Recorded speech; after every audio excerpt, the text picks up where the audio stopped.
fazer a diferença. Essa violência tem que acabar. Acolha. Denuncie. Ligue 180.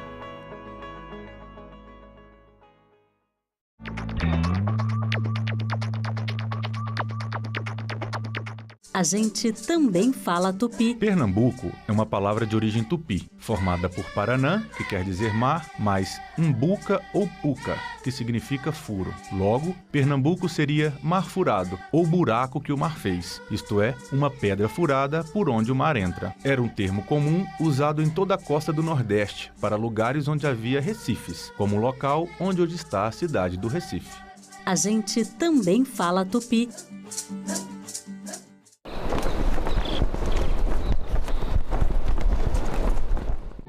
O programa a seguir é livre para todos os públicos.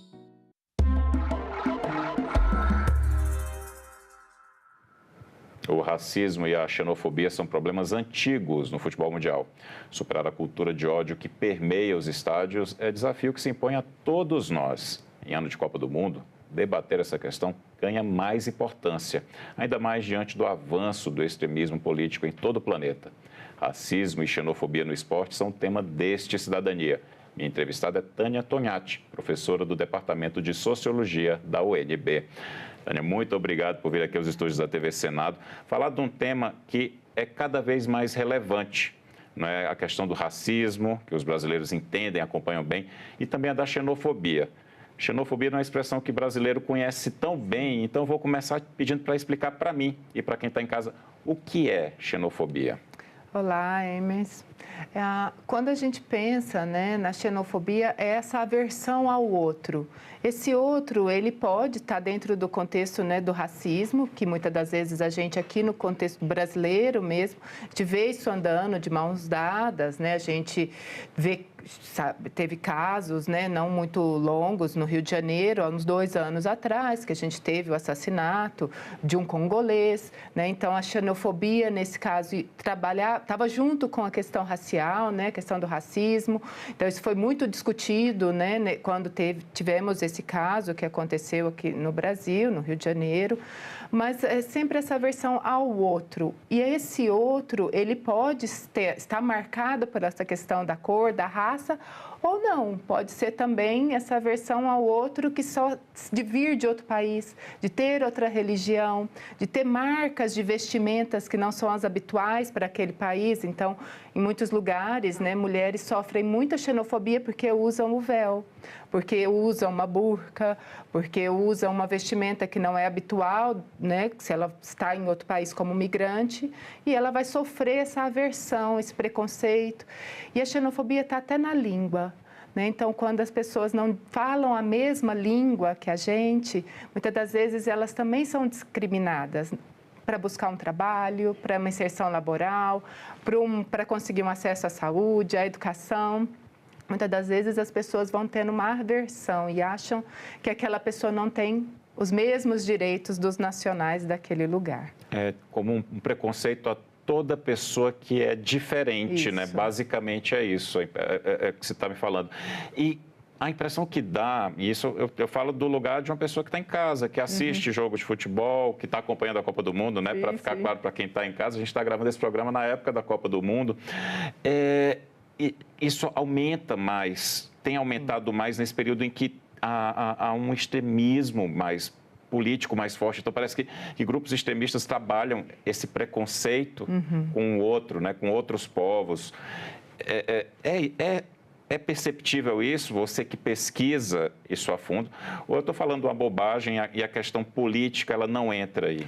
Não, com certeza ela entra, né? A gente trabalho na UNB no Observatório das Migrações Internacionais, onde a gente produz dados sobre os migrantes que estão aqui no Brasil, sobre os refugiados, né? Também coordeno um laboratório de estudos sobre migrações internacionais. Então, o tema dos migrantes, né? E claro, a xenofobia vai estar sempre muito presente nas nossas discussões.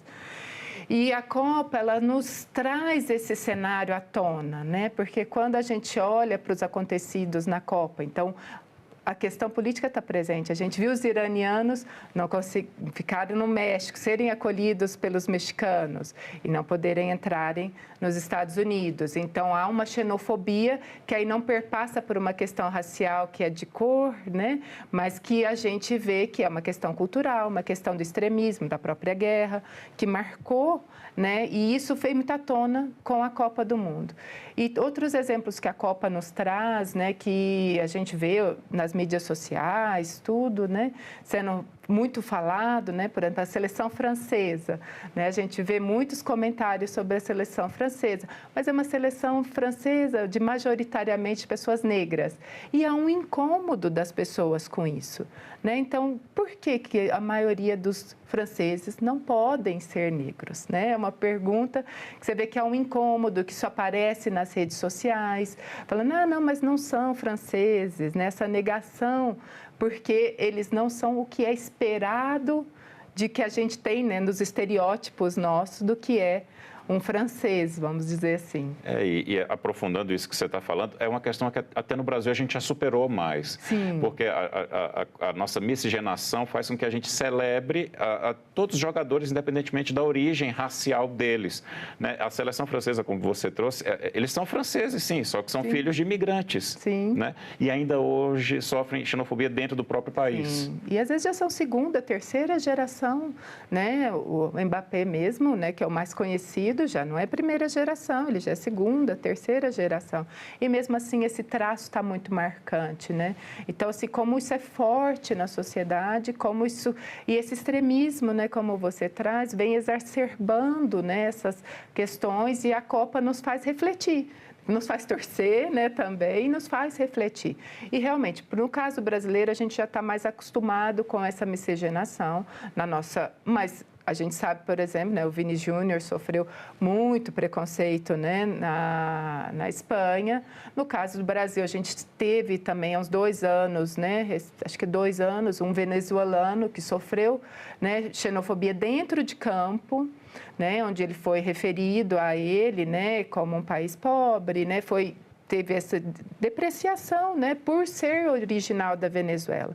Então, isso mostra essa xenofobia presente, né, acontecendo no nosso dia a dia, seja na Copa, quando a gente vê quem foram os excluídos de entrar, né, o juiz da Somália, a dificuldade dos iranianos, há também essa observação de quem são os jogadores, mas dependendo do futebol, do time, quem é a torcida, né? A torcida é muito mais embranquecida do que os jogadores. Então, essas diferenças estão todas perpassando, né, esse momento que a gente vai olhando. A gente consegue lutar contra isso? A sensação que eu tenho como cidadão, como torcedor, como ser humano, é que está piorando. Né? E geralmente é com esses marcadores que você falou. Todos os grupos que você está citando são grupos que pertencem ao sul global, né? Ou são países latino-americanos, ou do Oriente Médio, ou africanos. Né? É sempre esse olhar que deprecia e que persegue e que exclui, né, os integrantes desses grupos. Como superar, não sei se a gente está piorando, né? Eu acho que com os extremos, né, dos últimos anos que a gente vê, não sei necessariamente se é uma piora, mas também há uma conquista de lugares, né? Essas pessoas conquistam e elas eram muito silenciadas. Então, por exemplo, quando o Vini Júnior, ele protesta contra um racismo, ele abre essa ferida e fala... Eu sofro racismo aqui na Espanha, e ele se impõe. Muitas das vezes as pessoas preferiam que ele fizesse igual outros jogadores faziam, né? Que não diziam sobre isso, não contestavam, né? Então colocava meio para baixo do pano. E ele traz essa ferida, né, à mostra, e ao mesmo tempo aí você tem essa contestação, esses extremos, né, acontecendo, as pessoas falam, não, ele não pode dizer, ele tinha que continuar quieto, né? Então, eu acho que a gente, não sei se há uma piora, eu acho que muitos desses fatos, eles passam a vir à tona, né, as mulheres mesmo, né, que passam, vamos ter a Copa das Mulheres, né, no próximo ano. Eu acho que muito desses assuntos também vêm à tona pelos os marcadores que você trouxe, né?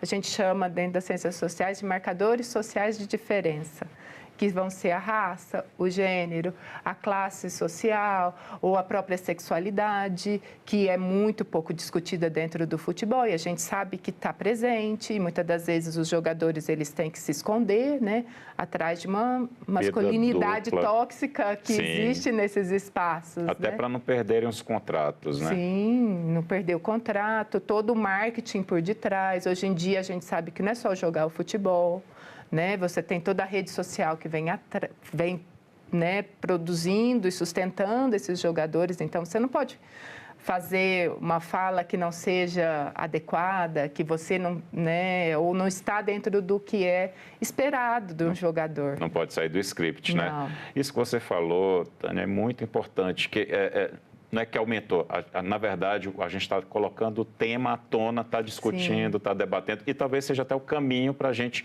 conseguir melhorar essa situação que a gente tem.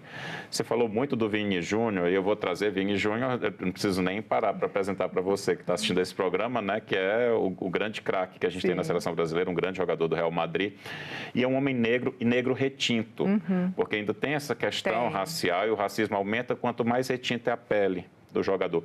E o Vini Júnior é um jogador incontestável, é um grande craque. E mesmo assim, quase sempre as perguntas para ele, os temas que dizem respeito são sempre com questão ao racismo. E a gente traz o outro tema aqui desse programa, que é o racismo, ele é um problema mundial. O Brasil, eu acho que está adiante de outros povos, porque pune de maneira severa essa questão, e acho que é um ponto que a gente vai explorar daqui a pouco. Mas como é que você vê a questão do racismo no futebol? A situação do Vini Júnior, ela exemplifica uma questão mundial, né? Sim, ele acaba sendo... Foi quem expôs muito, né? Isso que já acontece, com certeza muitos jogadores devem ter passado por isso, né? E tem essa vivência dentro do futebol, que é onde a gente sabe que tem uma ascensão, né? Muitas pessoas de classe mais pobre, que no caso brasileiro vão ser a maioria das pessoas negras, e elas conseguem ascender dentro do futebol. E quando você ascende, você passa a pertencer a espaços que não foram feitos para você estar, né? Para aquele corpo estar ali. Então, quando aquele corpo ele passa a estar na Louis Vuitton, na Dior, nas grandes marcas, nos grandes lugares, ele é um corpo que pode incomodar essa elite, né? Que está ali sempre esperando que seja um corpo embranquecido, né? Que esteja nesse lugar. Então, o futebol, ele permite essa ascensão. Agora, não sei até que ponto a gente permite que essa ascensão do futebol se reverta, né? Acho que um tema muito interessante da gente pensar, né? Tentando exemplificar um pouco o que eu estava querendo dizer, que é quando você vê, a gente tem muito poucos técnicos negros. Acho que nessa Copa temos 2. Então, quando você sai desse espaço de jogador e vai ascender para um espaço que é um status dentro do jogo, que é um lugar de poder, né? É um lugar que você vai disputar poder, você vê que se torna embranquecido, né? Então é difícil. Isso que você falou é muito interessante, para ficar bem claro, porque não é só a gente que gosta de futebol que está assistindo esse programa, muita gente não entende. Vários dos técnicos são ex-jogadores. E vários ex-jogadores são negros e não estão ocupando esses lugares, que são lugares de mais destaque intelectual. É como se tivesse assim, um filtro que impedisse de mostrar que um ex-jogador negro ele tem a capacidade intelectual e de gestão e de comando. Isso é muito interessante que você está falando, e é verdade. Se você parar para olhar os técnicos todos, a maioria ex-jogadores, eles são brancos. E é muito difícil se ascender para esse espaço, né? Que as portas se fecham, né? Não que as pessoas não tenham capacidade de estar lá, mas essas portas, elas já são muito fechadas. A pessoa, para ela abrir aquela porta, ela vai ter que fazer um esforço muito, muito, muito maior, né? No time feminino, futebol feminino também, a gente vê que sempre é muito difícil você ter uma técnica mulher, ou se manter, né, como mulher nesse lugar. A própria seleção de vôlei, por exemplo, o técnico é homem há anos, né? Então, temos jogadoras maravilhosas por anos, né? A gente não conseguiu produzir uma técnica de vôlei. A gente não deu espaço, né, para essa técnica, na verdade, né? É isso. Ali, né? Isso. A gente produziu, mas a gente não deu espaço para ela ocupar. É isso que você traz, né? São esses vários marcadores, né? No caso racial, de gênero, de sexualidade também. Sim. E essas portas vão se fechando. Eles não partem do mesmo lugar. Não. E com certeza você vai... Quanto mais a gente vê, né, a pirâmide de afunilar, então, todas as profissões que vão tendo mais status, mais dinheiro envolvido, né? As pessoas ganham mais, vai se afunilando nessa pirâmide, aí você vai tendo mais pessoas brancas, tendem a ser mais homens, né? Então, no final das contas, você vai tendo essa pirâmide da desigualdade. Então, para escalar ela e estar no topo, é bastante, não é fácil. É desafiador, mas a gente pode tentar mudar essas regras que acabam impedindo, né, e proibindo o acesso de pessoas negras, de mulheres. Sim. Quando a gente pensa... Aí eu vou falar, é como se a Copa do Mundo fosse uma falácia, né? Se você para pensar, é uma celebração de povos, de raças, de etnias, né, vários países do mundo disputando aquilo ali, mas, ao mesmo tempo... por baixo, né, subjacente, há uma grande desigualdade. Sim, a gente vê isso já na própria classificação, né? Se a gente olha a gente já sabe quais os países não vão classificar para a segunda, terceira fase, né? Então, são países, geralmente, quando a gente olha, vão ser latino-americanos, africanos, que são países que têm dificuldade, né, para ter mais jogadores melhores, infraestrutura melhor, né? É o caso do Haiti mesmo, um país que vem passando por muitas dificuldades, né? Ter classificado para a Copa do Mundo é quase um milagre diante de tanta dificuldade que esse país tem. A gente teve uma migração haitiana importante para o Brasil, a gente ainda recebe haitianos não mais com o mesmo volume dos anos de 2010, isso. Né, na década ali de 2010, mas é um país assim que você vê com tantas dificuldades, quase que sem um governo central, assim, mesmo dominado por gangues. A gente conversa com muito haitiano, eu tenho um aluno haitiano, então ele mostra essa dificuldade e é um país que foi para a Copa.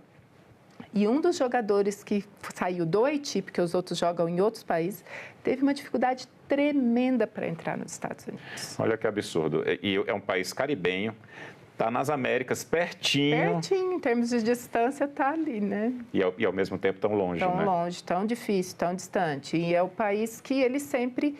Então, assim, esses países, é claro, a gente já vê que a Copa, ela é um espelho da nossa desigualdade, a nossa hierarquia global, né? Então, os países, né, o Haiti já saiu, o Congo já também, tinha um país que foi, agora Senegal foi eliminado. Todos, e acabam ficando as grandes potências, né, que vão sendo os países mais estruturados e tudo, e os europeus que são a grande maioria que já vai ficando na Copa. Os Estados Unidos ainda não joga tão bem, né? Ainda bem. Mas tá seguindo. É a nossa vingança contra o imperialismo. Pelo menos. Tânia, a gente está falando muito de futebol, mas essa realidade, ela se espelha nos outros esportes também, não é? Com certeza. Daqui 2 anos, né, vamos ter as Olimpíadas, que também vai ser nos Estados Unidos, né? E com certeza, quando a gente vê os quadros de medalhas, ele sempre nos diz, né?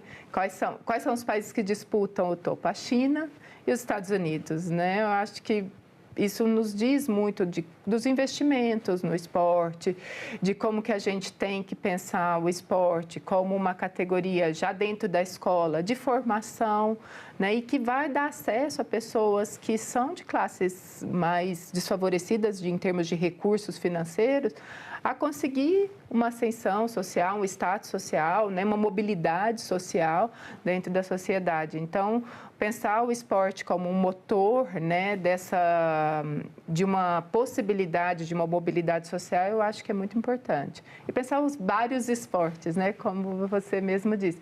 O futebol é central. No Brasil, para-se tudo para assistir o jogo, né? A gente tem essa punção, porque somos muito, muito bons, né? Temos aí... É uma cultura que já está arraigada, Sim, né, há muito tempo. Aí temos os times, né? Somos os únicos pentacampeões, né? Então, a cidade para mesmo, né? Os jogos, né? Os campeonatos todos. Mas temos muitos outros esportes que também é muito importante. Esse debate está dentro deles e a gente também está fomentando, né, esses outros esportes. Você falou que você acompanha muitos alunos de outros países, em especial alunos do sul global, Sim, que o Brasil também faz parte, mas o Brasil, como a China, mas não dá para comparar com a China, mas tem um espaço de protagonismo.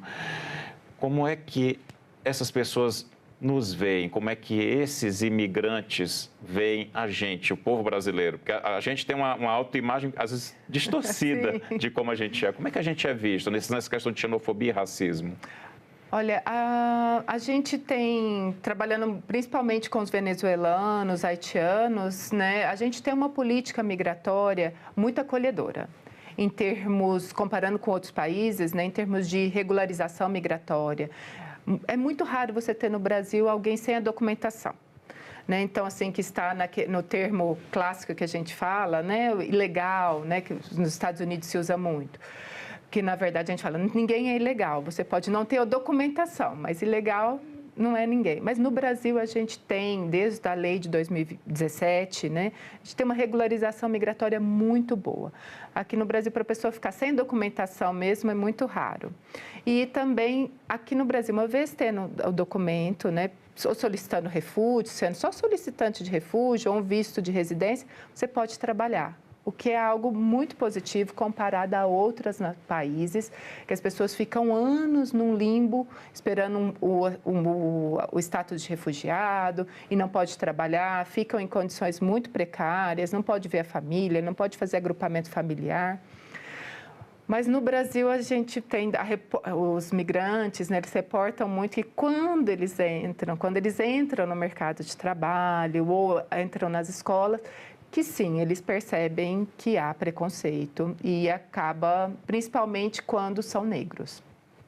Então, os haitianos reportavam, no Haiti eu não sabia o que era racismo, porque a população é majoritariamente negra, né? Mas no Brasil eu fui entender o que é o racismo. Porque aqui eles vivenciavam isso, né, na prática, de perceber que alguém estava discriminando eles por uma questão de cor e de raça, né? Ainda é aquele racismo que a gente achava e dizia que era o racismo velado ou é um racismo mais às claras? É um racismo mais velado. Nas entrevistas que a gente já conduziu com alguns entrevistados, com alguns migrantes, às vezes eles nem percebiam que aquilo era uma questão de racismo. Né? Então, às vezes, eu lembro uma pessoa que me reportou, não, a gerente da lanchonete que eu trabalhava falou que eu podia ficar na chapa, que era melhor eu ficar na parte de dentro. E que se eu me queimasse, isso é horrível, não marcaria tanto. Que absurdo. Então, foi um relato assim, a gente ficou muito estarrecido e ela não tinha tanta dimensão que aquilo era uma questão muito racista. E eu lembro da gente trabalhava, né, fazia umas oficinas, então fomos trabalhando com essa haitiana, né, conversando, e aí ela foi falando outros relatos, mas esse foi assim o que mais marcou o grupo ali, né, que a gente estava fazendo um grupo focal, então foi o relato durante essa pesquisa, então esse foi um relato muito, muito marcante para a gente. E tem de outros também, de outras nacionalidades, né? Também perpassa essa questão. Mas sempre com esse marcador racial, não é? Sim. Quanto mais claro o imigrante, melhor ele vai ser tratado. Sim. Se ele for do norte global, ele vai ter quase que o tapete estendido, né? Se for um americano, se for branco, um americano branco, né? Se for um espanhol também branco. Né? A gente teve problema com os cubanos também, quando a gente teve, né, no programa Mais Médico, né? Não sei se você recorda, teve Lembro várias demais. A classe médica se colocou contra e eles iam, na verdade, para o aeroporto, né, Sim. fazer manifestações contra, então foi muito forte. A gente tem também algumas manifestações, por exemplo, contra os afegãos, a questão, aí já entra uma questão religiosa. Que é a xenofobia, né, causada por intolerância religiosa, isso, né? Aí ela entra já não pela questão de raça e cor, mas por uma questão da religião, desse estranhamento. Mas você vem de outra cultura, você vem de outro lugar, você vai trazer terrorismo para cá, né? Essa má interpretação de quem são essas pessoas, por que elas estão aqui, né? Dentro desse contexto de fuga, né? De uma situação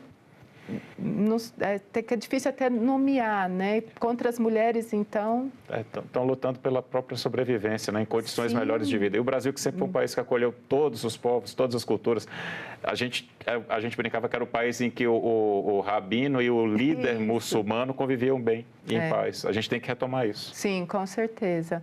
Mas, assim, a gente tem vários projetos, né, que tem dessas acolhidas em espaços. Eu acho que o Brasil é um caso de sucesso em termos de migração, em termos de documentação e até mesmo de propostas de acolhimento, de programas de acolhida. Então, nós temos a Operação Acolhida, que funciona, né, ali, tem suas, poderia ser melhor, tem questões a ser melhorada, tudo tem, mas é um espaço de acolhida. Também temos agora o programa de acolhida dos afegãos, né, o patrocínio comunitário, que tem essa acolhida dos afegãos, que é voltado para eles. Comparado, então, ao resto do mundo, a gente está bem. Tá. Sim. Que bom ouvir isso. Eu espero que daqui a 4 anos, quando a gente estiver na próxima Copa, a gente esteja ainda melhor, hein, Tânia? Com certeza, com certeza. Olha, eu quero te agradecer pela entrevista, Tânia. Eu que agradeço a oportunidade. Muito obrigada, Hermes. Portas estão abertas para a gente voltar a falar desse assunto no futuro, viu? Em perspectivas melhores. Com certeza. Obrigada. E eu agradeço também a você que nos acompanhou até aqui. Este programa já está disponível em senado.leg.br/TV e no canal da TV Senado no YouTube. A gente se vê no próximo Cidadania.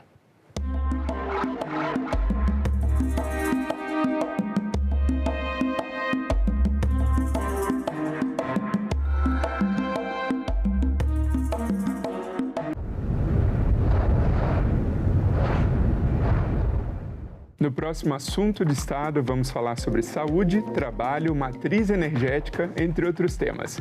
E o nosso convidado é o senador Rogério Carvalho, do PT de Sergipe. Não percam. A gente vai viver um novo tempo no estado de Sergipe. Você imagine uma arrecadação prevista extra para o estado de 45 bilhões de reais. O que isso vai gerar de emprego e renda. Assunto de Estado. Hoje, 20h, aqui na TV Senado.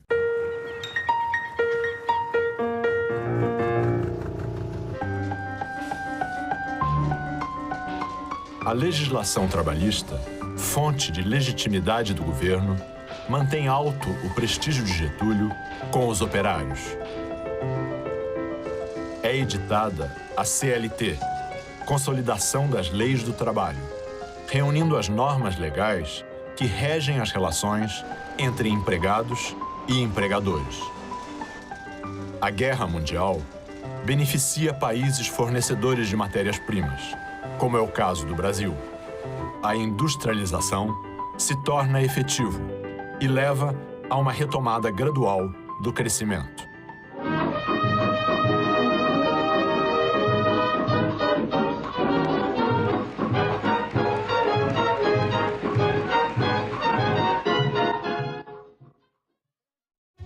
Você, mulher que quer entrar para a política, agora pode contar com o Guia da Candidata.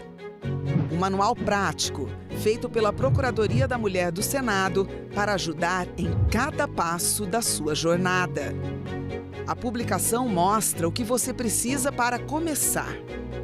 Estar em dia com a Justiça Eleitoral, garantir sua filiação a um partido e o domicílio eleitoral 6 meses antes da eleição. Lá, você descobre como garantir os recursos para sua campanha, como os 30% do fundo eleitoral e do tempo de rádio e TV, que são seus por direito. O material também ensina a organizar a campanha, cuidar da segurança na internet e o que fazer em casos de violência política.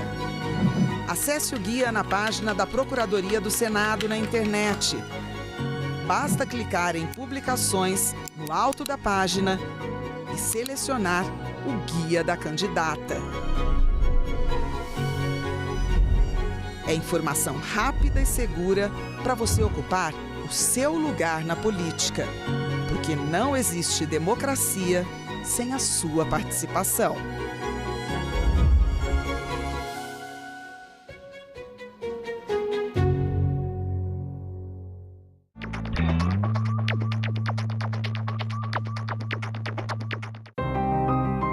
Eu comecei no arquivo da TV Difusora, em Porto Alegre, vim para Brasília para Constituinte e depois eu fui para a TV Senado. Hoje eu faço a direção do programa Leituras, que é o programa de literatura, e faço o programa de música clássica. A TV Senado é que nem esse concerto. Você chega com um palco livre, branco, você só tem um piano no meio. Em volta desse piano você vai ter que montar todo o espetáculo, entendeu? Vai ter que ver a luz, você vai ter que ver a iluminação, vai ter que ver o áudio. Aos poucos você vai montando a estrutura, você vai montando o palco, você vai montando para que o grande espetáculo aconteça. E a importância da TV Senado é exatamente você chegar a todos os lugares e as pessoas terem a oportunidade de ligar o aparelho e ver o que está acontecendo. E isso é importante para a cultura política das pessoas.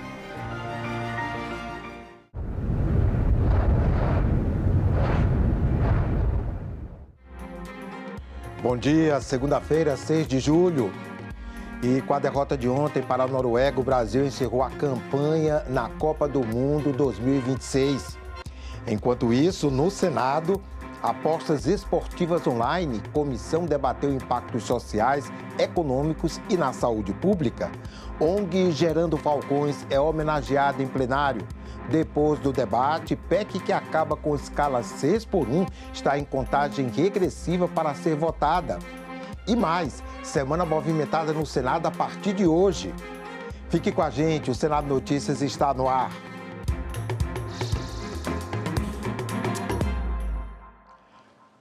Apesar de não ter um calendário de votação já definido, a PEC que pode acabar com a escala 6x1 foi debatida por mais de 8 horas no plenário do Senado. Senadores e representantes do governo, do setor produtivo e dos trabalhadores apresentaram argumentos favoráveis e contrários a uma jornada que garanta 2 dias de folga por semana sem redução dos salários. A Federação do Comércio de São Paulo abriu o debate apresentando dados que mostram que a diminuição da jornada de trabalho vai resultar em aumento de salário para os trabalhadores, já que vão trabalhar menos e ganhar o mesmo tanto. Segundo eu sempre entendi, o único salário que pode ser aumentado por lei é o salário mínimo. Eu não conheço outras leis que aumentam o salário do setor privado. Por que a Constituição, no seu artigo 7º, pôde recepcionar as férias do 13º salário e não poderia recepcionar, como agora, um dia a mais? Vejam, nós não estamos nem inventando o modelo, porque nós já temos um dia de descanso semanal remunerado. Nós estamos apenas incluindo um dia a mais. O juiz do trabalho, Otávio Torres, defendeu juridicamente a tese da Federação do Comércio de São Paulo e disse que a PEC, como está, pode provocar insegurança jurídica. Como a gente não pode reduzir salário, e a PEC é expressa, nem de forma nominal, nem de forma proporcional, eu não posso baixar o salário hora, eu vou ter que jogar o mesmo salário hora para alcançar as 240 horas, que gera um aumento de 9,1%. E gera como consequência o aumento de todos os reflexos em repousos.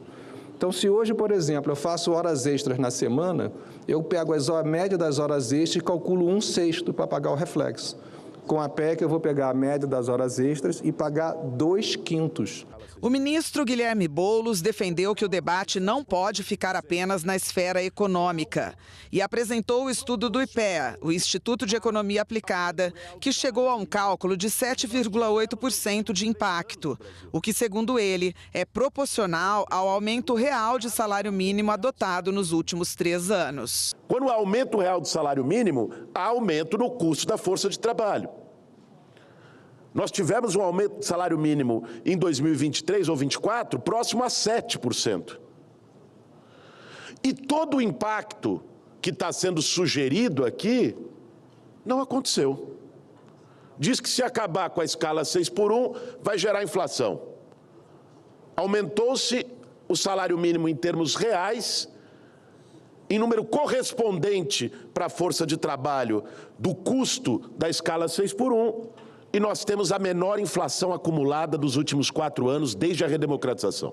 Nesse estudo do IPEA, que foi citado aqui, não está considerado o que o professor Pastore e o juiz Dr. Calvé citaram da reposição do custo do descanso semanal. Então, o custo que está no estudo do IPEA é de um impacto de menos que 10%, mas a verdade é quase 20%. A PEC do fim da escala 6x1 quer diminuir a jornada de trabalho de 44 para 40 horas semanais. A proposta foi aprovada na Câmara em maio e este é o primeiro grande debate aqui no Senado Federal com representantes dos setores produtivos e dos trabalhadores. O setor de transportes pede uma transição diferenciada para que os serviços essenciais tenham mais tempo de adaptação. A Confederação estima aumento das despesas de mais de 11 bilhões de reais por ano com a aprovação da PEC e prevê grande impacto no custo de vida dos brasileiros. Isso é o custo do frete que vai subir, é o custo das passagens que vai subir. O impacto no transporte urbano de passageiros é de 6% a 8%. Para o presidente da União Geral dos Trabalhadores, um dia a mais de folga significa mais dignidade e oportunidades para os trabalhadores. Nós precisamos iniciar um processo efetivo de qualificar, capacitar.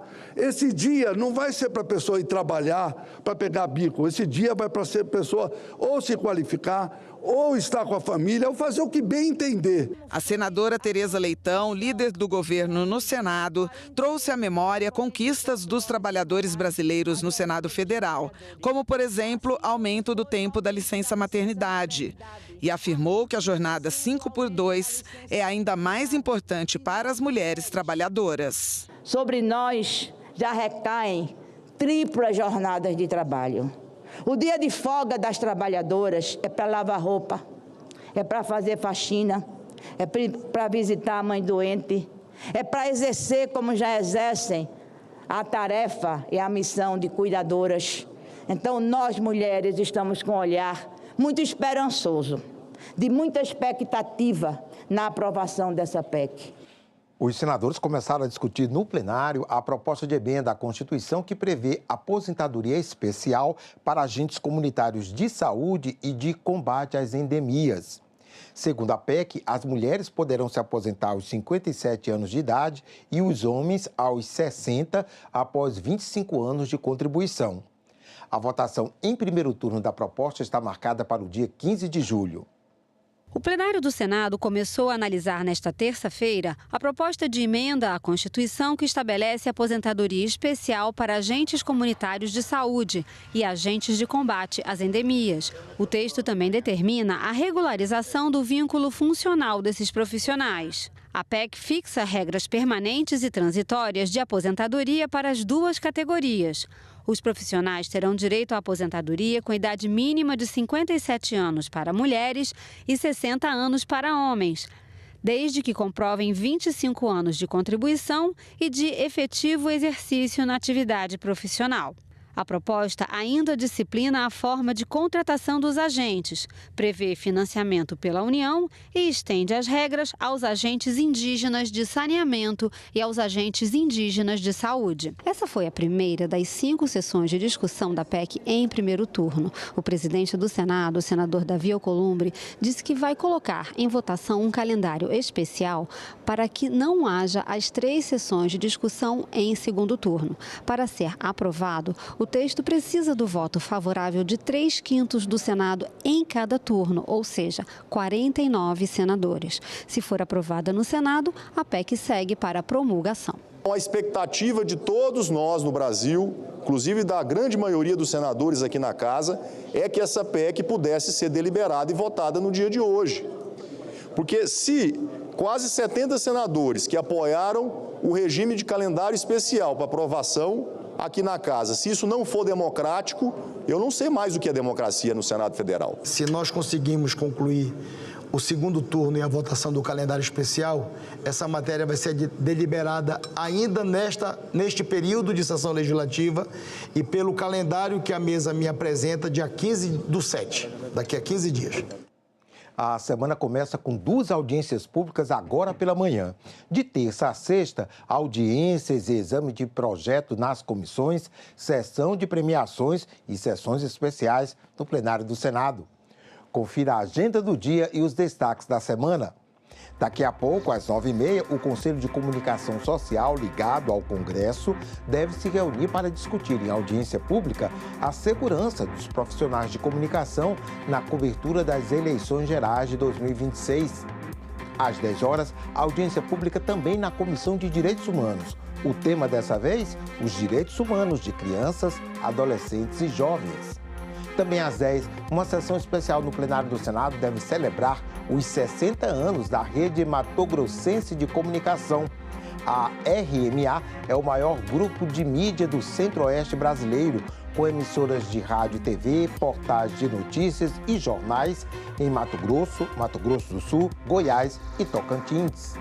E logo mais às 2 da tarde, o Conselho de Comunicação Social deve fazer uma segunda reunião para tratar da pauta interna do colegiado.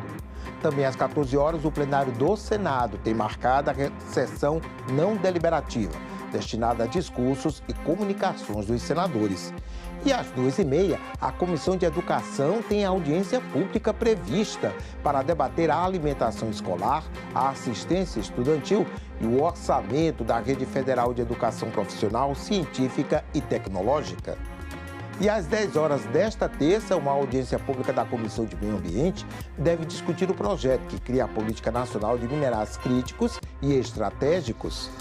Também às 10 de terça, o plenário do Senado deve realizar a sessão de premiações e condecorações para a entrega da comenda de incentivo à caridade Chico Xavier, em reconhecimento a pessoas e instituições que trabalham com caridade e filantropia.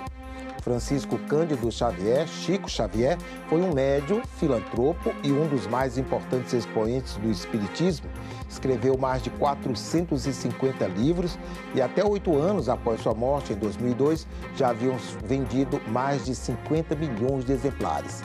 Neste ano, serão homenageados Casa de Vovó Dedé, de Fortaleza, Ceará, obras sociais do Centro Espírita O Consolador, aqui de Brasília, e a Fraternidade Católica Toca de Assis, de Natal, no Rio Grande do Norte. Às 10 horas de quarta-feira, a Comissão de Ciência e Tecnologia tem reunião marcada. Na pauta, exame de projetos de concessão, renovação ou transferência para o funcionamento de emissoras de rádio e TV e de emissoras de rádio comunitária. Também às 10 de quarta, uma sessão especial do plenário do Senado deve celebrar os 200 anos da Biblioteca e do Arquivo do Senado Federal. Às 10 horas de quinta-feira, uma audiência pública está prevista na Comissão de Direitos Humanos para homenagear o Dia Mundial contra o Trabalho Infantil, celebrado em 12 de junho, e debater a conscientização social, a prevenção e o fortalecimento das políticas públicas de erradicação do trabalho infantil no Brasil. Também às 10 de quinta, uma sessão especial no plenário do Senado deve celebrar os 15 anos da inauguração do Porto de Itapoá, Santa Catarina. O porto fica no município de mesmo nome e é um dos mais modernos e movimentados do país. Por ele, produtores exportam carnes, madeira, celulose, além de produtos químicos, autopeças e maquinários. E a semana deve se encerrar com uma sessão especial às 10 horas de sexta-feira, para celebrar os 12 anos do marco regulatório das organizações da sociedade civil de interesse público, OCIPs. A Comissão de Constituição e Justiça aprovou o aumento das penas para crimes cometidos contra profissionais de saúde e educação no exercício da função. O colegiado também votou um projeto que vai dificultar a apresentação de recursos especiais ao Superior Tribunal de Justiça. O texto altera o Código Penal e a Lei dos Crimes Hediondos para ampliar a proteção a essas categorias. A proposta transforma em homicídio qualificado o assassinato de profissionais da saúde relacionado ao exercício da função, com pena de 12 a 30 anos de prisão. O projeto também cria uma forma mais grave de lesão corporal quando a vítima for profissional da saúde ou da educação. Nos casos de lesão grave, gravíssima ou seguida de morte, a pena será aumentada de 1 a 2/3. A proposta ainda endurece as punições para crimes como ameaça, constrangimento ilegal, desacato, incitação ao crime, calúnia, difamação e injúria.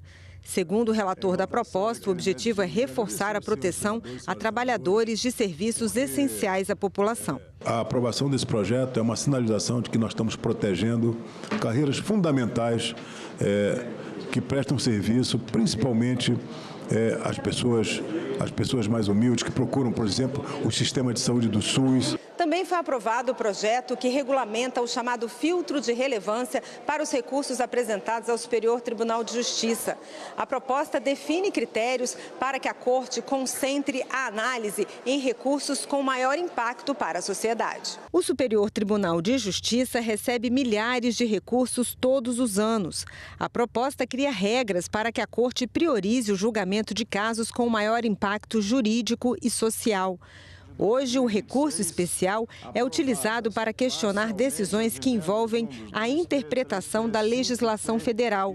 Pelo projeto, quem recorrer ao STJ deverá demonstrar que a discussão ultrapassa o interesse das partes e tem relevância para a sociedade. É um projeto muito técnico, mas ele, no fundo, visa viabilizar o Superior Tribunal de Justiça, que hoje sofre com um acúmulo de processos. E claro que a preocupação não é exatamente com a carga de trabalho dos ministros, mas a necessidade de racionalizar o sistema de justiça. Foram inúmeras reuniões e aqui eu quero enaltecer o trabalho muito empenhado e muito dedicado da direção do Superior Tribunal de Justiça, tanto do presidente Herman Benjamin, quanto do vice-presidente Luiz Felipe Salomão, ambos aqui presentes e que nos honram muito com suas presenças na CCJ do Senado, que se dedicaram muito e participaram ativamente desse debate, demonstrando ao Senado Federal, especialmente ao eminente relator Sérgio Moro, a importância da aprovação desse projeto. A Comissão de Ciência e Tecnologia fez, na sexta-feira, uma diligência em Cuiabá, capital do Mato Grosso, para celebrar os 50 anos da ferrovia Senador Vicente Emílio Vuolo. A ferrovia Senador Vicente Emílio Vuolo foi a primeira construída sob autorização estadual no Brasil. O projeto transformou a agricultura e a economia do estado. E para celebrar os 50 anos, a Comissão de Ciência e Tecnologia saiu do Senado rumo ao estado do Mato Grosso para uma sessão especial em homenagem à ferrovia, em conjunto com a Assembleia Legislativa. Esse estado foi construído por várias mãos, pelo cidadão mais humilde, por todos os ex-governadores desse estado, por aqui passaram. Cada um fez sua parte no seu devido tempo. Não podemos esquecer a história do Mato Grosso. Nunca de homens que conseguiram, com certeza, implantar nesse estado aqui civilizações modernas. Atualmente, a ferrovia já percorre 163 quilômetros. O objetivo, de acordo com o projeto, é chegar a 743. É uma questão de tempo, uma questão de trabalho, a questão de política, uma questão de envolvimento, de produção. Todos tiveram a sua importância, todos têm a sua importância no processo, cada um no seu momento, cada um na sua importância. A inauguração da ponte rodoferroviária em 1998 representou muito mais do que uma travessia sobre o Rio Paraná. Ela abriu caminho para a Ferronorte, fortaleceu a integração entre São Paulo e Mato Grosso do Sul e Mato Grosso e criou uma nova rota para o escoamento da produção do Brasil Central. Segundo o Ministério da Fazenda, mais de 25 milhões de brasileiros fazem apostas com frequência no país. Somente no ano passado, as plataformas faturaram 37 bilhões de reais e as bets já lideram os motivos de endividamento da população. De olho nesses números, as comissões de Assuntos Sociais e de Direitos Humanos debateram em uma audiência pública os impactos sociais, econômicos e na saúde pública causados pelas apostas esportivas online. Depois de perder o irmão para o vício em apostas esportivas, Juliana Prates Caminha transformou o luto em uma campanha de conscientização nas redes sociais. O relato viralizou e, segundo ela, dezenas de famílias passaram a compartilhar histórias semelhantes de endividamento, dependência e mortes relacionadas ao jogo. Alguém me falava, meu filho também se matou, meu irmão se matou, meu marido se matou, meu porteiro se matou. A moça da minha cidade foi morta por um agiota. E assim fui contabilizar e cheguei a quase 25 suicídios. Como meu irmão não teve coragem de contar a história dele, eu vim contar por ele. E eu vim contar por ele porque eu não quero que mais ninguém passe pelo que a gente passou. Que a gente possa, de fato, cuidar das pessoas, acolher essas pessoas, tentar achar uma forma de restringir isso que está acontecendo. Nós temos as mãos sujas de sangue. Essa casa, eu faço parte dessa casa. A Câmara dos Deputados também. O governo federal também. Porque era muito fácil deduzir que um país continental como o Brasil não podia ter uma regulamentação daquela forma. Era muito óbvio. A toque de caixa, denúncia de corrupção, lobby atuando, todo mundo vendo. Durante a audiência, participantes defenderam que a dependência em jogos de azar seja tratada como um problema de saúde pública. Eles afirmaram que a ludopatia é uma doença reconhecida e alertaram para a necessidade de combater o estigma enfrentado por quem sofre com esse transtorno. O especialista em saúde mental, Hermano Tavares, lembrou do sucesso da proibição da publicidade para cigarros e bebidas e alertou para os perigos da publicidade digital. Com o advento da tecnologia da informação, esse ambiente comercial se transferiu para o bolso de cada brasileiro. Então, hoje em dia, nós temos acesso a cassinos e oportunidades de aposta que estão disponíveis a qualquer brasileiro em qualquer região do país, não importa a sua idade. Né? Então nós tínhamos um jogo que tradicionalmente era lento, que exigia deslocamento, etc. E agora nós temos uma modalidade em que você pode apostar 24 horas por dia, 7 dias por semana, não existe atrito, o comprometimento é instantâneo por forma de Pix. A representante do Ministério da Saúde disse que a experiência internacional tem sido avaliada pelo governo no combate ao vício no jogo online. 80% dos países do mundo legalizam apostas, né?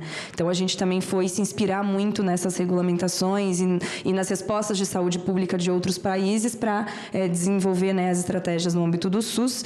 E o que fica, né, bastante explícito em todos os países é que as ações precisam ser coordenadas e feitas de forma articulada entre os ministérios, entre, né, legislativo, executivo, e é isso que a gente vem trabalhando também junto com o Ministério da Fazenda. O senador Eduardo Girão voltou a cobrar da Câmara dos Deputados a votação do projeto que restringe a publicidade das bets. A proposta de autoria do senador Stevenson Valentim e relatada pelo senador Carlos Portinho foi aprovada pelo Senado e aguarda a análise dos deputados. O texto proíbe anúncios com atletas, artistas, influenciadores e autoridades. Limita os horários de veiculação das propagandas e determina a divulgação de alertas sobre os riscos de dependência em jogos. O problema está sendo a Câmara dos Deputados. É bom que a população saiba. Aqui no Senado já existe uma massa crítica hoje para acabar com isso. Senadores homenagearam na última sexta-feira os 15 anos da ONG Gerando Falcões. A sessão especial foi requerida pelo senador astronauta Marcos Pontes.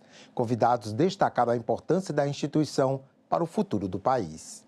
A Gerando Falcões é uma organização social brasileira que atua na superação da pobreza nas favelas por meio de uma rede de ONGs em todo o Brasil. Tem como missão transformar a pobreza em dignidade através de educação, esporte, cultura e geração de renda. O Senado realizou uma sessão especial para comemorar os 15 anos da instituição. Em 15 anos, A instituição Gerando Falcões deixou de ser uma iniciativa local, apenas o sonho de um jovem, e virou um ecossistema, uma rede que conecta mais de 1.500 organizações em lideranças sociais, o setor privado, o setor público e as lideranças comunitárias. Hoje, essa rede alcança mais de 5.500 favelas e periferias, nos 26 estados e aqui também no Distrito Federal. De nossos jovens precisam de apoio, né, para poder, primeiro, reconhecer as oportunidades, depois se engajar, né, e se tornarem cidadãos produtivos do nosso país. Convidados destacaram a importância da organização para o futuro das crianças e do Brasil. Eu estou cheio de energia, cheio de vontade, cheio de entusiasmo para a gente transformar a pobreza em dignidade. A gente, como a senhora falou, senadora, o contrário de pobreza não é riqueza, o contrário de pobreza é dignidade. E um país tão rico não pode produzir tanta pobreza. A importância de que é a gente acreditar nos improváveis, da gente acreditar no nosso país, porque a educação para o empreendedorismo, a chance de ter alguém me mentoreando e acreditando em mim, quando ninguém acreditava e todo mundo achava que eu ia voltar para as drogas em um mês, fez toda a diferença. É extremamente inovadora, a gente se foca em buscar todos os dias novas formas de abordar um problema antigo, o problema que a gente já está enfrentando há tantas décadas no Brasil, e a gente tem que ir construindo novas estratégias, a gente precisa aprender com o que está dando certo, o que não está dando certo, e o nosso compromisso é de continuar nisso, né? Construindo essas pontes. Estar aqui é um símbolo também da ponte de construção com os governos que a gente tem, que é super importante para esse trabalho, mas também com o setor privado, com outras organizações da sociedade civil. Juntos, a gente precisa encontrar esses caminhos para a gente poder trabalhar por essa meta que é tão importante para o nosso país. E nós ficamos por aqui. Você pode rever as reportagens desta edição na nossa página na internet, senado.leg.br/TV. Muito obrigado por sua companhia e continue sintonizado aqui na TV Senado.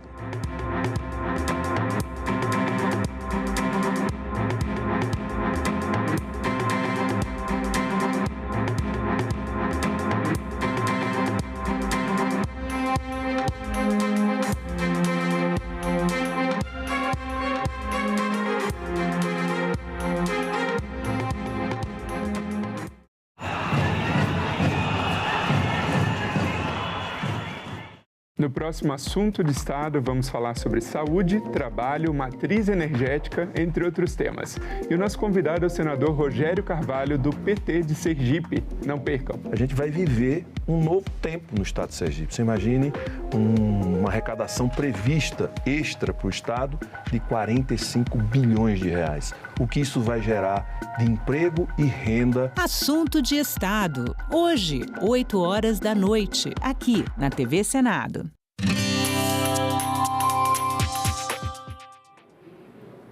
Olá, eu sou a Carla Benevides e está começando mais um programa Argumento.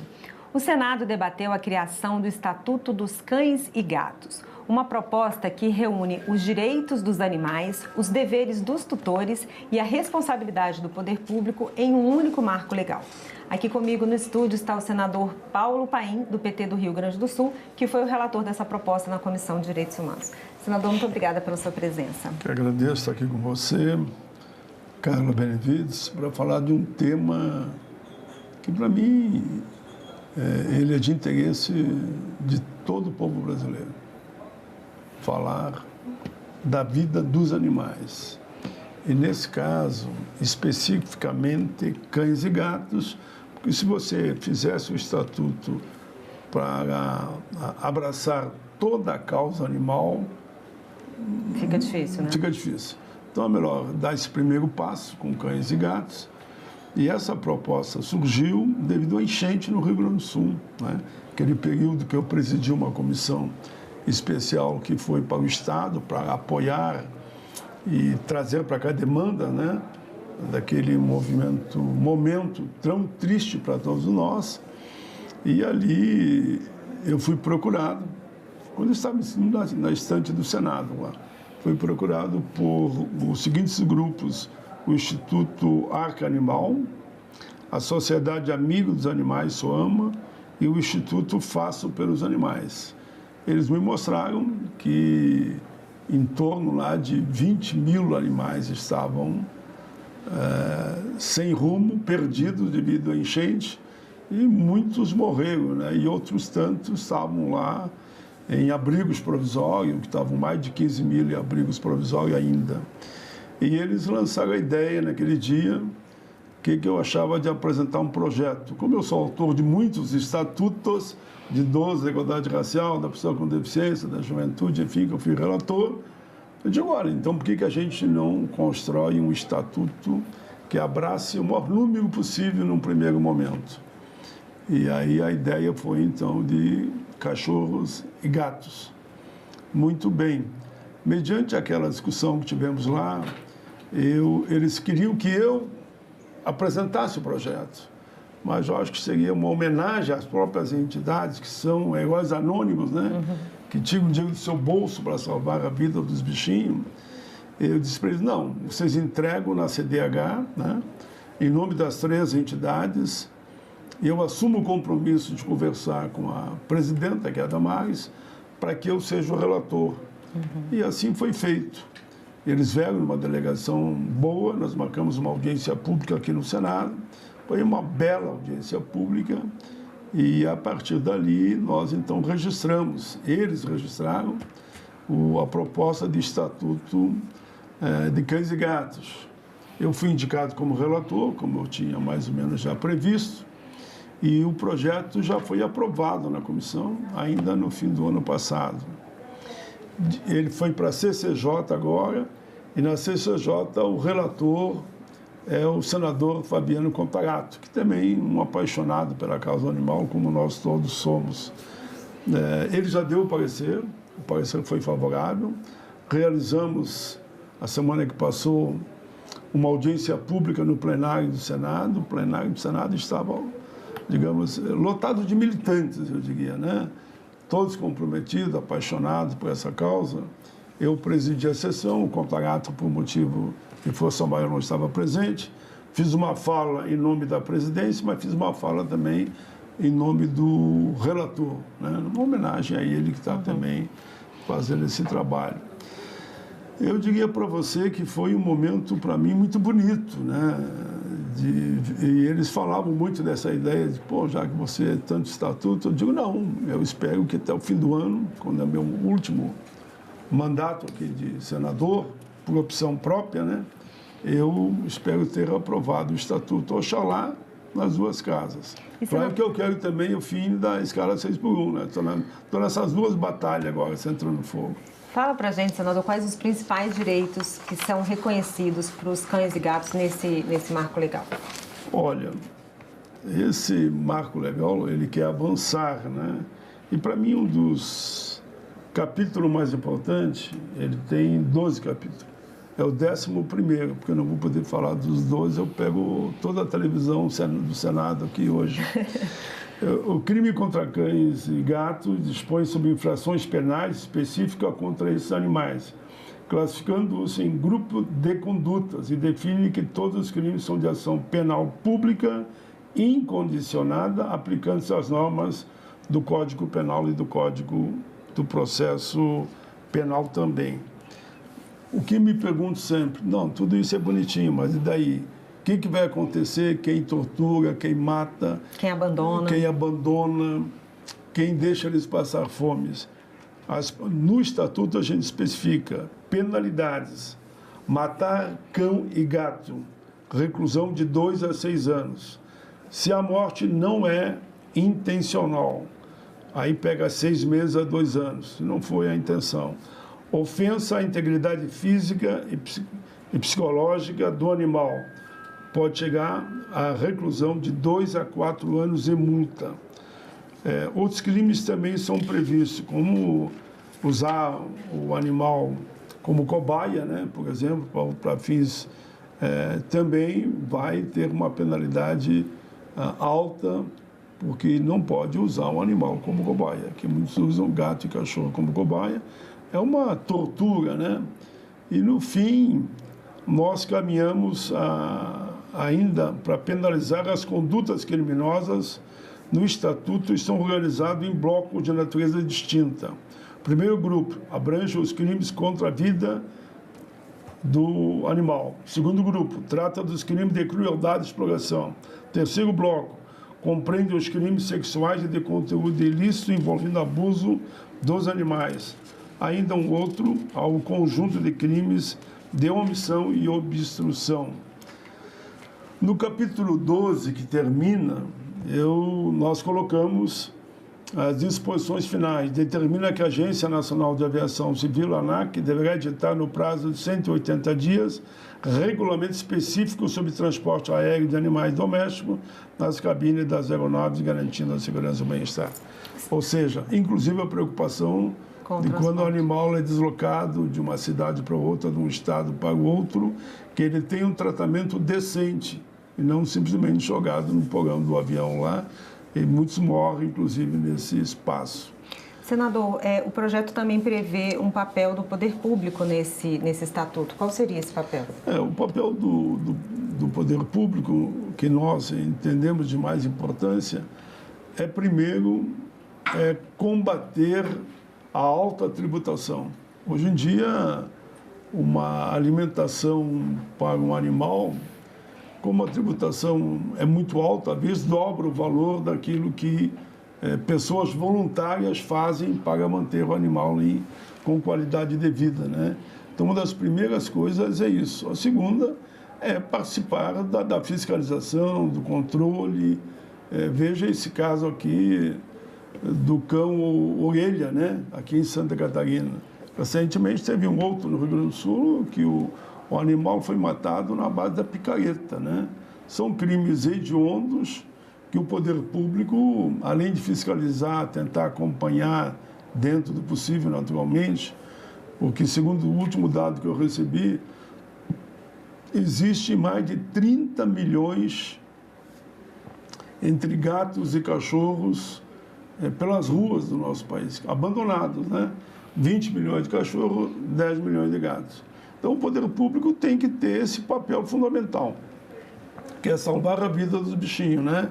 Então, nesse aspecto, você não permitir que eles fiquem abandonados e, ao mesmo tempo, toda denúncia que chegar, o poder público tem que se apresentar para recolher os animais e punir os culpados, inclusive com aquilo que eu coloquei aqui na lei, que a punição pode ser de 2 a 6 anos. Senador, o senhor falou que tem 2 prioridades, a escala 6x1 e o Estatuto de Cães e Gatos. Qual a possibilidade do avanço dessa proposta nos próximos meses e até o fim do ano?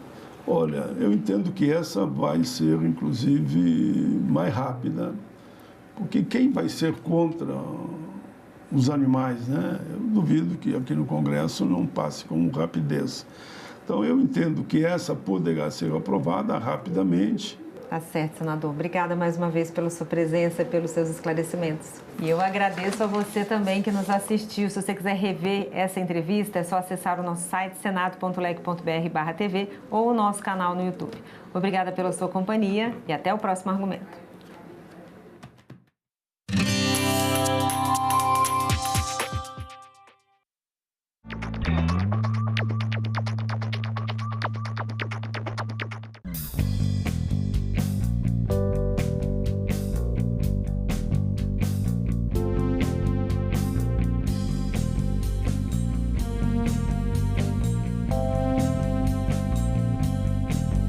Os manifestantes conseguiram subir no prédio do Congresso.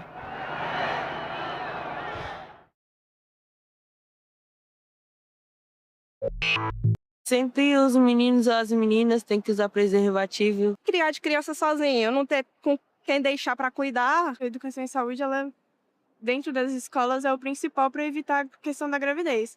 Como não tem e acontece, não tem o que fazer, você tem que acolher o adolescente.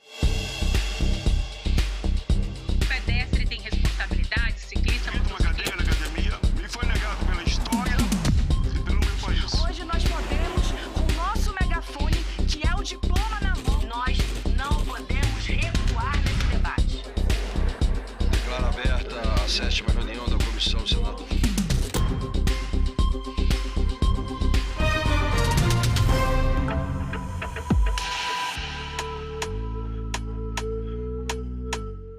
Em 2024, 273 mil nascimentos de bebês de mães com até 19 anos no Brasil. 12 mil só de mães com idades entre 10 e 14 anos. Esses números representam 11,4% do total de nascimentos no país. Em 2019, a taxa de mães adolescentes era de 14,7%. Os números melhoraram, mas a gravidez na adolescência permanece um problema de saúde pública, com reflexos principalmente na educação, levando muitos jovens ao abandono dos estudos. Como é que nós estamos em relação a essa maternidade precoce, essa maternidade juvenil? Quando a senhora começou até hoje, isso diminuiu ou é uma coisa recorrente? Nos anos 2000, nós tínhamos 750 mil partos, 750 mil adolescentes que deram à luz em 2000. Em 2024, nós temos 273 mil pessoas, adolescentes que deram à luz. Nós temos 32 meninas de 10 a 19 anos por hora que são mães. E no Brasil, nós estamos com níveis semelhantes a muitos países com baixa renda e que não têm o SUS. Como é que a gente consegue chegar de norte a sul, leste a oeste? Como é que o Ministério tem esse olhar? Porque tem locais muito mais difíceis de penetração. Qual é a estratégia? 11,4% dos bebês que nasceram no ano de 2024, eles são filhos de mães que não tinham mais do que 19 anos de idade, né? A gente costuma criar critérios de priorização para que o recurso financeiro e as ações de assistência técnica, que são o papel do MEC, elas cheguem mais fácil e mais rápido para os territórios mais vulneráveis. O Programa Saúde na Escola, por exemplo, ele prioriza escolas que estão localizadas em municípios com menor indicador de desenvolvimento humano, com menor condição de renda daquelas famílias, para a gente chegar um pouco mais perto, por exemplo, de estudantes que estão localizados em escolas, em aldeias indígenas, em comunidades remanescentes de quilombos. Laíse e Laiane, mãe e filha, hoje jovens, adultas, mas que já passaram pela gravidez na adolescência. Laíse, me conta essa tua experiência. 14 anos, né? Pré-adolescência, eu não digo nem adolescência. Foi complicado, tanto questão emocional, questão física, porque é uma grande mudança. Sair de casa cedo, assim que descobri a gravidez, deu aquele choque, né, na família todinha. Quando você teve a notícia, o que pesou mais? O que você lembra? Um temor maior, um medo maior? A dificuldade, porque a minha mãe, a gente estava com um ano que tinha vindo para cá, para Brasília, né? A minha mãe com uma criança e 3 adolescentes, né, sozinha, e aí do nada, não deu tempo nem de se estabilizar. Tem umas colegas que acabaram abandonando o estudo, não tem apoio, a responsabilidade cai só para elas. É muito complicado. Como o Ministério acolhe essas crianças, adolescentes que são gestantes e deixaram os estudos e querem voltar, estão voltando? Quais são as políticas públicas que nós temos para isso? Especificamente falando em adolescentes, crianças e adolescentes, eu queria destacar o programa Escola das Adolescências. É uma política pública inteiramente voltada para os sujeitos que estão lá na escola, nos anos finais do ensino fundamental. Significa dizer que eles têm entre 11 e 14 anos de idade. Então, esse programa ele tem um conjunto de estratégias voltadas para a gente conseguir fortalecer um pouco mais a aprendizagem nos anos finais do ensino fundamental, mas ele se conecta muito com a etapa que esses adolescentes estão vivenciando, a transição importante nas suas vidas, né, do final da infância para o início da juventude. Então, a escola organiza formas de acolhimento, de escuta, de reorganização do currículo. Questão de escola, como é que ficou isso? Continuei estudando até um certo ponto da gravidez, mas chegou um ponto que teve que parar, que estacionar. E aí, depois que a gente tem o bebê, quem cuida da criança é a gente, não tem um responsável, digamos assim, ou a mãe, ou a outra avó da criança para ter apoio. Eu tive meu primeiro filho com 14 anos. Hoje estudo é tudo, né? Se você não tiver estudo, você não tem nada. Meu filho, eu cheguei a estudar e parei. E aí, depois de velho, eu vejo que tá acontecendo a mesma coisa, né? Então, tipo, eu vejo mães deixar de estudar para poder cuidar de casa.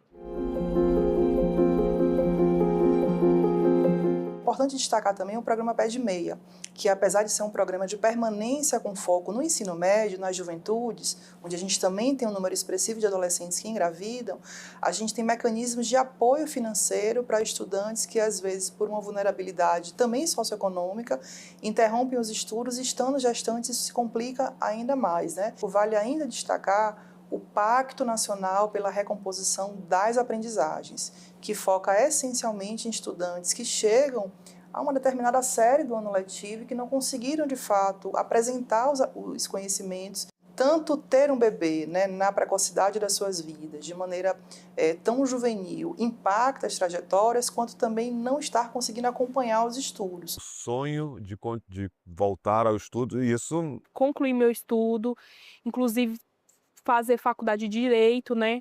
Eu tenho essa vontade, vou fazer ainda. Mas a gente vai abrindo mão por um tempo, né? Estudar primeiramente, né? Não ser pai cedo. E depois que ter uma vida melhor, depois dos estudos, aí sim poder pensar em ter filho. No programa Saúde na Escola, as equipes escolares com as equipes de saúde, elas se aliam indo para dentro das escolas e às vezes também levando estudantes para os postos de saúde para conhecer um pouco melhor os mecanismos de proteção e de prevenção a uma gravidez precoce, podendo entender um pouco melhor como funcionam os muitos mecanismos anticoncepcionais, para a gente criar uma cultura de entender um pouco melhor a importância do planejamento familiar, a importância da gente conseguir organizar um pouco melhor esse tempo importante da vida. Você, Laene, como foi lá no início? Na verdade, o médico pensou que eu pudesse morrer na cirurgia por conta de anemia, se eu não me engano. Tive pressão alta também, fiquei internada uma semana a mais do que ele recebeu alta primeiro do que eu, né? O pessoal mais antigo fala que tem que ficar de resguardo, tudo, mas como era só eu e o pai dele, não tinha como ficar de resguardo. A questão, sua mãe falou do apoio emocional, que lá atrás faltou naturalmente, e você? Assim, de uma certa forma faltou porque a minha família, inclusive ela, não mora aqui, né, em Brasília comigo. Eu vim só eu e o pai do meu filho, né, na época. Então era só nós dois, pra tudo. A gente não contava nem com a minha família, nem com a família dele. Era só a gente.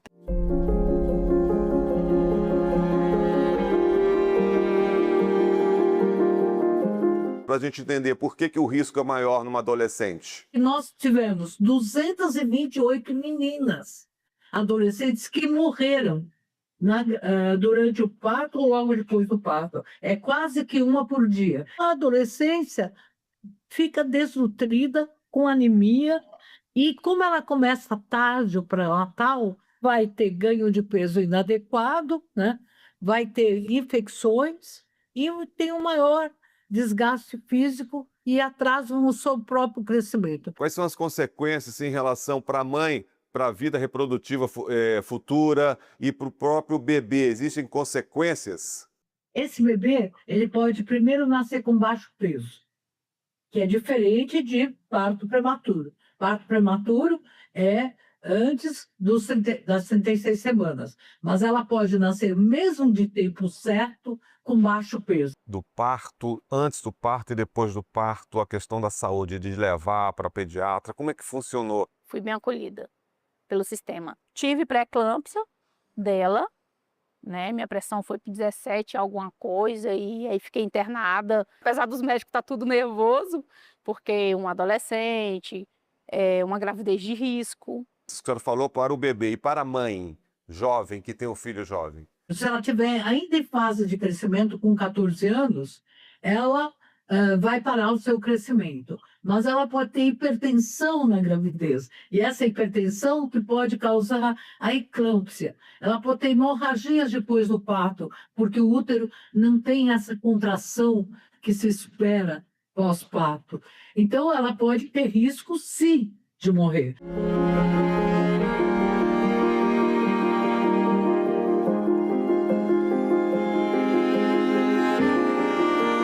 Sem o estudo, o básico, muita dificuldade? Muita dificuldade.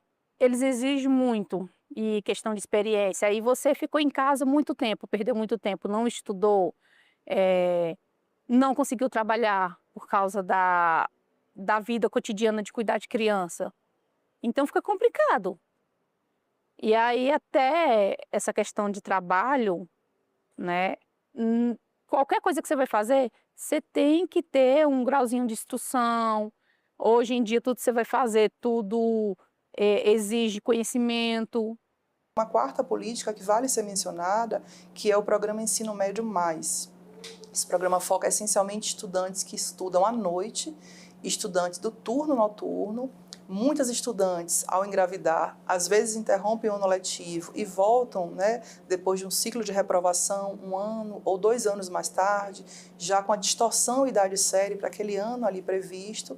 Então, o Ensino Médio Mais também promove um conjunto ali de iniciativas para ressignificar um pouco o ensino médio noturno, com muita busca ativa para trazer esses estudantes de volta para a escola, para que a gente consiga assegurar a terminalidade da educação básica. A questão dos estudos hoje, talvez, né, em algumas escolas até seja, né, um bom ponto, e eu até incentivo, né, e isso não tira o apoio do aluno, né, hora nenhuma, ele tem que estudar mesmo, ele tem que ter uma formação, né, mas eu acredito que a educação, ela vem primeiro do lar, sabe, eu acredito muito nisso.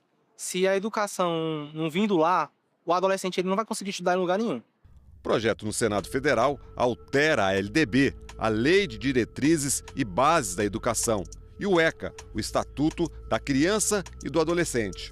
O objetivo é promover ações para o enfrentamento ao abandono escolar por causa da maternidade precoce. Prevê oferta de condições adequadas de frequência e permanência escolar das mães adolescentes, dos filhos dessas estudantes, além da busca ativa das alunas que tenham interrompido a trajetória educacional. A maternidade, ela influencia, mas também acredito que a rede de apoio é o principal. Começa antes da gravidez. Eu acho que a educação em saúde nas escolas resolveria talvez metade desses problemas aí. O que a gente poderia falar sobre educação sexual nas escolas para adolescentes? Dentro do conjunto das ações do Programa Saúde na Escola, a gente tem exatamente esse eixo que olha para a reprodução, que olha para um tema de muita importância para a saúde. A gente leva elementos em oficinas pedagógicas de orientação para a realização de práticas nas escolas, dentro, por exemplo, do Programa Saúde nas Escolas, para que essas temáticas elas possam ser trabalhadas numa perspectiva de proteger o desenvolvimento humano dessas crianças e adolescentes, entendendo os riscos à saúde, os agravos à saúde que podem acontecer quando temos uma gravidez aos 10 anos de idade, aos 11 anos de idade, como é expressivo no Brasil ainda.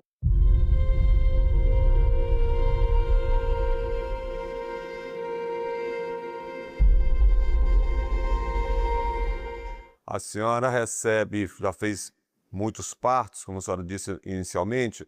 A senhora poderia descrever como é que a senhora recebe essas meninas? Elas vêm confiantes, elas vêm desconfiadas, elas vêm com os pais, elas estão frágeis. Qual é o sentimento que a senhora percebe nessas meninas que chegam ao seu consultório?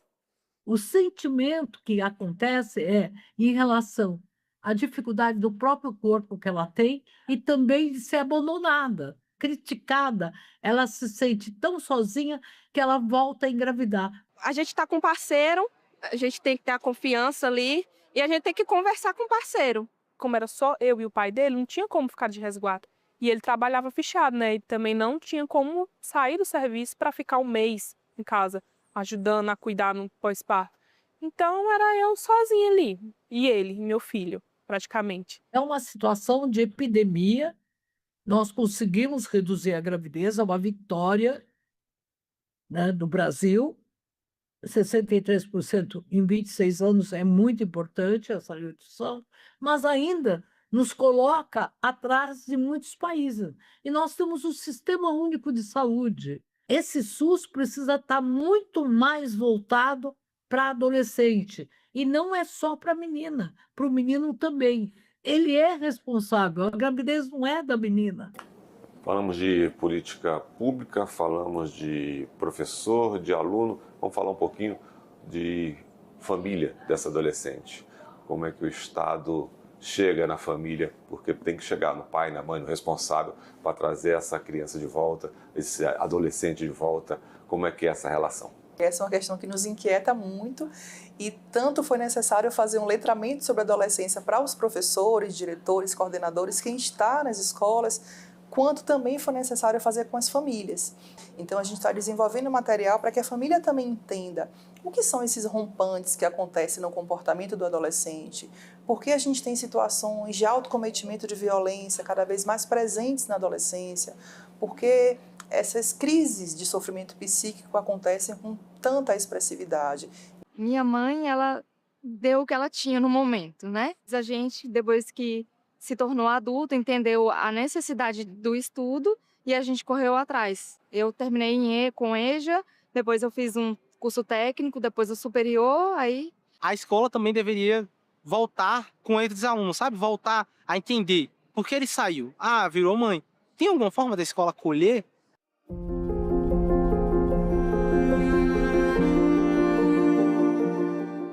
Laiane, você tem o Heitor, talvez queira uma menina, uma filhota, não sei.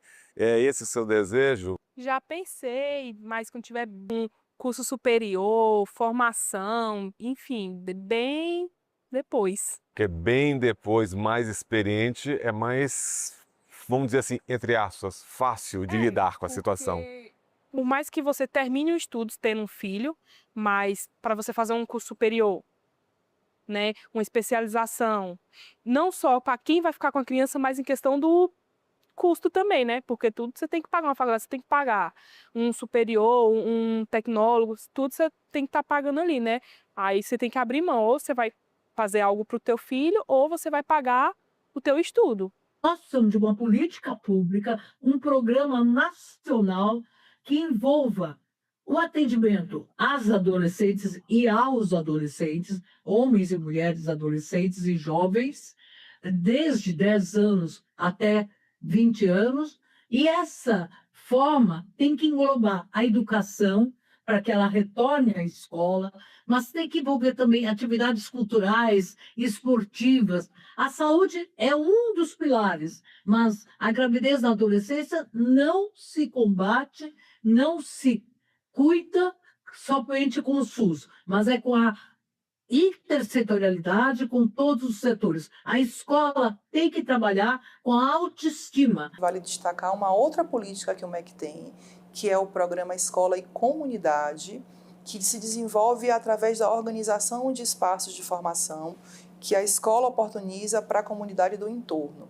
O MEC repassa um recurso para as escolas, para elas organizarem oficinas pedagógicas, trazendo a família e trazendo a comunidade para aprender junto com a escola.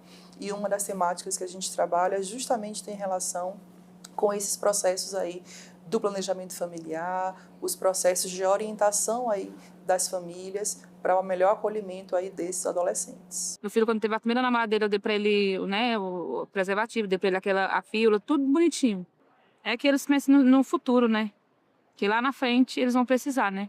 Os pais têm que entender que, por mais que eles critiquem, a primeira relação sexual, em média, no Brasil, está acontecendo entre 14 e 15 anos. Então, é preciso começar antes a mostrar para as adolescentes e para os adolescentes a responsabilidade de uma gravidez da adolescência. Adolescente, a família quer voltar a estudar. Como é que faz? Procura quem? Qual é o caminho? Cada uma das redes de ensino são 5.569 municípios, né? Muitos deles formam um sistema, alguns se juntam com os estados para integrar o sistema estadual de educação. Então, a gente tem calendários distintos no país inteiro. Então, o que se recomenda para esse estudante que interrompeu os seus estudos, que deseja voltar à escola, é que ele de imediato procure a escola mais próxima da sua residência para se informar sobre o calendário daquela rede de ensino e organizar a sua vida para esse retorno, porque certamente essas estratégias que eu apresentei, né, em termos de políticas públicas, orientam as redes e essas escolas para que acolham da melhor forma esses estudantes e tragam-os de volta para a jornada de escolarização formal. Para você ter opinião, para você falar sobre o que você gosta, sobre seguir o que você quer, tudo envolve estudo. Então, não tenho o que dizer a não ser continue. Mesmo que esteja muito ruim, muito chato, muito pesado, continue, porque lá na frente vai valer a pena. Mandar um recado para os adolescentes sobre essa questão da educação, da gravidez precoce, de toda a responsabilidade que envolve esse momento. O que você poderia dizer para eles? Primeiramente, ter respeito, né, pelo próximo. Principalmente porque eles são do sexo masculino e quem mais sai perdendo é a mulher, né? Mesmo que eu vou trabalhar e vou pagar uma pensão, mas é a mulher quem tem que parar de estudar, é a mulher quem tem mudança no corpo devido à gravidez, até fica com problemas de saúde devido a um parto complicado. Doutora Albertina, eu queria encerrar com a senhora me dando assim quase que um recado para as autoridades. Os grupos educativos, que eu digo as rodas de conversa, no SUS, na cultura e na educação. A escola tem que promover pelo menos uma vez por semana. É preciso hoje trabalhar com a situação do bullying, da igualdade, da parceria, do projeto de futuro. O Brasil mostrou na epidemia da Covid que é capaz de ter ações rápidas. Eu vou trazer um recado que parece antigo, porque ele é de 1936, mas ele permanece muito atual, que é do meu conterrâneo Anísio Teixeira, o nosso patrono, né, da escola pública brasileira, onde ele falava que a escola ela precisa ser, de fato, esse espaço que habilite a gente também a melhor conviver. Anísio Teixeira falava muito da importância da escola como motora de promoção da democracia. Eu acho que tem uma ideia ainda muito nova desse escola novista, que é de trazer a perspectiva de que a escola deve ser essa grande engrenagem que faça todos os seres que nela habitam, né, desenvolver as suas máximas capacidades, potencialidades, para a gente desenvolver melhores formas de conviver. Então, as escolas estão abertas, especialmente a escola das adolescências, que pensa esse sujeito, ela está se revisionando a todo instante a partir dessa política, para que ela desenvolva melhores formas de aprender o conteúdo conceitual acumulado pela história da humanidade, mas também essas habilidades relacionais que nos habilitam a melhor conviver e construir o país que a gente deseja, muito calcado na justiça social e na profunda liberdade e respeito aí por todas as pessoas. Não é bom romantizar a gravidez, focar mais no estudo, no futuro. Você focar no futuro, que você quer para o seu futuro. Você é uma advogada, uma médica. Foca nisso, que é o mais importante, é o seu futuro. Namorado, marido, isso é depois, quando você estiver bem, estudo, porque o estudo traz um trabalho melhor, um financeiro melhor.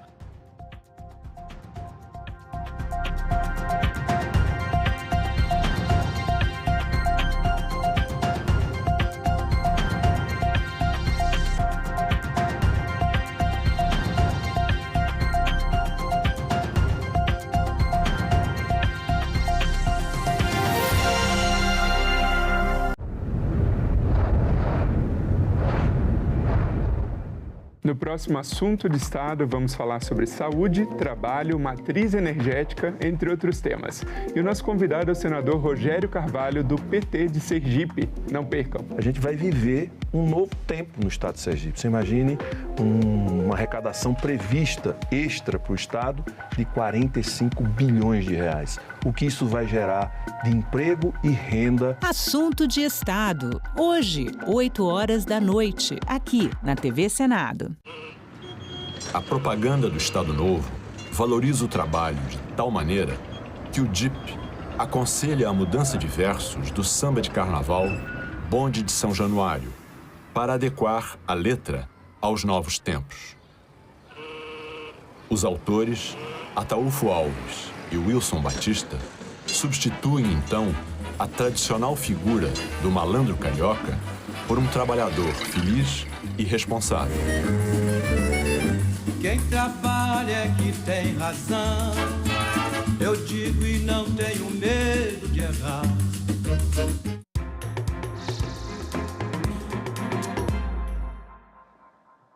Olá, estamos de volta, são 9h32 em Brasília.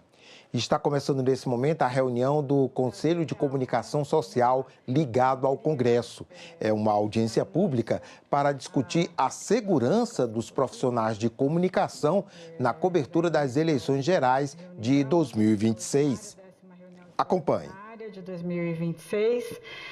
Então, havendo número legal nos termos do artigo 6º da Lei 8.389 de 1991, declaro aberta a 10ª reunião de 2026 do Conselho de Comunicação Social do Congresso Nacional, que, conforme a pauta enviada anteriormente, destina-se a audiência pública sobre a segurança dos profissionais de comunicação na cobertura das eleições gerais de 2026.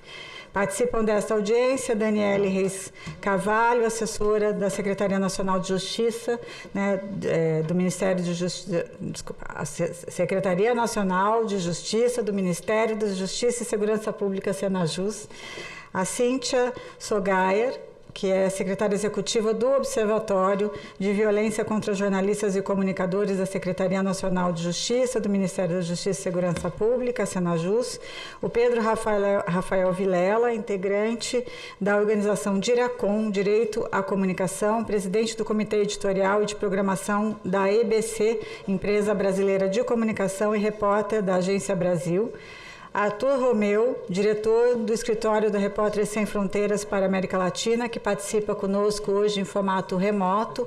Arthur, obrigada por estar aqui conosco.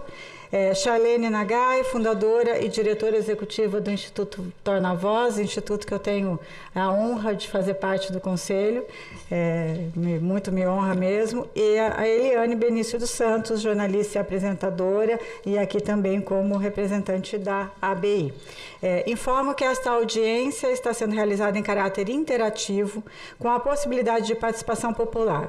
Para isso, as pessoas que tenham interesse em participar com comentários ou perguntas podem fazê-lo por meio do portal E-Cidadania no endereço www.senado.leg.br/e-cidadania e do Alô Senado pelo telefone 0800 061 2211. Queria também agradecer aqui a presença da vice-presidente Ângela Sinhac. Esse tema também é um tema caro, né, para a nossa conselheira. E antes de passarmos para o início das exposições, onde cada expositor terá 15 minutos para a sua fala inicial, eu queria só ressaltar a importância desse tema, de tratarmos aqui no âmbito do Conselho de Comunicação Social. Essa é a segunda audiência que tratamos sobre as questões relacionadas às eleições deste ano, mas também ao processo eleitoral como um todo, em face às novas os novos, vamos dizer assim, desafios que a gente tem por conta de questões relacionadas principalmente ao uso de tecnologia, ao uso da inteligência artificial para olhar, né, atuar como um agente no processo eleitoral. Então, essa audiência pública, vamos debater uma ameaça direta à base da nossa democracia, a escalada da violência contra jornalistas e veículos de comunicação, que atinge níveis alarmantes durante os períodos eleitorais. Monitoramentos realizados por diversas entidades apontam que o ambiente de intensa polarização política, somado ao curto espaço de tempo em que as campanhas eleitorais ocorrem, propicia terreno altamente fértil para hostilidades e violências. Nesse intervalo decisivo, em que a atuação da imprensa se intensifica para acompanhar, investigar e questionar candidatos e candidaturas, narrativas que tratam o jornalismo profissional como um inimigo ganham tração, com o objetivo claro de desacreditar a imprensa e enfraquecer o debate público. Dados recentes confirmam essa preocupação. Apenas durante a campanha municipal de 2024, em pouco mais de 2 meses, o monitoramento feito pela Coalizão em Defesa do Jornalismo, CDJ, registrou mais de 57 mil ataques digitais relacionados às eleições, uma média estarrecedora de 781 agressões diárias. O X, antigo Twitter, concentrou a maior parte das agressões, seguido por plataformas como TikTok TikTok e Instagram. O cenário de hostilidade, longe de arrefecer, continuou a crescer. O relatório da ABET, divulgado em abril deste ano, aponta que em 2025 os ataques virtuais contra jornalistas cresceram 35%, chegando a 900 mil menções agressivas ou ameaçadoras. Olha que loucura! O equivalente a quase 2.500 mil ataques por dia. O que nos preocupa profundamente é que essa violência vem ganhando novos contornos. Ferramentas de inteligência artificial já estão sendo instrumentalizadas de forma maliciosa para espalhar desinformação e construir uma percepção negativa sobre a imprensa. Vale destacar que a violência digital é assimétrica e desproporcional. As mulheres jornalistas são os alvos mais frequentes e sofrem uma violência de caráter mais agressivo, na qual críticas profissionais são substituídas por pesados insultos misóginos e comentários sobre aparência e moralidade. Apenas no Instagram, as mulheres concentram 68,3% de todas as agressões registradas durante o último pleito municipal. Mas o linchamento não se restringe às telas ou no ambiente digital. A violência transborda para as ruas e para as instituições. Nesse último levantamento da ABET, de 2025, foram 66 casos de violência não letal no país, abrangendo violências, agressões físicas, intimidações e roubos de equipamento. Durante as eleições, registrou-se que a grande maioria dos ataques físicos e ameaças do mundo real teve como perpetradores os próprios agentes políticos ou estatais, figuras que deveriam ser as primeiras a zelar pelo Estado democrático de direito e pelo exercício da liberdade de imprensa. Vemos também uma perigosa instrumentalização do Poder Judiciário. Processos de decisões judiciais têm sido utilizados como ferramentas de assédio para censurar conteúdos, remover reportagens e intimidar comunicadores. Diante desse quadro de emergência, a criação do grupo de trabalho no âmbito do Observatório de Violência contra Jornalistas e Comunicadores Sociais da Senajus, do Ministério da Justiça e Segurança Pública, é um passo necessário para identificar padrões e fortalecer respostas rápidas a esses ataques. Como alertam os especialistas, a violência contra a imprensa em períodos eleitorais não é um ataque isolado a um indivíduo ou a empresa jornalística. É uma afronta ao direito de cada cidadão de receber informações confiáveis para decidir o seu voto e o futuro do país. Eleições justas exigem jornalismo seguro e livre. Então, com isso, eu passo a palavra por 15 minutos. Inicialmente, primeiro a gente vai ter uma apresentação de 15 minutos da Senajus, que será dividida entre as senhoras Daniele Reis Carvalho e a senhora Cíntia Sogayer, secretária executiva do Observatório. Então, com a palavra, a senhora Daniele. Muito obrigada pela sua presença, Daniele. É um prazer ter você aqui com a gente. Muito obrigada, Patrícia e Comissão de Comunicação Social. Agradeço a todos pelo convite e cumprimento inicialmente os integrantes dessa mesa, senhora Patrícia, presidente do Conselho de Comunicação Social e presidenta do Instituto Palavra Aberta, que integra o Observatório, a senhora Ângela Knatti, vice-presidente, o senhor Pedro Vilela, secretário executivo do Fórum Nacional pela Democratização da Comunicação e jornalista da Empresa Brasil de Comunicação, o senhor Arthur Romeu, que nos acompanha online, diretor da Repórteres Sem Fronteira, que também integra o Observatório, a senhora Charlene Nagai, do Instituto Torna Voz, que também integra, a senhora Eliane Benício, jornalista e apresentadora. Também cumprimentos de mais jornalistas presentes aqui, que integram o Observatório, autoridades presentes, entidades da sociedade civil e todos os comunicadores sociais, que está nesse importante debate sobre a segurança dos profissionais de comunicação na cobertura das eleições. É uma satisfação participar desse debate, representando a secretária nacional de Justiça, a senhora Maria Rosa Lola, ao lado da nossa secretária executiva do Observatório, que integra desde o seu início, em 2023. A nossa contribuição aqui é apresentar essa iniciativa que Patrícia já mencionou, da criação desse GT, que é específico sobre violência contra jornalistas e comunicadores no exercício da profissão durante o período eleitoral. Eu sei que muitas pessoas que estão aqui acompanham a pauta do Observatório, mas para quem ainda não conhece, ele foi criado no âmbito do Ministério da Justiça, né, em 2023, e desde então ele funciona como esse espaço permanente de diálogo entre poder público e sociedade civil, voltada ao monitoramento dos casos, ao encaminhamento de ocorrências, né, e à produção de subsídios para políticas públicas de prevenção e combate à violência. A partir desse acúmulo, o Conselho Consultivo, na sua 6ª reunião, que aconteceu em 21 de maio de 2026, criou o GT eleitoral, e a primeira reunião já aconteceu, foi um sucesso, dia 24 de junho, então no último mês, já com foco para essa definição dos objetivos e para a preparação para as eleições. Esse GT, como bem disse Patrícia, ele parte da constatação de que os períodos eleitorais ampliam a exposição de jornalistas e comunicadores, e vemos esse recorte de gênero muito acentuado a riscos que não são hipotéticos. Ameaças, intimidações que culminam para agressões físicas, que podem escalar, né, nas redes, ataques coordenados e campanhas de descredibilização e desinformação, intensificados pelo uso de inteligência artificial, e nas instituições, assédio judicial. Então, vemos esses ataques nas mais diversas frentes, impedimentos à cobertura e silenciamento dos mais diversos tipos.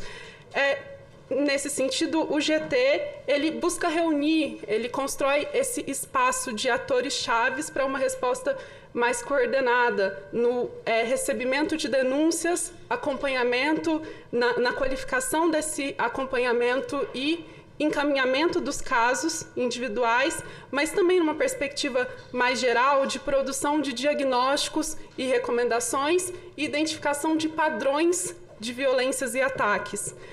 O grupo ele é coordenado pela Senajus, no âmbito do Ministério da Justiça, mas ele tem uma composição ali permanente plural, que reúne entidades representativas do setor da sociedade civil, vou citá-las aqui: a Federação Nacional dos Jornalistas, a FENAGE, a Associação Brasileira de Emissoras de Rádio e Televisão, a ABERT, a Associação Brasileira de Jornalismo Investigativo, a ABRAGE, e a Associação Brasileira de Imprensa, a ABI, que tem cadeiras permanentes no GT, e órgãos públicos, a SENASP, do MJ, e a CEDIG, Secretaria de Direitos Digitais, e a SECOM da Presidência.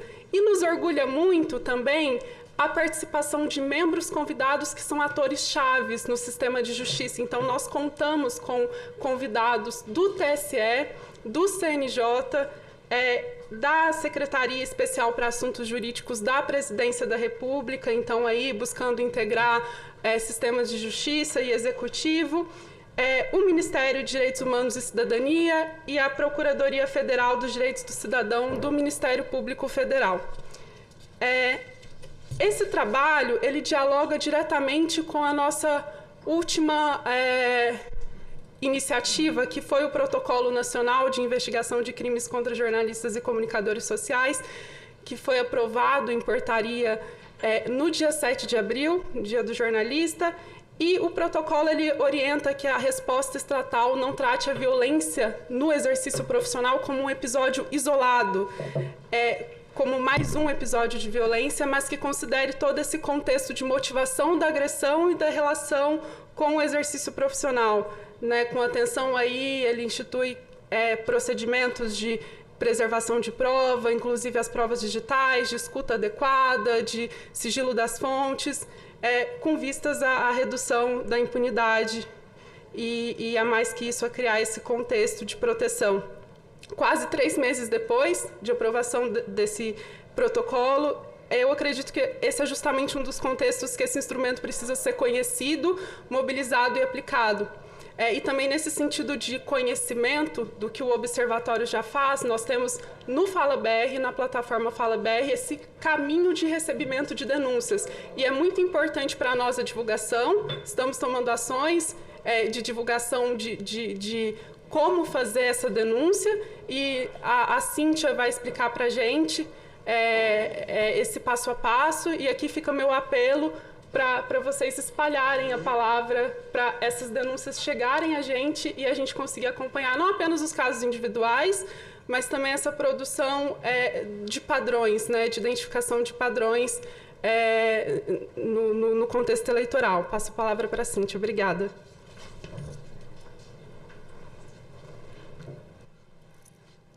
Bom dia a todos e a todas. Eu cumprimento Patrícia Blanco, presidente da mesa e desse conselho, em nome de que eu cumprimento a todos da mesa e a todos os presentes, inclusive na forma online. Bom, eu sou a Cíntia, alguns de vocês já me conhecem, eu sou secretária executiva do Observatório. Eu cheguei na Secretaria Nacional de Justiça ao final de 2024 e de lá para cá a gente organizou bastante o observatório, né, com a criação do regimento interno e também uma regularidade nas reuniões. Enfim, eu vou apresentar como é que o jornalista ou quem o represente ou quem... qualquer cidadão que queira ir denunciar alguma violência contra esses profissionais, jornalistas e comunicadores sociais, como é que ele pode, como é que chegam essas denúncias até nós?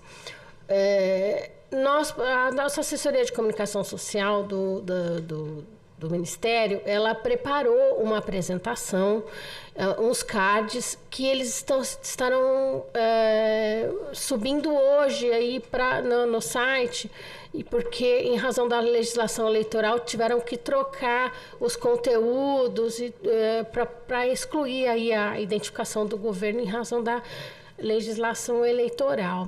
Então esses cards, eles estarão disponíveis no nosso site também, mas em primeira mão estarei apresentando aqui. Bom, saiba como denunciar a violência durante as eleições de 2026. A nossa porta de entrada do Observatório, ela é uma plataforma oficial do governo, que é o Fala BR, que é uma plataforma integrada de apresentação de denúncias ou solicitação de acesso à informação, bem conhecida aí de todos, e ela é uma plataforma... Tá ligado? E ela é uma plataforma criada justamente para receber essas denúncias, essas manifestações. Então, inicialmente, aquele que deseja fazer uma denúncia nesse sentido vai ter que entrar aí no Fala BR. Essa aí é uma tela aí, inicial aí do sistema, né? Aqui, né? Ele não está passando. Passou? Inicialmente, para ele acessar o sistema, quando ele entra lá no Fala BR, ele vai entrar, né, no falabr.cgu.gov.br e na tela inicial ele vai clicar em Cidadãos. Depois que ele clicou em Cidadãos, ele vai elaborar o relato dele. Ele vai elaborar o relato, vai ter um campo de texto onde a pessoa poderá elaborar o relato do que aconteceu. Nesse momento, nós orientamos que a pessoa já coloque ali no texto solicitando encaminhamento ao observatório da violência, né? Por quê? Porque o Fala BR, ele recebe de tudo um pouco, ou de tudo muito. E para que essa denúncia, para que a nossa ouvidoria do Ministério receba isso e entenda que o caso é nosso, muito embora eles façam uma análise do conteúdo, é interessante já que a pessoa ela já direcione ali no observatório, né? E ali ela pode anexar documentos em PDF, pode anexar imagens, vídeos, áudios. E nesse momento a gente solicita que o maior número de robustez dessa comprovação seja anexado.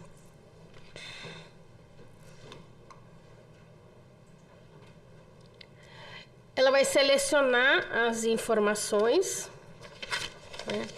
vai dizer qual é o tipo de manifestação. Hoje, a plataforma do Fala BR, ela já funciona com um pouquinho de inteligência artificial. Então, a depender do texto que a pessoa coloca, ele já verifica se aquilo é uma denúncia, ou se aquilo é uma manifestação, ou se aquilo é um requerimento. Mas, de qualquer forma, embora seja qual é a classificação, o importante é que isso seja direcionado para nós aqui do Observatório. E para que ele chegue até nós, é importante que o cidadão, ele escolha ali a esfera, porque ele vai poder escolher a esfera federal, ou municipal, ou estadual, que ele escolha a esfera federal e que na hora dele identificar qual que é o agente do governo, enfim, que ele selecione o Ministério da Justiça e Segurança Pública. Né? Muito embora não seja o Ministério o agressor, mas ele vai direcionar aquilo, porque é só ali que ele vai chegar para nós, porque aí vai chegar para a nossa ouvidoria do Ministério, cada Ministério tem uma ouvidoria própria, e o assunto denúncia de crime. Né? Recentemente, num passado não muito distante, né? Recentemente a CGU tinha muitos assuntos, os mais diversos possíveis. E aí a CGU, como ela é a gestora disso, ela fez uma higienização desses assuntos. Então, nós não conseguimos ali, num primeiro momento e num curto prazo, colocar expressamente ali violência contra jornalista, ou, enfim, algo que seja bem assim. O assunto mais próximo que a gente encontrou seria esse denúncia-crime, ou assédio moral, mas aí o assédio moral ele confunde um pouco com comissão de ética, então a gente preferiu direcionar para denúncia-crime. Dentro desse assunto denúncia-crime, internamente na nossa ouvidoria, eles já separam ali se o tema é violência contra jornalista ou eleição violência contra jornalista. Né? Mas isso é interno do Ministério, a gente conseguiu isso internamente com a nossa ouvidoria. Mas assim chega para nós.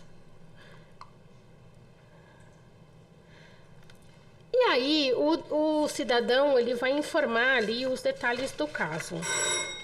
60 segundos. Ele vai informar o local da ocorrência, as pessoas envolvidas, outras informações relevantes e outros dados que auxiliem aí nessa apuração.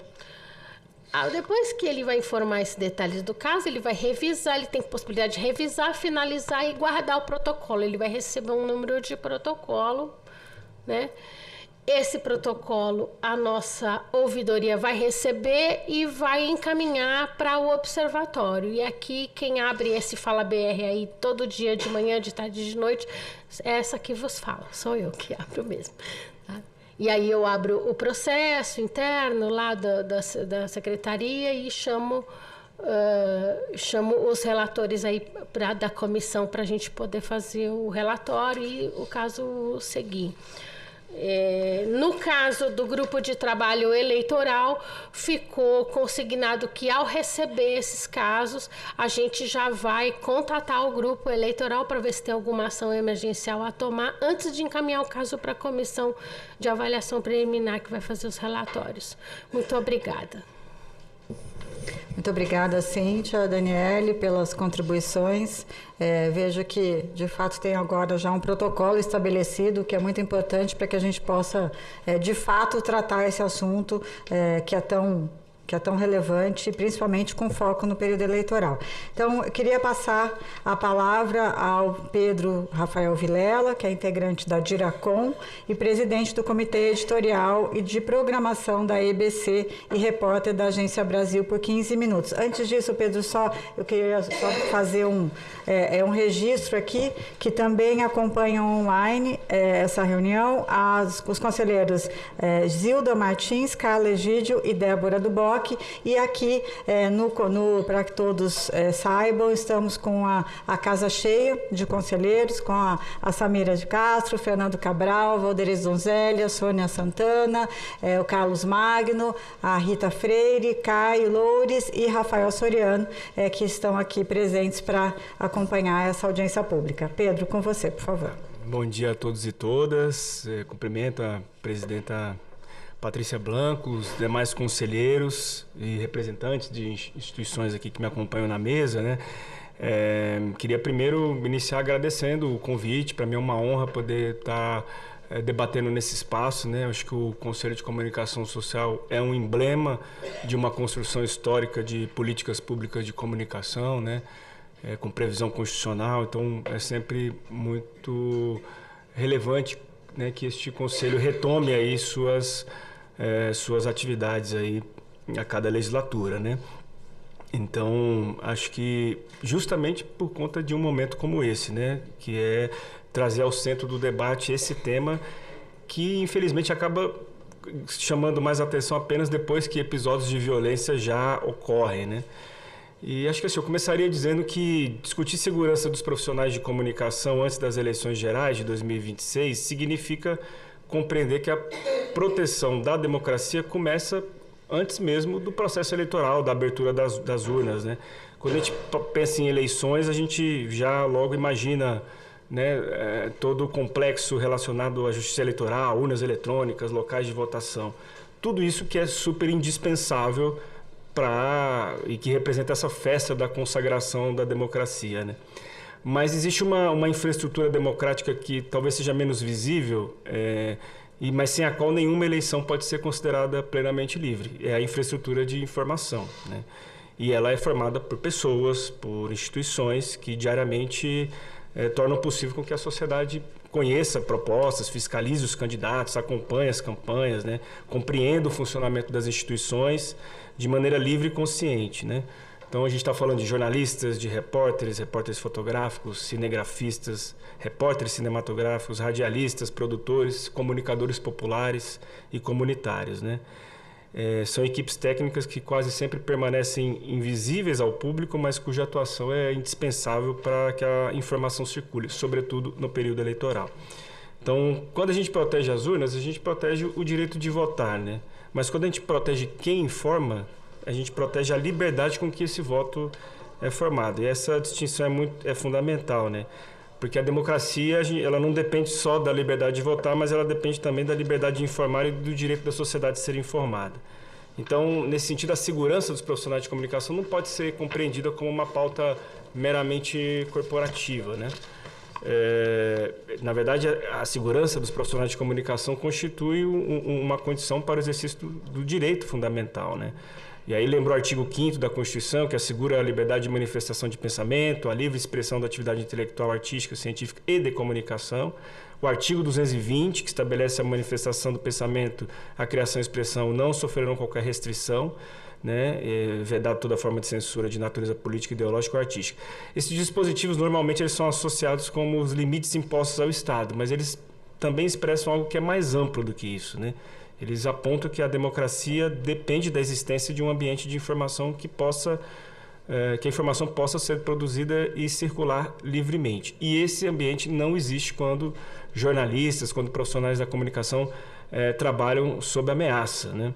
Não existe quando repórteres precisam avaliar se determinada pauta colocará em risco a sua própria integridade física, a segurança de suas famílias, quando mulheres jornalistas são submetidas a campanhas permanentes de misoginia e perseguição nas redes sociais.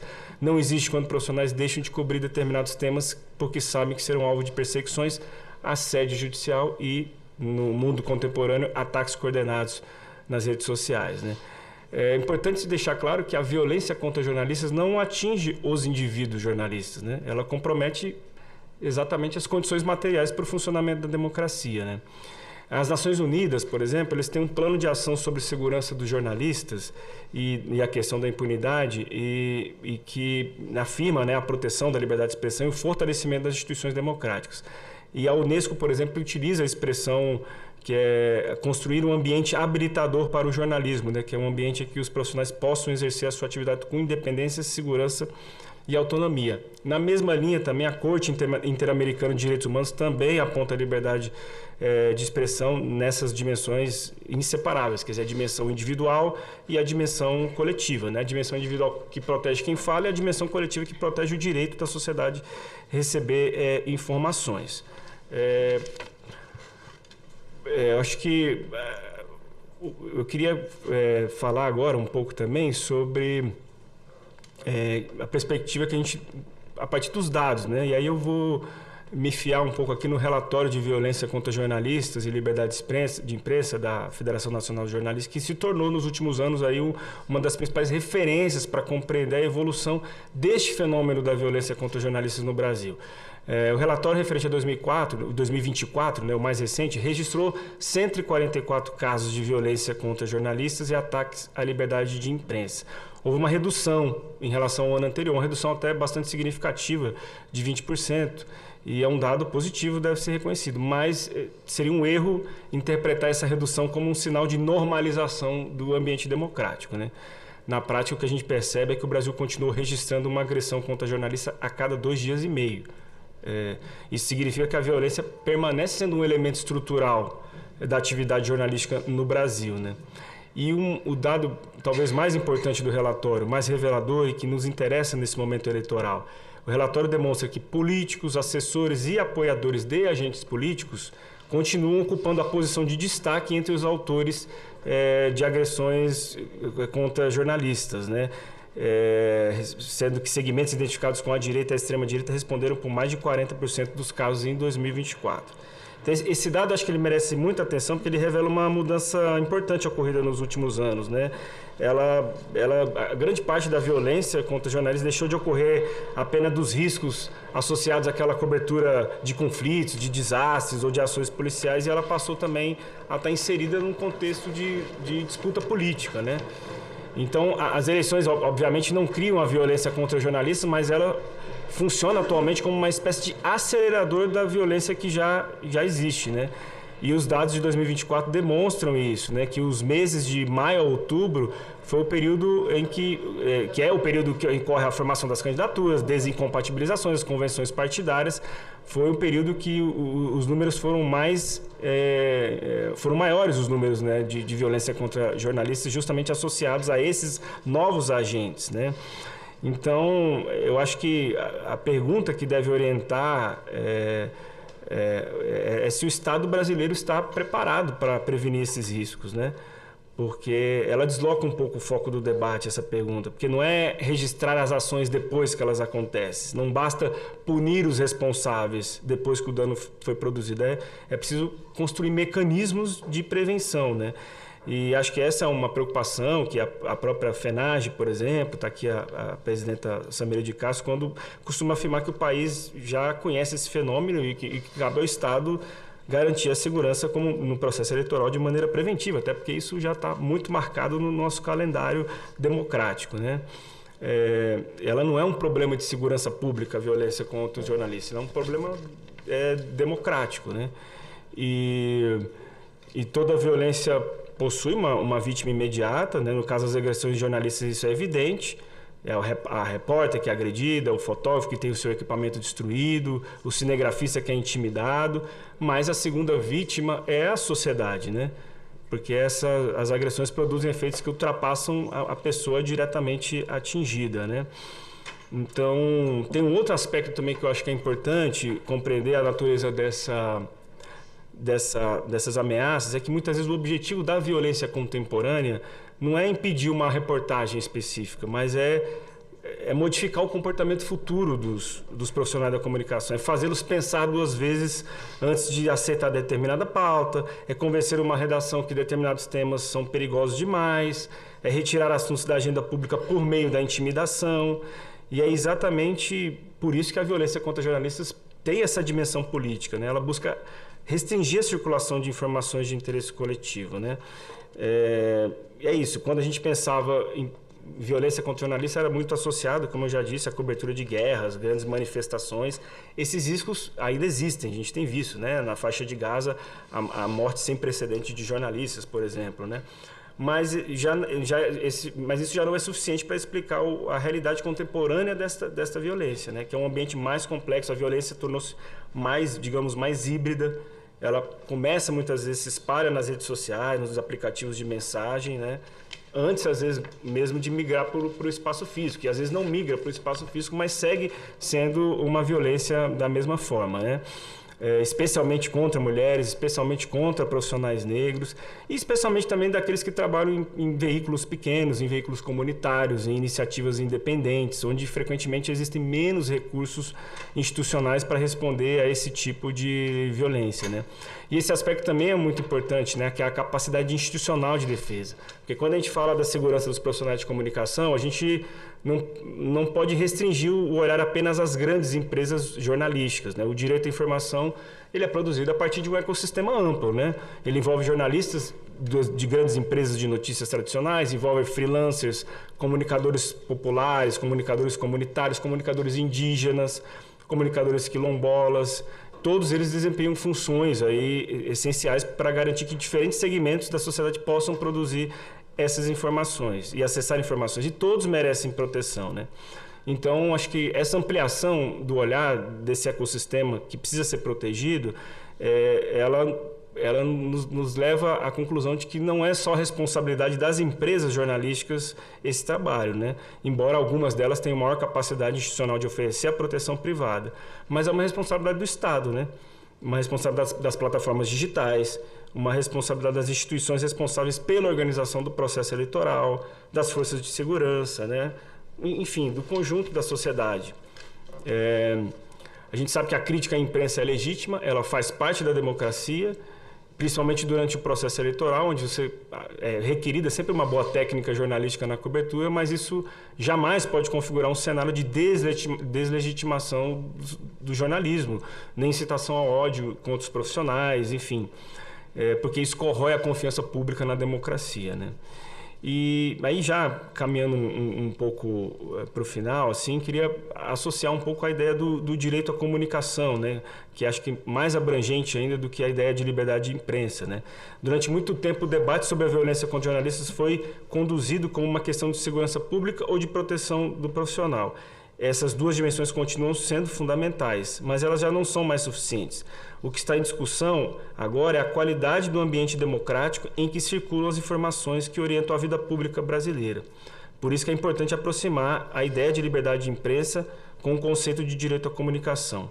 Enquanto a liberdade de imprensa protege a atividade jornalística contra a censura e interferências indevidas, o direito à comunicação protege algo maior. Protege o direito da sociedade de produzir, acessar e compartilhar informações em um ambiente plural, diverso e democrático. Então, não é apenas, assim, a pergunta não é somente como proteger os jornalistas, mas como garantir que a sociedade brasileira possa exercer plenamente seu direito à informação durante as eleições, né? E as plataformas digitais, enfim, as próprias empresas também nesse contexto, né?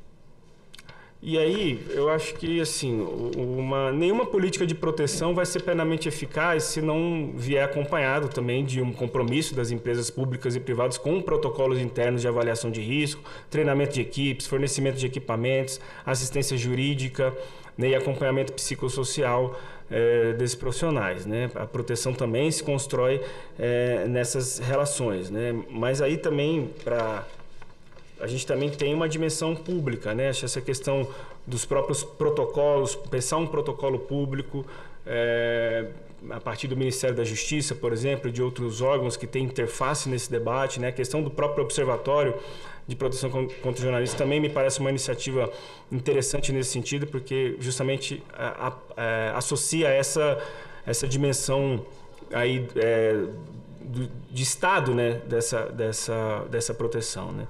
Então, e é isso. E acredito que a melhor política de proteção aos profissionais de comunicação continua sendo também o fortalecimento da democracia comunicacional brasileira, né?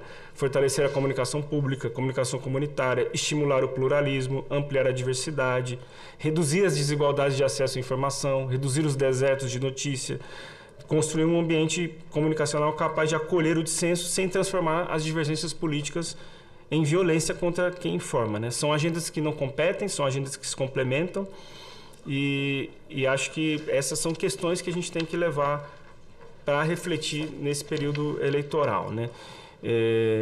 Em que condições trabalham aqueles e aquelas que têm a responsabilidade de informar a sociedade brasileira. Porque proteger quem informa não significa proteger uma categoria profissional, como eu já disse, significa proteger um direito coletivo da sociedade brasileira e que, no fim das contas, é o direito de decidir livremente os destinos da República.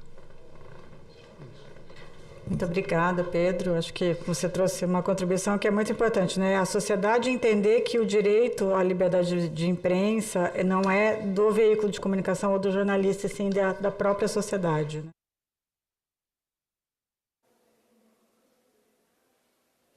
Olá, bom dia. Você estava acompanhando o Conselho de Comunicação Social. A transmissão continua no nosso canal no YouTube. Nós passamos a transmitir agora, na programação, a Comissão de Direitos Humanos, que debate direitos de crianças, adolescentes e jovens. Acompanhe. Convidados comunicam que essa reunião será interativa, transmitida ao vivo e aberta à participação dos interessados por meio do portal e-Cidadania na internet, no endereço www.senado.leg.br/e-Cidadania ou pelo telefone 0800 061 2211. O relatório completo com todas as manifestações estará disponível no portal, assim como as apresentações que forem utilizadas pelos expositores. Senhores senadores que estão nos acompanhando online, público que está nos acompanhando pela TV Senado, pelas redes do Senado e os queridos que estão aqui presentes no plenário. Às vésperas dos 36 anos do Estatuto da Criança e do Adolescente, o ECA, celebrado em 13 de julho de cada ano, essa audiência nos convida não apenas a celebrar esse importante marco de proteção integral, mas, sobretudo, a refletir sobre os desafios que ainda persistem para a efetiva garantia dos direitos de crianças e adolescentes em nosso país. A realização desta audiência reafirma o compromisso constitucional dessa comissão com a defesa da dignidade da pessoa humana, da proteção integral e da prioridade absoluta assegurada às crianças e aos adolescentes pelo artigo 227 da Constituição Federal. O requerimento que deu origem a este ciclo de debates parte de uma constatação preocupante. Apesar dos avanços normativos conquistados nas últimas décadas, crianças, adolescentes e jovens permanecem entre os grupos mais expostos às violações de direitos humanos em nosso país. Essa realidade desafia o Estado brasileiro e impõe ao Parlamento a responsabilidade de avaliar, aperfeiçoar e fortalecer os instrumentos legais e institucionais destinados à sua proteção. Segundo o levantamento divulgado a partir dos dados do Disque 100, registrou-se em 2024 um recorde absurdo de 657 mil denúncias de violações de direitos humanos, das quais 289 mil, pasmem, envolvem crianças e adolescentes no país. Os números do Disque 100 evidenciam a magnitude do problema. E quem não se toca com isso tem alguma coisa errada. Dados complementares demonstram que a violência contra crianças e adolescentes permanecem em níveis alarmantes. Segundo o relatório do Panorama da Violência Letal e Sexual contra Crianças e Adolescentes do Brasil, de 21 a 23, elaborado pela Unicef e pelo Fórum Brasileiro de Segurança, 15.101 crianças e adolescentes de 0 a 19 anos foram vítimas de mortes violentas intencionais entre 2021 e 2023, enquanto 164 mil foram vítimas de estupro ou estupro de vulnerável no mesmo período. O estudo evidencia ainda que 91,6% das vítimas de mortes violentas tinham entre 15 e 19 anos, sendo 90% do sexo masculino e 82% negras, o que revela a profunda desigualdade racial e etária presente na violência letal do Brasil. Esses números, entretanto, representam apenas parte da realidade. Diversas violações permanecem invisíveis, sejam pelo medo de denunciar, pela ausência de canais acessíveis ou pela dificuldade de identificação das vítimas ou descrédito da sociedade nos órgãos de proteção. Casos de negligência, violência doméstica, abuso sexual, exploração econômica, trabalho infantil, abandono escolar, aliciamento por organizações criminosas e violência digital continuam a atingir milhares de crianças e adolescentes em todas as regiões do Brasil. Sob a perspectiva dos direitos humanos, cada violação representa muito mais que um episódio isolado. Ela compromete o desenvolvimento físico, emocional e cognitivo da vítima, fragiliza vínculos familiares e comunitários e amplia ciclos intergeracionais de pobreza, exclusão e violência. Seus impactos repercutem diretamente sobre os sistemas de saúde, educação, assistência social, segurança pública e justiça, impondo elevados custos sociais e econômicos ao Estado e à sociedade. Nos últimos anos, o Brasil consolidou um importante arcabouço jurídico de proteção, liderado pelo Estatuto da Criança e do Adolescente, pelo Estatuto da Juventude e por diversas políticas públicas intersetoriais. Contudo, permanecem desafios relacionados à implementação efetiva dessas normas, como as desigualdades regionais na estruturação dos conselhos tutelares, insuficiência de equipes especializadas, dificuldades na integração entre os órgãos que compõem o sistema de garantia de direitos, limitações orçamentárias e deficiências na produção de dados capazes de orientar decisões. Também merece destaque o fortalecimento das políticas de prevenção. Investir precocemente em educação de qualidade, fortalecimento das famílias, primeira infância, saúde mental, proteção social e participação juvenil produz resultados muito mais efetivos do que atuar apenas após a ocorrência das violações. Ao reunir representantes de diversos órgãos públicos e de organizações da sociedade civil, essa comissão reafirma sua convicção de que a proteção integral depende da atuação coordenada de toda a sociedade. Que esta audiência produza diagnósticos consistentes, recomendações responsáveis e propostas efetivas para o aperfeiçoamento das políticas públicas destinadas às crianças, aos adolescentes e aos jovens brasileiros. A Comissão de Direitos Humanos e Legislação Participativa permanecerá acompanhando essa agenda com seriedade, responsabilidade institucional e absoluto compromisso com a promoção da dignidade humana, da cidadania e da proteção integral daqueles que representam o presente e o futuro do nosso país. Antes de iniciarmos nossos trabalhos, nós vamos prestigiar uma apresentação musical preparada para esse momento. Eu convido os músicos Camille Neves Santana, nossa clarinetista, e Caio Henrique Neves Santana, nosso trompetista. E eu vou pedir a eles para tocar apenas uma música agora, e a segunda música nós vamos tocar quando as crianças chegarem. Pode ser assim? Tá? É uma honra ter vocês conosco e quero dizer que eles são filhos de uma servidora nossa aqui da Comissão de Direitos Humanos. Vamos iniciar com Camille, que irá tocar o hino à Brasília. Poucas pessoas conhecem o hino à Brasília, então nós vamos agora assistir uma apresentação de Camille, que irá tocar o hino à Brasília. E depois, quando as crianças estiverem aqui, é uma música mais alegre, mais festiva, eles tocarão Dias de Elias, que celebra a fé e a presença de Deus. Com vocês, a nossa clarinetista Camille. Camille, que alegria ter você aqui. Quais são os convidados?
Obrigada, obrigada. Olha, o nosso sonho é que todo adolescente, todo jovem tenha acesso à cultura, à educação, como eu sei que vocês estão tendo. Que Deus abençoe vocês. Na segunda apresentação, eu chamo vocês novamente, tá bom? Obrigada. Eu quero compor a nossa mesa de debate agora, convidando presencialmente estar conosco Gustavo Henrique da Silva Camargo, quero convidá-lo para compor a mesa, presidente da Associação dos Conselheiros Tutelares do Distrito Federal. Seja bem-vindo, Gustavo. Ok. E está conosco também de forma presencial Aline Pinheiro Braz dos Santos, conselheira tutelar de Goiânia. Seja bem-vinda, Aline.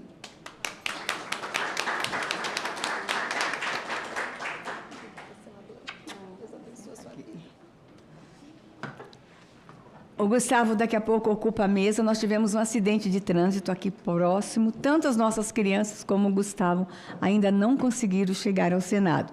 Nós temos convidados por videoconferência a magistrada Cátia Braun de Prado, presidente da Associação Brasileira de Magistrado da Infância e da Juventude. Muito obrigado, doutora Cátia, por ter aceitado o convite para estar conosco. Temos ainda como convidado, eu já convido para compor a mesa de forma online, Renato Godoy, gerente de Relações Governamentais do Instituto Alana, um instituto que é parceiro do Congresso Nacional na luta pela proteção e defesa dos direitos das crianças e do adolescente. Obrigado, Renato. Eu acho legal que o Instituto Alana, cada audiência manda uma pessoa. Isso é incrível, incrível. Semana passada a gente estava com uma outra representante, na outra semana uma outra representante, o que mostra quanta gente boa nós temos no Instituto Alana. E temos a alegria de ter conosco o querido Maurício Cunha, que já virou senador, que tantas vezes que Rodrigo Cunha está aqui com a gente, Maurício Cunha está aqui com a gente no Senado. Ele é presidente do Fundo Brasil para a Criança, doutor em políticas públicas e foi o secretário nacional dos direitos da criança e do adolescente no governo Bolsonaro. Cada convidado nosso terá 10 minutos para exposição, mas nós vamos deixá-los à vontade. Se precisar ultrapassar os 10 minutos, fiquem à vontade. A mesa apenas vai comunicar que já chegou os 10 minutos, apenas para os senhores terem um controle do horário, mas fiquem à vontade. Nós vamos fazer a nossa audiência começando de forma online. Nós vamos ouvir primeiro a doutora Cátia Braun do Prado, presidente da Associação Brasileira de Magistrados da Infância e da Juventude. Doutora Cátia, seja bem-vinda. Nós estamos comemorando, doutora Cátia, o aniversário do Estatuto da Criança e do Adolescente. Eu era uma jovem apaixonada pela pauta da infância e, em 88, eu estava aqui nos corredores do Congresso Nacional como ativista, 86, 87, 88, durante a Constituinte, para a gente ter a garantia na Constituição que criança e adolescente no Brasil tinha que ser prioridade absoluta. Depois eu continuei a minha caminhada como ativista para a gente ter o ECA, porque eu sou da época, doutora Cátia, do Código do Menor. Eu sou da época em que os meninos e meninas eram algemadas. Eu acompanhei crianças de 8 anos sendo algemadas na rua. Sou da época em que nós não tínhamos um conselho tutelar, que o conselho tutelar vem aí com o advento do Estatuto da Criança e do Adolescente, com o advento da Constituição de 1988. Então, doutora Cátia, depois de tantos avanços normativos, o que mudou e o que precisamos mudar no Brasil? Seja bem-vindo, e é uma alegria ter uma magistrada, presidente da Associação Brasileira de Magistrados da Infância e da Juventude, conosco nessa audiência. 10 minutos, doutora Cátia, uma alegria tê-la conosco. Bom dia, me ouvem bem? Sim, muito bem, doutora. Ótimo. Senadora Damares, é uma alegria estar com a senhora novamente. Quero cumprimentá-la, que é presidente desta comissão. Também cumprimento as autoridades presentes, os colegas expositores, os representantes do Sistema de Garantia de Direitos. Eu Eu falo em nome da Associação Brasileira de Magistrados da Infância e da Juventude.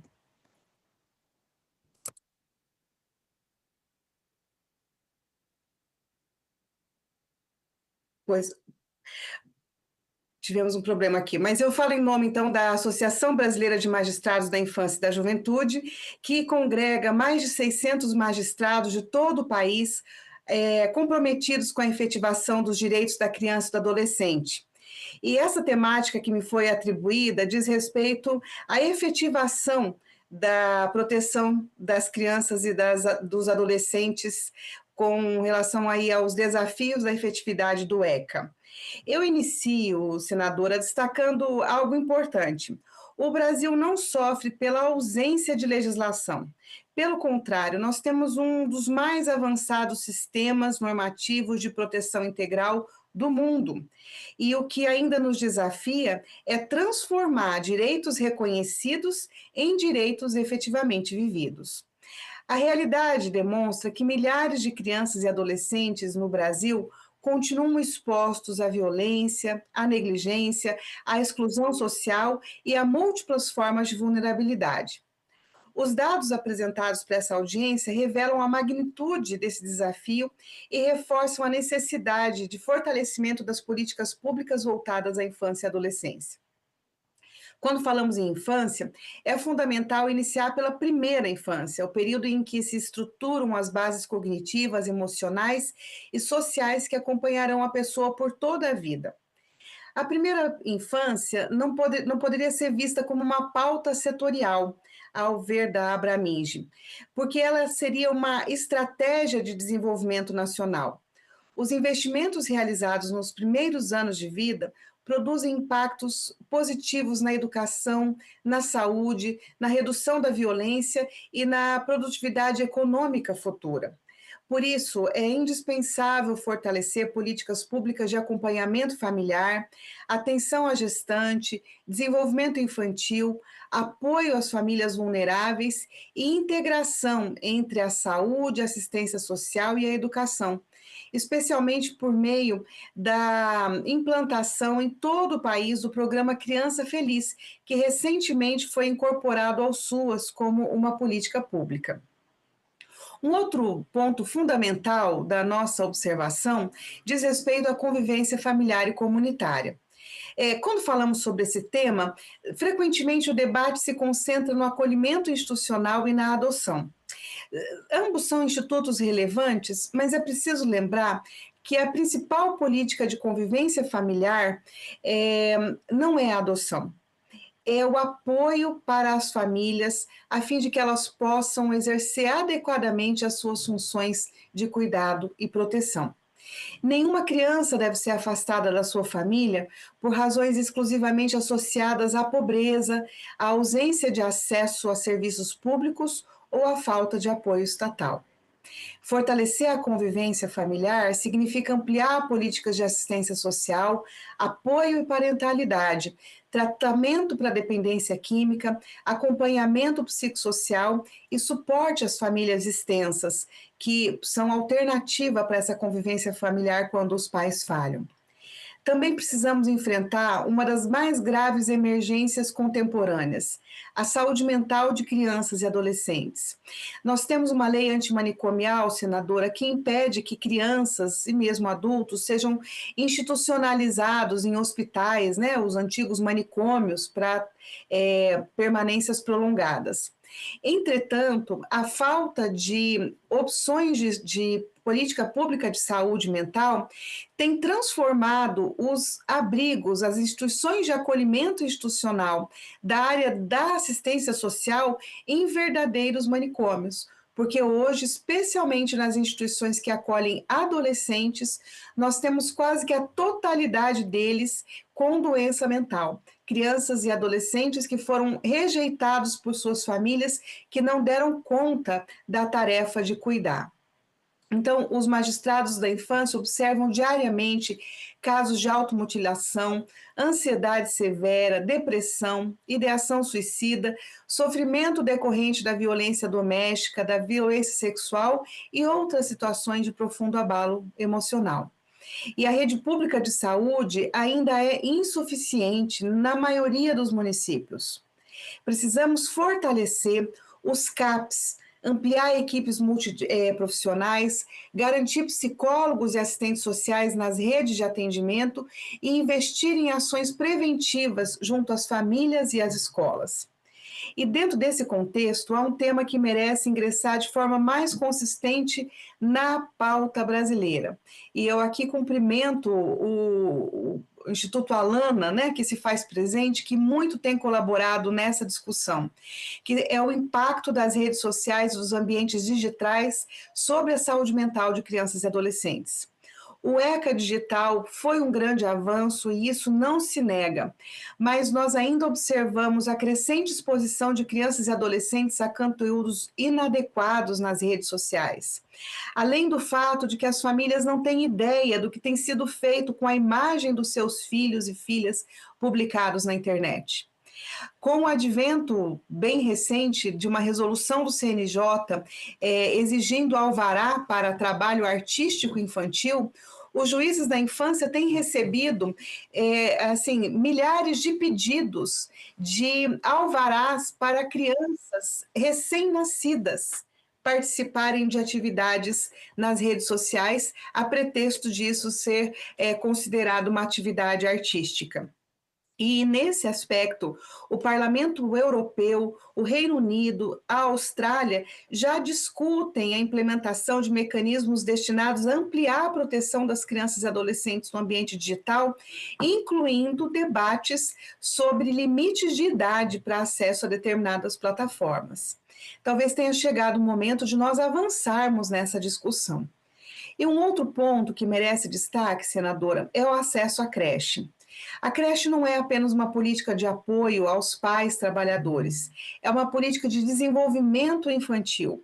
É na educação infantil de qualidade que se identificam precocemente situações de vulnerabilidade, que se promovem estímulos fundamentais ao desenvolvimento e que se reduzem desigualdades que frequentemente acompanham as pessoas por toda a vida. Por isso, é fundamental ampliar o número de vagas, fazer valer o Plano Nacional de Educação, qualificar os serviços ofertados e garantir a inclusão efetiva de crianças com deficiências e de crianças em situação de vulnerabilidade. Nesse contexto, vale registrar aqui um avanço a partir da atuação dos tribunais de contas, com monitoramento de indicadores, fiscalização da execução orçamentária, estímulo ao planejamento de ações voltadas à criança. Mas ainda precisamos avançar muito. Então, talvez uma das pautas mais importantes que nós possamos promover nesta casa hoje seja a da efetiva prioridade orçamentária para a infância. Nós já avançamos na compreensão da necessidade de investimentos mínimos em saúde e educação, mas ainda precisamos aprofundar o debate sobre os mecanismos de fortalecimento e proteção dos recursos destinados à assistência social. A assistência social constitui a principal porta de entrada para inúmeras políticas de fortalecimento familiar, prevenção de violações de direitos, primeira infância e proteção de crianças em situação de vulnerabilidade. Não haverá fortalecimento de convivência familiar, prevenção de acolhimento institucional, promoção de saúde mental ou garantia de desenvolvimento integral sem uma rede socioassistencial adequadamente estruturada e financiada. Por isso, pensamos que devemos avançar na discussão nacional sobre a destinação de recursos públicos para assistência social, assegurando maior estabilidade, previsibilidade e efetividade às políticas públicas voltadas à infância e adolescência. E, para concluir, eu peço licença para uma reflexão. Quando nós discutimos primeira infância, convivência familiar, saúde mental, proteção nos ambientes digitais, acesso à creche, financiamento de políticas públicas, nós estamos tratando da mesma questão fundamental. Qual é o lugar que as crianças e adolescentes ocupam no projeto de país que nós desejamos construir? Nós sabemos que a infância não vota, não participa dos espaços de poder, não possui estruturas organizadas de pressão política. Por isso, cabe às instituições da República dar voz aos seus interesses e assegurar que a prioridade absoluta prevista no artigo 227 da Constituição não permaneça apenas no texto constitucional, mas esteja refletida nas leis, nos orçamentos, nas políticas públicas e nas decisões do Estado. Investir na infância não é apenas proteger crianças, é construir um país mais justo, mais seguro, mais desenvolvido e mais humano. Muito obrigada, senadora, por convidar a Abramin de participar dessa discussão. E nós estaremos com a senhora até o final desse evento, desejosos e franqueando aqui todo o apoio dos juízes da infância do Brasil para avançarmos na construção de um país mais justo e fraterno para as nossas crianças e adolescentes. Parabenizo pela iniciativa e vamos comemorar juntos aí o aniversário do ECA. Muito obrigada. Obrigada, doutora Cátia, muito obrigada. Doutora, nós vamos tentar fazer a audiência meio assim, bate-bola. Quando o processo chega na sua mão, é sinal de que nós aqui no Legislativo falhamos, o Executivo falhou, a sociedade falhou. E às vezes, doutora, a gente cobra de vocês, juízes, o que deveria ser cobrado de todos nós do lado de cá. E uma cobrança que está acontecendo muito nesse final de semana, doutora, se a senhora se sentir à vontade de falar, é sobre a operação que aconteceu no Rio Grande do Sul na semana passada, em que 2 empresários foram presos com 100 terabytes de imagens de violência contra a criança. Deixa eu explicar para quem não consegue entender o que é 100 terabytes. São 50 milhões de imagens. São em torno de 50 mil horas de imagens. Eu lembro, doutora Cátia, que em 2024, aqui no Senado, nós prendemos um servidor do Senado que ele tinha 2.000 imagens. Nós achamos um horror. 2 anos depois, prendemos um advogado no Rio de Janeiro com 20.000 imagens. Aí nós achamos assim, não, limite do limite.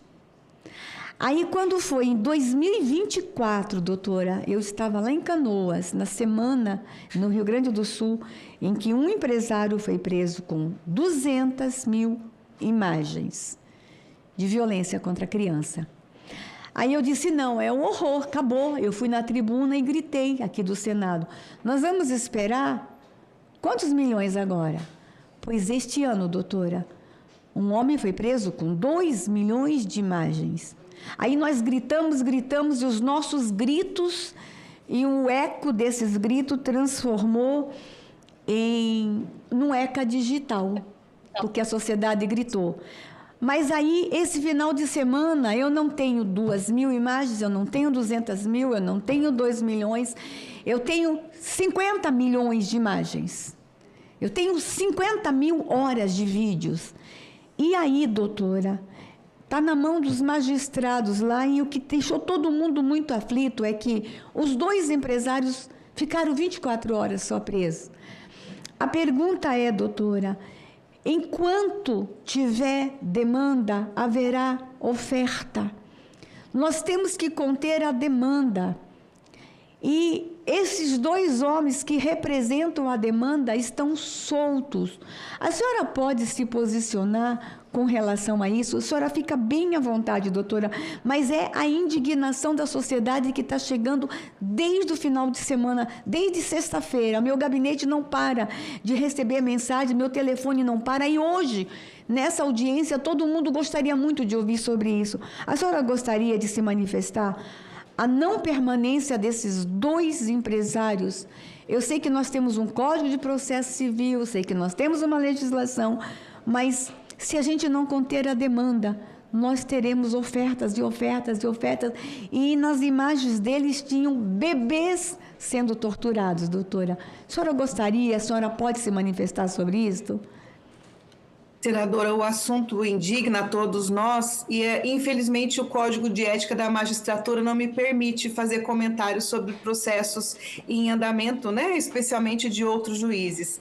Mas eu preciso dizer para a senhora que, apesar aí dessa garantia constitucional que nós temos, né, da presunção da inocência, nós podemos confiar no judiciário brasileiro, né? O processo, eu tenho certeza que vai ser julgado com rapidez e que a resposta estatal virá, né? Mas isso me chama a atenção, senadora, para um outro fato. As crianças retratadas nessas imagens catalogadas pelos criminosos não são necessariamente crianças que estavam em situação de abuso sexual ou de tortura efetivamente. Essas crianças, essas imagens podem ter sido tiradas das nossas redes sociais quando nós postamos as fotografias das crianças das nossas famílias, tomando um banho de piscina, em momentos de introdução alimentar, né? Porque a bandidagem tem transformado, por meio de inteligência artificial, essas imagens que retratam a pureza e a alegria das crianças em material para o cometimento de crimes, né? Então, esse crime em si, eu tenho certeza que virá uma resposta adequada do Poder Judiciário do Rio Grande do Sul. Mas o meu convite aqui é para as famílias refletirem e pensarem, será que nessas milhões de imagens que foram encontradas, não estão imagens das crianças da sua família que foram colocadas nas redes sociais na maior ingenuidade da nossa parte? Então, infelizmente, não posso colaborar mais do que isso, senadora, mas digo para a senhora, vamos confiar na resposta que virá do Judiciário do Poder do Rio Grande do Sul.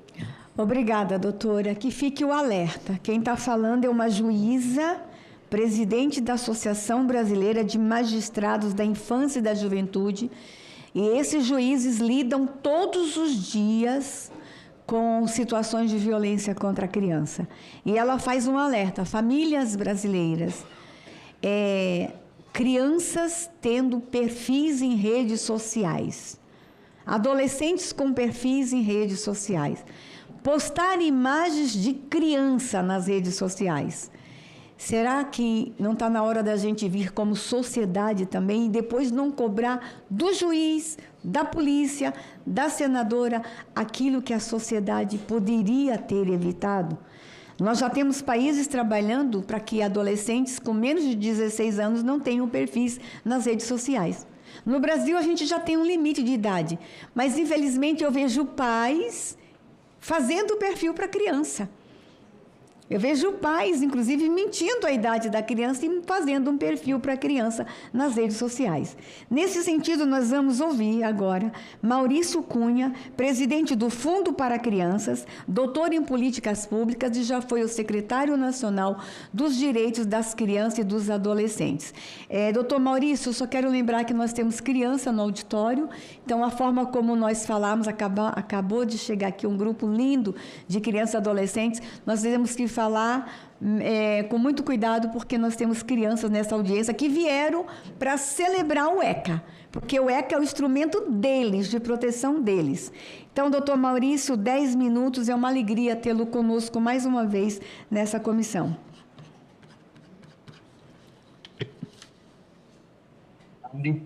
Quero agradecer a oportunidade de contribuir com esse debate, cumprimentar a senhora, cumprimentar os meus colegas.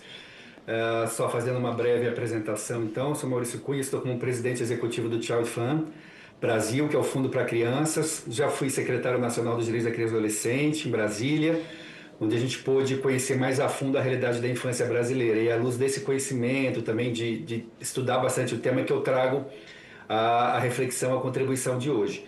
O Child Fund é uma organização internacional, nós estamos em 70 países, sou responsável pela operação no Brasil. Aqui no Brasil nós alcançamos mais ou menos 250 mil crianças, adolescentes e jovens em projetos de transformação social, de desenvolvimento integral, e levantamos a bandeira da proteção da infância como uma bandeira central da organização a nível global. Esse ano a gente faz 60 anos no Brasil, a gente quer celebrar em grande estilo, aí, contribuindo cada vez mais para uma infância segura, uma infância feliz, uma infância protegida no Brasil. Então, para aqueles que quiserem conhecer um pouquinho mais do trabalho do Child Fund, do Fundo para Crianças, a gente está à disposição, atuando e chegamos no ano passado em 23 estados brasileiros e em 200 municípios. E eu quero trazer uma reflexão breve, abrangente, em alusão aos 36 anos do Estatuto da Criança e Adolescente, principalmente aquilo que a gente pôde avançar mais e aquilo que ainda temos como grandes desafios da sociedade na construção, né, dos direitos da criança e do adolescente no Brasil. E aí, em cima disso, senador, eu já vou querer fazer também algumas propostas bem concretas, né? Como que nós podemos avançar mais e como que o Child Fund pode contribuir junto com a sociedade civil, o poder público, a comunidade, para que, de fato, a gente comece a mudar esse jogo, mudar a história da infância brasileira, tá? Então, primeiro, um pano de fundo, lembrar que o ECA é a expressão brasileira dos instrumentos da ONU que foram transformados em legislação nacional, na esteira aí da Convenção dos Direitos da Criança, de 1989, da ONU. Já em 1990, o Brasil publicava o ECA. E o ECA inspirou a reforma de pelo menos 15 legislações na América Latina. Então ele traz, como a doutora falou, né? Nós não temos uma carência de legislação. Nós temos uma legislação que é considerada uma das melhores do mundo, o nosso Estatuto, que regulamentou o artigo 227 da Constituição, e uma das primeiras legislações do mundo completamente sintonizadas com a Convenção dos Direitos da Criança da ONU. E ele traz a doutrina da proteção integral como seu fundamento. E esta doutrina tem 3 grandes princípios. Nunca é demais lembrar, senadora, pessoal, né? Esses princípios da proteção integral, que traz relações de natureza vinculante, não por favor ou filantropia, mas por política pública, por direito. E o foco não é mais o objeto, a criança não é um objeto de intervenção, mas ela é um sujeito de direitos, e a relação desses sujeitos passa a ser, dela com os outros sujeitos, passa a ser a prioridade. Então, crianças e adolescentes, antes meros objetos de medidas judiciais, hoje são protagonistas dos seus próprios direitos.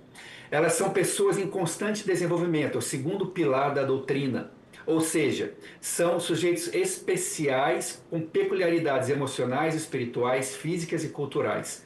Isso é muito importante para a gente entender a proteção da infância, né? Por estarem em especial condição de desenvolvimento, elas são dignas de serem cuidadas e protegidas, porque elas não estão plenamente maduras no seu desenvolvimento psíquico, físico, emocional, e por isso elas devem ser preservadas de determinados conteúdos e de determinadas experiências. Esse é o fundamento jurídico, não é apenas uma questão de moralidade. E a gente precisa reforçar cada vez mais este pilar da doutrina da proteção integral, vou falar mais sobre isso adiante. E todos sabemos, crianças e adolescentes são prioridade absoluta, é o terceiro pilar da doutrina da proteção integral, ou seja, a primeira razão de ser do Estado brasileiro. Isso significa, senadora, que se a gente fizesse a seguinte pergunta: qual a razão última de ser do Estado? Por que o Estado existe? O Estado brasileiro existe? Eu posso falar, ter N respostas para isso. Mas a razão última é o cuidado, ou a preservação, ou a promoção, ou a defesa dos direitos das crianças e adolescentes, porque elas são prioridade absoluta. Isso está na Constituição, está no Estatuto da Criança e Adolescente. Se há 2 interesses, o que deve ser levado em conta, em primeiro lugar, é o interesse da criança.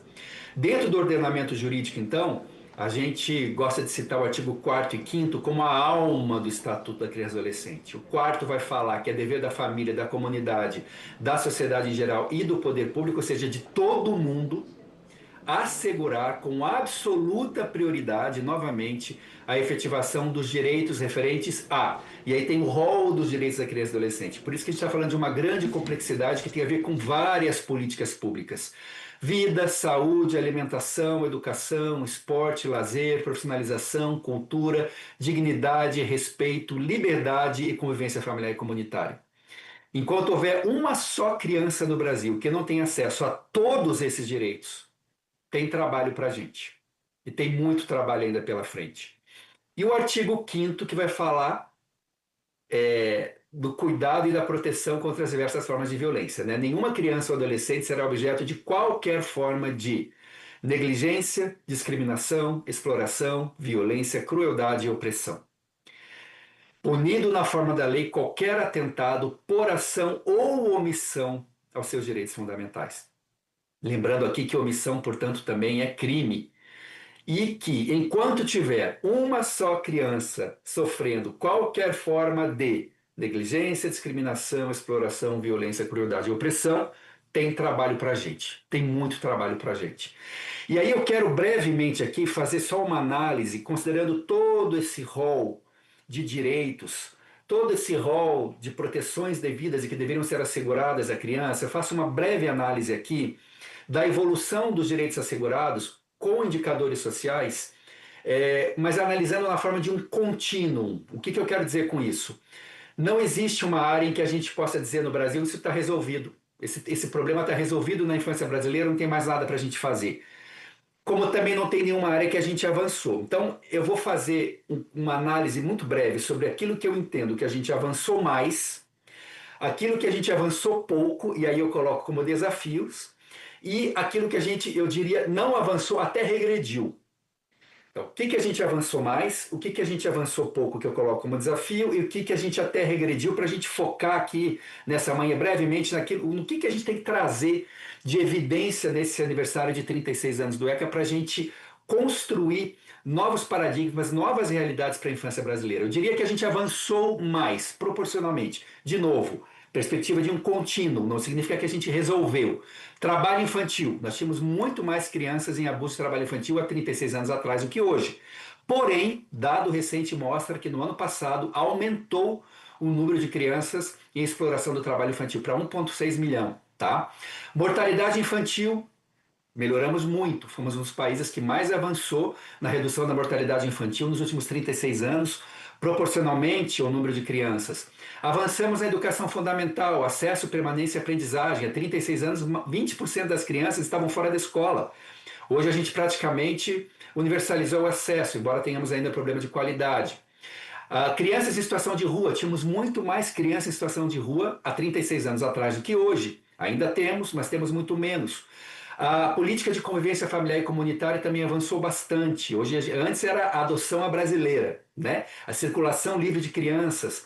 Hoje nós temos o CNJ fazendo um trabalho incrível, nós temos o Cadastro Nacional de Adoção, nós temos mais famílias na fila para adotarem do que crianças para serem adotadas. Embora a gente tenha um problema ainda com a adoção tardia, adoção de crianças negras, crianças com alguma enfermidade, grupos de irmãos, avançamos, temos que melhorar. E avançamos também na estruturação, organização e atuação do sistema de garantia de direitos. O Brasil é o único país do mundo que tem conselho tutelar, aqui temos conselheiros tutelares nessa audiência, né? Que são atores legítimos eleitos por sufrágio universal, portanto com autoridade política e técnica para demandar até do prefeito políticas públicas. Isso é um grande avanço. Muito bem, temos aí alguns itens de avanço, mas quais são os desafios? O que a gente avançou muito pouco? Eu diria que a intersetorialidade na atuação do sistema de garantia de direitos, temos ainda ilhas de órgãos compondo esse sistema que não conversam entre si. A Lei 3.431, a lei da escuta protegida, né? Não foi ainda devidamente implementada no Brasil. Uma criança, para que se cumpra o ciclo de responsabilização do agressor, ela tem que, e o cuidado psicossocial com ela tem que repetir a violência sofrida de 8 a 10 vezes no Brasil. Isso é uma revitimização, isso é uma violência de Estado gravíssima. Tema da letalidade infanto-juvenil, somos um país ainda extremamente violento contra a criança, carecemos ainda de uma lei geral, de uma atuação qualificada, estruturada e reconhecida dos conselheiros tutelares. Temos o problema do SINASE, tá? Do Sistema Socioeducativo, que ainda temos muito para melhorar. O OCA, o Orçamento da Criança e Adolescente, ainda é incipiente na maioria dos municípios, e eu coloquei aqui, eu grifei, senadora, tá? As violências. A violência física, a violência psicológica, a sexual, a institucional. Nesse item, eu diria que a gente não apenas avançou pouco, como a gente regrediu. E é o tema que a senhora está trazendo à tona com esse caso aí do Rio Grande do Sul. O advento da internet tornou a violência contra a criança algo... trouxe para a violência contra a criança um crescimento exponencial. A violência, eu posso dizer, sem medo de errar, que a violência contra a criança aumentou. Nós temos um problema de naturalização da violência familiar, domiciliar. Mais de 80% das violências offline acontecem no ambiente familiar. Isso é gravíssimo, a criança não tem paz nem dentro de casa. E a internet tornou esse crime um crime exponencial. Então, no tema da violência, nós regredimos. E é por isso que a gente precisa olhar com cuidado para esse tema. O fortalecimento das competências protetivas familiares é um grande desafio, as famílias estão muito fragilizadas. A saúde mental e emocional dos adolescentes, eu diria que é algo que a gente também não avançou, talvez tenhamos regredido também, e a internet contribuiu para isso. O tema das crianças migrantes, dados do Unicef de 3, 4 anos atrás já apontavam algumas milhares de crianças migrantes no Brasil desacompanhadas dos pais, ou seja, ser criança já é ser vulnerável, ser criança migrante é ser mais vulnerável ainda, e ser criança migrante desacompanhada dos pais é a vulnerabilidade da vulnerabilidade. E nós temos algumas milhares de crianças nessa condição no Brasil. A questão da desigualdade social e regional, a superação da pobreza, e de novo aqui aparece, eu grifei aqui, a proteção digital. Os dados do Unicef são um pouco antigos, mas a gente não mudou tanto assim, apontavam, 2019, que metade das crianças brasileiras não tinham todos os seus direitos reservados, e 19%, é muita criança, 1/5 praticamente, sofriam ao menos uma vulnerabilidade considerada extrema. Por exemplo, alguma violência ativa sofrida, ou a falta de acesso à escola, por exemplo. Então, nós temos ainda muito, senadora, para avançar, se a gente quer cumprir o que diz a Constituição, a criança no centro da agenda pública. E aí, alguns dados também sobre o gasto social com jovens que ainda é insuficiente. Eu quero, para finalizar, o meu tempo já esgotou, mas eu quero trazer o tema da proteção digital, que é o que também a senadora Damares trouxe aqui como um tema para a gente refletir hoje. É um tema central para o Child Fund, para o Fundo para Crianças. E quando eu falo que a gente regrediu no tema da violência, principalmente na digital, eu sei do que estou falando porque nós entrevistamos, pessoal, 9.000 adolescentes, quase 9.000 adolescentes no Brasil. É bem representativo de todos os estados brasileiros. E 54% dos adolescentes já afirmam já ter sofrido algum tipo de violência sexual online, sem contar outras violências como cyberbullying, outras violências graves que sofrem, né, que nós sofremos, a sociedade sofre no ambiente digital. Os adolescentes, mais da metade afirmou já ter sofrido uma violência sexual.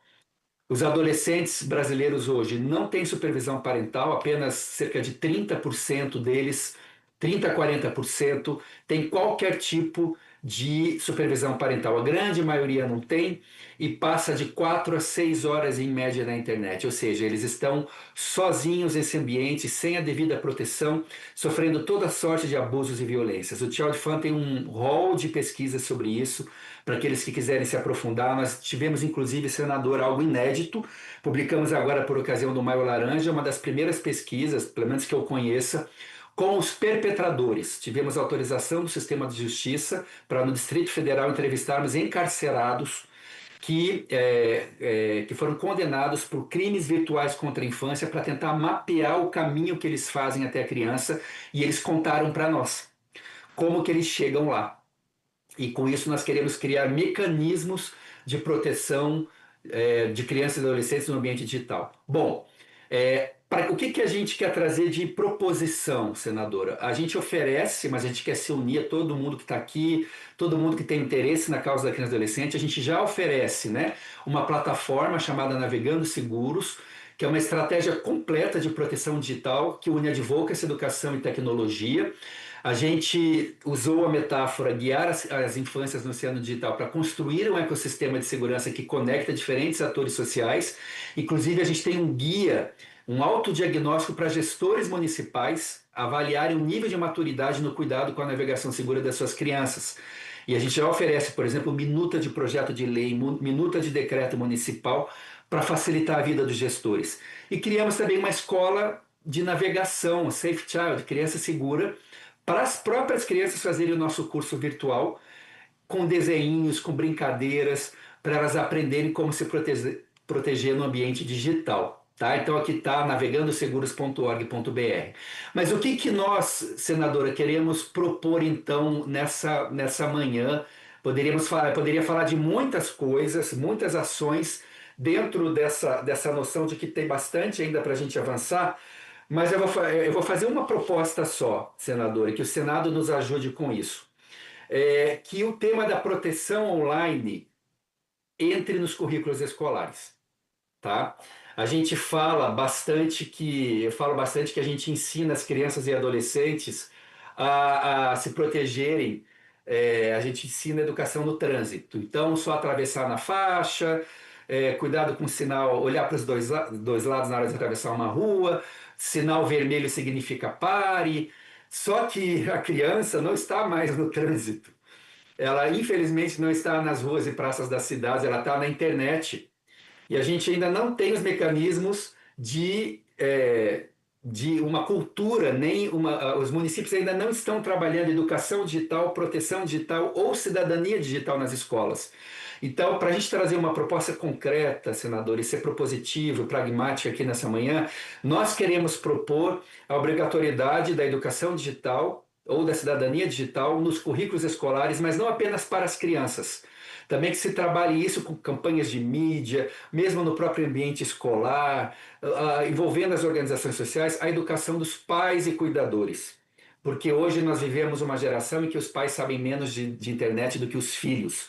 E por isso as nossas crianças estão sozinhas, abandonadas, e só 35% das famílias afirmam supervisionar os filhos na internet. Além das responsabilizações também das Big Techs. Só a família não vai dar conta nisso, é super responsabilizar as famílias. As Big Techs também precisam ser responsabilizadas. Elas são responsáveis por proporcionar que esse conteúdo chegue até as crianças. O ECA Digital, como a doutora Cate falou, né? Trouxe avanços, mas a gente ainda precisa implementar esses avanços.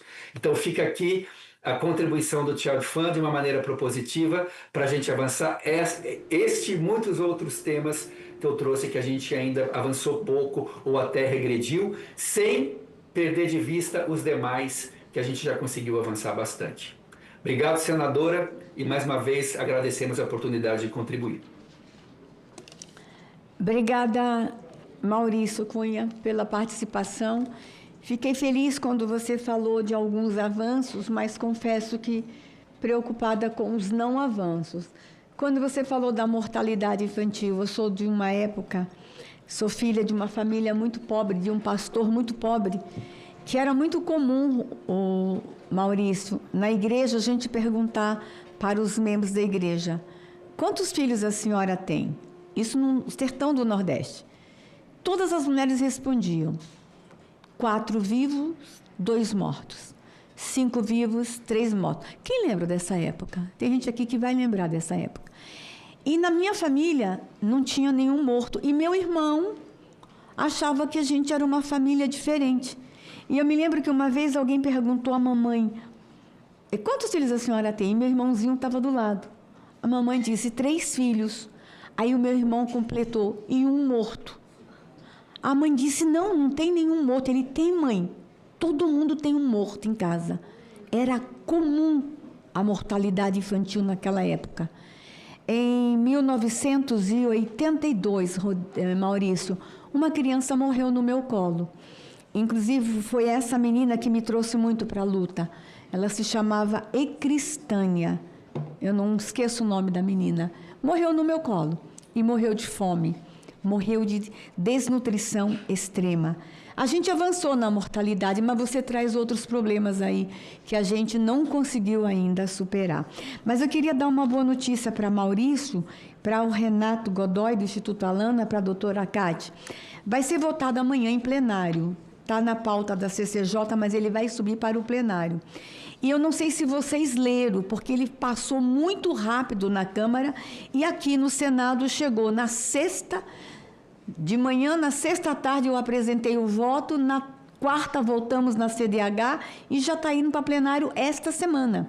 É o projeto de lei, eu até peço que vocês leiam, por favor, é o projeto de lei 3066 de 2025, 3066 de 2025, que fala exatamente sobre ronda virtual nas redes, inclusive trazendo para o agente policial uma série de proteção, dando ao agente policial que fará ronda policial nas redes, aumentando a pena. É um projeto que foi construído pelo Ministério da Justiça, Polícia Federal, especialistas, mas que poucas pessoas leram o projeto de lei. Então, eu desafio a doutora Cátia, o Renato, o Maurício Cunha, a secretaria vai encaminhar para vocês, porque ele vai ser votado amanhã em plenário, e eu acho que o presidente Lula sanciona muito rápido mais uma legislação de proteção da criança que eu fui relatora aqui.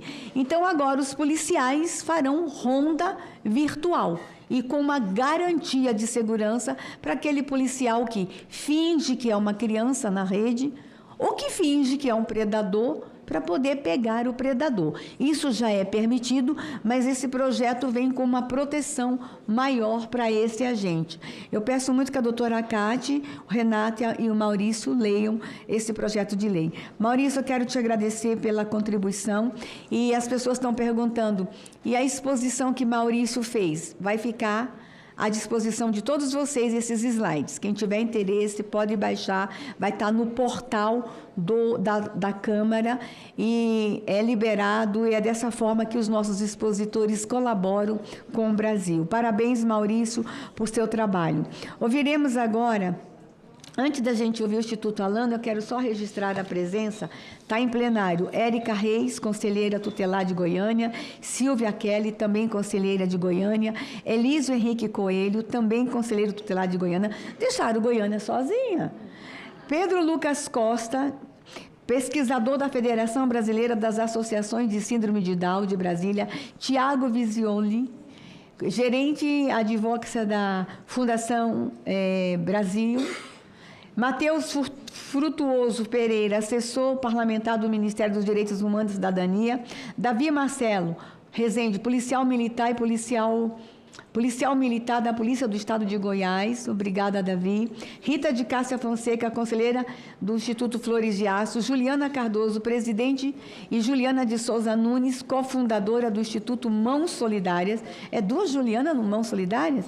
Kenaide Amorim, presidente do Núcleo Jurídico Cristão de Desenvolvimento Humano e Social de Juazeiro, na Bahia. Bem-vindo, pastor Kenaide. Andréa Lemos, presidente da Comissão de Defesa dos Direitos da Criança e Adolescente de Águas Lindas. Bem-vinda, Andréia. Silvano de Almeida, pastor em Brasília. Rodinei Rodrigues Barbosa, conselheiro tutelar de Goiânia. Estou falando, deixar as crianças sozinhas. Cleito Bandeira de Araújo, conselheiro de Goiânia. E agora esse nome aqui eu faço questão de ler, que eu não vou acertar, mas eu vou ler. Muhammad Ali Mutamad Fayad. Acertei? Aí, conselheiro tutelar de Goiânia. E eu faço um convite para vir compor a mesa com a gente a Juliana de Souza Nunes. Ela é cofundadora do Instituto Mãos Solidárias. E, nesse sentido, eu quero dizer que os meninos que estão aqui, os adolescentes que acabaram de chegar, eles são do Instituto Mãos Solidária, uma das instituições mais incríveis que nós temos em Brasília.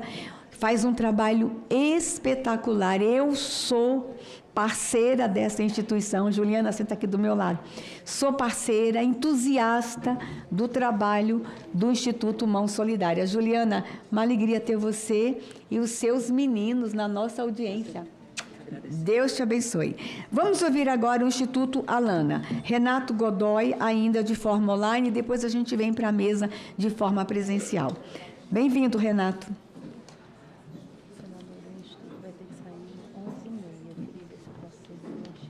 Sim.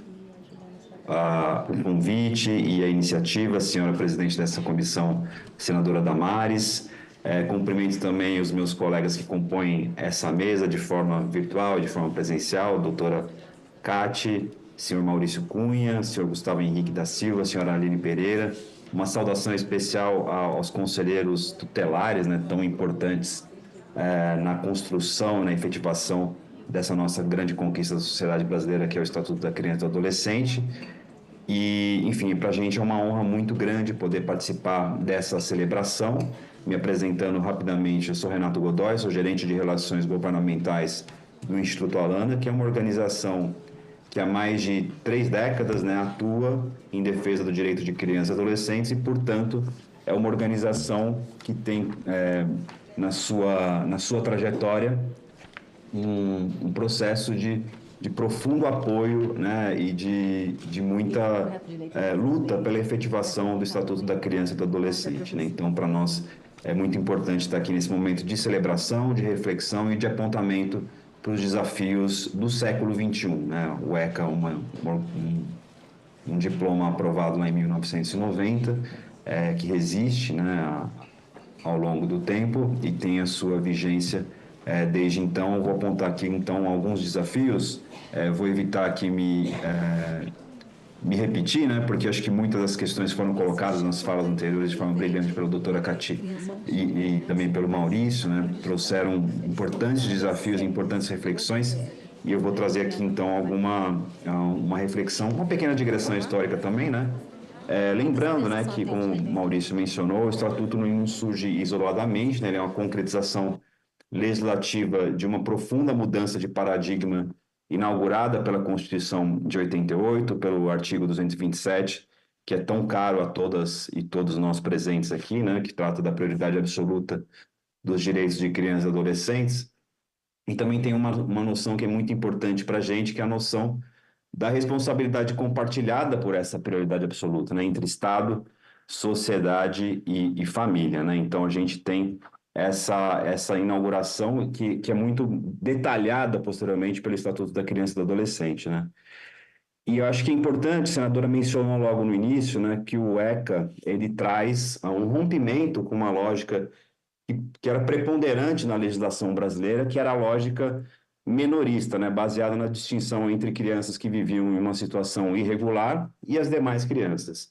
Então, a gente adota essa doutrina da proteção integral, tão bem detalhada aí pelo Maurício na fala anterior, em que primeira vez, né, que crianças e adolescentes passaram a ser reconhecidos como sujeitos de direitos, destinatários de proteção prioritária por parte da família, da sociedade e do Estado, nessa noção, né, da responsabilidade compartilhada. E como o Maurício mencionou, mas eu vou trazer aqui só alguns pontos específicos, essa mudança jurídica produziu efeitos muito concretos, né? Ao longo dessas 3 décadas, desses 36 anos, sob a égide, né, do Estatuto da Criança e do Adolescente, o Brasil reduziu de forma expressiva a mortalidade infantil, como a senadora Damares mencionou, né, algo que era praticamente normalizado, né, de forma anteriormente ao ECA, né, e a gente conseguiu ampliar também o acesso e a permanência de crianças e adolescentes na escola, né, a escola que tem uma centralidade muito grande, né, na garantia de direitos prevista pelo Estatuto da Criança e do Adolescente, e registrou importantíssimos, a gente registra enquanto sociedade importantes vitórias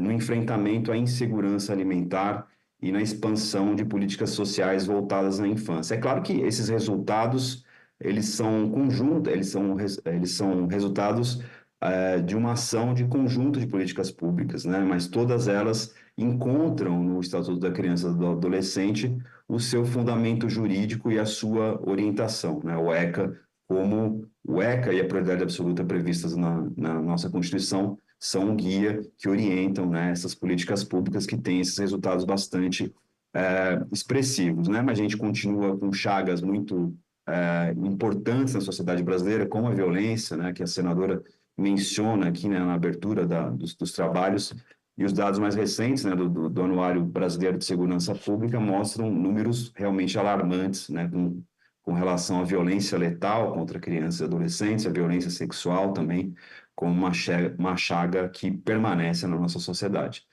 E acho que também os desafios que foram mencionados, né, sobre o trabalho infantil, que infelizmente ainda persiste, mas acho que a gente tem que dizer, né, que esses números não representam um fracasso do Estatuto da Criança e do Adolescente, mas representam, na verdade, a atualidade do Estatuto da Criança e do Adolescente, né, a contemporaneidade desse, e a urgência de implementarmos, né, efetivamente a integralidade do Estatuto da Criança e do Adolescente, da previsão da prioridade absoluta dos direitos de crianças e adolescentes, a previsão constitucional, né? E ao longo desses 36 anos, o Congresso Nacional, o Senado, tiveram um papel decisivo na preservação desse patrimônio democrático que é o Estatuto da Criança e do Adolescente, mesmo com muitas iniciativas que, por vezes, buscam retomar uma lógica anterior ao ECA, a lógica menorista, né, lá do ultrapassado e antigo Código de Menores, né? O Parlamento conseguiu preservar o espírito da lei, conseguiu preservar a integralidade, a integridade do Estatuto da Criança e do Adolescente.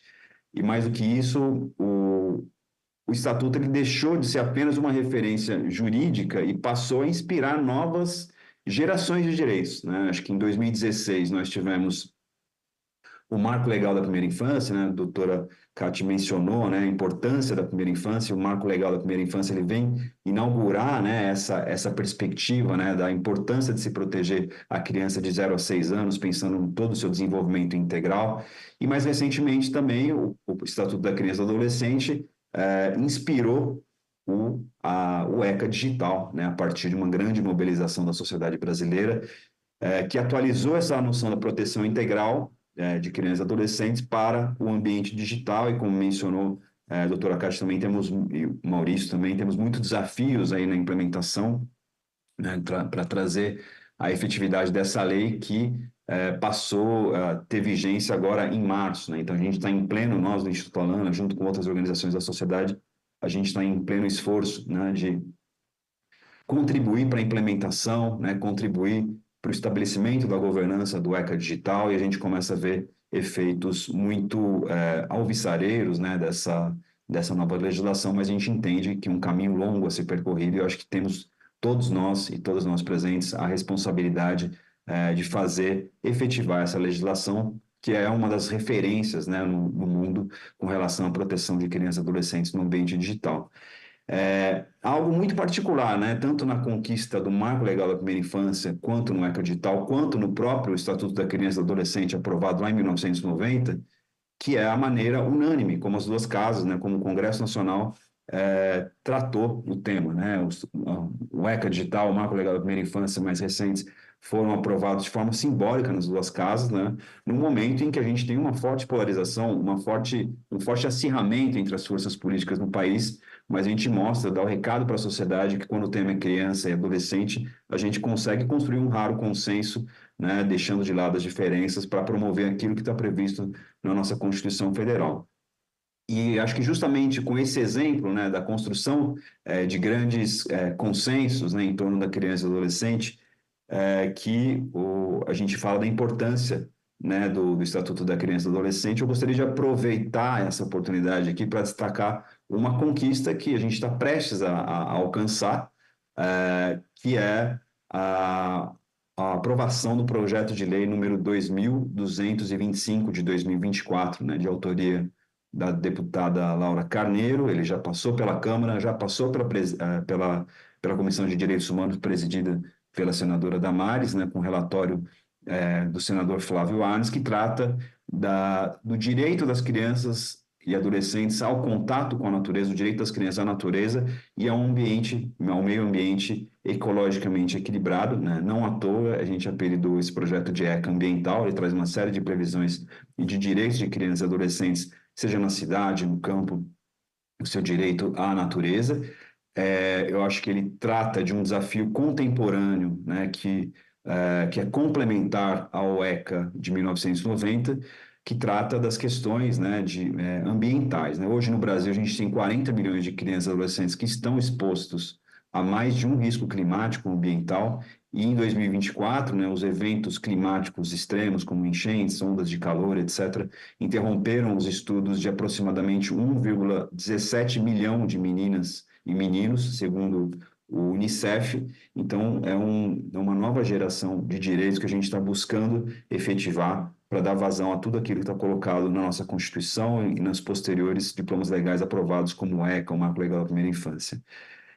E, por fim, acho que para trazer um convite para amanhã, inclusive, amanhã às 10 horas, nós, movimentos sociais, organizações da sociedade civil reunidos no movimento Agenda 227, né, que é o número do nosso artigo da Constituição Federal, um movimento que reúne mais de 500 organizações. Nós estaremos na Comissão de Direitos Humanos da Câmara e da Casa ao lado, apresentando o nosso documento de propostas para o Executivo Federal, que serão apresentadas as candidaturas à presidência da República, né? Então, a gente tem todas as nossas propostas são, evidentemente, baseadas na nossa Constituição Federal, na previsão do artigo na previsão da prioridade absoluta prevista no artigo 227, mas também muitas delas dão vazão àquilo, propostas de políticas públicas dão vazão àquilo que está previsto no Estatuto da Criança e do Adolescente, né? Então, lançaremos esse documento amanhã, né, em parceria com diversas organizações que são parceiras também da comissão. A gente convida ao parlamento, convida a sociedade para estar presente conosco, e posteriormente lançaremos também um documento para os governos estaduais, né? Então, a gente busca fazer com que o próximo ciclo governamental, no nível federal e nos níveis estaduais, se comprometa também com essas políticas públicas, a exemplo do que fizemos em 2022. Então, a gente espera, né, que os próximos 36 anos do Estatuto a gente possa celebrar não somente a sua vigência, mas também cada vez mais as conquistas, e que a gente consiga efetivamente alcançar aquilo que está previsto na nossa Constituição Federal. Muito obrigado mais uma vez, senadora, e obrigado a todas e todos presentes. Obrigada, Renato Godoy, muito obrigada, e parabéns pelo evento amanhã. E eu acho que tem que ser assim, Renato, os candidatos a presidente da República vão ter que dizer o que vão fazer pela infância. E o Brasil vai precisar conhecer a proposta de cada um. E eu acho que esse vai ter que ser o critério decisivo na urna. Ou a gente cuida da infância, ou a gente cuida da infância. Não tem alternativa B. Se quando nós trouxemos o ECA, Renato, você é muito jovem, Renato. A doutora Cátia também é muito jovem, só tem jovem aqui. Eu sou a vovozinha. Quando a gente trouxe o ECA, quando a gente trouxe a Constituição e a gente tivesse levado de verdade o que está lá, a prioridade absoluta, nós não estaríamos com a fatura que nós estamos no Brasil hoje. Nós deixamos as crianças para trás, o Renato. Vocês estão sendo muito polidos. Eu achei que vocês fossem ser mais bravos hoje. Nós deixamos as crianças para trás. Temos avanço? Temos, claro. Eu fui ministra da infância, eu e Maurício, nós fizemos tanto, nós lutamos e pegamos 2 anos de pandemia. Como foi difícil cuidar de 52 milhões de crianças num período de pandemia. Nós temos muitos desafios. Temos muito para celebrar, mas quando eu olho para o parlamento e olho a lógica do orçamento da União, Renato, eu fico muito triste, quando a gente vê que nos últimos 2 anos os prefeitos gastaram 6 bilhões de reais com shows e eventos. 6 bilhões, Renato. E agora a gente tem uma PEC da assistência social. E eu estou lutando para ser relatora dessa PEC. Já falei para Davi, se me nomear de manhã, de tarde, eu entrego o voto e a gente aprova de noite essa PEC. A PEC da assistência social, para a gente rever o orçamento da União em investimento em criança e adolescente. Nós temos mais 2 pessoas para falar, mas antes disso, Juliana, me permita, eu sei que a Juliana e as crianças precisam sair, nós vamos, que os nossos artistas esperaram vocês chegarem. Então, nós vamos ouvir a Camille Neves Santana, nossa clarinetista, e o Caio Henrique Neves Santana, nosso trompetista, que prepararam um número especial para as crianças e os adolescentes do Instituto Mão Solidária. Enquanto eles vêm, eu queria chamar a atenção, acho que vocês não perceberam, isso é coisa de tia. Vocês viram que o vestido dela é verde e a gravata dele é verde? Vocês viram que coisa mais linda? Vocês viram que meninos incríveis? E vocês querem ver quem é a mãe deles? Posso mostrar? Vocês não vão acreditar. Mãe, fica aqui do lado. Fica aqui, ó. Fica aqui, ó. A mãe parece irmã. Dá uma olhadinha na mãe deles, ó. E ela tá de verde também. A mãe parece irmã deles, né? A mãe trabalha na Comissão de Direitos Humanos e ela é conhecida em Brasília como a tia Cleide. Ela cuida de crianças lá em Planaltina. Olha a mãe, a gente nunca sabe se é mãe ou se é irmã. E porque tá de salto, tá? Bora lá ouvir os nossos artistas, a Camille e o Caio Henrique.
Obrigada, Camila e Caio Henrique, foi lindo demais. Eles acabaram de tocar a música Dias de Elias, uma música que celebra a fé e a presença de Deus.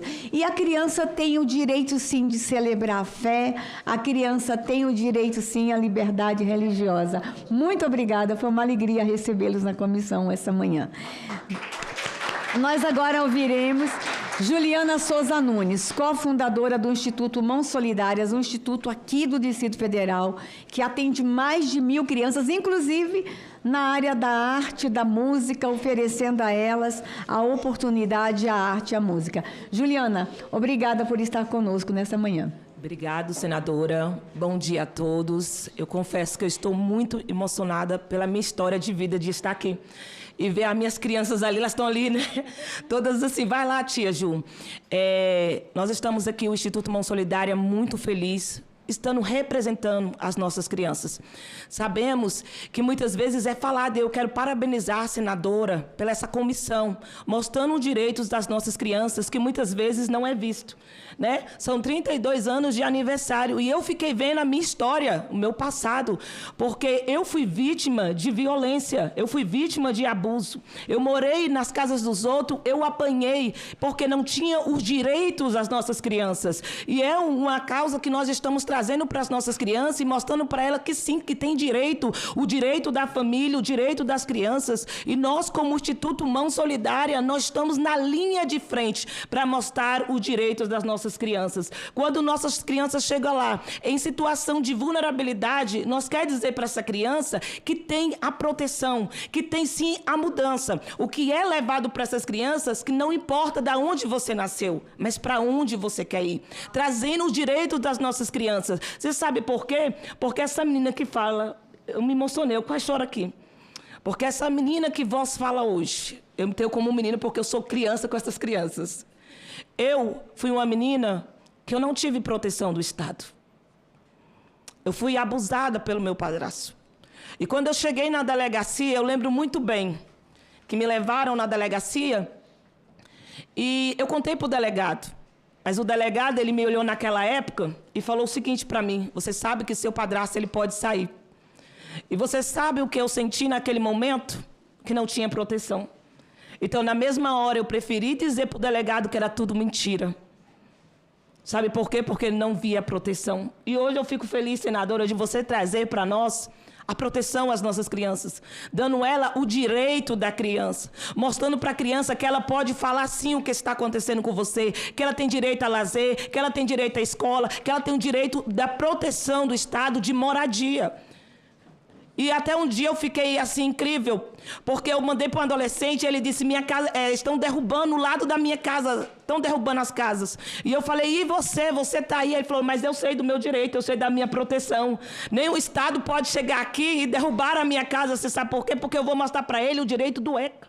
E é isso que nós estamos trazendo para nossas crianças. É quando a gente diz para nossas crianças, você pode falar sobre o abuso. Você pode falar sobre o que está fazendo com vocês. Porque quem era eu? Eu não tive essa fala, mas hoje o Senhor me traz aqui. Sabe, eu comecei a chorar. Quando a senadora me mandou sentar aqui, que eu sentei do lado dela. Você sabe por quê? Porque as crianças que estão aqui serão senadores de amanhã.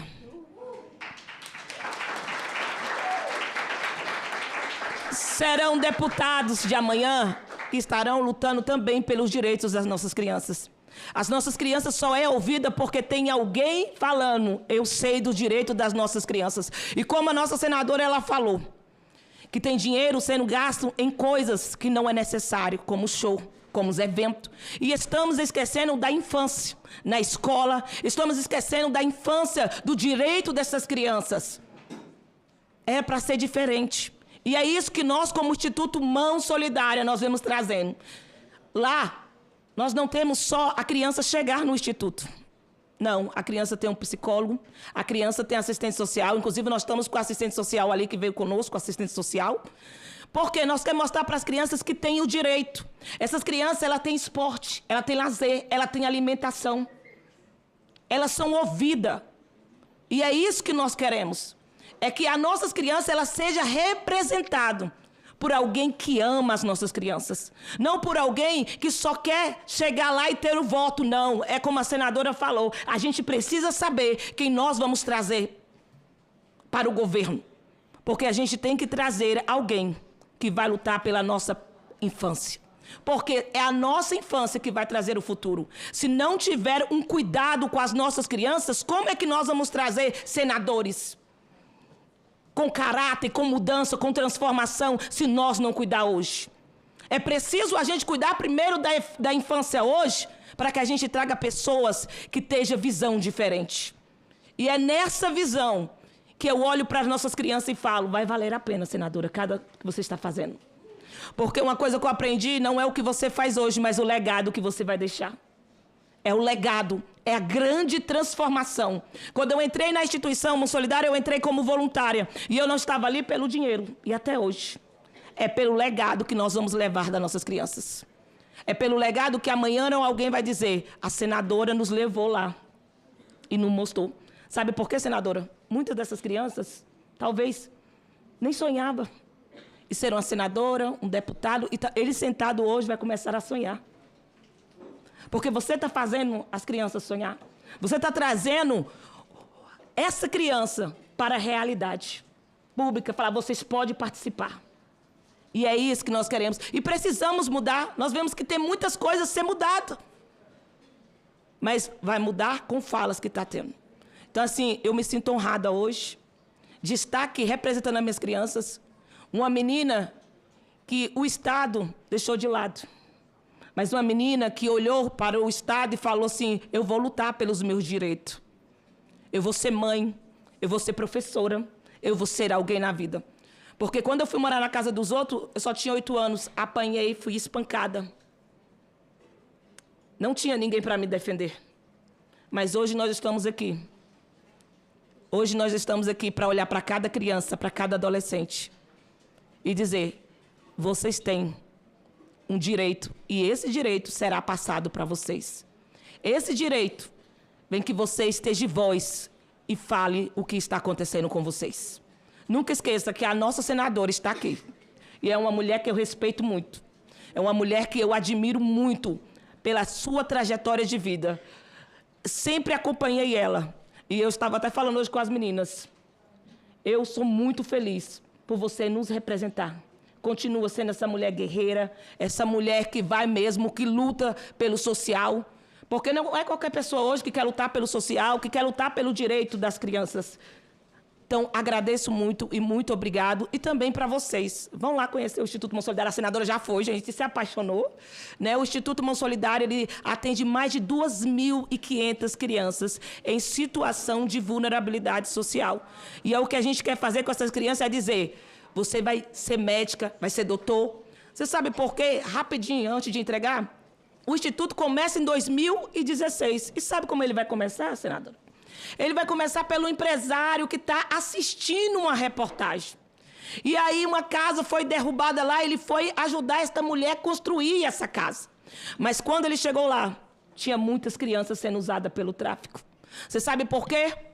Porque os pais estavam presos, as mães dessas crianças estavam trabalhando e o traficante estava usando essas crianças.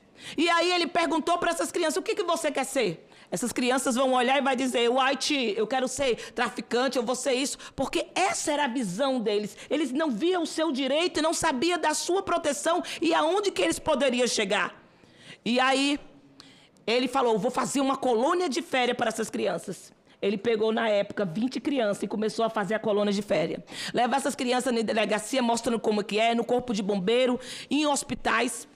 E quando ele terminou, ele falou para essas crianças, o que você quer ser? Houve-se um impacto. Porque aquelas crianças falaram, eu quero ser um advogado, eu quero ser um doutor, eu quero ser promotor. E ele viu que apenas o que bastasse era mostrar para essas crianças que havia outro lado. que não era só aquele local onde elas moravam ali, que era na 85 do Sol Nascente, mas que existia vida ali fora. E aí ele pegou e começou a cuidar dessas crianças. E hoje essas crianças que nós cuidamos em 2016 são crianças que estão trabalhando dentro da instituição como menor aprendiz ou trabalhando em bancos e falando que é possível sim mudança de vida desde quando a gente acredita nas crianças e passamos direito para elas. E aqui encerra a minha participação.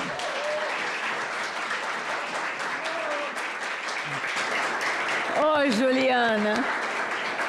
Que bom que eu te coloquei na mesa.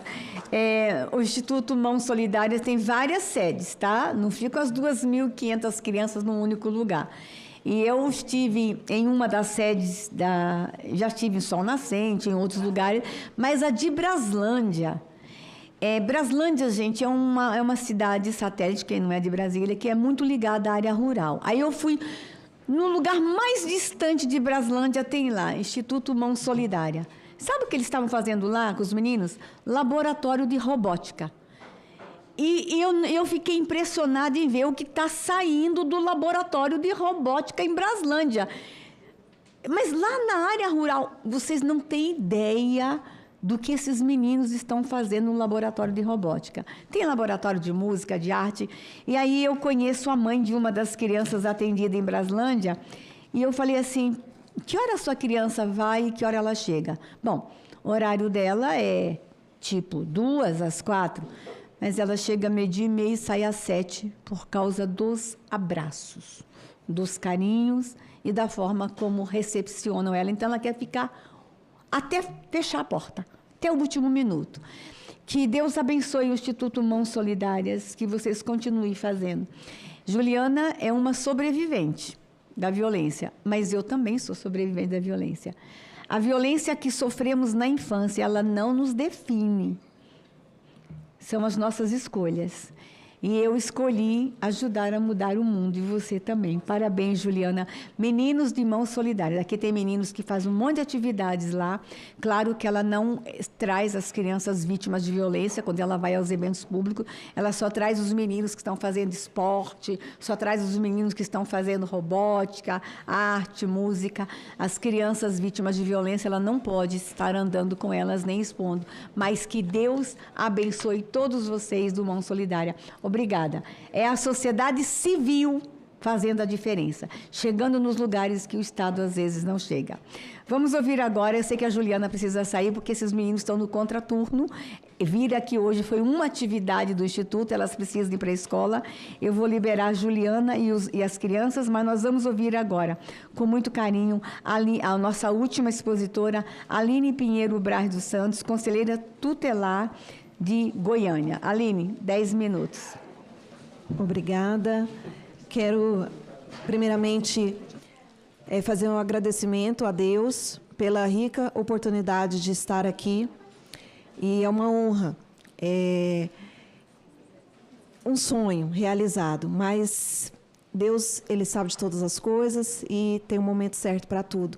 Quero agradecer a minha senadora Damares e dizer para ela, antes de dar um pequeno detalhe aqui, que alguns anos atrás, eu estava dentro de uma igreja em Anápolis, no Ministério de Anápolis, pastor José Clarimundo César, e ela estava lá.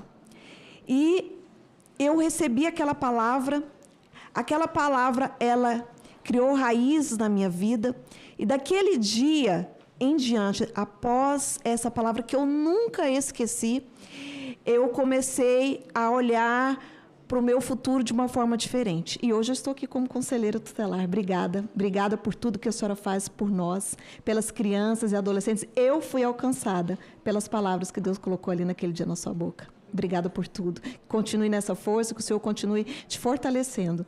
E eu quero dizer aqui para vocês um pequeno relato de tantas situações que nós, conselheiros, E antes de começar a falar, quero aqui agradecer a todos os meus amigos, presidente Érica, vice-presidente Rondinelli, aos nossos amigos que saíram aqui ali de Goiânia, e para que nós estivéssemos aqui hoje, reunidos com vocês. Isso é uma honra muito grande, agradecer vocês por ter nos recebido com tanto carinho, a Cíntia, por ter sempre estar lado a lado com o Conselho Tutelar. Isso é uma honra muito grande nós estarmos com vocês aqui, fazendo parte dessa comissão.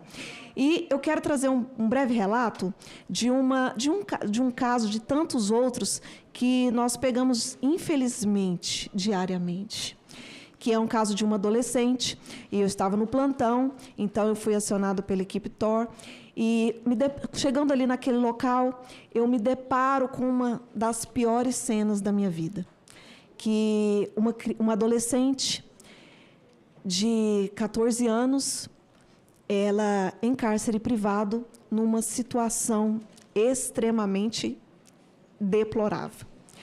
E quando eu vi aquela adolescente, eu olhava, mas eu demorei a entender a profundidade do que estava acontecendo. E ali foi um choque de realidade muito grande. E se vocês quiserem verificar a primeira imagem, para vocês terem um pouquinho de noção. Pode ir passando. Foi assim o nosso primeiro contato. E ela estava ali muito fraca, muito debilitada. E nós entendemos que ela estava em cárcere privado. E a gente foi entender toda a narrativa. E ela, por muitos anos, ela cresceu ali numa família aqui em Brasília. E o pai e a mãe se divorciaram, e a mãe retornou, e ela falou com uma oportunidade de estudar em Goiânia. E ela aceitou essa oportunidade ofertada pela mãe e voltou para Goiânia. Ela buscou a menina aqui e voltou. Chegando em Goiânia, foi totalmente diferente. Ela não foi matriculada. Essa menina foi jogada dentro de uma área externa, no fundo de um barracão. E lá, essa família era um trisal. 2 mulheres, mais o padrasto. E tinha outra criança de 8 anos envolvida também. Nós descobrimos mais tarde sobre isso. E ela sofreu torturas, abusos de todos os tipos, de todas as formas, emocional, psicológico, cárcere privado. Ela sentia fome. Ela comia o resto da comida do prato dos que estavam ali, de 3 em 3 dias. Quando ela estava desfalecendo, levavam o resto da comida para ela. E ela entendeu que ela nunca iria ser matriculada numa escola. E ela entendeu ali, segundo o relato, ela começou a entender que tudo que foi proposto para ela jamais iria acontecer. E, infelizmente, só foi piorando. Além de ser privada de água, ela não podia também mais tomar banho. Ela não tinha mais o direito de tomar banho. E depois, algumas semanas após, ela foi proibida de usar roupa dentro de casa. Ela era obrigada a dormir na área externa com chuva, sol, frio, totalmente despida. E a frequentar a casa daquele jeito. E, além disso, o trabalho também. Eles tinham uma confecção e ela precisava, sem ter um curso. Quem é dessa área, eu fico imaginando o pessoal do artesanato, da costura, que ali, o quanto é difícil, eu não sei. Eu precisaria estudar, ter curso para isso. E ela era obrigada a fazer calcinhas na área da confecção, sem saber fazer. E quando ela não fazia direito, porque ela não errava, não é porque ela não sabia. Quando ela não fazia direito, eles usavam essa parte que ela não sabia para aplicar uma tortura. Ou ela apanhava, ela ficava horas de joelho, como vocês viram ali nas imagens, em grãos de milho. Ela era agredida com pau de rodo. E chegou um dia que ela nos confidenciou que ela pediu ajuda ao Senhor. E antes dela fugir de casa, alguns meses antes, ela começou a ser abusada também. E essa menininha também de 8 anos, elas eram obrigadas a ter relação uma com a outra.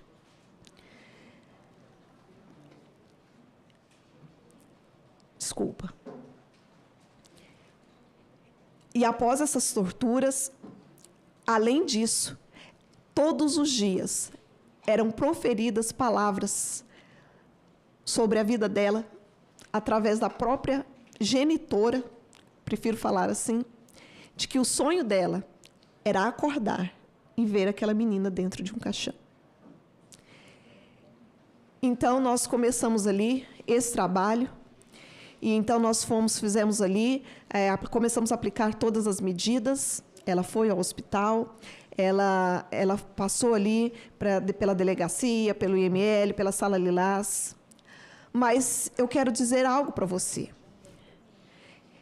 Pode colocar como ela está hoje? Olha que linda. Essa adolescente foi alcançada.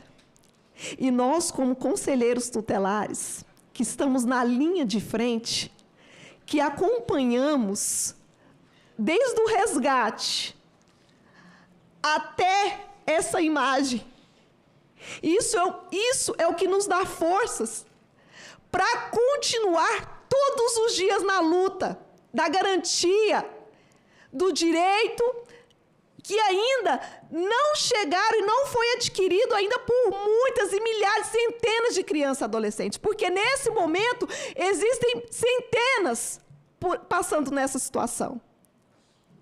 E quando eu entendi, através da palavra da senadora ali em Anápolis, que eu podia, sim, ser voz, que eu podia, sim, lutar, eu mudei o meu pensamento e o meu medo. Por que o meu medo, conselheira Aline? Eu quero dizer para vocês que eu fui vítima de abuso do meu próprio pai. Eu e a minha irmã. E um dia, com 16 anos, eu tive a coragem de contar para minha mãe. E por que você não contava? A gente sempre ouve, né, essas perguntas que não devem ser feitas, mas a gente, infelizmente, ouve. Porque eu sabia que no dia que eu contasse, que no dia que eu falasse, eu iria acabar com a minha família. Era assim que eu pensava. Eu ia acabar com o casamento feliz da minha mãe. E eu não queria ser responsável por isso. Eu não queria. Porque eu não queria ver minha mãe sofrer. Eu não queria ver os meus avós sofrerem.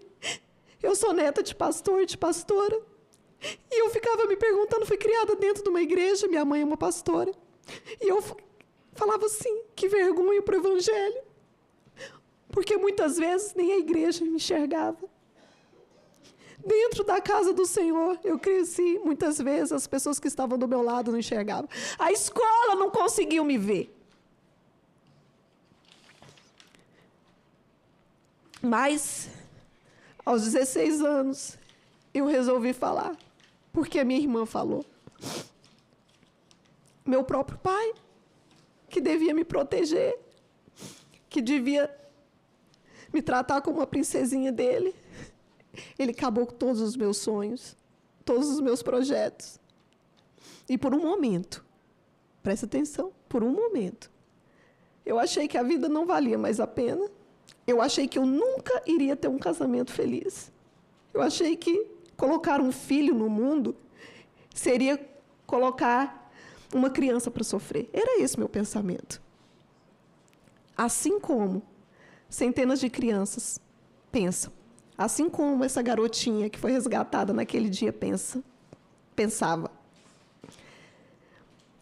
Mas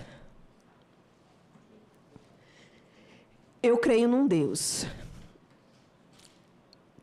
que não usa o meu passado para definir o meu futuro. E que eu poderia, sim, aprender com a ajuda do Conselho Tutelar, de senadora, de ex-ministra, de tantas mulheres que doam a vida dela, líderes de instituições, de tantas pessoas que estão aqui nessa comissão. Eu entendi que eu poderia ser voz. E foi através de uma faculdade. Hoje eu sou formada em serviço social, sou assistente social, sou nutricionista, estou como conselheira tutelar junto com esses nobres amigos meus, que me dão forças todos os dias, um segurando o outro. Porque, infelizmente, os casos não acabam. Esse é o nosso maior sonho. Infelizmente, todos os dias nós vemos situações piores que a minha, quando chega a morte. Mas eu estou aqui para dizer que há um Deus que Ele transforma toda a nossa tristeza, o nosso pranto em festa, em alegria.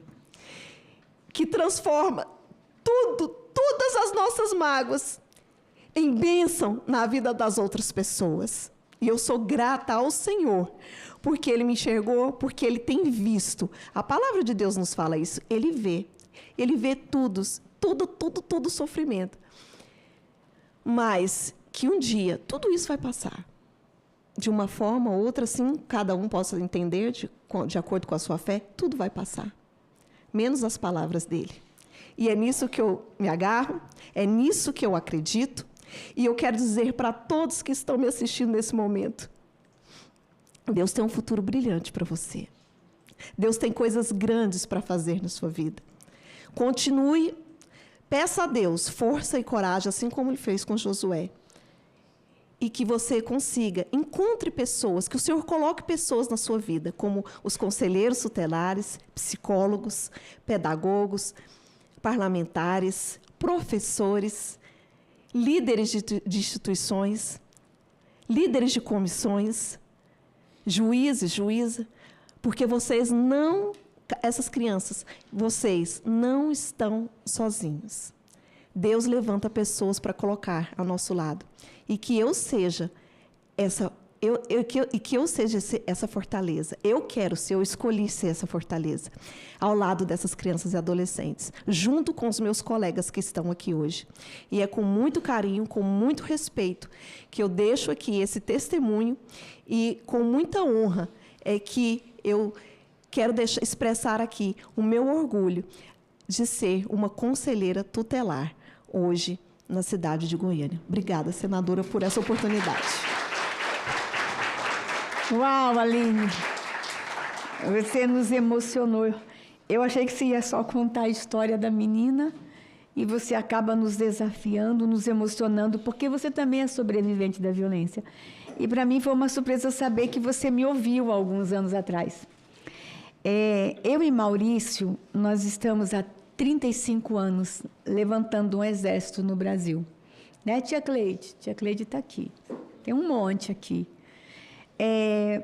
E quando a gente começou a levantar esse exército no Brasil de defensores da infância, nós não tínhamos ideia que a nossa voz chegaria tão longe. E ver você aqui na mesa hoje, eu não te conhecia, eu não lembrava que tinha estado com você antes. E ouvir você falar que eu te motivei a vir para esse exército da infância. Me deixa feliz porque você salvou uma menina. E eu vou te dizer uma coisa, eu estou acompanhando essa menina, tá? Para quem não sabe, essa menina está em Brasília, o pai resgatou, porque ela estava com a mãe tinha uma companheira e um companheiro, era um trisal realmente. E o pai não tinha acesso, era proibido ver essa menina. E um pai humilde, e ele resgatou, a menina está do lado de cá, está aqui no DF agora, ela está bem, claro, com muitos traumas e dores ainda para lidar, porque as dores que ela passou não são apagadas com remédio, com oração ou com terapia. Né, doutora? Ela vai ter que aprender a lidar com a dor dela, assim como eu aprendi a lidar com a minha dor, Aline e Juliana. E passaram aqui na mesa hoje, por uma grande coincidência, 3 mulheres que estão protegendo crianças e que são sobreviventes da violência contra a criança. E isso quer dizer que as dores que passamos na infância não nos definem. E nós saímos do luto para a luta. Fizemos de nossas dores as nossas bandeiras. E parabéns, Aline. E eu quero aqui cumprimentar os conselheiros tutelares de Goiânia. E cumprimentando vocês, eu quero cumprimentar todos os conselheiros tutelares do Brasil. São os nossos soldados. Ai do Brasil se não fossem os conselheiros tutelares. Muitas vezes negligenciados, esquecidos, prefeitos que não estão nem aí para vocês. Tem cidades que eu e Maurício visitamos, conselheiros tutelares atendendo em barracos. Tem uma cidade do norte que a gente viu o conselheiro tutelar atendendo debaixo de árvores, sem sede, sem estrutura. A gente tentando equipar e não tem quem cuida deles. Porque vocês pensam que é fácil essa menina e esses conselheiros chegarem em casa à noite e dormir? Pois não. Bom dia a todos. Bom dia, senadora. Senador, a nossa vinda aqui também vem com esse pensamento, que a senhora, que é a nossa madrinha, vamos dizer assim, para não dizer mãe, senão fica um pouquinho te colocando muito velha.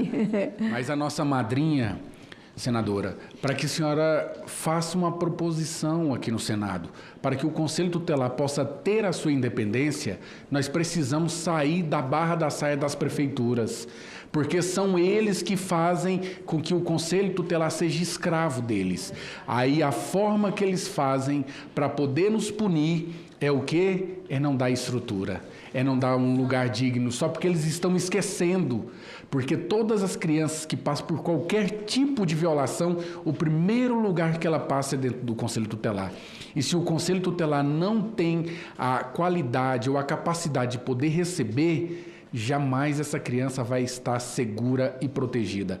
Então, seja nossa madrinha aqui no Senado, propõe algo para que os conselhos tutelares desliguem da prefeitura. Existem as controladorias, as procuradorias, que são órgãos independentes dentro das prefeituras que existem no nosso país. Nós precisamos fazer isso com os conselhos, nós precisamos da nossa independência para que nós possamos ter a nossa autonomia de proteger de fato e parar de ser escravos das prefeituras que nos dão migalhas, para que nós possamos servir não a criança e o adolescente, mas ser servo deles, porque o maior violador de direito é o poder público. Obrigada. Olha, essa é uma discussão que a gente precisa fazer. E eu e Maurício fizemos muito isso no passado, estamos fazendo. Tem cidades que o conselheiro tutelar tem mais voto que o vereador. Aí começa os ciúmes do conselheiro tutelar. Tem prefeitos que perseguem os conselheiros tutelares, porque os conselheiros tutelares, somando o número de votos, têm mais votos, às vezes, que o próprio prefeito da cidade. Então, essa situação é muito complexa. E vocês são parte do sistema de garantia de direitos das crianças e adolescentes. A forma como vocês estão jogados no município, isso realmente nos preocupa. Como fortalecer os conselheiros tutelares? E como parar essa campanha que existe no Brasil de desconstrução da imagem do conselheiro tutelar? Para a criança, falo que vocês são um bicho-papão. Para a sociedade, falo que vocês estão perseguindo pais e mães, que vocês estão destruindo famílias. Então, vocês estão sempre no limbo. Só que vocês são parte de um sistema de garantia de direitos. E a gente vai precisar realmente fazer essa discussão pé no chão, aqui, de fato, de verdade. Infelizmente, tivemos uma legislatura que parlamentares só brigaram. Só foi briga essa legislatura. Eu estou alimentando muita esperança na próxima legislatura. O Senado ainda foi uma casa mais centrada, mais comportada, tentando aqui fazer grandes entregas. O Senado, por sermos pessoas de mais idade, mais vovôs e vovós, mas foi difícil o Congresso Nacional se falar nessa legislatura. Só briga. Eu espero que a Câmara dos Deputados e o Senado, na próxima legislatura, possa ter coragem de fazer esse debate, com o pé no chão, e reconhecendo o trabalho dos conselheiros tutelares. Olha essa menina, olha quantas outras. E quero lembrar de mais uma história em Goiânia, Lucélia. A nossa Lucélia, que hoje é pré-candidata a deputada federal. Aquela menininha que chocou o Brasil e o mundo, que ficava torturada, amarradinha, com as mãos para cima, lembram? E que a língua dela foi cortada Lucélia hoje é uma também guerreira na proteção da infância e pré-candidata a deputada federal. Tomara que ela venha para o Congresso Nacional. Mas chega de eu vir aqui ouvir testemunhos de quem sofreu. Eu quero ouvir testemunhos de quem foi feliz. Eu vou te dar a palavra por 2 minutos para a gente encerrar, que nós estamos em cima da hora. Ela está insistindo, levantando a mão. Pode falar. Bom dia. Damares, você é a nossa inspiração, tá? Obrigada pelo seu legado e por não desistir daquilo que Deus colocou no seu coração. A gente está muito feliz por ter sido convidada por você para participar dessa audiência pública. Foi muito emocionante ouvir todas as falas aqui. Mas eu quero só finalizar e dizer para vocês. Nós estudamos sobre Golias, falamos sobre Golias, mas pouco enfrentamos Golias. A gente sabe que houve, sim, grandes avanços no ECA, mas precisa haver mais.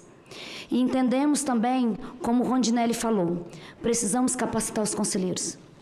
Porque há essa morosidade, tudo que se diz respeito à criança e adolescente, há uma morosidade muito grande. E a gente sabe, criança não vota. Então, nós somos a voz daqueles que não podem se defender. Mas eu quero só finalizar e dizer para vocês que nós temos que sair do âmbito da fala. Há 10 anos já estou aqui no Conselho Tutelar. E a gente participa de tantas reuniões, tantas audiências públicas, e me dá um incômodo tão grande de ouvir, às vezes, as mesmas falas e não vi ações concretas, não vi pessoas que realmente têm, assim, a disponibilidade de poder fazer algo concreto para as crianças.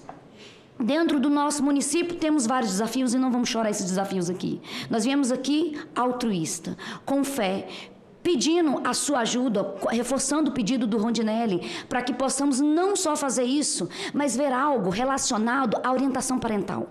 O que nós vivemos é uma geração órfã de pais vivos. Nós temos que educar os nossos filhos numa infância que não tivemos. Então, quando um dos palestrantes que falou a respeito do avanço do entendimento e dessa escolarização digital, isso é algo urgente.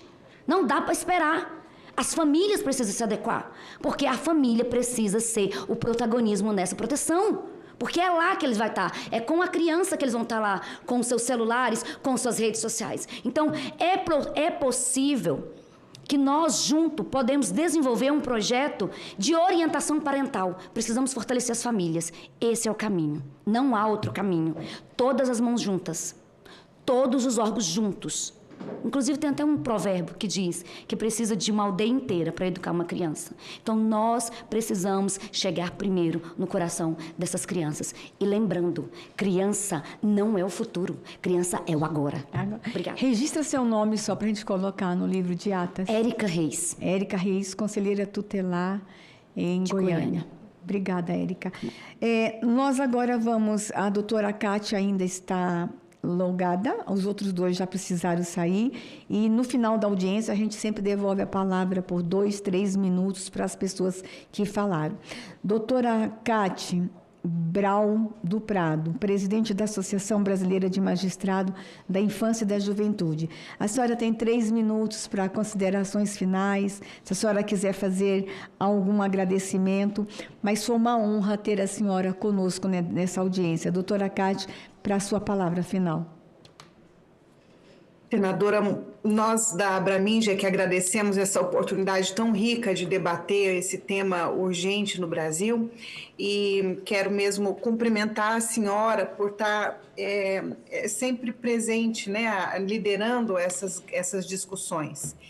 E o que me chamou a atenção ao final dessa nossa audiência pública é que todos os interlocutores trouxeram praticamente as mesmas questões, né? Nós somos unânimes em apresentar os pontos aí, os gargalos para a eficiência das políticas públicas na proteção da criança e do adolescente. Eu fico feliz em saber que a senhora até gostaria de ser a relatora, né, do projeto de lei que pretende aí carimbar uma parte do nosso orçamento para assistência social. Penso que é esse mesmo o caminho. Nós tivemos muitos avanços Eu já sou avó, senadora, e embora tenha nascido aí sob a égide do Código de Menores, já vi muitos avanços da proteção da criança nesse período, né, desde o ECA, e são inúmeros, não podemos esquecer. Mas a vida é dinâmica, né? Novos desafios vão surgindo e nós não podemos descansar, né? Precisamos estar atentos, porque enquanto uma criança desse país estiver sofrendo violência e negligência, nós não vamos dormir bem, né? E eu entendo que essa articulação que a senhora está promovendo é a chave para nós avançarmos e encontrarmos a solução para as nossas dificuldades. E os magistrados da infância e da adolescência, nós somos muito articulados, ministra, senadora, nós nos encontramos diariamente num grupo de troca de mensagens, né, por aplicativo, e estamos sempre discutindo. Hoje mesmo essa audiência está sendo objeto de debate paralelo aqui no nosso grupo, e nós estamos à disposição, né, do Poder Legislativo para contribuir com a elaboração de políticas públicas, além de deixar o nosso compromisso na execução dessas políticas públicas quando somos chamados a fazer valer esses direitos por meio aí da judicialização. Eu me despeço dos presentes, cumprimento as crianças que participaram e deram importante contribuição para essa audiência pública e parabenizo mais uma vez a senhora por essa iniciativa. Muito obrigada. Doutora Cátia, muito obrigada por ter engrandecido a nossa audiência pública, mas eu queria lhe fazer um pedido, doutora Cátia. Aproveita que vocês têm um grupo de mensagem, distribua entre todos os magistrados, ainda hoje, o projeto de lei que vai ser votado amanhã. Ele passou muito rápido na Câmara e muito rápido aqui na CDH, porque há uma pressa. O Ministério da Justiça tem pressa da aprovação da lei, porque os agentes que estão no mundo virtual estão precisando que essa lei seja aprovada. Mas eu acho importante o olhar dos magistrados da infância e da juventude sobre esse projeto de lei. E se tiver alguma observação, a gente ainda pode, no plenário, apresentar amanhã uma emenda de redação. Se tiver que melhorar alguma coisa, fale com a nossa assessoria aqui da comissão, eles já estão enviando para a senhora o projeto de lei. Se quiser, vão passar também o meu celular para a senhora, se quiser falar comigo antes da votação, mas para a gente não entregar mais uma lei inócua. Uma lei que não vai lá na ponta funcionar e que vocês que terão que aplicar a lei não tenham dificuldade de interpretação ou que a subjetividade não seja maior que a intenção de fato da lei. Então, eu só vou lhe pedir isso e lhe agradecer, doutora, por ter participado da audiência com a gente. Para agradecimentos finais, ainda está conosco a Aline. Aline, para agradecimentos finais e considerações.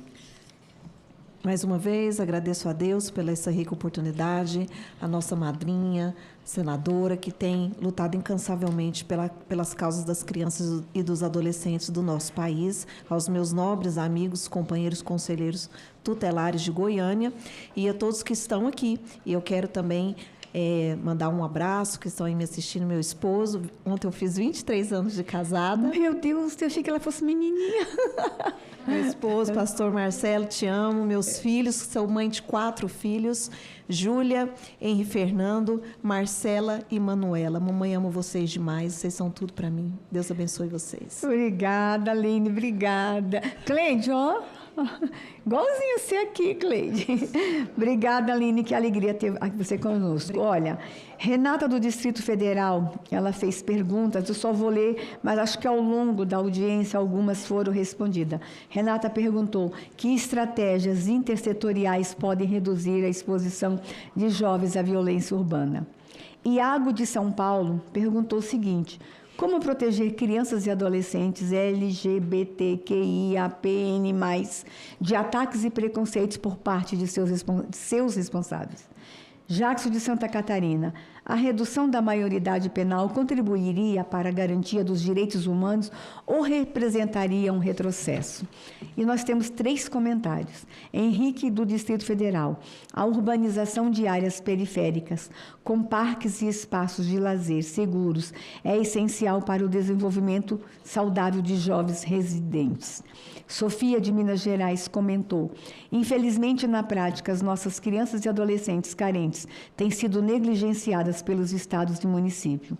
Talita, da Bahia: é necessária uma atuação efetiva no combate ao bullying dentro das escolas. Atenção também à saúde mental das crianças e dos adolescentes. Inclusive, quero dizer para os senhores que a Lei 15.413, a nova Lei Federal 15.413, de minha autoria, Lei Federal, obriga políticas públicas de saúde mental para crianças e adolescentes.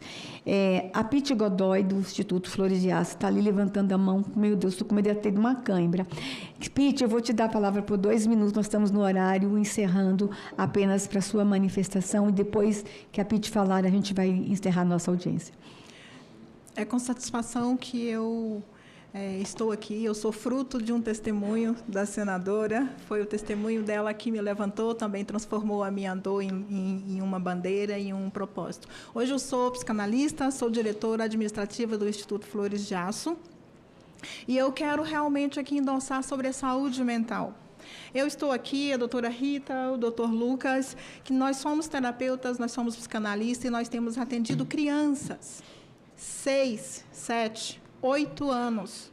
Crianças que pegam brinquedos na internet, joguinhos, e recebem ordens para fazer. Crianças estão se mutilando, crianças estão filmando, se mutilando e soltando nas redes sociais. Uma criança de 11 anos, como eu atendi esse ano, ela não tem consciência do que essa imagem vai fazer com ela no futuro. Ela não tem noção do que essa resposta, que hoje é uma curtida, mas amanhã não vai ser uma curtida. Vai ser um peso sobre a vida dela. Elas não têm consciência, então, realmente, não apenas saúde mental. Eu endosso a palavra da conselheira Érica, que disse que nós precisamos, sim, de uma unidade. Nós precisamos, realmente, fazer uma conferência de estudo para que a gente possa encontrar uma saída, para que haja realmente um controle. Não adianta dizer aos pais que os pais têm que ter esses controles se os pais também estão doentes.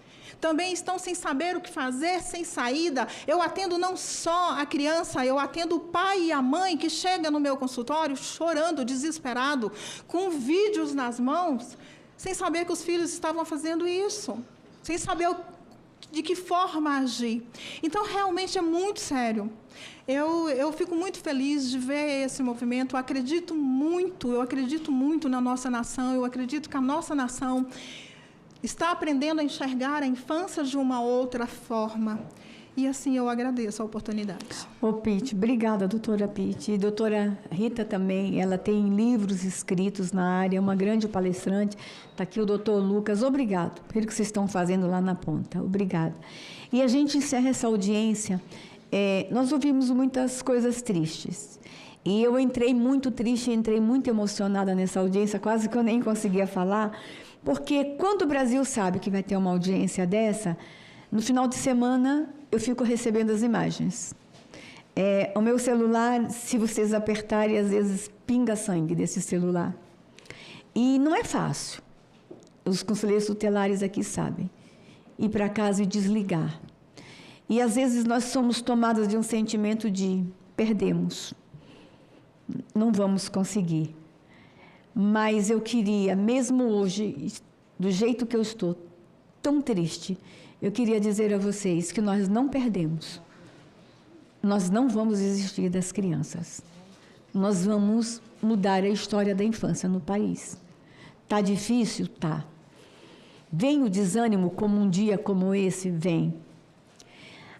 O mês passado tivemos uma audiência aqui no Maio Laranja, em que a Polícia Federal, o diretor do departamento, de um dos departamentos da Polícia Federal, apresentou a imagem do menino mais jovem do Brasil estuprado.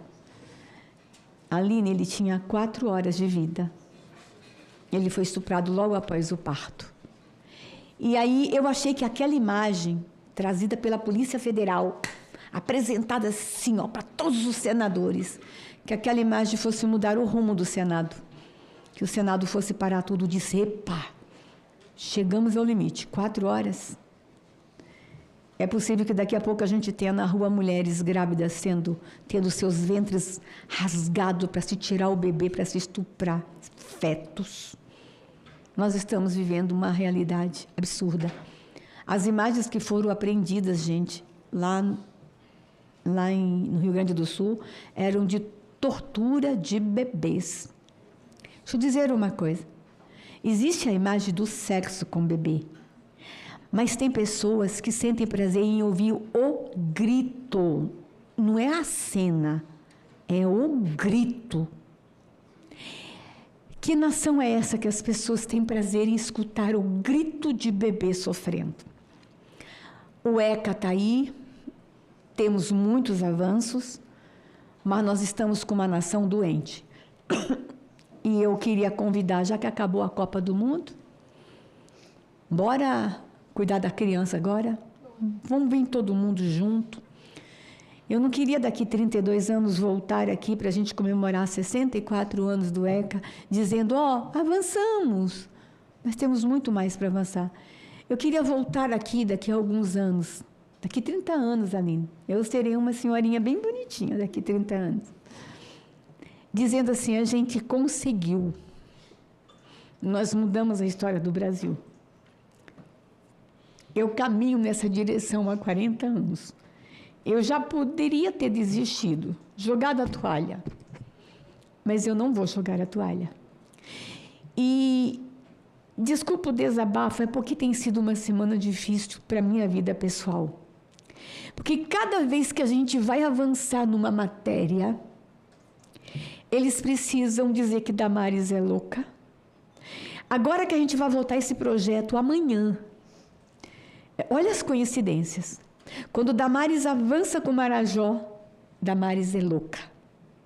Quando Damares tenta avançar com as crianças de Yanomami, Damares é assassina de Yanomami. Na discussão do ECA digital, vocês não têm ideia como desconstruir a minha imagem. Minhas redes sociais estão fechadas há 5 meses. Ninguém comenta nas minhas redes por causa das ameaças de morte. Aí, essa semana que a gente vai votar esse projeto de lei da ronda virtual, eu virei adúltera, traidora, comunista. Então, eu quero que vocês entendam que tem muita gente que não vem para essa luta porque enfrentar bandidos, a gente paga um preço. Vocês, conselheiros tutelares, pagam preço todo dia, ameaça, porque eles sabem onde vocês moram. Aquele conselheiro tutelar lá do interior de uma cidade que tem 10 mil pessoas, todo mundo sabe onde é a casa do conselheiro. Vocês pensam que eles não sofrem ameaça de morte todo dia? As minhas ameaças vêm de desconstrução de imagem. Porque se desconstruir a imagem da senadora e dos senadores que lutam pela criança, então as propostas deles não prestam. Por que vocês vão votar num projeto dessa doida? Vocês estão entendendo? São 2 semanas que pessoas orquestradas estão desconstruindo a minha imagem. Aí eu pergunto, é coincidência? A serviço de quem estão essas pessoas? Ganhando de quem? Para desconstruir a imagem de senadoras e senadores que querem fazer a diferença na proteção da criança. Então, para aqueles que acham que a gente vai jogar a toalha, está nessa audiência pública pessoas que não vão desistir. E eu quero dizer uma coisa. O nosso exército é gigante. Nosso exército, vocês não têm ideia do tamanho. Vocês podem ter tecnologia, vocês podem ter dinheiro, vocês podem ter uma ou outra autoridade ao lado de vocês, mas o nosso exército não recua. Nosso exército é gigante e vocês viram as pessoas que falaram aqui hoje. E nós vamos continuar lutando. Aline, conselheiros, todos estão aqui, para que criança e adolescente, como está no ECA e na Constituição, sejam prioridade absoluta. Obrigado por essa audiência pública, obrigada por ter estado comigo, obrigado TV Senado, obrigada Secretaria. Nós não vamos nos cansar. Nós não estamos cansados. Lá vem a Damares falar de novo de criança. Vou falar. Lá vem mais uma audiência pública. Vai ter audiência. Lá vem Damares com as crianças para o Senado. Eu vou lotar esse Senado de criança. Vai ser assim. Daqui a pouco estou lá na tribuna falando de novo de criança. Que Deus abençoe vocês. Que viva o Estatuto da Criança e do Adolescente. Declaro encerrada essa reunião.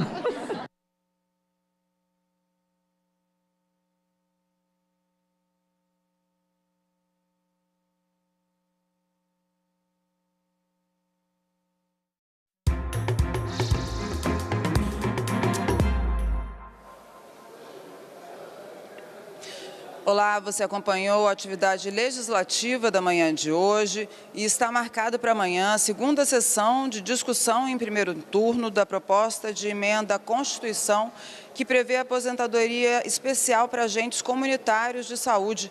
Mulheres vão poder se aposentar aos 57 anos e homens aos 60 após mais de 25 anos de contribuição.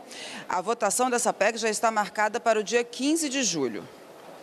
O plenário do Senado começou a analisar nesta terça-feira a proposta de emenda à Constituição que estabelece aposentadoria especial para agentes comunitários de saúde e agentes de combate às endemias. O texto também determina a regularização do vínculo funcional desses profissionais. A PEC fixa regras permanentes e transitórias de aposentadoria para as duas categorias. Os profissionais terão direito à aposentadoria com idade mínima de 57 anos para mulheres e 60 anos para homens, desde que comprovem 25 anos de contribuição e de efetivo exercício na atividade profissional.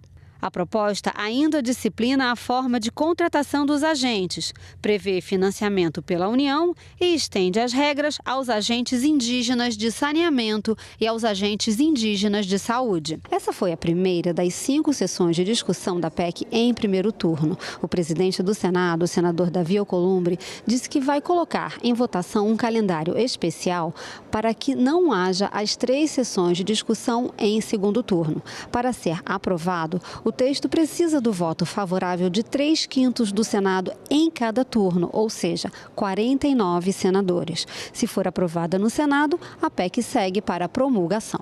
A expectativa de todos nós no Brasil, inclusive da grande maioria dos senadores aqui na casa, é que essa PEC pudesse ser deliberada e votada no dia de hoje.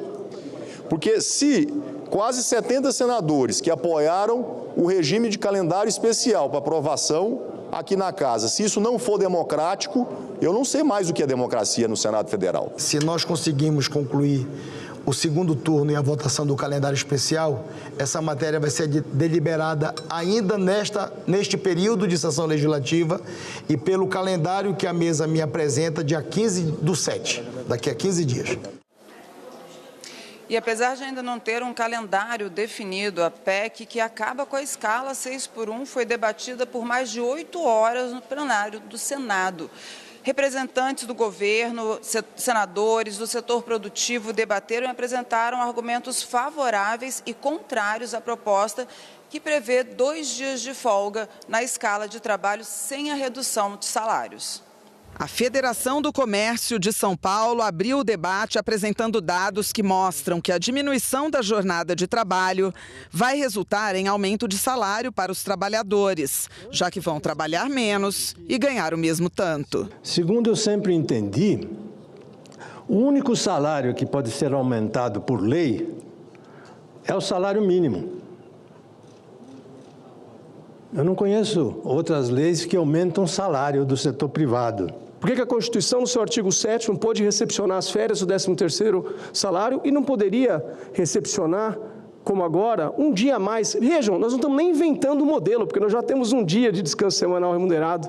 Nós estamos apenas incluindo um dia a mais. O juiz do trabalho, Otávio Torres, defendeu juridicamente a tese da Federação do Comércio de São Paulo e disse que a PEC, como está, pode provocar insegurança jurídica. Como a gente não pode reduzir salário e a PEC é expressa, nem de forma nominal, nem de forma proporcional, eu não posso baixar o salário hora, eu vou ter que jogar o mesmo salário hora para alcançar as 240 horas, que gera um aumento de 9,1%.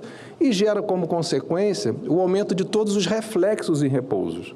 Então, se hoje, por exemplo, eu faço horas extras na semana, eu pego a média das horas extras e calculo 1/6 para pagar o reflexo. Com a PEC, eu vou pegar a média das horas extras e pagar 2/5.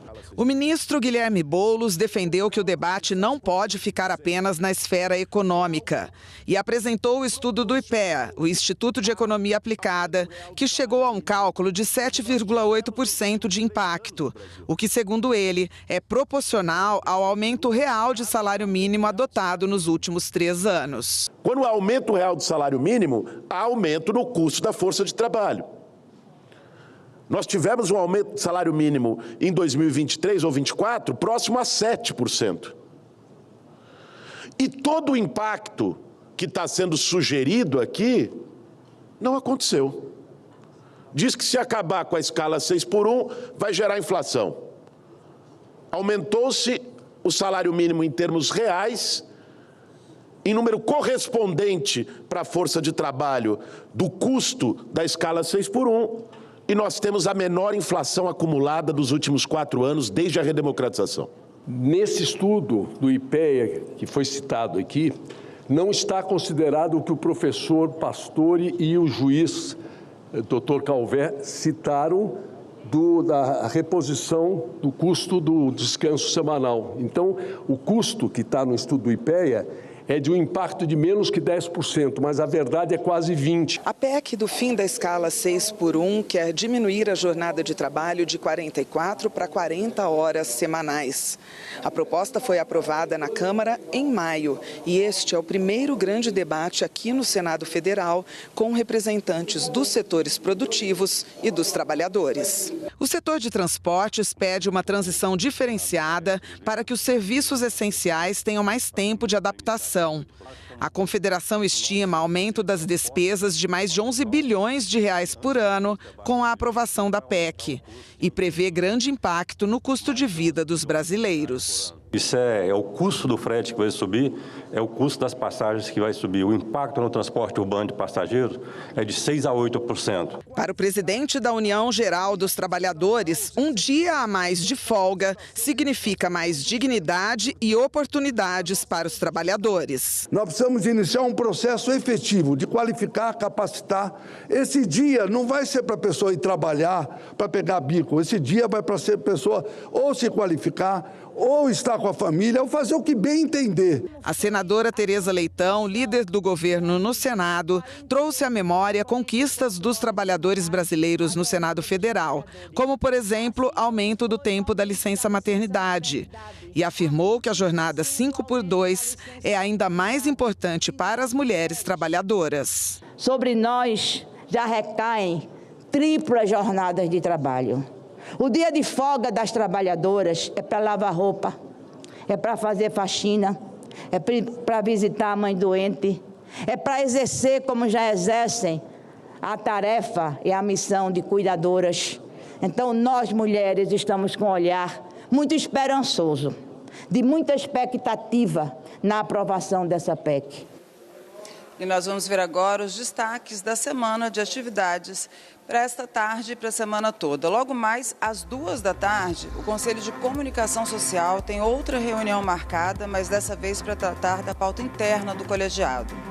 Também às 14h, o plenário do Senado tem marcada a sessão não deliberativa destinada a discursos e comunicações dos senadores. Às 14h30, a Comissão de Educação tem audiência pública prevista para debater a alimentação escolar, a assistência estudantil e o orçamento da Rede Federal de Educação Profissional, Científica e Tecnológica. E às 10h desta terça, uma audiência pública da Comissão de Meio Ambiente deve discutir o projeto que cria a Política Nacional de Minerais Críticos e Estratégicos. Também às 10 de terça, o plenário do Senado deve realizar a sessão de premiações e condecorações para entrega da Comenda de Incentivo à Caridade Chico Xavier, em reconhecimento a pessoas e instituições que trabalham com caridade e filantropia. Às 10 horas de quarta-feira, a Comissão de Ciência e Tecnologia tem reunião marcada de concessão, renovação ou transferência para o funcionamento de emissoras de rádio e TV e de emissoras de rádio comunitária. Também às 10 de quarta, uma sessão especial no plenário do Senado deve celebrar os 200 anos da Biblioteca e do Arquivo do Senado Federal. Às 10 horas de quinta-feira, uma audiência pública está prevista na Comissão de Direitos Humanos para homenagear o Dia Mundial contra o Trabalho Infantil, celebrado em 12 de junho, e debater a conscientização social, a prevenção e o fortalecimento das políticas públicas de erradicação do trabalho infantil no Brasil. Também às 10 de quinta, uma sessão especial no plenário do Senado deve celebrar os 15 anos da inauguração do Porto de Itapoá, em Santa Catarina. O porto fica no município de mesmo nome e é um dos mais modernos e movimentados do país. Por ele, produtores exportam carnes, madeira, celulose, além de produtos químicos, autopeças e maquinários. E a semana deve se encerrar com uma sessão especial às 10 horas de sexta-feira para celebrar os 12 anos do marco regulatório das organizações da sociedade civil de interesse público, as OCIPs. E esse foi o nosso boletim e nós voltamos a qualquer momento com mais notícias. Até já!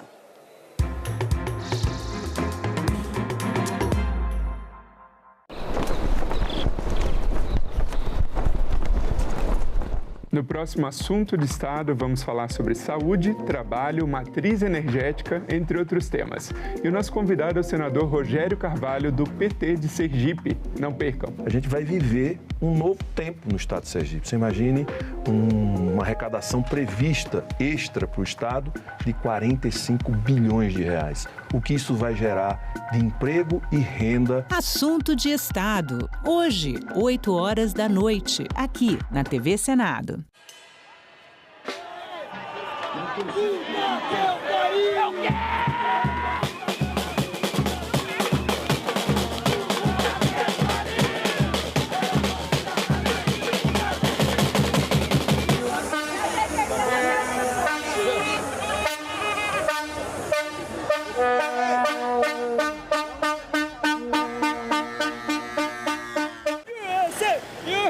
Daí, Regina. Ok, poquito. Ok, y quiero carne. Muita carne. Muita? Carne. Muita carne. Tá bom, vou botar muita carne. Regina, me dá um molho de pimenta aí, ó. Chile. Pimenta. Sim. Os mexicanos fizeram a festa aqui. Aqui só deu comer burritos. São lindos. Esse aí tá lindo, esse chapéu. Tem muitas mulheres que acham que a violência é só um soco, um puxão de cabelo, não. Ela se mostra de várias formas.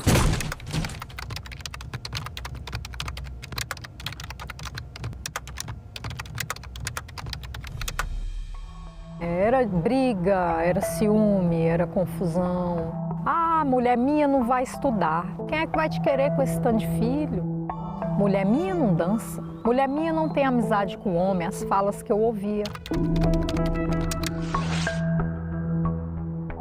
Mulher minha tem que me servir a hora que eu quiser. Se não me servir, eu vou para a rua procurar outra.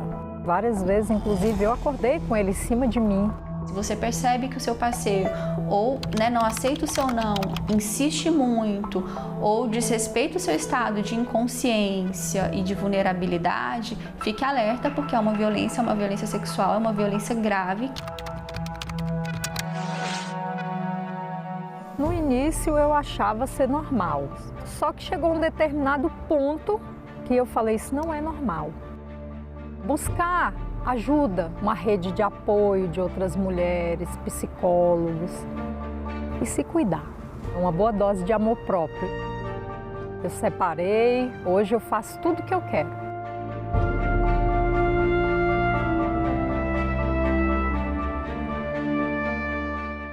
Não somos só um peixe, ou senão um prato muito caro na Bahia. Não só um peixe de água doce, ruim de se segurar com a mão nua assim. Você tem que botar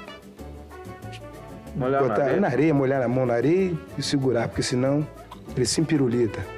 mas meu nome é Antônio Carlos Bernardes Gomes. Senadoc. Neste sábado, 21h, aqui na TV Senado. Agora é lei. A reforma tributária prevê 2 impostos, a Contribuição sobre Bens e Serviços, CBS, que é federal, e o Imposto sobre Bens e Serviços, IBS. De competência dos estados e municípios, a CBS vai substituir 3 impostos atuais, PIS, COFINS e IPI, enquanto o IBS será cobrado no lugar do ICMS e ISS. A nova lei detalha ainda as reduções e isenções dos impostos. O Senado votou, agora é lei.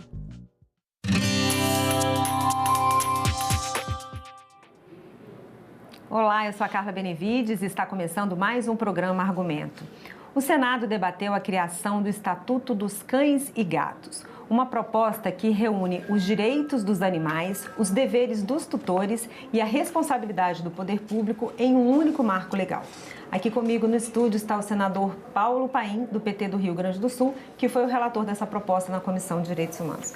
Senador, muito obrigada pela sua presença. Eu agradeço estar aqui com você, Carla Benevides, para falar de um tema que, para mim, ele é de interesse de todo o povo brasileiro. Falar da vida dos animais. E, nesse caso, especificamente, cães e gatos, porque se você fizesse o estatuto para abraçar toda a causa animal... Fica difícil, né? Fica difícil. Então, é melhor dar esse primeiro passo com cães e gatos. E essa proposta surgiu devido à enchente no Rio Grande do Sul, né? Aquele período que eu presidi uma comissão especial que foi para o Estado, para apoiar e trazer para cá a demanda, né? Daquele momento tão triste para todos nós. E ali eu fui procurado, quando eu estava na estante do Senado lá. Fui procurado por os seguintes grupos: o Instituto Arca Animal, a Sociedade Amigo dos Animais, SOAMA, e o Instituto Faço pelos Animais.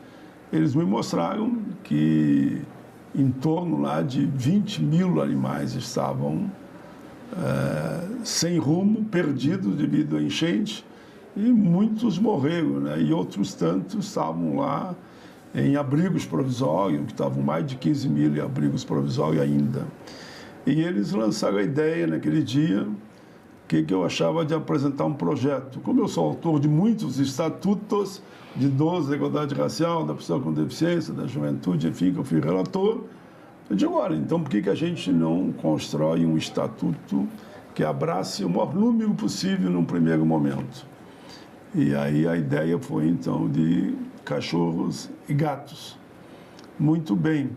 Mediante aquela discussão que tivemos lá, eles queriam que eu apresentasse o projeto. Mas eu acho que seria uma homenagem às próprias entidades, que são heróis anônimos, né? Uhum. Que tiram dinheiro do seu bolso para salvar a vida dos bichinhos. Eu disse para eles, não, vocês entregam na CDH, né? Em nome das 3 entidades. Eu assumo o compromisso de conversar com a presidenta, que é a Damares, para que eu seja o relator. Uhum. E assim foi feito. Eles vieram numa delegação boa, nós marcamos uma audiência pública aqui no Senado, foi uma bela audiência pública, e a partir dali nós então registramos, eles registraram a proposta de estatuto de cães e gatos. Eu fui indicado como relator, como eu tinha mais ou menos já previsto, e o projeto já foi aprovado na comissão, ainda no fim do ano passado. Ele foi para a CCJ agora, e na CCJ o relator é o senador Fabiano Contarato, que também é um apaixonado pela causa animal, como nós todos somos. Ele já deu o parecer foi favorável. Realizamos, a semana que passou, uma audiência pública no plenário do Senado. O plenário do Senado estava, digamos, lotado de militantes, eu diria, né? Todos comprometidos, apaixonados por essa causa. Eu presidi a sessão, o Contarato, por motivo de força maior, não estava presente. Fiz uma fala em nome da presidência, mas fiz uma fala também em nome do relator, né? Uma homenagem a ele que está também fazendo esse trabalho. Eu diria para você que foi um momento, para mim, muito bonito, né? E eles falavam muito dessa ideia de, pô, já que você é tanto estatuto, eu digo, não, eu espero que até o fim do ano, quando é meu último mandato aqui de senador, por opção própria, né? Eu espero ter aprovado o estatuto, oxalá, nas duas casas. Claro que eu quero também o fim da escala 6x1, né? Estou nessas duas batalhas agora, centrando no fogo. Fala pra gente, senador, quais os principais direitos que são reconhecidos para os cães e gatos nesse marco legal? Olha, esse marco legal, ele quer avançar, né? E para mim, um dos capítulos mais importantes, ele tem 12 capítulos. É o 11º, porque eu não vou poder falar dos 12, eu pego toda a televisão do Senado aqui hoje.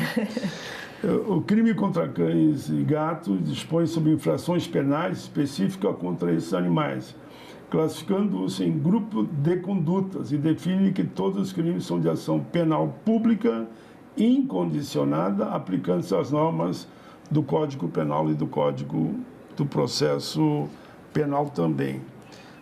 O que me pergunto sempre, não, tudo isso é bonitinho, mas e daí? O que vai acontecer? Quem tortura, quem mata? Quem abandona? Quem deixa eles passar fomes? No Estatuto a gente especifica penalidades. Matar cão e gato, reclusão de 2 a 6 anos. Se a morte não é intencional, aí pega 6 meses a 2 anos, se não foi a intenção. Ofensa à integridade física e psicológica do animal. Pode chegar à reclusão de 2 a 4 anos e multa. Outros crimes também são previstos, como usar o animal como cobaia, né? Por exemplo, para fins... também vai ter uma penalidade alta, porque não pode usar um animal como cobaia, que muitos usam gato e cachorro como cobaia. É uma tortura, né?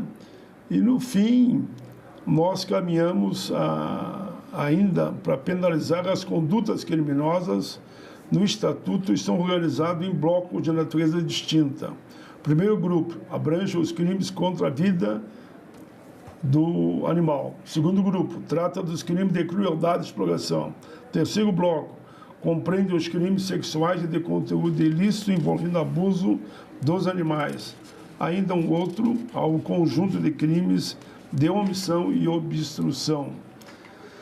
No capítulo 12, que termina, nós colocamos as disposições finais. Determina que a Agência Nacional de Aviação Civil, ANAC, deverá editar no prazo de 180 dias regulamento específico sobre transporte aéreo de animais domésticos nas cabines das aeronaves, garantindo a segurança e o bem-estar. Ou seja, inclusive a preocupação de quando o animal é deslocado de uma cidade para outra, de um estado para o outro, que ele tenha um tratamento decente e não simplesmente jogado no porão do avião lá. E muitos morrem, inclusive, nesse espaço. Senador, o projeto também prevê um papel do poder público nesse estatuto. Qual seria esse papel? O papel do poder público, que nós entendemos de mais importância, primeiro, combater a alta tributação. Hoje em dia, uma alimentação para um animal, como a tributação é muito alta, às vezes dobra o valor daquilo que pessoas voluntárias fazem para manter o animal com qualidade de vida, né? Então, uma das primeiras coisas é isso. A segunda é participar da fiscalização, do controle. Veja esse caso aqui do cão orelha, né? Aqui em Santa Catarina. Recentemente teve um outro no Rio Grande do Sul que o animal foi matado na base da picareta, né? São crimes hediondos que o poder público, além de fiscalizar, tentar acompanhar dentro do possível, naturalmente, porque, segundo o último dado que eu recebi, existe mais de 30 milhões entre gatos e cachorros pelas ruas do nosso país, abandonados, né? 20 milhões de cachorros, 10 milhões de gatos. Então, o poder público tem que ter esse papel fundamental, que é salvar a vida dos bichinhos, né? Então, nesse aspecto, você não permitir que eles fiquem abandonados e, ao mesmo tempo, toda denúncia que chegar, o poder público tem que se apresentar para recolher os animais e punir os culpados, inclusive com aquilo que eu coloquei aqui na lei, que a punição pode ser de 2 a 6 anos. Senador, o senhor falou que tem 2 prioridades, a escala 6x1 e o Estatuto de Cães e Gatos. Qual a possibilidade do avanço dessa proposta nos próximos meses e até o fim do ano? Olha, eu entendo que essa vai ser, inclusive, mais rápida, porque quem vai ser contra os animais, né? Eu duvido que aqui no Congresso não passe com rapidez. Então, eu entendo que essa poderá ser aprovada rapidamente. Tá certo, senador. Obrigada mais uma vez pela sua presença e pelos seus esclarecimentos. E eu agradeço a você também que nos assistiu. Se você quiser rever essa entrevista, é só acessar o nosso site senado.leg.br/tv ou o nosso canal no YouTube. Obrigada pela sua companhia e até o próximo argumento.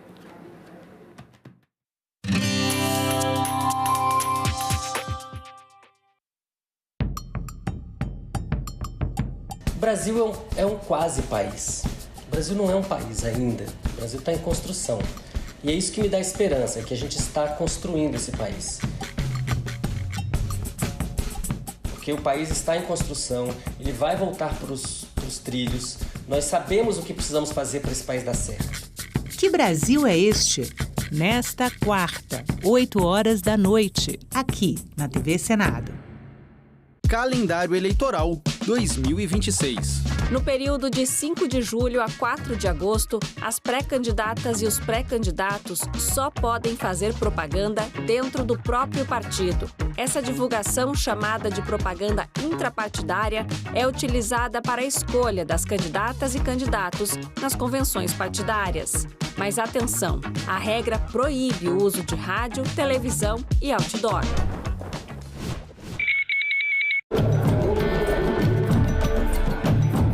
Naquele momento, ia começar a Copa das Confederações. O que o Brasil estava acabando de receber? 6 novas arenas. Magníficas. Lindíssimas. Padrão FIFA. A criatividade popular pegou este rótulo, padrão FIFA, e disse, epa, eu quero esse padrão para tudo. De cada $9 que foram gastos nessa Copa do Mundo, 8 vieram ou emprestados, ou dados, ou bancados diretamente pelo poder público, seja o governo federal ou os governos estaduais. Eu estava muito confiante, na verdade, para o anúncio assim, oficial. Achei mesmo que era a hora do Brasil. Achei que a gente merecia receber um evento como esse, sendo o país do futebol.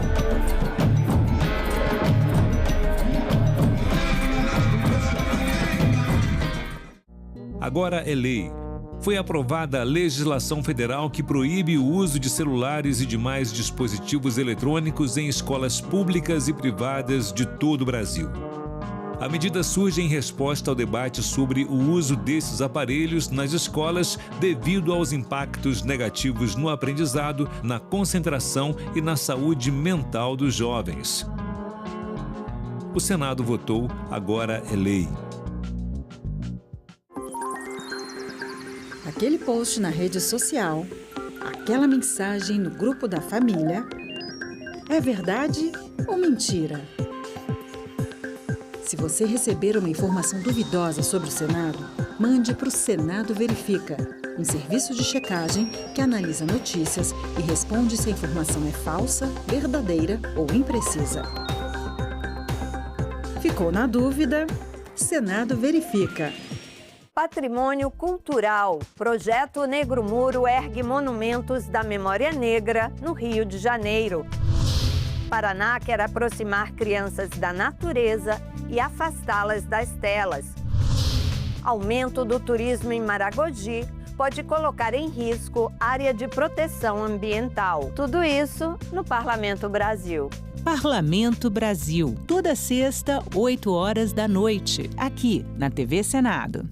Ó sino da minha aldeia, dolente na tarde calma, cada sua badalada soa dentro de minha alma. E é tão lento teu suar, tão como triste da vida, que já a primeira pancada tem o som de repetida. Por mais que me tanjas perto, quando passo, sempre errante, és para mim como um sonho, soa-me na alma distante. A cada pancada tua, vibrante no céu aberto, sinto mais longe o passado, sinto a saudade mais perto. A gente também fala tupi.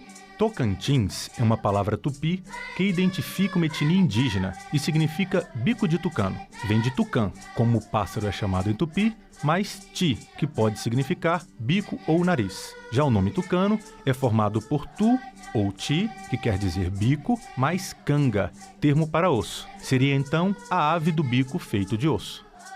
A gente também fala tupi. Um grande evento vem aí. Uma festa para milhões de pessoas e ninguém quer ficar de fora. Se você pensou em Copa do Mundo, acertou também. Mas eu tô falando mesmo é das eleições 2026. Em outubro, a Justiça Eleitoral vai fazer o meio de campo. Mas nessa disputa, quem decide é você. Você e mais 156 milhões de eleitoras e eleitores. E a vitória é da democracia.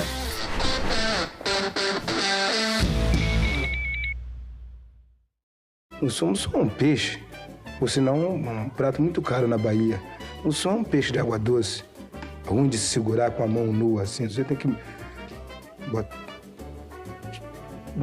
na areia, molhar a mão na areia e segurar, porque senão ele se empirulita. Mas meu nome é Antônio Carlos Bernardes Gomes. Senadoc. Neste sábado, 9h, aqui na TV Senado.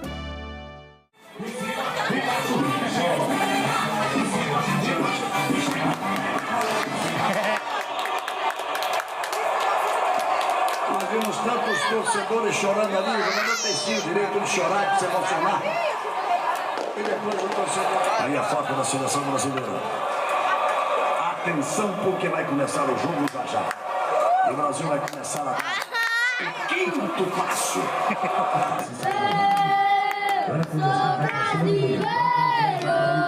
Brasileiro, com muito orgulho.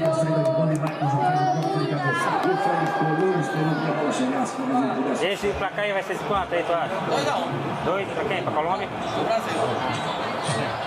Eu acho que é 2-1 pra Colômbia, tô dando um gol pro Brasil ainda.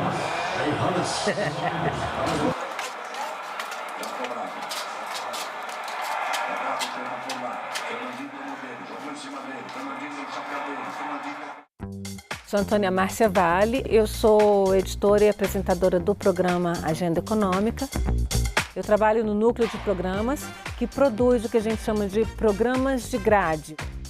A elaboração de um programa nunca é uma coisa tão simples. Por trás das câmeras tem uma equipe enorme. A gente tem iluminador, a gente tem os câmeras, a gente tem o contra-regra, tem um diretor de gravação. TV não é uma brincadeira individual, é uma brincadeira coletiva. O que eu vislumbro para a TV Senado é que a gente consiga fazer produtos que sejam cada vez mais informativos, que mostrem efetivamente o trabalho dos senadores e o que esse trabalho tem de impacto na vida do cidadão diretamente. Eu pude participar de momentos históricos do país e isso para mim é muito rico, é impagável. No próximo Assunto de Estado, vamos falar sobre saúde, trabalho, matriz energética, entre outros temas. E o nosso convidado é o senador Rogério Carvalho, do PT de Sergipe. Não percam. A gente vai viver um novo tempo no estado de Sergipe. Você imagine uma arrecadação prevista extra para o estado de 45 bilhões de reais. O que isso vai gerar de emprego e renda. Assunto de Estado. Hoje, 8h, aqui na TV Senado. Justiça Eleitoral apresenta V de Verdade. Em terra de fatos, fake não tem vez. A variedade de assuntos é uma das principais características das redes. Ela também é um dos 5 Vs que tornam difícil separar os fatos das fake news. Isso porque, diante de tantos temas diferentes, a gente nem sempre presta atenção no que está vendo. Quem espalha notícias falsas se aproveita dessa distração, principalmente em época de eleições. Para tentar enganar os eleitores, as fake news se misturam de propósito aos conteúdos verdadeiros. Por isso, a gente precisa tomar alguns cuidados. Consulte a informação em outras fontes ou em sites de checagem de fatos. Desconfie de mensagens muito genéricas e sem informações específicas como datas e locais. E na dúvida, não compartilhe. Se ligue nos próximos vídeos e não se esqueça, a letra mais importante para a democracia é o V de verdade. Justiça Eleitoral, a justiça da democracia.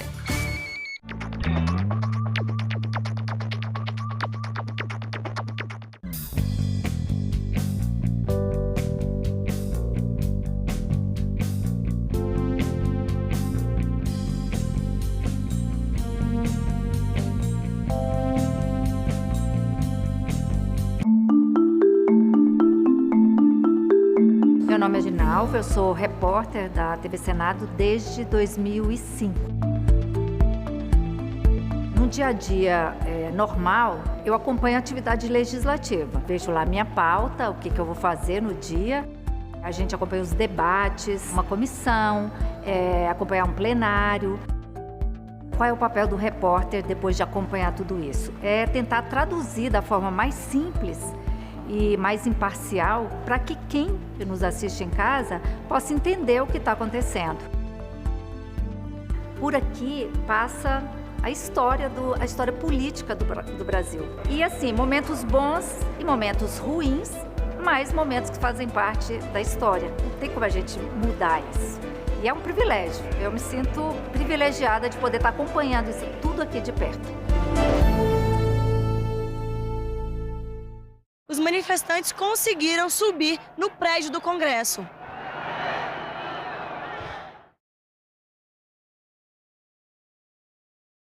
O programa a seguir é livre para todos os públicos.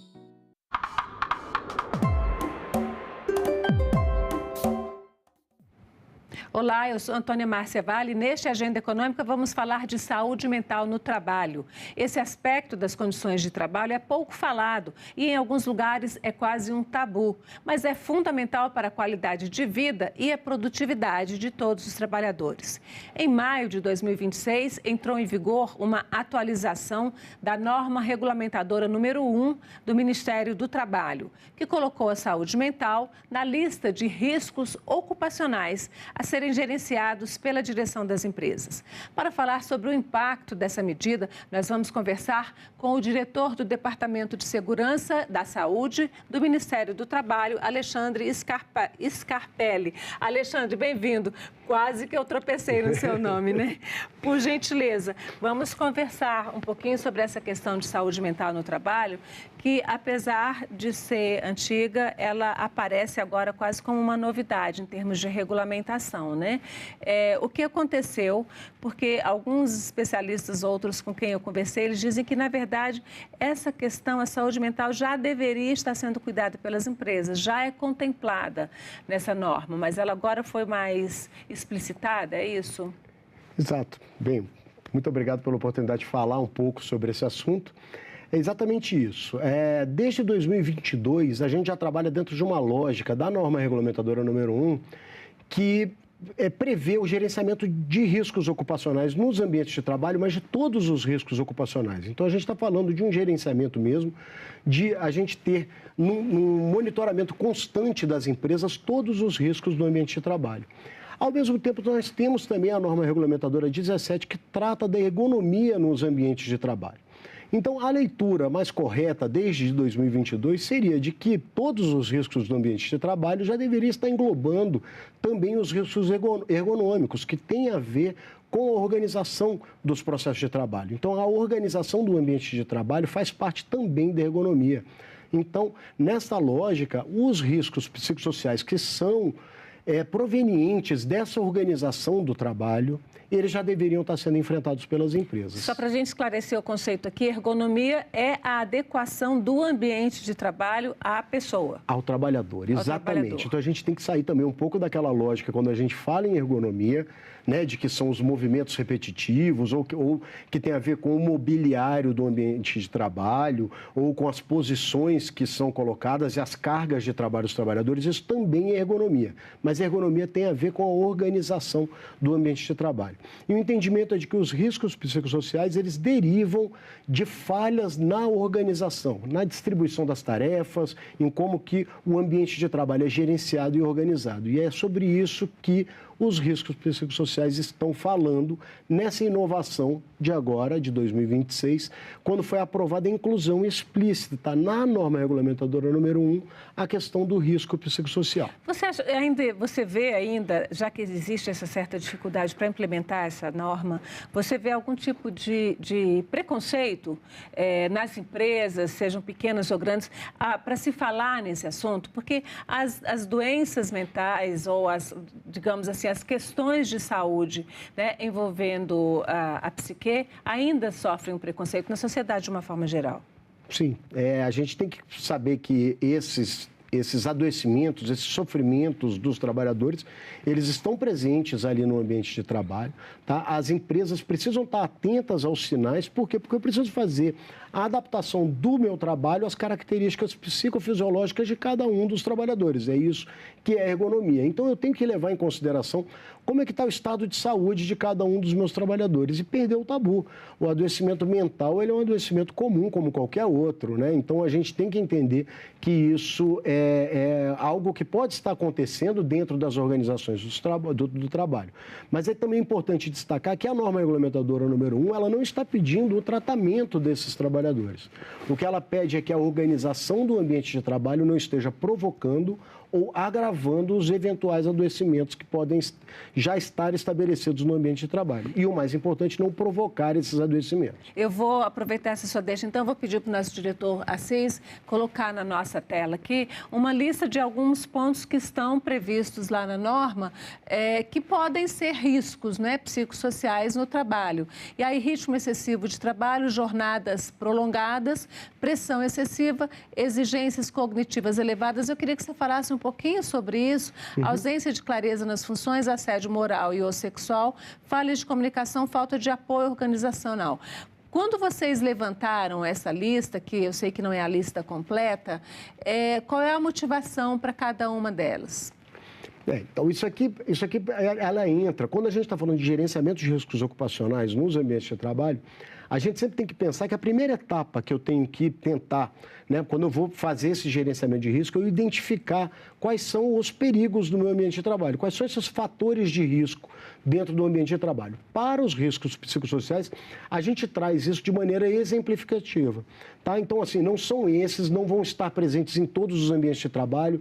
A gente tem níveis de complexidade, né, tamanhos de empresas, né, as organizações do trabalho, elas são extremamente variadas. Então, aqui a gente traz uma lista aqui do que poderia ser identificado como alguns desses perigos no ambiente de trabalho. Então, o que é importante é que a empresa faça a identificação de situações como essa, né? Ritmo de trabalho excessivo, a jornada prolongada, pressão excessiva, né? Quando eu estou falando aqui de pressão excessiva, a questão das metas pode estar envolvido aqui, exigências cognitivas elevadas, ou seja, eu estou passando para um trabalhador tarefas para as quais aquele trabalhador não está qualificado, não está preparado, não está treinado, né? A ausência de clareza, sabe, esse ambiente de trabalho onde ninguém sabe qual que é a atribuição de cada um, qual que é a responsabilidade de cada um.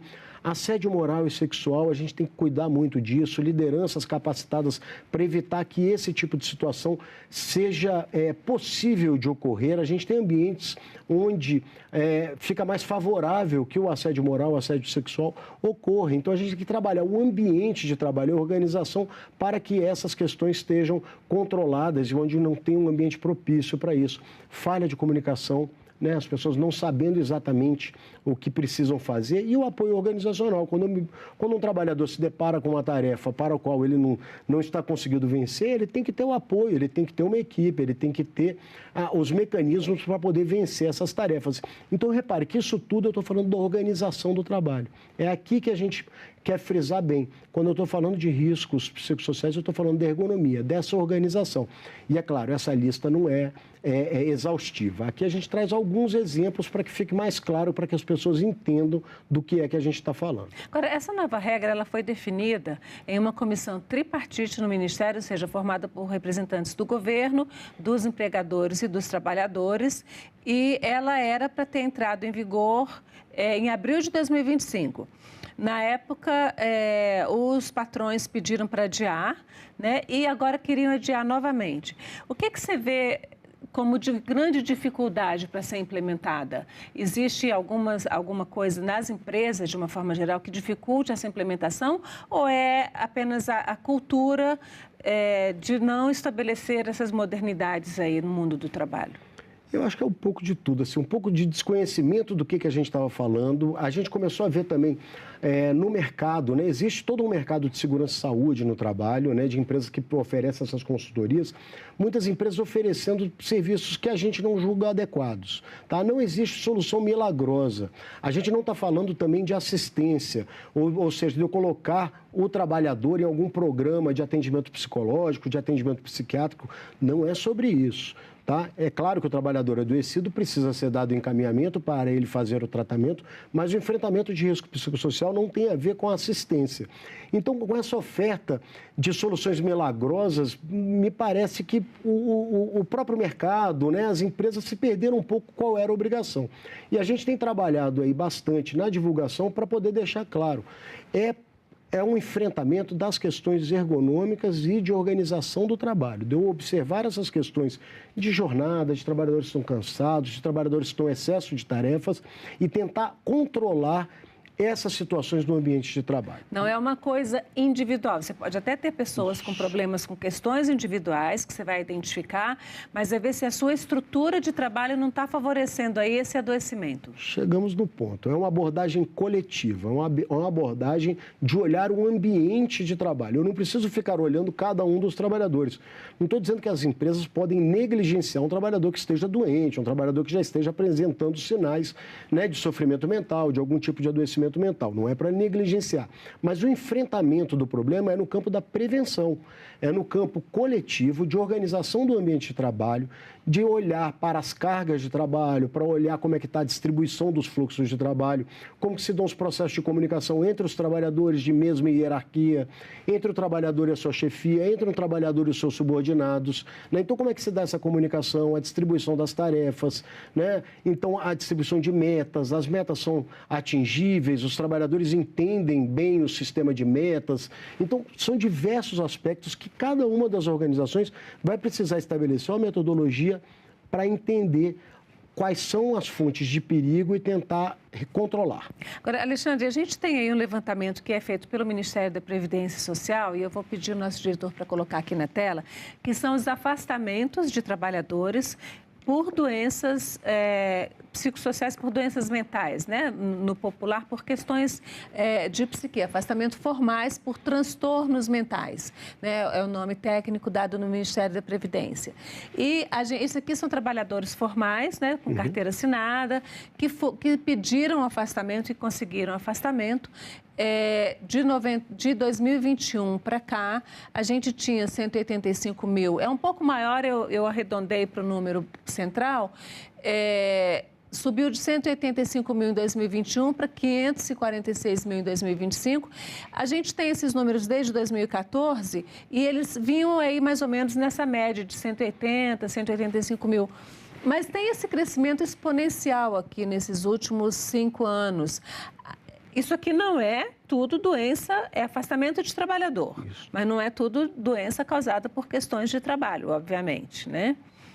Eu acho que esse gráfico mostra muito o que está acontecendo na sociedade como um todo. Tá? Então, assim, se a gente for olhar os dados de saúde em geral, a gente vai observar essa mesma curva de crescimento. Então, assim, o mundo está vivendo uma explosão no número de casos de adoecimentos mentais. Tá? E isso tudo se reflete no mundo do trabalho. Então, assim, parte desses adoecimentos que a gente está vendo aí, parte deles tem origem lá no ambiente de trabalho, nem todos. Tá? Então, aqui a gente está falando dos afastamentos. O que a gente está agora buscando é que o mundo do trabalho entre nessa luta para que a gente consiga controlar esses transtornos mentais, esses sofrimentos, né, da população como um todo, mas para que os ambientes de trabalho não sejam as fontes de origem e nem sejam as fontes de agravamento. Né? Então, quando a origem não for no ambiente de trabalho, mas que o ambiente de trabalho também não seja uma fonte de agravamento desse sofrimento mental, desses adoecimentos mentais que a gente está enxergando na população como um todo. Agora, como é que as empresas podem atuar, né, a partir dessa nova regra, né?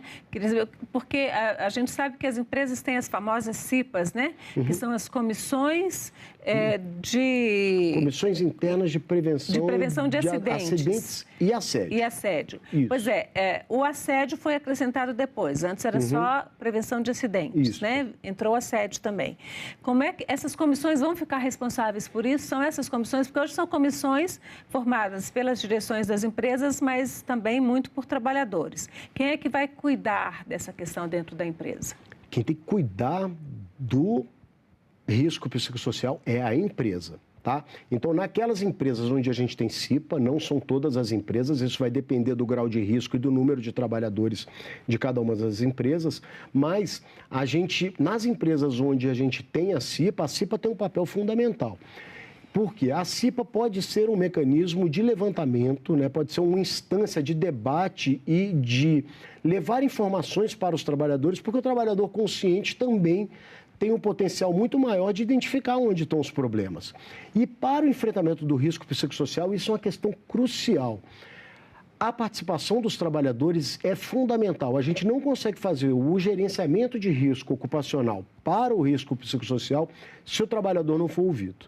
Tá? Porque quem sabe onde estão os problemas, quem sabe se o trabalho é com sobrecarga, se está acontecendo uma questão de sobrejornada. É claro que a jornada a gente tem os controles internos da empresa também, mas a questão desse cansaço do trabalhador, a questão desses fluxos de trabalho, de distribuição das tarefas, da questão das metas. Então, tudo aquilo que a gente coloca como os fatores de risco, se a gente não tiver a voz do trabalhador, se o trabalhador não tiver voz ativa para que proponha soluções, para que aponte onde estão os problemas, a gente não vai ter um enfrentamento correto. Você está falando aí em jornada e a gente tem uma discussão, né, que tomou conta do país aí no último ano, que é a questão da jornada de trabalho, numa parcela muito grande dos trabalhadores, mais de um terço, que é a jornada de 6x1, ou seja, 6 dias de trabalho para apenas um dia de descanso. Qual é o impacto? Vocês conseguem medir? Vocês conseguem ter alguma informação sobre o impacto dessa jornada de trabalho na saúde mental, na saúde geral dos trabalhadores? É uma questão crucial, fundamental e central nesse debate, tá? Do risco psicossocial, ele está intimamente ligado ao sofrimento do trabalhador. Que quando eu estou falando de sofrimento, né, dessas questões que o trabalhador enfrenta ali no dia a dia do trabalho, o trabalhador descansado, com 2 folgas na semana, ele tem muito mais capacidade de enfrentar. O mundo do trabalho, ele traz pressão para todo mundo. Nós todos passamos por pressões, né? Nós todos temos que entregar resultados, né? E é assim que as coisas funcionam. A vida é assim, né? A vida é assim, exatamente. O que a gente está pedindo aqui é que não se extrapole ao ponto de eu provocar um sofrimento no trabalhador. Quando eu estou falando, então, da jornada 6x1, a gente está falando de uma jornada que traz um sofrimento por natureza. Um trabalhador que precisa se deslocar para o ambiente de trabalho, que precisa entregar, né, se dedicar à empresa 6 dias da semana e fica com apenas 1 dia de folga, ele fica sem tempo para conviver com a família, ele fica sem tempo para cuidar das suas questões pessoais. fica sem tempo para poder progredir, estudar e tentar melhorar de carreira, melhorar, né, dentro da empresa. Então, é uma questão assim, central. A gente, quando está falando de risco psicossocial, adoecimento mental, eu estou falando muito também de jornada e de descanso dos trabalhadores. Então, as duas pautas estão intimamente relacionadas. Agora, essa norma não determina, né, uma metodologia específica para que como as empresas vão fazer esse controle. Que tipo de orientação vocês estão dando? Nos primeiros 3 meses não haverá multa, né? A informação que a gente tem é que o Ministério, os fiscais do trabalho vão fiscalizar as empresas, vão avaliar, vão orientar, mas qual é o tipo de orientação? O que as empresas podem fazer? Bem, é uma determinação legal, né? Não foi assim um prazo maior que o Ministério do Trabalho tenha concedido. A gente tem uma previsão na própria CLT de quando a gente tem um normativo novo, a gente tem que passar por um período orientativo, e esse período orientativo é dado também por regulamentação em 90 dias, então é isso que nós estamos agora nessa etapa de orientar as empresas.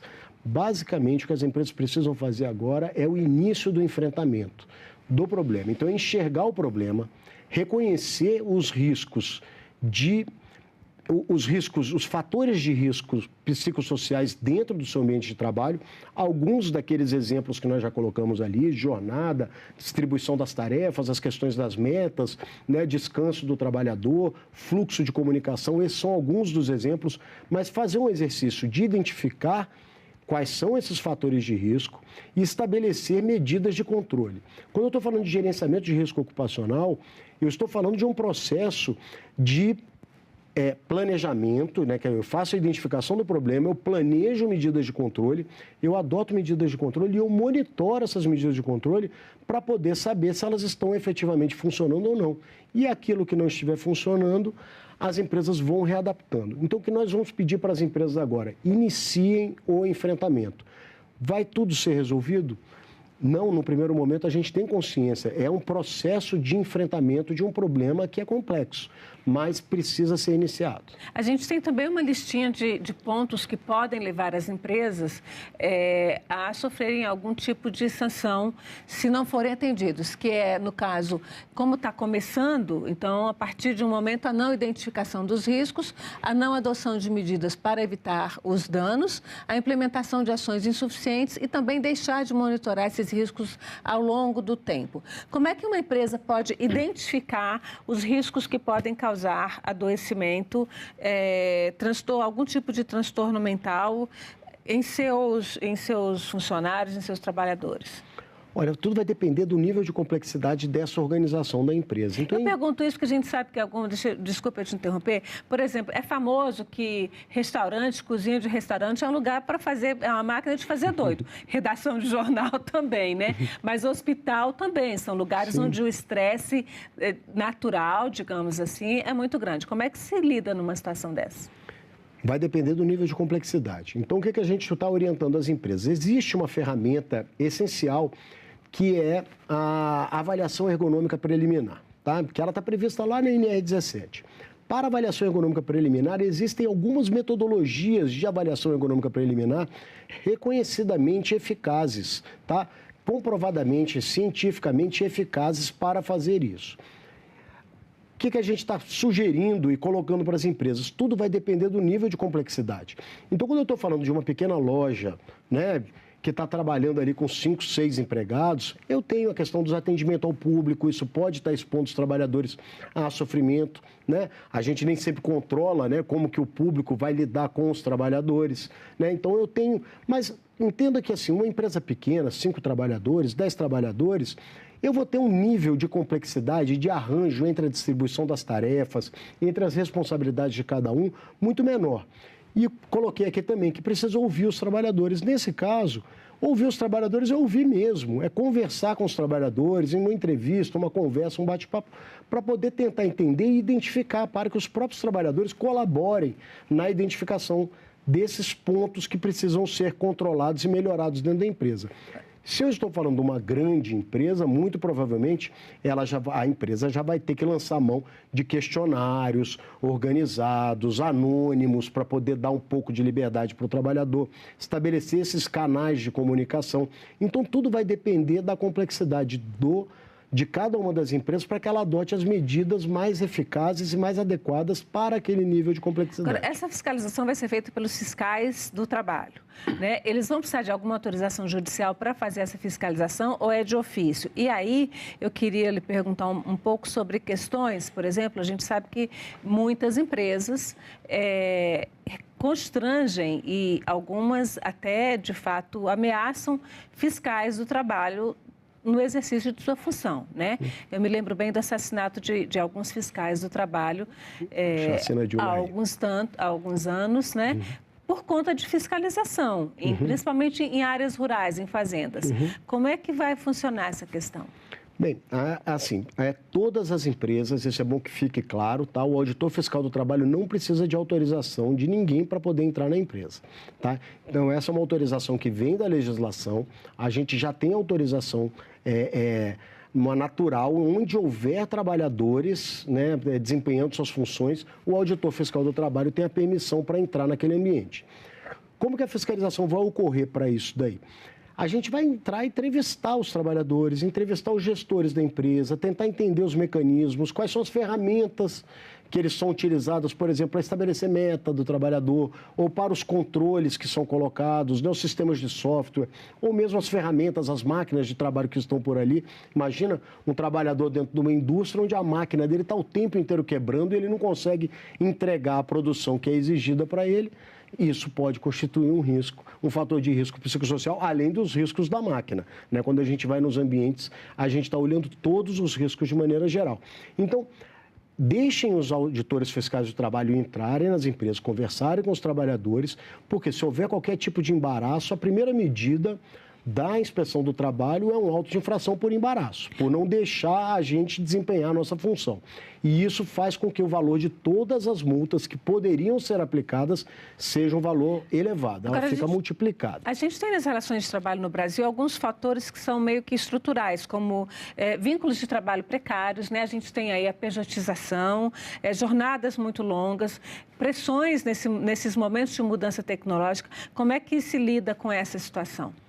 Bem, então a gente tem visto tudo, né? Então, assim, quando a gente vai fazer uma inspeção do trabalho, a gente tem um escopo, né, do que a gente está indo olhar dentro de cada uma das empresas, mas em geral a gente olha tudo, né? Então, assim, as questões de jornada são sempre observadas, a gente vai olhar todo o gerenciamento de risco, seja o risco psicossocial, seja risco químico, físico, biológico, né, de acidente, né, de trabalho. Então, é assim que a gente atua, entrando nas empresas e lembrando sempre que, assim, é um trabalho que as empresas que não têm problemas ou que elas estão conseguindo fazer todo o atendimento da legislação e com os ambientes sem risco para os trabalhadores ou com os riscos controlados a níveis aceitáveis, essa empresa não vai ter nenhum problema com a fiscalização. Vai simplesmente receber uma visita do fiscal, apresentar a documentação e encerrar a fiscalização sem nenhum problema. Quando são observados problemas, aí sim caberão os autos de infração. A partir de que momento que o Ministério do Trabalho, que os fiscais poderão começar a autuar as empresas que não estejam cumprindo as determinações? Para o risco psicossocial, 90 dias após o dia 26 de maio, que foi a entrada em vigência do novo texto da NR1. Tá? Agora, para os demais riscos, e aí eu tenho questões que estão relacionadas, por exemplo, jornada. A jornada já está dado, já está previsto na legislação, não é nada de novidade. Então, empresas que estão com problema de jornada, empresas que estão com problema, por exemplo, nas questões de assédio, nós já temos mecanismos para poder fazer os autos de infração. E como eu estou falando de ergonomia do trabalho, se o processo de ergonomia do trabalho estiver faltando também, a NR17 está vigente desde 2022. A gente já tem os autos de infração de ergonomia que podem ser feitos. Alexandre Scarpelli, agradeço muito a sua presença aqui, os esclarecimentos. Eu já deixo o convite para daqui a um ano, quando vocês tiverem um levantamento, você voltar para a gente saber quanto daqueles afastamentos por questões de saúde mental podem estar vinculadas, de fato, às condições de trabalho. Muito obrigada. Eu que agradeço a oportunidade. E agradeço também a você que nos acompanhou até aqui. Este programa está no site senado.leg.br/TV ou do canal da TV Senado no YouTube. Aproveite, se inscreva no canal, curta o programa e garanta seu acesso à informação de qualidade. Até o próximo Agenda Econômica.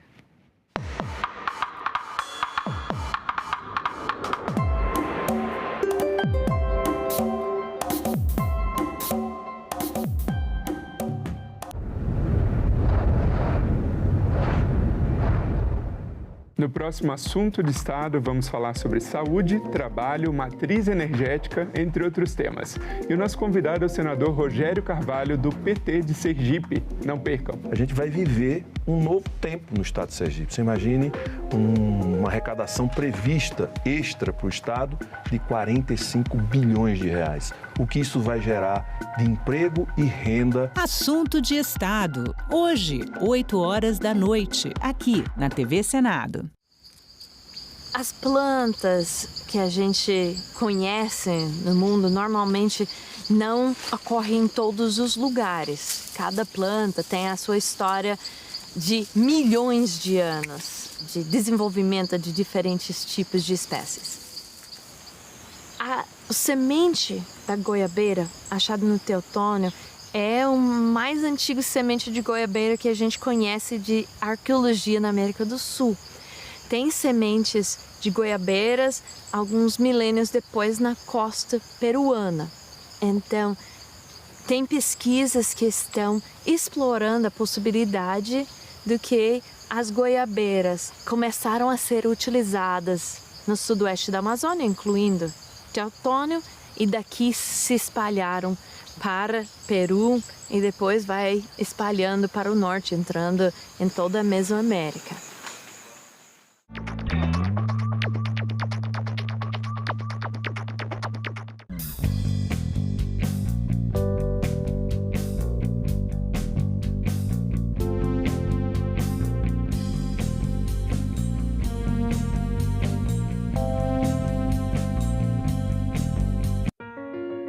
Eu sou Olívia Dias Moreira Duarte, sou jornalista e sou supervisora de qualidade de programação aqui no setor de Vivo e Íntegras da TV Senado. O que a gente faz, basicamente, é captar e transmitir tudo que é atividade legislativa aqui no Senado Federal. A pessoa que vai sentar à noite e assistir uma TV comercial do jornal mais assistido do país, ela vai assistir uma coisa que foi captada aqui por esse setor da TV Senado. A transparência é o principal produto que o Vivo oferece, a transparência pública. Então a TV, eu acho que ela contribui com a democracia e com a cidadania mesmo.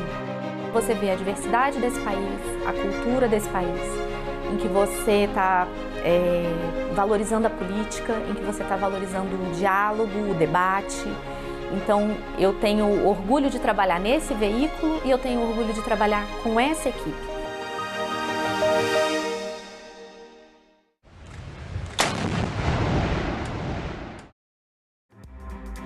Comissão debate direitos humanos de crianças e adolescentes.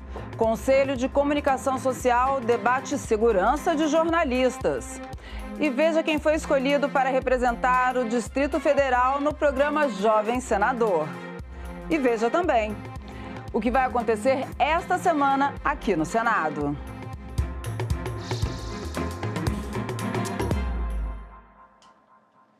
Olá, boa tarde. Agora são 13h30 e o Senado Notícias está no ar. A Comissão de Direitos Humanos realizou na manhã de hoje uma audiência pública para debater a situação de crianças e adolescentes no Brasil. O debate marca os 36 anos do Estatuto da Criança e do Adolescente, que serão comemorados na semana que vem. Às vésperas do aniversário de 36 anos do Estatuto da Criança e do Adolescente, a presidente da Comissão de Direitos Humanos, senadora Damares Alves, defendeu o fortalecimento das políticas públicas voltadas à infância. Emocionada ao citar os números de violência contra crianças e adolescentes, ela afirmou que a proteção desse público deve permanecer como prioridade.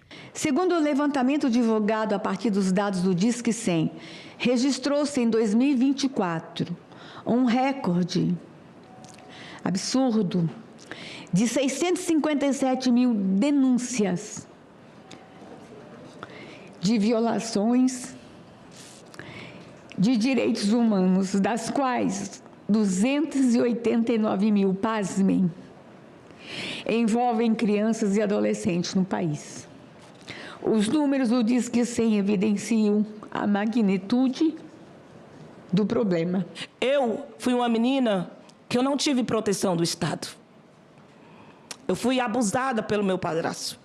E quando eu cheguei na delegacia, eu lembro muito bem que me levaram na delegacia E eu contei para o delegado. Mas o delegado, ele me olhou naquela época e falou o seguinte para mim: você sabe que seu padrasto ele pode sair. E você sabe o que eu senti naquele momento? Que não tinha proteção. Então, na mesma hora, eu preferi dizer para o delegado que era tudo mentira. Especialistas lembraram que o Brasil possui uma das legislações mais avançadas do mundo para a proteção da infância. O desafio, segundo a Associação dos Magistrados da Infância e da Juventude, é transformar os direitos previstos em direitos efetivamente garantidos. O Brasil não sofre pela ausência de legislação. Pelo contrário, nós temos um dos mais avançados sistemas normativos de proteção integral do mundo.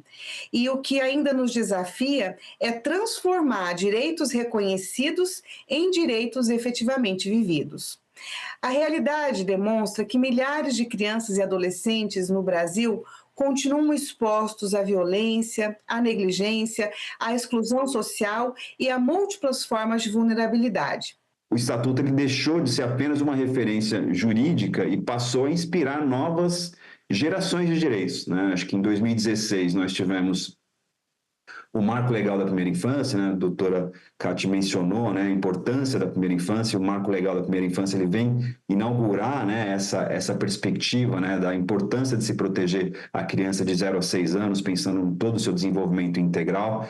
E mais recentemente também o Estatuto da Criança e do Adolescente inspirou o ECA Digital, né, a partir de uma grande mobilização da sociedade brasileira, que atualizou essa noção da proteção integral de crianças e adolescentes para o ambiente digital. Entre os desafios, a proteção digital das crianças ganhou destaque. Os participantes defenderam limite de idade para acesso às redes sociais, mais recursos para políticas públicas e medidas de prevenção de riscos na internet. Segundo a ONG internacional Child Found, 54% dos adolescentes já sofreram algum tipo de violência sexual online. Nós queremos propor a obrigatoriedade da educação digital ou da cidadania digital nos currículos escolares, mas não apenas para as crianças. Também que se trabalhe isso com campanhas de mídia, mesmo no próprio ambiente escolar, envolvendo as organizações sociais, a educação dos pais e cuidadores. Porque hoje nós vivemos uma geração em que os pais sabem menos de internet do que os filhos. E o Conselho de Comunicação Social realizou hoje reunião para debater a segurança dos jornalistas na cobertura das eleições 2026. Dados apresentados pela presidente do Conselho apontam que a polarização política e o curto prazo para as campanhas eleitorais colaboram para hostilidades e violências. Nesse intervalo decisivo, em que a atuação da imprensa se intensifica para acompanhar, investigar e questionar candidatos e candidaturas, narrativas que tratam o jornalismo profissional como um inimigo ganham tração, com o objetivo claro de desacreditar a imprensa e enfraquecer o debate público. Hoje, o tipo de ataques a jornalistas mais registrado é o digital. Relatório da ABERT, a Associação Brasileira de Emissoras de Rádio e Televisão, mostrou que os ataques virtuais contra os profissionais em 2025 cresceram 35%. Foram 900 mil agressões ou ameaças. Discutir segurança dos profissionais de comunicação antes das eleições gerais de 2026 significa compreender que a proteção da democracia começa antes mesmo do processo eleitoral, da abertura das urnas, né? Quando um ou uma jornalista é atacado, o alvo raramente claro, que ainda que passe pelo jornalista ou jornalista atacado, o alvo é a democracia, né? O alvo é, na verdade, a tentativa de manutenção de um silêncio sobre um tema relevante de interesse público que algumas pessoas preferem manter nas sombras. Outro dado preocupante é que a maioria dos ataques no ambiente digital, quase 70%, é contra mulheres.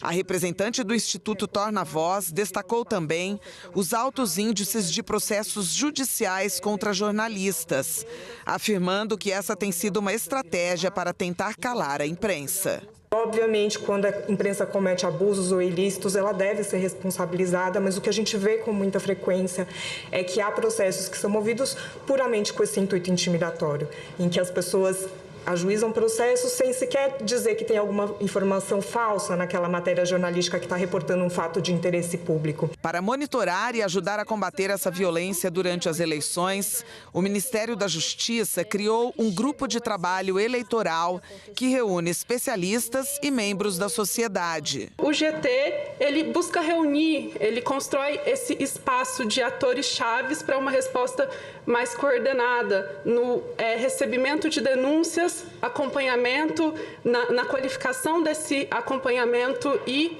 encaminhamento dos casos individuais, mas também numa perspectiva mais geral de produção de diagnósticos e recomendações e identificação de padrões de violências e ataques. O que a gente vê, na maioria dos casos, é uma naturalização dessa violência, né?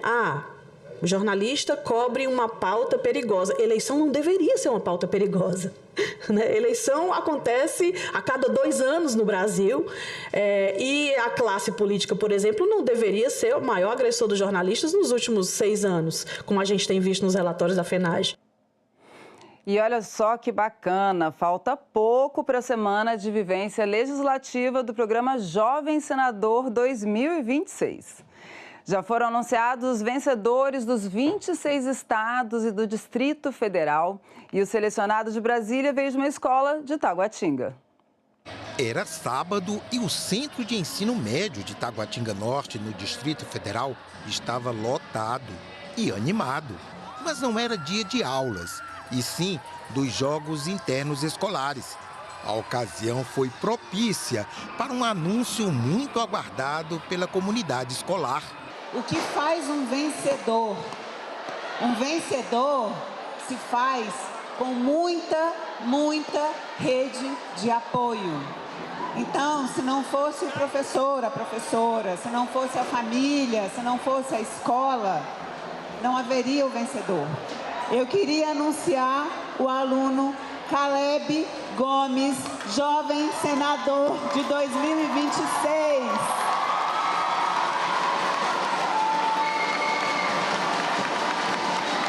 5.200 escolas de todo o país participaram do concurso. E essa aqui saiu vencedora na peneira local pela 2ª vez das 14 edições do programa. O tema da redação deste ano, democracia e redes sociais, como construir um debate saudável. E o escolhido toma posição sobre o assunto. O maior veículo de mídia hoje, de notícias, então acaba que aquilo que rodeia, que fica na rede social, que viraliza, é o que acaba caindo no inconsciente coletivo e molda a opinião do país. Então, ter cuidado com o que cai nas redes sociais é importantíssimo. Não limitar aquilo que cai, mas ter ali regras para medir aquilo que é certo e errado. Uma sensação muito boa, porque já é o 3º ano que eu tento para esse concurso. E esse ano eu me dediquei exclusivamente para esse concurso, para falar a verdade. E aí, assim que saiu o tema, eu já comecei a pensar em várias coisas. E eu sei que o raciocínio ele foi vindo ao longo do processo de criação da redação. A professora Érica me auxiliou bastante na criação e eu tentei expor aquilo que eu senti em relação ao tema. Eu tentei ser o mais verdadeiro possível sobre a minha opinião. Existem vários atores, como é que você busca a informação correta? E colocar os jovens para pensar nisso já é um ato político, porque você pensar em como você organiza a sua comunidade, o seu estado, o seu país, de uma certa maneira, já é fazer política. A redação do Caleb, a melhor do DF e uma das 27 melhores do país, consagrou um trabalho que garimpa talentos, mas que começa com preparo, disciplina. Tudo começa com muito estudo e muita pesquisa. Então, a gente começou com muita pesquisa, muito antes de adentrar mesmo a escrita. Vamos trabalhando passo a passo, parte por parte da redação, muita reescritura, muito debate. Eu marcava com os alunos para a gente debater sobre o tema, sobre os problemas, sobre possíveis soluções. até chegar, de fato, no processo da redação final. Já era um tema que era trabalhado muito aqui na escola, com todos os professores. Então, quando o Senado anunciou esse tema, o Jovem Senador anunciou, eu entrei em êxtase e já comecei a trabalhar com os alunos com um projeto que disserta aí, que é justamente de escrever e de trabalhar possíveis soluções para os problemas na escrita. Sabe aquela rede de apoio de que falou Juliana? Ela envolveu, além da escola, a própria família do Caleb. A gente sabe da caminhada do Caleb, de todo o estudo, de todo o esforço. E que seja um marco na sua vida, meu filho. Que a sua mente exploda com o conhecimento que você vai ter nesse ambiente. Parabéns para o Caleb, né? E olha só, senadores e deputados integrantes da iniciativa Unidos contra a Corrupção apresentaram uma proposta que inclui os partidos políticos no rol das instituições sujeitas ao controle de lavagem de dinheiro. A proposta está na pauta da Comissão de Segurança Pública da reunião desta terça-feira, 7 de julho. Tráfico de armas, tráfico de drogas, fraudes nas concorrências, crimes do colarinho branco. No final, o caminho para deter o avanço da marginalidade é seguir o dinheiro. A lei em vigor já prevê atuação em várias frentes. À Polícia Federal e ao Ministério Público cabem a investigação e o indiciamento. O Ministério da Fazenda, através do COAF, analisa relatórios de movimentações suspeitas. Por outro lado, o Banco Central fiscaliza bancos e instituições financeiras, que se responsabilizam pelo controle de clientes. As denúncias comprovadas são encaminhadas à Justiça Federal. Agora, um projeto relatado pela senadora Ivete da Silveira inclui os partidos políticos na relação de organizações passíveis de serem controladas nos casos de lavagem de dinheiro. A proposta está em caráter terminativo na pauta da reunião da Comissão de Segurança Pública do Senado desta terça-feira, 7 de julho, a partir das 11 da manhã. E você acompanha ao vivo aqui, senado.leg.br/TV ou pelo nosso canal no YouTube.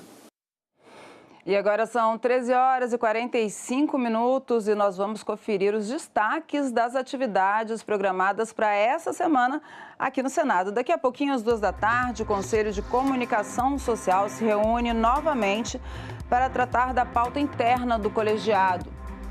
Também às 14 horas, o plenário do Senado tem marcada a sessão não deliberativa destinada a discursos e comunicações dos senadores. E às 2h30, a Comissão de Educação tem audiência pública prevista para debater a alimentação escolar, assistência estudantil e o orçamento da Rede Federal de Educação Profissional, Científica e Tecnológica. E às 10 horas desta terça, uma audiência pública da Comissão de Meio Ambiente deve discutir o projeto que cria a Política Nacional de Minerais Críticos e Estratégicos. Também às 10 de terça, o plenário do Senado deve realizar sessão de premiações e condecorações para entrega da Comenda de Incentivo à Caridade Chico Xavier, em reconhecimento a pessoas e instituições que trabalham com caridade e filantropia.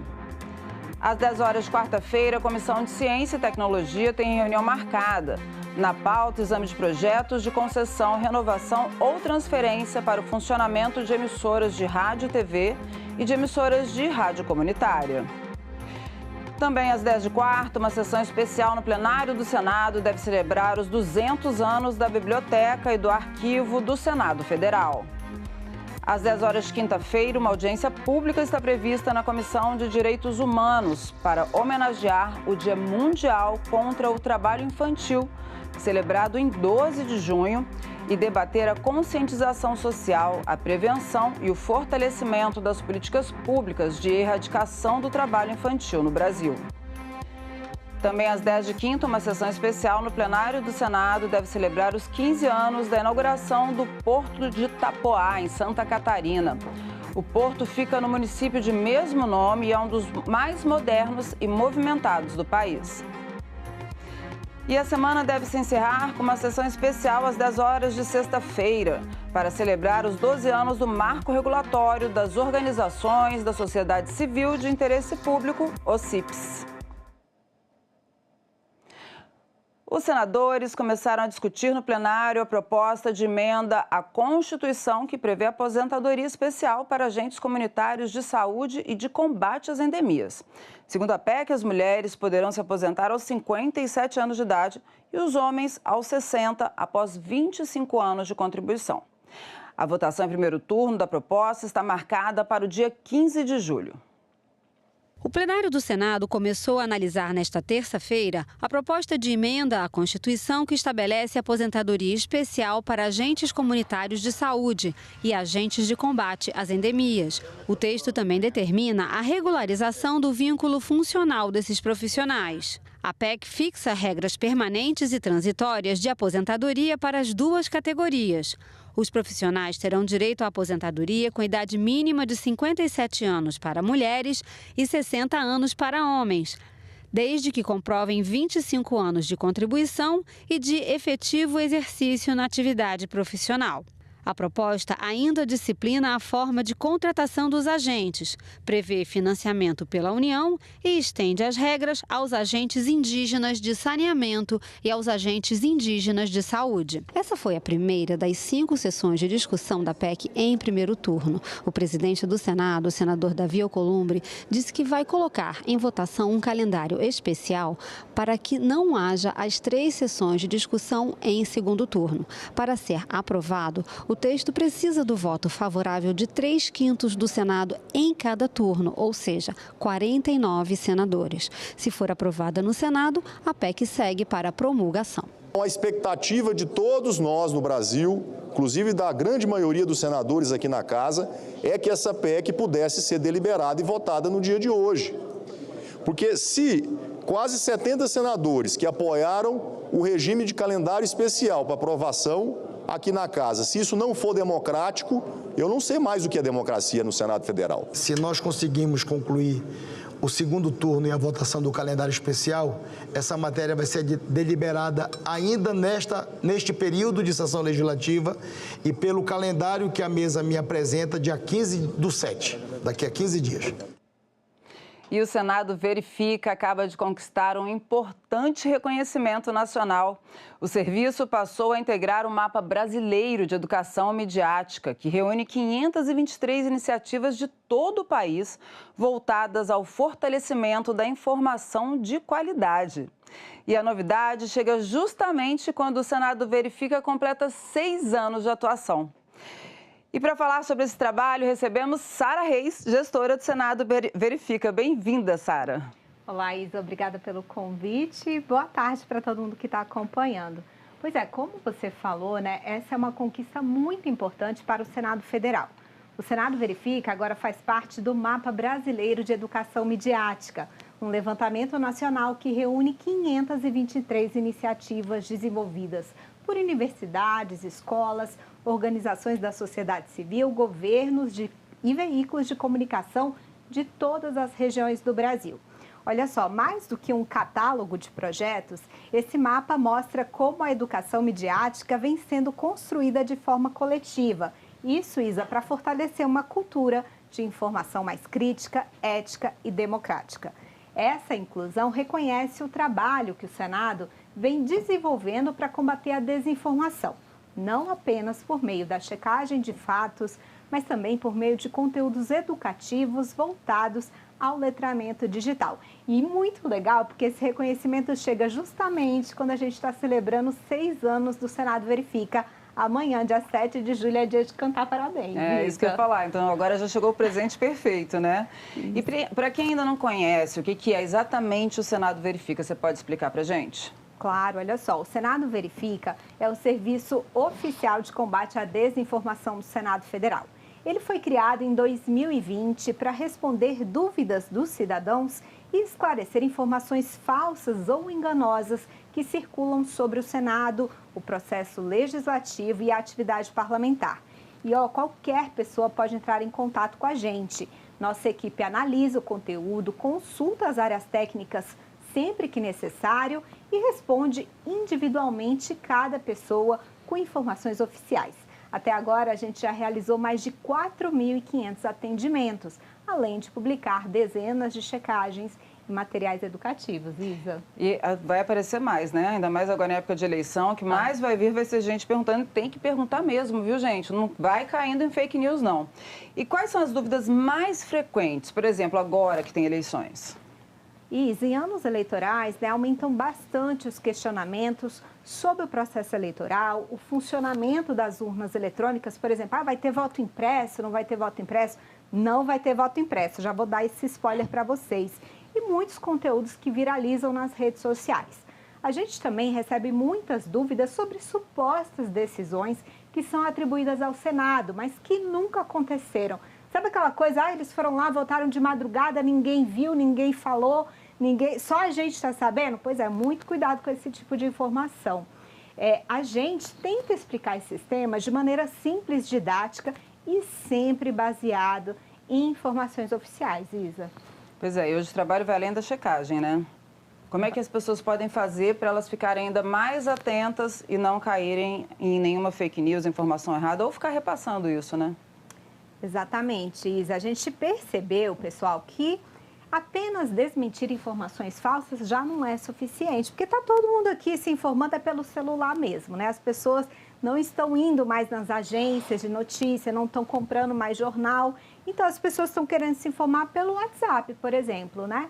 Então, por isso a gente falou, é importante a gente investir em educação midiática, né? Produzindo conteúdo que seja educativo e que ajude senador as pessoas Vicente a reconhecer estratégias de manipulação antes mesmo, né, delas serem enganadas ou delas compartilharem.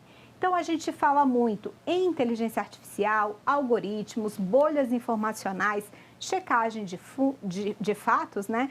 Um conteúdo para a pessoa consumir a informação com responsabilidade e consciência. A ideia é desenvolver habilidades para que cada pessoa consiga navegar pelo ambiente digital com mais segurança e autonomia. Lembrando, né, pessoal, que além de desinformação, a gente também é bombardeado por muitos golpes, viu, Isa? Tem que ter muito cuidado, inclusive, né? Muitos golpes. Eu vou até falar agora, na época da Copa, as pessoas, todo mundo passando agora por um monte de vídeo feito com IA, que a gente já não sabe mais o que é verdade, que não é, foi tudo tão perfeito, né? Inclusive, muita gente caiu naquele vídeo do Roland ali, né? Olhando, né, o artilheiro da Noruega, olhando para o espelho, se assustando. Pessoal, esse vídeo era IA. Eu não sei se você caiu, eu caí de primeira, depois fui lá checar e era IA. Eu não caí. É muito difícil não cair. Muito difícil. E outra coisa, eu vou deixar essa dica aqui. Não tem, pessoal, mais como confiar se é IA ou não. A gente não pode confiar nos nossos olhos. A gente precisa mesmo sempre verificar se aquela informação é verdade ou não. Dá lá vai no buscador, dá lá. É verdade que isso aconteceu? Com certeza você vai achar informação. E como que o cidadão pode acessar esse serviço do Senado Verifica? Bom, é muito simples, pessoal. Sempre que surgir alguma dúvida sobre uma informação relacionada, né, com o Senado Federal, basta procurar o Senado Verifica pelo WhatsApp. Vocês estão vendo aqui, está aqui do ladinho. O nosso número é 61 981900601. Antes de compartilhar, vale conferir. Uma informação verificada protege não apenas quem recebe a mensagem, mas também fortalece a confiança nas instituições e na nossa democracia, já que a gente está em ano eleitoral, a gente precisa ter muito cuidado com o que a gente vai passar para adiante, né? Essencial, né, Sarinha? Obrigada, viu, pela sua participação. O Senado Verifica, vocês viram aí, não deixem de checar, é importante. E a Comissão de Ciência e Tecnologia fez na sexta-feira uma diligência em Cuiabá, capital do Mato Grosso, para celebrar os 50 anos da ferrovia Senador Vicente Emílio Vuolo. A ferrovia Senador Vicente Emílio Vuolo foi a primeira construída sob autorização estadual no Brasil. O projeto transformou a agricultura e a economia do estado. E para celebrar os 50 anos, a Comissão de Ciência e Tecnologia saiu do Senado rumo ao estado do Mato Grosso para uma sessão especial em homenagem à ferrovia, em conjunto com a Assembleia Legislativa. Esse estado foi construído por várias mãos, pelo cidadão mais humilde, por todos os ex-governadores desse estado, por aqui passaram. Cada um fez sua parte no seu devido tempo. Não podemos esquecer a história do Mato Grosso. Nunca, de homens que conseguiram, com certeza, implantar nesse estado aqui civilizações modernas. Atualmente, a ferrovia já percorre 163 quilômetros. O objetivo, de acordo com o projeto, é chegar a 743. É uma questão de tempo, uma questão de trabalho, a questão de política, uma questão de envolvimento, de produção. Todos tiveram a sua importância, todos têm a sua importância no processo, cada um no seu momento, cada um na sua importância. A inauguração da ponte rodoferroviária em 1998 representou muito mais do que uma travessia sobre o Rio Paraná. Ela abriu caminho para a Ferronorte, fortaleceu a integração entre São Paulo e Mato Grosso do Sul e Mato Grosso e criou uma nova rota para o escoamento da produção do Brasil Central. E os senadores homenagearam na última sexta-feira os 15 anos da ONG Gerando Falcões. A sessão especial foi requerida pelo senador astronauta Marcos Pontes. Convidados destacaram a importância da instituição para o futuro do país. A Gerando Falcões é uma organização social brasileira que atua na superação da pobreza nas favelas por meio de uma rede de ONGs em todo o Brasil. Tem como missão transformar a pobreza em dignidade através de educação, esporte, cultura e geração de renda. O Senado realizou uma sessão especial para comemorar os 15 anos da instituição. Em 15 anos, a instituição Gerando Falcões deixou de ser uma iniciativa local, apenas o sonho de um jovem, e virou um ecossistema, uma rede que conecta mais de 1.500 organizações em lideranças sociais, o setor privado, o setor público e as lideranças comunitárias. Hoje, essa rede alcança mais de 5.500 favelas e periferias, nos 26 estados e aqui também no Distrito Federal. De nossos jovens precisam de apoio, né, para poder, primeiro, reconhecer as oportunidades, depois se engajar, né, e se tornarem cidadãos produtivos do nosso país. Convidados destacaram a importância da organização para o futuro das crianças e do Brasil. Eu estou cheio de energia, cheio de vontade, cheio de entusiasmo para a gente transformar a pobreza em dignidade. A gente, como a senhora falou, senadora, o contrário de pobreza não é riqueza, o contrário de pobreza é dignidade. E um país tão rico não pode produzir tanta pobreza. A importância de que é a gente acreditar nos improváveis, da gente acreditar no nosso país, porque a educação para o empreendedorismo, a chance de ter alguém me mentoreando e acreditando em mim, quando ninguém acreditava e todo mundo achava que eu ia voltar para as drogas em um mês, fez toda a diferença. É extremamente inovadora, a gente se foca em buscar todos os dias novas formas de abordar um problema antigo, o problema que a gente já está enfrentando há tantas décadas no Brasil, e a gente tem que ir construindo novas estratégias, a gente precisa aprender com o que está dando certo, o que não está dando certo, e o nosso compromisso é de continuar nisso, né? Construindo essas pontes. Está aqui, é um símbolo também da ponte de construção com os governos que a gente tem, que é super importante para esse trabalho, mas também com o setor privado, com outras organizações da sociedade civil. Juntos, a gente precisa encontrar esses caminhos para a gente poder trabalhar por essa meta que é tão importante para o nosso país. E nós voltamos a qualquer momento com mais informações ao vivo sobre as notícias do Senado. Acompanhe nosso site, senado.leg.br/TV e também as nossas redes sociais. Até já!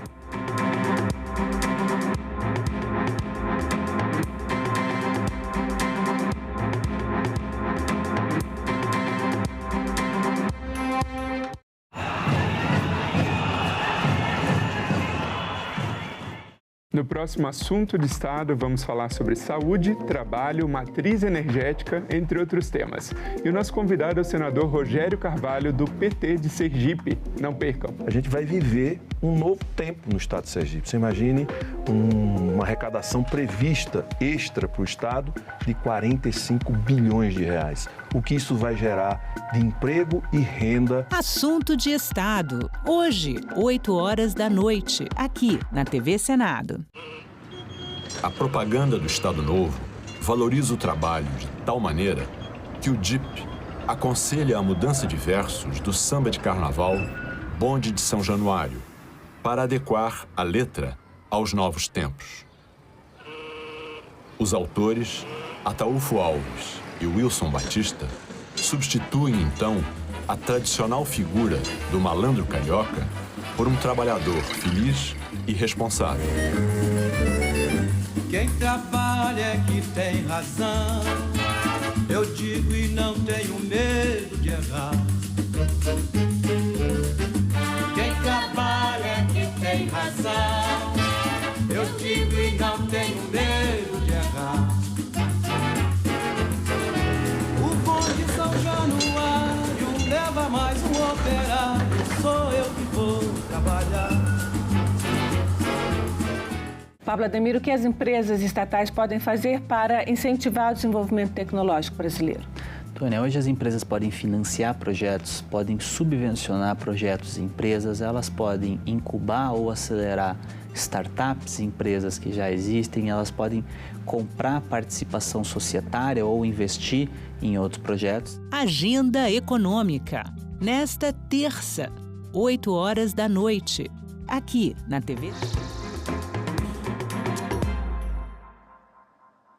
Olá, já estamos de volta e passamos a transmitir o Conselho de Comunicação Social, que se reúne agora para tratar pauta interna do colegiado. Acompanhe. Havendo número legal, nos termos do artigo 6º da Lei 8.389 de 1991, declaro aberta a 11ª reunião de 2026 do Conselho de Comunicação Social do Congresso Nacional, que, como pauta anteriormente enviada, destina-se à leitura do expediente, ordem do dia, item 1, relatório do projeto de lei 2331 de 2022, substitutivo da Câmara dos Deputados da Comissão de Relatoria formada pelos conselheiros Valderez Donzelli, Caio Loures e Carlos Magno. Item 2, relatório sobre o projeto de lei 4.675 de 2025, do conselheiro Marcos Martins, que foi solicitado o adiamento dessa discussão pela ausência do nosso conselheiro, que não estará presente nessa reunião, e pediu, então, e foi acatado a solicitação de passar essa discussão para a próxima reunião. Item 3, relatório sobre a proposta de emenda à Constituição 67 de 2023, da conselheira Samira de Castro. Item 4, relatório sobre o projeto de lei número 1424 de 2026, da conselheira Rita Freire. Item 5, proposta de audiência pública para agosto sobre os impactos da comunicação social no projeto de lei 2338 de 2023, que trata do marco legal da inteligência artificial. A fase 3, relatórios de andamentos dos trabalhos das comissões a serem proferidos pelos coordenadores. Item 4, comunicações dos conselheiros. E item 5, participação da sociedade civil. Informo que a conselheira Ana Flávia Cabral acompanhará a reunião de forma remota. Comunico que o conselheiro Marcos Martins não poderá participar da reunião de hoje. Em seu lugar foi convocada a conselheira suplente Camila Leite Contre. Reunião interativa. Essa reunião será realizada em caráter interativo, com possibilidade de participação popular. Para isso, as pessoas que tenham interesse em participar com comentários ou perguntas podem fazê-lo por meio do portal e-Cidadania, www.senado.leg.br/e-Cidadania, e do Alô Senado pelo telefone 0800 061 2211. Comunico às senhoras e senhores conselheiros e conselheiras que temos sobre a mesa da presidência para apreciação as atas das reuniões das 8ª e 9ª reuniões de 2026, enviadas com antecedência por e-mail. Conselheiro Caio. Pediria uma retificação na ata, que não constou o nome do conselheiro Júlio na comissão temática, e o conselheiro Marcos, que não estava presente, confirmou e vai poder participar também da comissão. Em qual dos itens? Acho que é no item acho que é o primeiro, com a constituição da comissão temática, que era um desdobramento do relatório.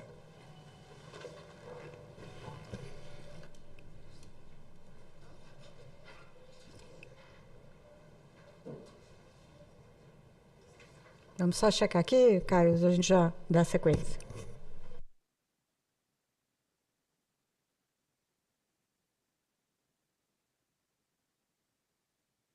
Tá bom. Bom, vamos só fazer a inclusão dos nomes, então, e aí, se não havendo objeção, proponho a dispensa da leitura e discussão das atas. Se todos, com essa inclusão, se todos aprovam, permaneçam como se encontram.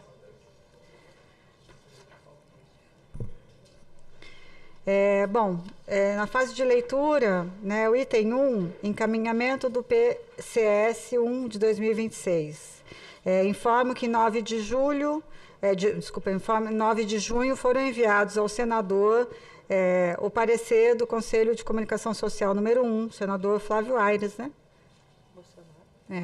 Não, parecer a todos os senadores, aos senadores, desculpa, que achei que foi, aos senadores, o parecer do Conselho de Comunicação Social número 1, que analisa o relatório sobre sugestão número 18 de 26, que dispõe sobre a revogação integral do ECA Digital, Lei 15.211 de 2025. Eu não sei se os senhores viram, eu mandei uma notícia também da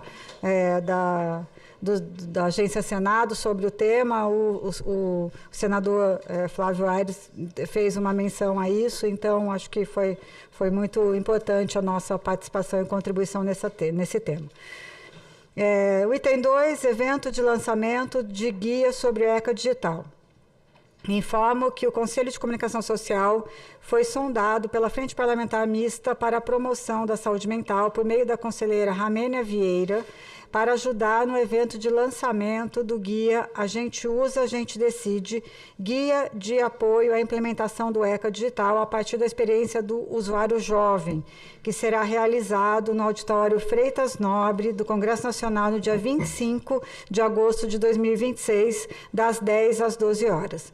A ideia da frente, presidida pelo deputado Pedro Campos, PSB de Pernambuco, é promover um debate entre especialistas, representantes do poder público, pesquisadores, sociedade civil e demais autores envolvidos na comunicação com tecnologia e proteção dos direitos de crianças e adolescentes. Por isso, consulto se os membros do Conselho, especialmente os que residem em Brasília, teriam interesse em integrar a organização da atividade como co-realizadores. A Ângela está à disposição. Alguém mais? Aqui. A conselheira Ramênia, eu imagino, né, que fez a proposta. Eu acho válido, Ângela, você pode, então, representar o Conselho nessa organização aqui como co-realizadora, até porque eu acho que um dos itens aqui que eu queria trazer era justamente a nossa contribuição para o ECA Digital. Bom, o item 3 da pauta é uma nota técnica do Fórum Nacional de Democratização da Comunicação sobre a mini-reforma eleitoral. Informo que em 30 de junho o Conselho de Comunicação Social do Congresso Nacional recebeu do Fórum Nacional pela Democratização da Comunicação, FNDC, uma nota técnica sobre os impactos democráticos e tecnológicos do projeto de Lei 4.822 de 25, que trata da mini-reforma eleitoral. A nota considera que o projeto fragiliza a integridade do processo eleitoral, retira ferramentas essenciais de combate à desinformação e viola direitos fundamentais garantidos pela LGPD e pela Constituição Federal. Eu acho válido a gente circular essa nota também a todos os conselheiros, para que todos tenham conhecimento sobre esse posicionamento do FNDC. O item 4... pesquisa de matérias sobre comunicação social em tramitação no Congresso Nacional. Conforme solicitado na reunião de abril, a Secretaria do Conselho realizou uma ampla e bem aprofundada pesquisa de matérias sobre comunicação social em tramitação no Congresso Nacional, buscando por termos como ambiente digital, artista, audiovisual, blog, cinema, comunicação social, fake news, imprensa, inteligência artificial, internet, jornal, jornalismo, jornalista, liberdade de expressão, liberdade de opinião, manifestação de pensamento, meios de comunicação, mídias sociais, midiática, multimídia, publicidade, propaganda, radialismo, radialista, rádio, redes sociais e televisão. O levantamento traz 436 matérias, isso mesmo, 436 matérias, tramitando na Câmara dos Deputados e 228 no Senado Federal, contando apenas o projeto principal sem os projetos apensados. O resultado foi enviado a todos os conselheiros por e-mail. Sugestões de inclusão ou exclusão de matérias podem ser enviadas por e-mail para a Secretaria do Conselho.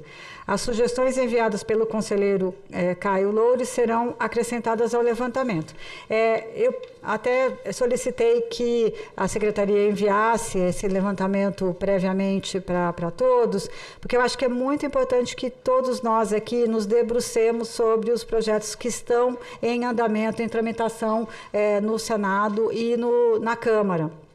Porque tem muitos deles ali que podem gerar debates aqui para o Conselho e também contribuições do Conselho para a tramitação destes projetos. Então, eu pediria que, se vocês pudessem, por favor, fazer uma análise para que sugerissem também inclusão, exclusão e até encaminhamentos que a gente possa seguir daqui para frente. O levantamento é bastante extenso, mas eu acho que é fundamental para que a gente, de fato, olhe, né, para as matérias que estão sendo discutidas no âmbito do Congresso Nacional e que a gente possa, de fato, cumprir a nossa função e nossa missão como Conselho, como órgão consultivo, para oferecer relatórios, estudos que possam contribuir para a tramitação desses projetos. Então, isso fica em aberto, não tem data, não tem prazo, então que a gente possa, nas próximas reuniões, ir trazendo novas sugestões para a gente conseguir avançar com a nossa atribuição mesmo. Então, esse foi o objetivo. Bom, item 5. Requerimento sobre o PL 3.283/3283 de 2025.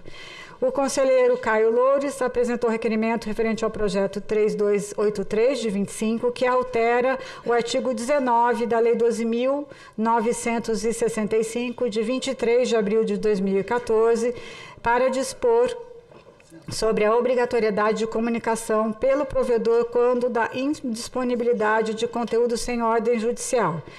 Só lembrando que essa lei é o Marco Civil da Internet, né? Esse 12.965 de 2014.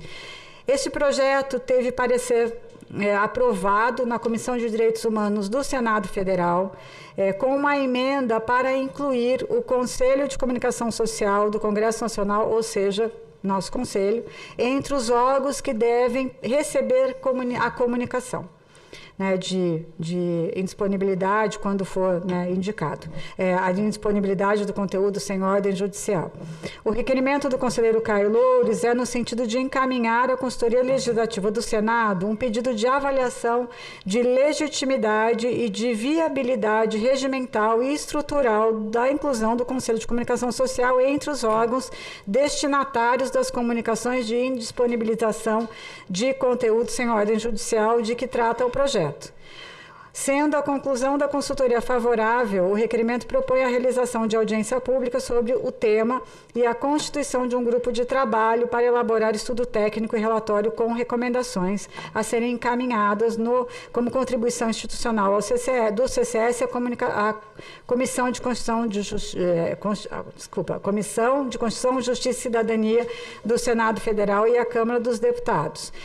Eu queria trazer aqui a discussão e dizer que, de fato, a inclusão do Conselho que é um órgão consultivo, acessório, como alguém para receber e tomar alguma atitude em relação a isso, terá que ser fruto da consultoria legislativa mesmo, para verificar se temos competência, né, para tal ou não. Então, agradeço ao conselheiro Caio Loures. Do Conselho de Comunicação Social, a transmissão continua no nosso canal no YouTube e agora nós passamos a transmitir a sessão não deliberativa no plenário do Senado. Acompanhe.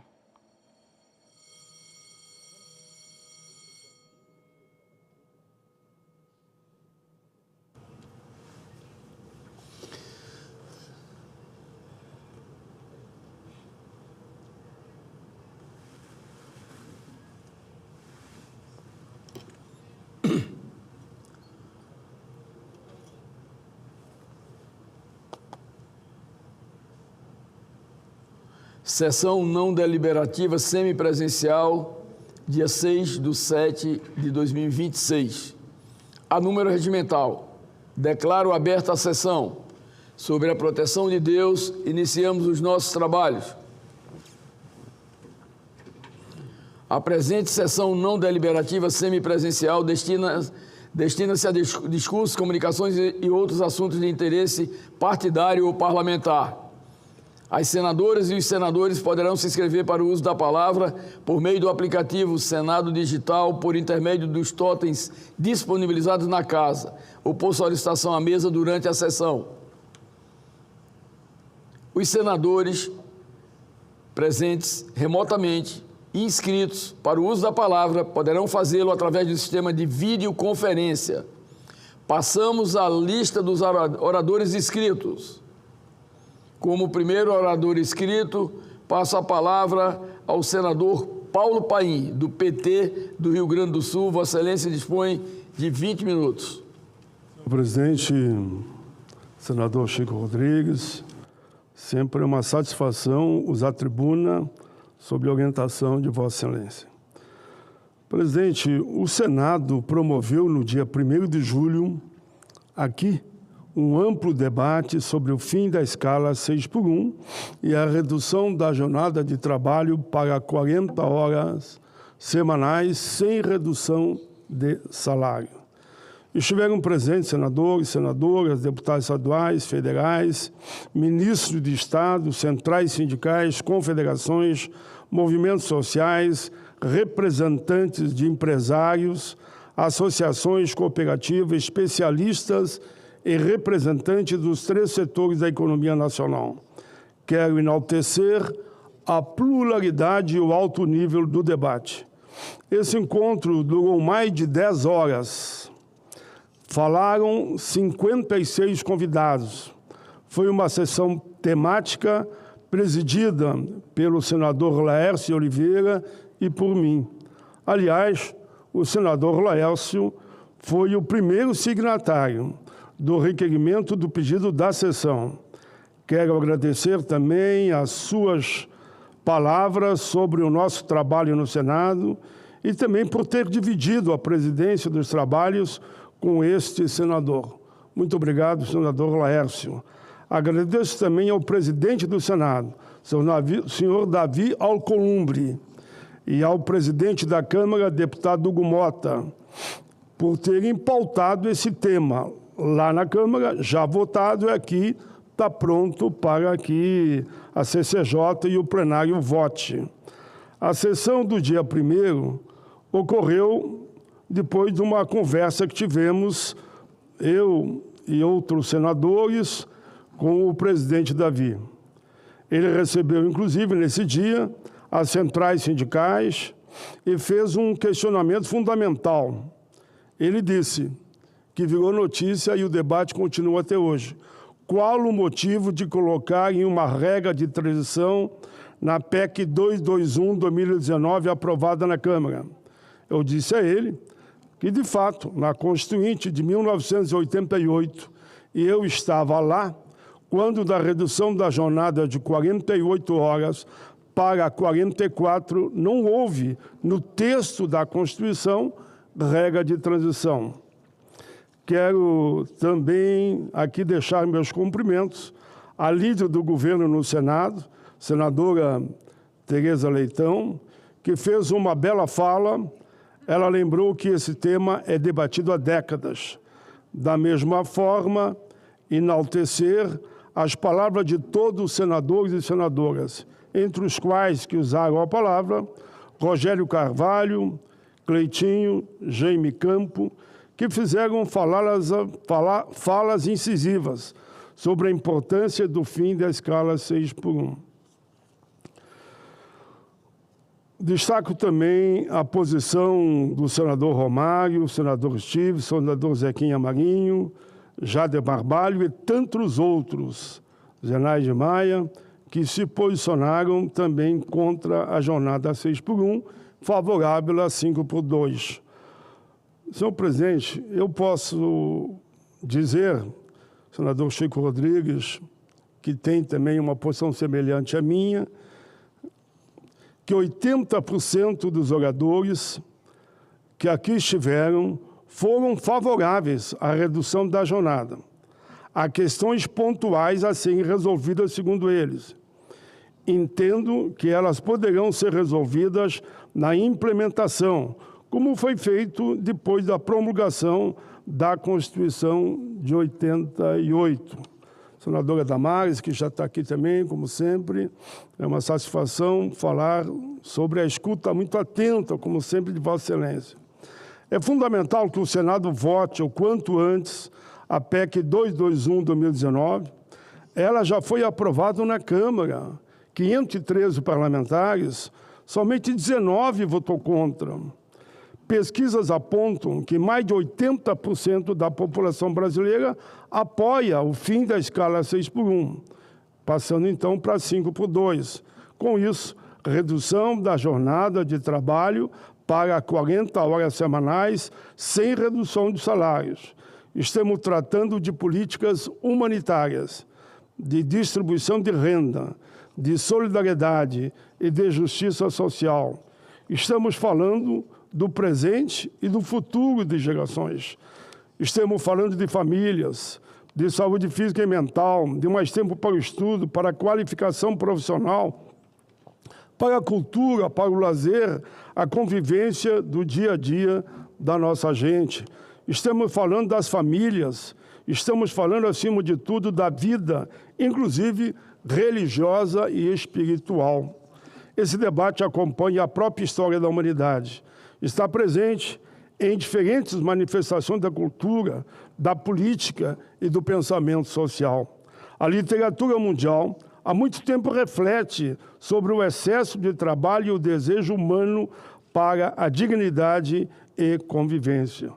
Charles, como eu disse aqui no dia 1º, Charles Dickens, em Tempos Difíceis, 1854, ou seja, há mais de 170 anos, retratou os impactos da Revolução Industrial sobre os trabalhadores. Emile Zola, em Germinal, 1885, denunciou as condições desumanas enfrentadas pelos mineiros. Abolicionistas e escritores como Joaquim Nabuco, André Rebouças, Luiz Gama, Castro Alves, Maria Firmina dos Reis, Machado de Assis, antes da Lei Áurea, 1888, tratavam já desse tema tão grave que seria a escravidão, o trabalho escravo. André Morrow, em A Condição Humana, 1933, refletiu sobre a luta dos seres humanos por dignidade em tempos de profunda transformação social.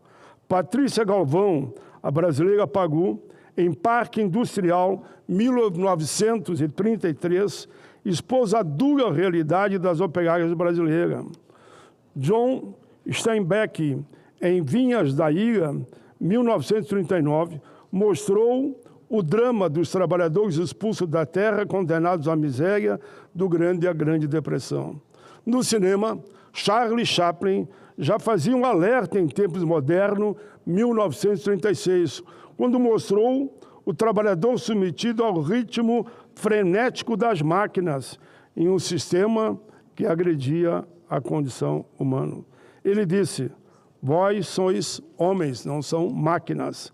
A história também nos ensina, quando assumiu a presidência dos Estados Unidos, 1933, Franklin Delano Roosevelt defendeu a redução da jornada de trabalho como uma das formas de enfrentar o desemprego provocado pela Grande Depressão. A lógica era simples e profundamente humana: distribuir melhor o trabalho para gerar mais oportunidades. Naquele mesmo ano, chegou a tramitar no Congresso norte-americano o chamado Black Connect Bill, que propunha uma jornada máxima de 30 horas semanais em diversos setores da economia. Poucos anos depois, 1938, ainda com Roosevelt, veio a Lei de Normas Justas no Trabalho, uma das mais importantes legislações trabalhistas da história dos Estados Unidos. Ela instituiu a jornada de 40 horas semanais, que nós estamos lutando hoje, o pagamento de horas extras, salário mínimo federal e limites ao trabalho infantil, um marco que influenciou legislações trabalhistas em todo o mundo. No Brasil, Getúlio Vargas estabeleceu, em 1932, a jornada de 48 horas semanais, regra, em seguida, consolidada na CLT de 1943. Até então, não havia limites, era o caos. Você tinha que trabalhar 8, 10, 12, 14, até 16 horas por dia. Décadas depois, na Assembleia Nacional Constituinte, 1987, 1988, eu estava lá. Participei do debate, do diálogo, fui constituinte e conseguimos reduzir, sem nenhum trauma nacional ou de quebrar isso ou aquilo, como alguns dizem, nós saímos de 48 para 44, exatamente 4 horas menos, como estão propondo hoje. Participei ativamente daquele debate. Fui deputado constituinte. Cumprimento aqui o Centrão da época, porque eles foram fundamental para ajudar a construir o diálogo. Nós queríamos já as 40 horas. E eles disseram, numa vez só não dá. Vocês têm hoje 48, então vamos fazer o acordo nas 44 horas semanais. E assim foi feito. Votamos por unanimidade. Ninguém saiu prejudicado, nem politicamente, ou seja, reduzimos 4 horas. É o mesmo que tenho propondo hoje, 40 anos depois. A Constituinte foi um grande exemplo de diálogo democrático. Tivemos a oportunidade de construir consenso e promover avanços ao lado de homens e mulheres que fizeram história nesse país. Lembro Ulisses Guimarães, Mário Covas, Jarbas Passarinho, Delfim Neto, Fernando Henrique Cardoso, Itamar Franco. Todos foram constituintes. Luiz Inácio Lula da Silva, Moema Santiago, Abigail Feitosa, Benedita da Silva e tantos outros. Não vou citar qual aqui os 513 e os 81 senadores, porque não tenho tempo. Lembro que o presidente da República naquele período era José Sarney, que não criou nenhum obstáculo. Ele foi importantíssimo naquele processo, assim como também os seus ministros. Construímos junto um grande entendimento que consolidou a Constituição Cidadã às 44 horas semanais. Agora, 40 anos depois, o Congresso Nacional demonstra sua capacidade de diálogo sobre os grandes desafios do país. Esse Senado foi palco da aprovação da Lei Áurea, 1888, quando pétalas de rosa e orquídeas foram lançados das galerias em celebração à libertação dos escravos. Ao longo de sua trajetória, essa casa debateu crises e soluções, desafios e avanços, desenvolvimento econômico e inclusão social. Aprovou marcos históricos que transformaram a vida da população brasileira.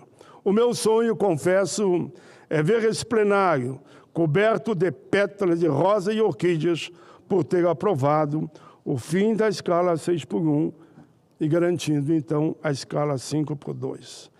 Esse tema não é apenas uma discussão trabalhista, é uma discussão sobre desenvolvimento e produtividade, é uma discussão sobre qualidade de vida, saúde pública, é uma discussão sobre o futuro da nossa gente. O mundo está mudando, as novas tecnologias, a inteligência artificial está aí, a automação, a robótica, a cibernética já fazem parte da realidade. Temos que olhar firme para a pejotização que está aí. Ela pode quebrar a previdência social. O trabalho está mudando, a economia está mudando, a sociedade está mudando. E nós temos a responsabilidade de refletir sobre essas transformações e garantir que o progresso tecnológico esteja a serviço das pessoas e não somente do lucro, porque, no fim das contas, o desenvolvimento só tem sentido quando ele melhora a vida humana.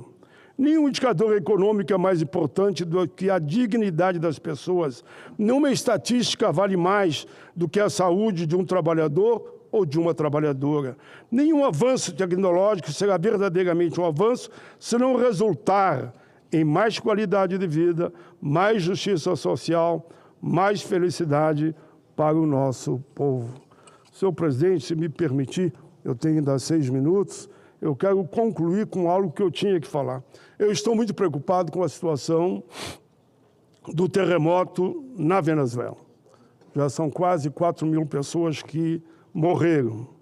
Por isso, presidente Chico Rodrigues, a Venezuela enfrenta uma das maiores tragédias naturais de sua história, após 2 fortes terremotos que atingiram o país em 24 de junho de 2026, provocando destruição generalizada, especialmente na região norte do país. Números mais recentes: mortos, em torno de 3.500, feridos, 16.470, desabrigados, 17.345 pessoas. Essa tragédia provocou o colapso de centenas de edifícios e graves danos à infraestrutura urbana. Hospitais operando acima da capacidade, com falta de equipamento e medicamentos. Interrupção de fornecimento de energia elétrica, de água, serviço de transporte em diversas localidades. Mobilização de equipes nacionais e internacionais para resgatar sobreviventes e prestar assistência comunitária. O mundo viu uma menina que, depois de 3 dias, ela foi descoberta embaixo de escombros e ela sorriu e fez assim: estou viva. Graças àqueles voluntários que conseguiram tirar ela daquele lugar. Especialistas consideram esse o mais grave desastre sísmico da Venezuela em mais de um século. A ONU estima que milhões de pessoas necessitam de ajuda humanitária, enquanto os trabalhadores de busca e recuperação continuam. Voluntários, mas são heróis anônimos. O número de vítimas ainda pode aumentar. Nossa solidariedade ao povo venezuelano de tanta dor e sofrimento. O mundo todo está orando e olhando e ajudando o povo da Venezuela. Senhoras e senhores, ao longo dessas últimas semanas, o Centro de Integração do meu estado, CIP, que é Centro de Integração Paulo Paim, em Canoas, na região metropolitana de Porto Alegre, transformou-se em um verdadeiro ponto de encontro e de esperança. Ali, porque eles sabem que tudo que chega lá é encaminhado para os venezuelanos. Ali recebemos doações para serem enviadas à Venezuela, vindo de inúmeros municípios do Rio Grande do Sul. Vou citar alguns: Porto Alegre, Canoas, Esteio, São Leopoldo, Novo Hamburgo, Parambé, Montenegro, Caxias do Sul e Bento Gonçalves, só alguns. Centenas de voluntários participam do recebimento, triagem e classificação, organizando os materiais, preparando as cargas humanitárias destinadas às famílias atingidas pelo terremoto. O primeiro carregamento foi 15 toneladas de ajuda humanitária. Em operação coordenada também, aqui o elogio à Defesa Civil, em parceria com a Secretaria do Estado do Rio Grande do Sul. Registro meu profundo reconhecimento a todos os servidores, voluntários e instituições que tornaram possível essa missão. Teremos novos envios, com certeza, pela frente. Trabalhamos para consolidar nossas parcerias logísticas e aguardando a confirmação de mais voos humanitários, que permitirá ampliar ainda mais essa corrente de solidariedade. O CIP, o Centro de Integração Paulo Paim, Chico Rodrigues, é um espaço grande, está todo ele lotado. Nossa expectativa é que no próximo dia 10 de julho, toda a ajuda remanescente consigamos então despachar, garantindo que os donativos cheguem rapidamente para aqueles que mais precisam. Quero agradecer de forma muito especial as organizações que lideram essa iniciativa, os Imigrantes e Refugiados Unidos do Rio Grande do Sul e a Revedem, Rede de Venezuelanos no Brasil, que tem desempenhado um papel fundamental na busca, na coordenação dessa ação humanitária que o nosso espaço lá está participando. Agradeço também à Defesa Civil, agradeço ao governo do Estado do Rio Grande do Sul, às entidades sindicais, aos movimentos sociais, às organizações da sociedade civil e a cada cidadão e cidadã que fez a sua doação. As atividades da arrecadação continuam. Eu peço a todos que remetam para os centros em todas as cidades, que eles remetem para Canoas, de Canoas eles são despachados para os aeroportos. Aeroporto, inclusive, de Paraná e Santa Catarina. Por isso, faço um apelo para aqueles que puderem contribuir com água potável, roupa e outros itens de primeira necessidade, remédios, alimentos, toda ajuda é bem-vinda. Toda ajuda faz diferença. Toda doação representa um gesto de amor ao próximo. Costumo dizer que a solidariedade, aqui eu termino, presidente, é a forma mais bonita do exercício da cidadania. É o amor amigo. Ela une povos, rompe barreiras, reafirma nossa condição humana, direitos humanos. Senador Damares, Vossa Excelência, que é presidente da comissão, não tem fronteira. É isso, presidente. Agradeço muito, Vossa Excelência. Vossa Excelência tinha até me convidado, mas sei que a senadora Damares poderá presidir, que eu tenho que abrir a comissão de educação, que vamos discutir lá, porque que está faltando comida para os estudantes nos institutos do nosso país. É para lá que eu vou agora. Eu quero parabenizar a Vossa Excelência pelos dois temas que tratou aqui de uma forma muito pontual, mas muito clara, transparente como uma janela sem vidros. Vossa Excelência falou sobre o fim da escala 6x1, né, o encaminhamento de aprovação para a escala 5x2, mostrando que mais de 80% do parlamento brasileiro é favorável. Isto se incorporando a mais de 80% também da população brasileira, que em pesquisas tem demonstrado exatamente essa inclinação, mas, acima de tudo, esse conhecimento da relevância que, por todos os méritos que Vossa Excelência aqui expôs ao longo do seu pronunciamento, vai, obviamente, beneficiar o ser humano.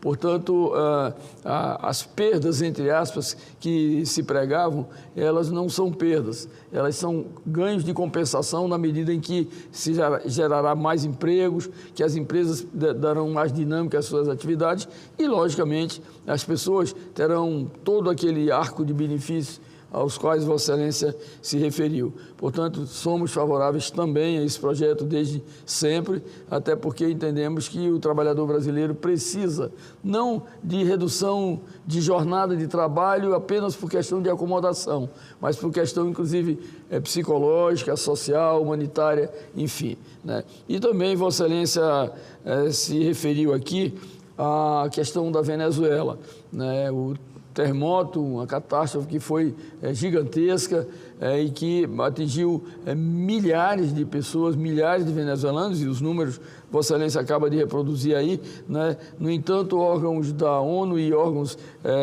que fazem avaliações internas no país têm demonstrado que o número é imensamente maior do que o que já foi divulgado, né? Nós esperamos que essa ação humanitária que está sendo praticada por vários países do mundo, inclusive o Brasil, mandando hospital de campanha, mandando médicos, mandando paramédicos, etc., possa realmente mitigar os efeitos desta catástrofe que abalou não apenas a população da Venezuela, mas que abalou todo o mundo.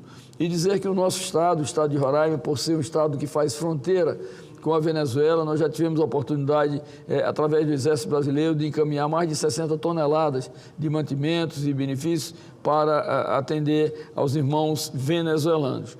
E, em função desse fato ocorrido, né, presidindo essa sessão hoje, eu gostaria de pedir a todos os parlamentares e a todos os que nos assistem, nesse momento, 1 minuto de silêncio em memória dos venezuelanos que tiveram sua vida ceifada.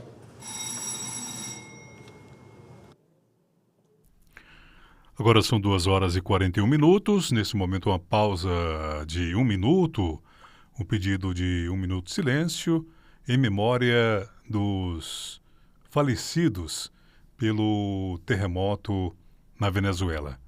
O plenário do Senado faz esse minuto de silêncio em manifestação de pesar. Você acompanha pela Rádio Senado, pela TV Senado, a sessão plenária não deliberativa desta segunda-feira, dia 6 de julho. A sessão é presidida pelo senador Chico Rodrigues, do PSB de Roraima. Já temos, então, o primeiro discurso de hoje, que foi do senador Paulo Paim, do PT do Rio Grande do Sul. Daqui a pouquinho mais um parlamentar na tribuna, para você que acompanha, então, essa semana de trabalhos no Senado Federal. Amanhã, terça-feira, sessão deliberativa com votações. E então aqui esse momento de discurso parlamentar. Continuando a lista de oradores inscritos, passo a palavra ao senador Eduardo Girão, do Novo do Ceará, que de forma virtual participará desta sessão. Vossa Excelência dispõe de 20 minutos.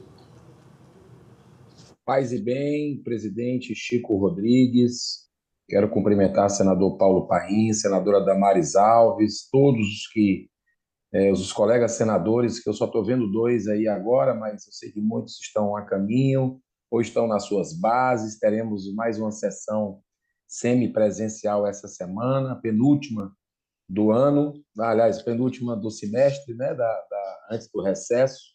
Quero cumprimentar aos trabalhadores da mesa, servidores do Senado, os nossos assessores e, principalmente, aos brasileiros e brasileiras que amanheceram desde ontem, estão muito tristes, presidente. Estão muito tristes. Nós somos o país de futebol, a pátria de chuteiras, e a gente quer ver as pessoas felizes, né? Embora que essa tragédia, para mim, já estava anunciada com relação à desclassificação, à eliminação da seleção brasileira. Nunca me convenceu, não apenas pelo futebol.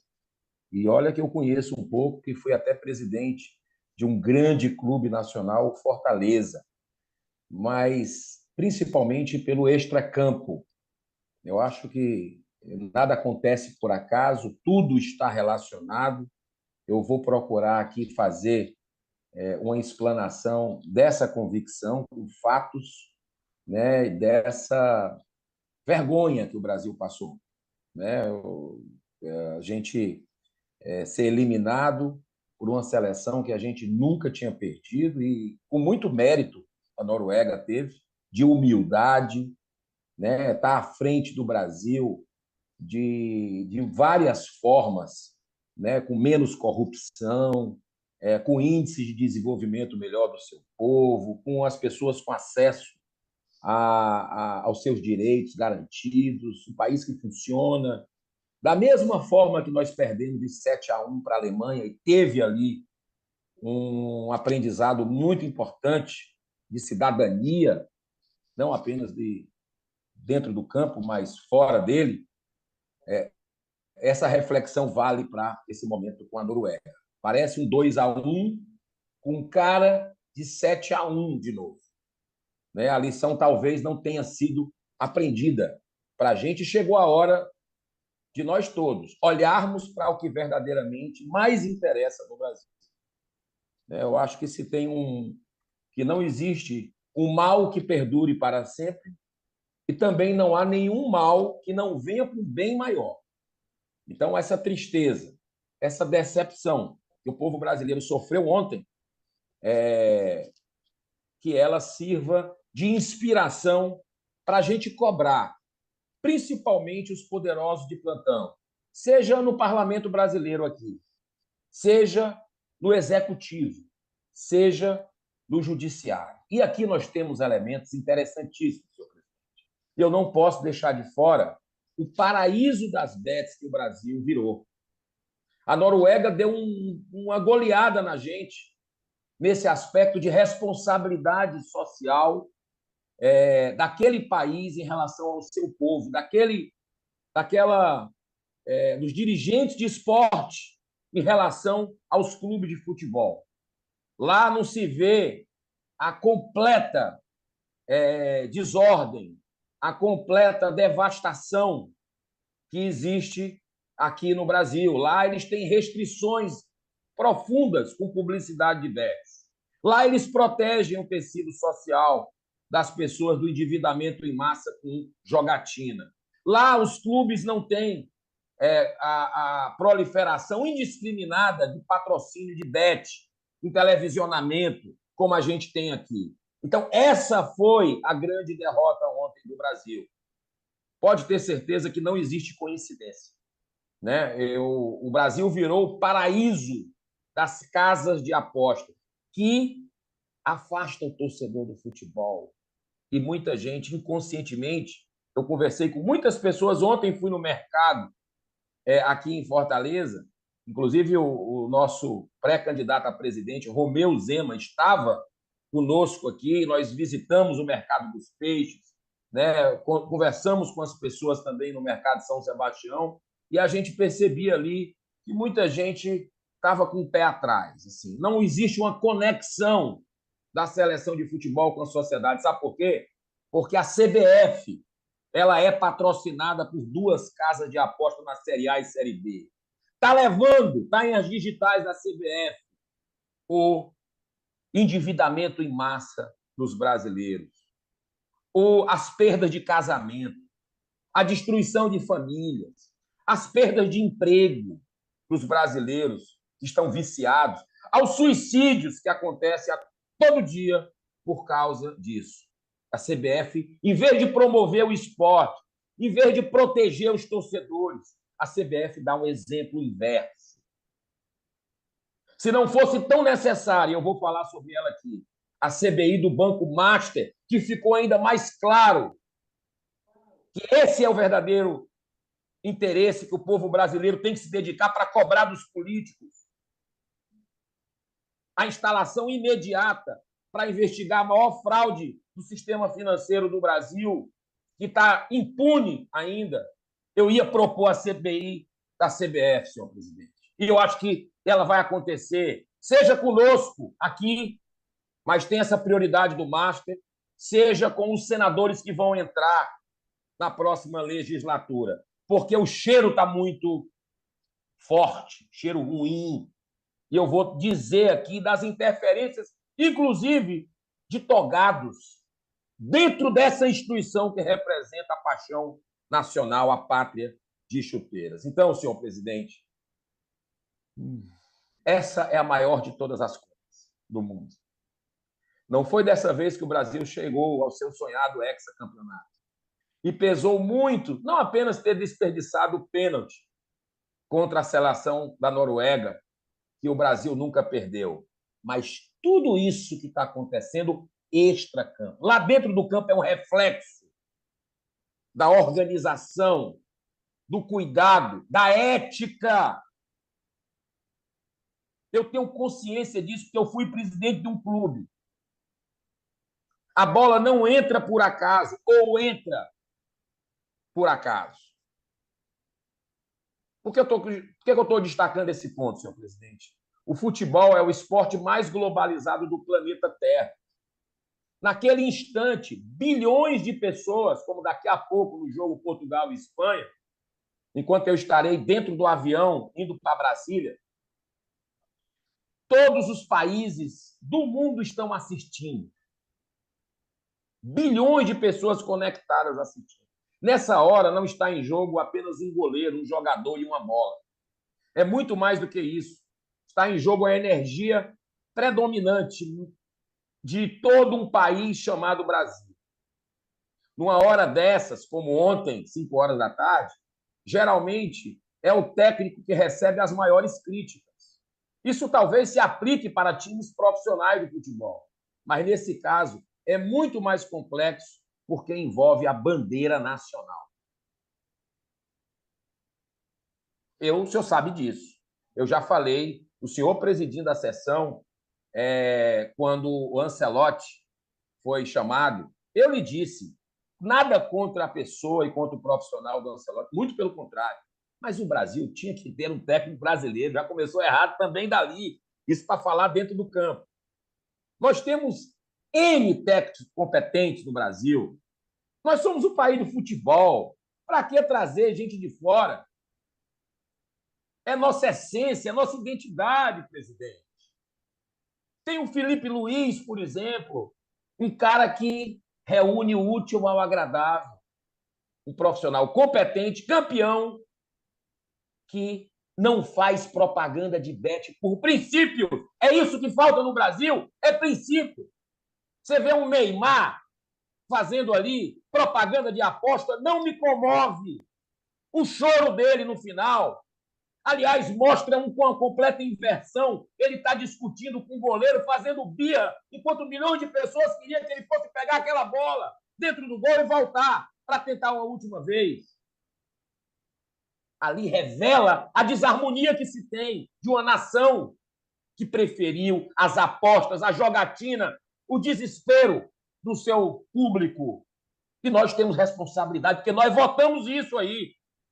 Eu votei contra. Fomos minoria.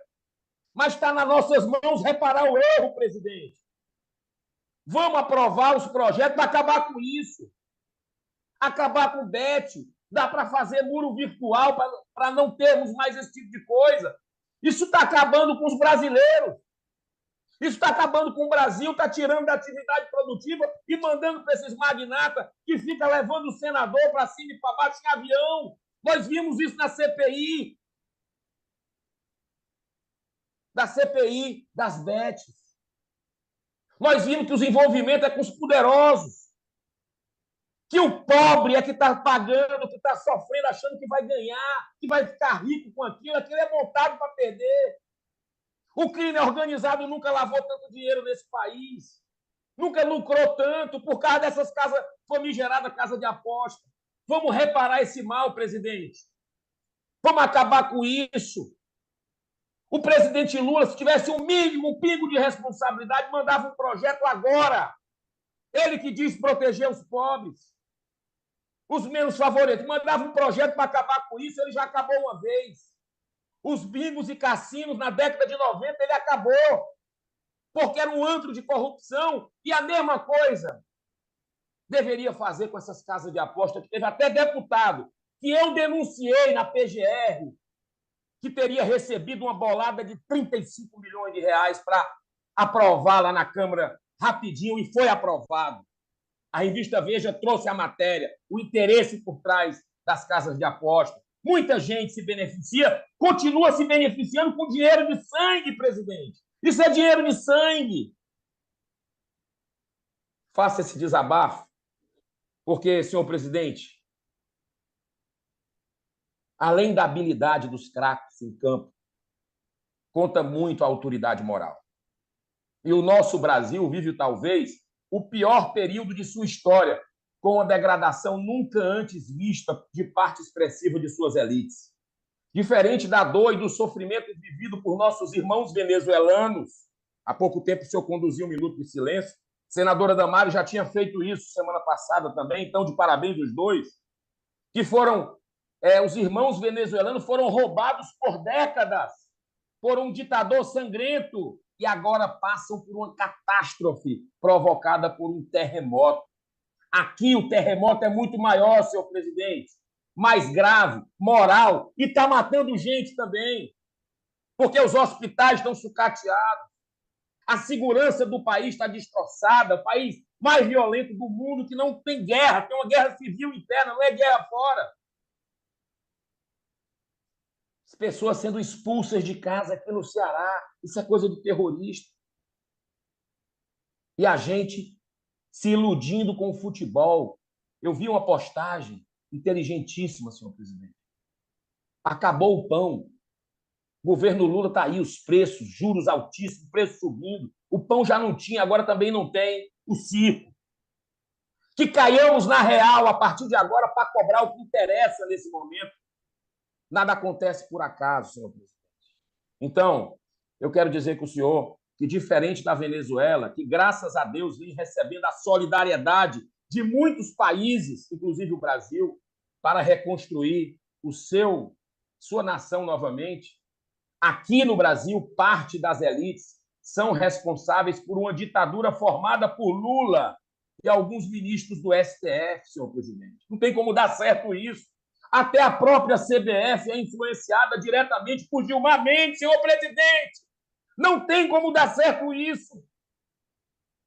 Como é que vai se esperar um resultado disso? Tivemos uma Copa do Mundo sendo transmitida aos brasileiros com um patrocínio criminoso de bets, com dinheiro manchado de sangue de pessoas viciadas, famílias endividadas e até atentando contra a própria vida. Senhor presidente, um país em decadência, porque mantém milhares de presos políticos condenados autoritariamente a penas cruéis sem cumprir a lei da dosimetria que nós votamos, senhor presidente. Como é que pode ser campeão do mundo um país desse? Mesmo depois da derrubada do veto presidencial, pelo voto de 308 deputados federais e 49 senadores, prevalece a vontade de uma única pessoa, Alexandre de Moraes, diretamente com a sua esposa. A sua esposa diretamente mandando o contrato por Vocaro de 129 milhões de reais. Em qualquer país sério do mundo, Noruega, Alemanha, aqui do lado, ou ele estava afastado ou ele estava preso, senhor presidente. Segundo excelente matéria jornalística do jornal Estadão, a senhora Viviane Barsi, esposa do ministro, enviou, através de WhatsApp, a seguinte mensagem diretamente para Daniel Vocaro, no dia 16 de janeiro de 2024. Bom dia, segue a minuta do contrato. 129 milhões era o contrato, só para lembrar. Abraço. 5 dias depois, o próprio Daniel Vocaro responde em 22 de janeiro. Oi, tudo bem? Como podemos proceder na assinatura? Prefere eletronicamente ou mando as vias físicas assinadas?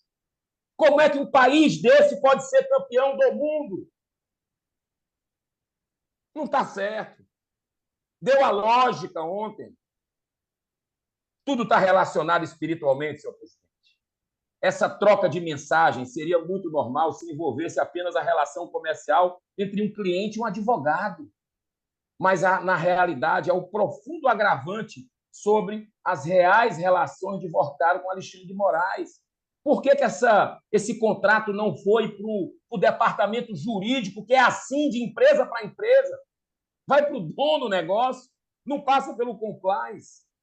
Olha, senhor presidente, em primeiro lugar, esse contrato com Viviane Barsi nunca teria sido feito pessoalmente pelo próprio dono do Master, e sim pelo seu departamento jurídico. Em primeiro lugar, é importante que a gente lembre disso. Em segundo lugar, além dos valores indecentes de 129 milhões de reais de contrato, até hoje inexplicáveis, eles se calam sobre isso e a gente aceita.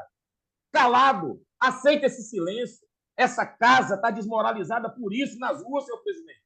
Essa casa que a gente faz parte, por isso e outros, que eu vou falar aqui. Esses 129 milhões inexplicáveis têm 4 ligações telefônicas efetuadas entre Moraes e Vocaro exatamente no dia 17 de novembro de 2025, quando ele é preso na primeira fase da Operação Compliance Zero da Polícia Federal. Qual seria o normal, senhor presidente? Assim como fez pessoalmente na assinatura do contrato, agora, mais do que nunca, as ligações deveriam ser com a advogada Viviane Barsi, e não com seu marido, ministro do STF, mas eles mantinham contato. Em terceiro lugar, senhor presidente, essas ligações telefônicas foram realizadas de uma forma muito cuidadosa, utilizando um mecanismo de visualização única que seriam imediatamente apagadas após a sua leitura. Mas a Polícia Federal, depois de apreender os celulares de Vocaro, conseguiu, com recursos tecnológicos, recuperar todo o conteúdo. Eles não contavam com isso. Numa das últimas, Vocaro diz assim, abro aspas, conseguiu bloquear, fecho aspas. O que conseguiu bloquear? Era a prisão dele, porque ele foi preso horas depois. Pelo amor de Deus, é vergonhosa até agora a omissão da PGR em não pedir a investigação do ministro com tantos e sérios indícios já descobertos e demonstrados pela Polícia Federal. Essa grave omissão da instituição que funciona como fiscal da lei talvez possa ser explicada pela suspeição do próprio procurador, Paulo Bonet, que participou junto de Alexandre de Moraes em Londres da degustação de um uísque de 3 milhões de reais, bancadas por Daniel Vorcaro, o PGR, numa reunião dessa, com o diretor da Polícia Federal. Enquanto nada é feito, senhor presidente, Alexandre de Moraes continua tomando decisões arbitrárias, como, por exemplo, a medida cautelar suspendendo a aplicação da importante resolução 2378 do Conselho Federal de Medicina, que corretamente proíbe a sistolia, a mortandade, a crueldade em bebês com mais de 22 semanas de gestação. Como é que um país que aceita esse método sanguinário de assassinato de bebê pode ser campeão de alguma coisa, senhor presidente? Tinha que perder mesmo. Tudo que se planta se colhe, é a lei da semeadura, a lei da ação e reação, lei de causa e efeito. A prática da sistolia consiste na aplicação covarde de cloreto de potássio no coração do bebê vivo. É um método proibido na eutanásia de animais em virtude da dor causada. Até em animais é proibido, mas no Brasil pode, pela decisão do ministro Alexandre de Moraes, e a gente se cala sobre isso. A gente não faz nada no Senado, a gente não age. O PSOL, partido satélite do PT, entrou com a DPF 1141, defendendo a manutenção dessa crueldade, que não foi até hoje pautada pelo presidente Fachin.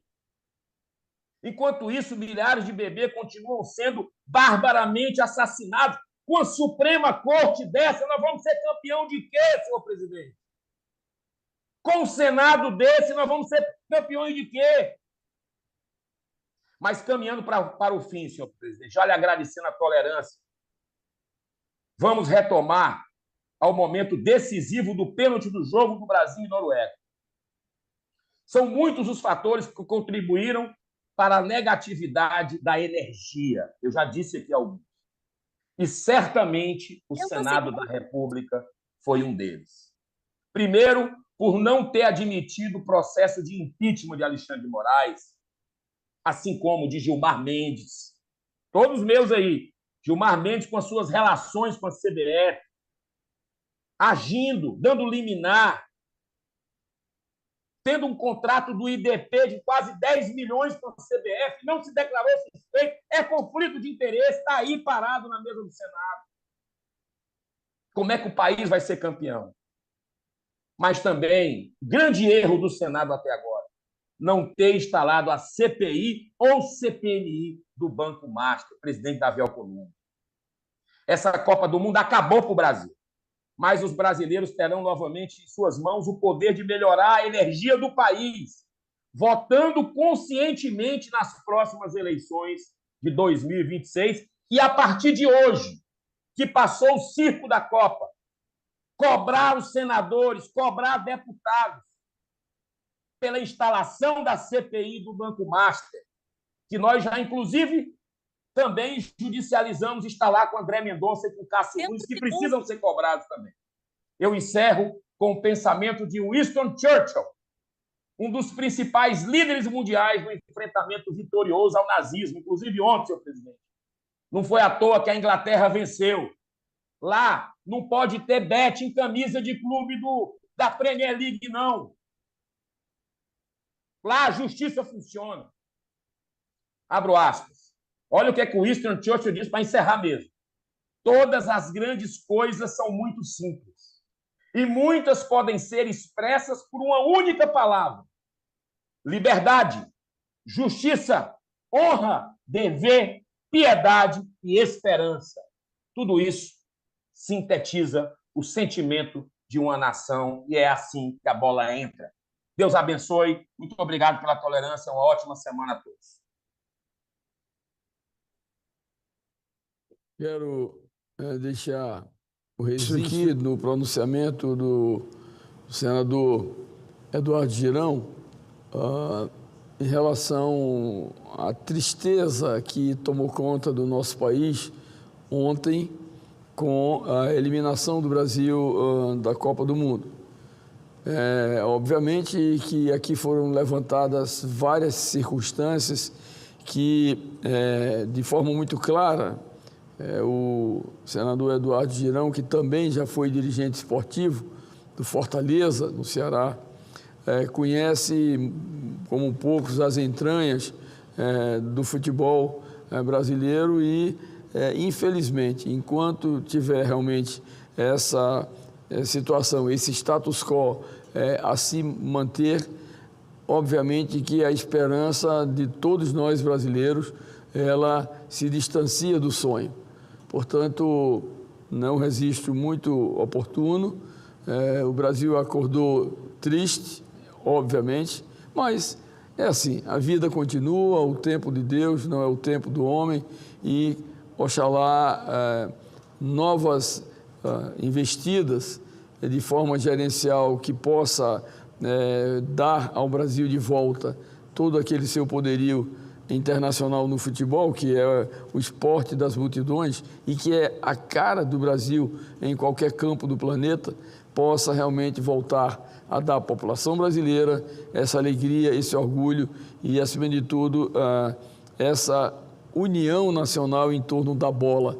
Então, triste, mas, afinal de contas, a vida continua. Vamos nos preparar para 2030, torcer para que haja um profissionalismo muito mais forte, mais determinado e, acima de tudo, mais respeitoso ao sentimento e ao sonho da população brasileira. Antes de convidar para fazer uso da palavra a senadora Damares Alves, eu gostaria de fazer aqui apenas um pequeno registro em relação à guarda municipal, às guardas municipais, patrimoniais, em ofício a mim encaminhado pelo senhor Hércules Barros, líder do PL, projeto de lei 502 de 2024 em Roraima, juntamente com os guardas municipais de São João da Baliza, fomos atendidos e ontem, nesta oportunidade, falamos sobre este PL, o 502, que trata do Estatuto Geral das Guardas Civis Patrimoniais Municipais, onde o projeto foi recebido pelo presidente do Senado, aguardando despacho para as comissões necessárias. Pedimos que o senhor senador ajude para que destrave esse PL, tendo em vista que o mesmo é de suma importância para esta categoria. Categoria que conta, gente, com mais de 1 milhão de servidores em todo o Brasil. Esse PL trará, além de reconhecimento, mais amparo jurídico para a categoria, lembrando que o PL foi aprovado por unanimidade na Câmara dos Deputados no ano passado e que não gera mais ônus financeiro direto aos municípios que aderirem ao projeto de lei. Muitos municípios espalhados pelo Brasil já têm suas guardas patrimoniais há mais de 15 anos, esperando por esse reconhecimento. Esses guardas patrimoniais que serão contemplados pelo PL 502 de 2024, todos são servidores concursados, efetivos nas áreas assemelhadas. Diante disso, eles gostariam de pedir, e em meu nome o farei, ao senador presidente Davi Alcolumbre, nosso presidente do Senado Federal, para que possa atender a reivindicação dessa categoria, onde eles apenas reivindicam o reconhecimento dessa grandiosa e importante segmento, grandioso e importante segmento da atividade laboral nacional. A segurança patrimonial e todos aqueles no Estado de Roraima, especificamente encaminhados pelo seu presidente Hércules Barros, em Roraima e do Brasil, agradecem. Farei essa ponte, como membro da mesa, conversarei com o presidente Davi Alcolumbre para que esse processo entre o mais rápido possível em discussão nas comissões. Não poderia deixar de fazer esse registro, porque vi a demanda reprimida apresentada por essa categoria e tenho certeza que o presidente Davi Alcolumbre haverá de dar curso na sequência nas comissões desse importante projeto. Passo a palavra à senadora Damares Alves, do Republicanos do Diário Oficial, que pacientemente escutou essa nossa manifestação da Guarda Municipal Patrimonial de São João da Baliza, meu estado de Roraima. Com a palavra, Vossa Excelência, dispõe de 20 minutos. Obrigada, presidente. Quero lhe cumprimentar e dizer que eu fico tão feliz quando é o senhor que está presidindo, fico tão à vontade com o senhor presidindo. Que Deus abençoe Roraima, que Deus lhe abençoe. Presidente, dia 13 de julho agora, nós vamos comemorar 36 anos do Estatuto da Criança e do Adolescente. Uma das mais extraordinárias leis de proteção da criança e do adolescente do mundo. Mas eu quero lembrar que o ECA, ele é de 1990, mas toda a base dele vem ali na Constituição de 1988, durante toda a Constituinte. Eu estava aqui como ativista pela infância, dormindo na esplanada, gritando pelo artigo 5º da Constituição, para que na Constituição estivesse claro que criança e adolescente são prioridade absoluta. E o legislador foi muito feliz em colocar que é prioridade absoluta, não é só prioridade, é absoluta. E esse princípio a gente traz depois para a construção do ECA em 1990, a Lei 8069 de 1990, que eu também ajudei nas grandes discussões Brasil afora, para a gente trazer uma legislação que atendesse às nossas demandas daquele momento. E é claro que o ECA não ficou parado no tempo e no espaço. Nós estamos todos os dias aqui no Senado discutindo matérias e projetos de lei de aperfeiçoamento do ECA. E 36 anos, dia 13. Nós temos muitos avanços, presidente, na proteção da infância. Nós diminuímos a mortalidade infantil, nós diminuímos a questão do trabalho infantil no Brasil. Nós tivemos avanços com o ECA. Nós temos um instrumento importante que é o Conselho Tutelar, nós temos delegacias de repressão ao crime contra crianças e adolescentes. Nós temos avanços, mas ainda precisamos fazer muito.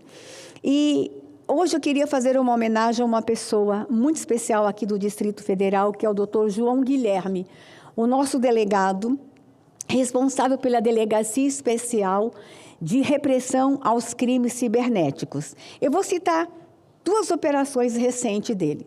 Uma, do dia 24/6, em parceria com uma investigação que veio lá do interior do Paraná, ele prendeu aqui em Brasília um jovem de 22 anos com muitas imagens de estupro de criança.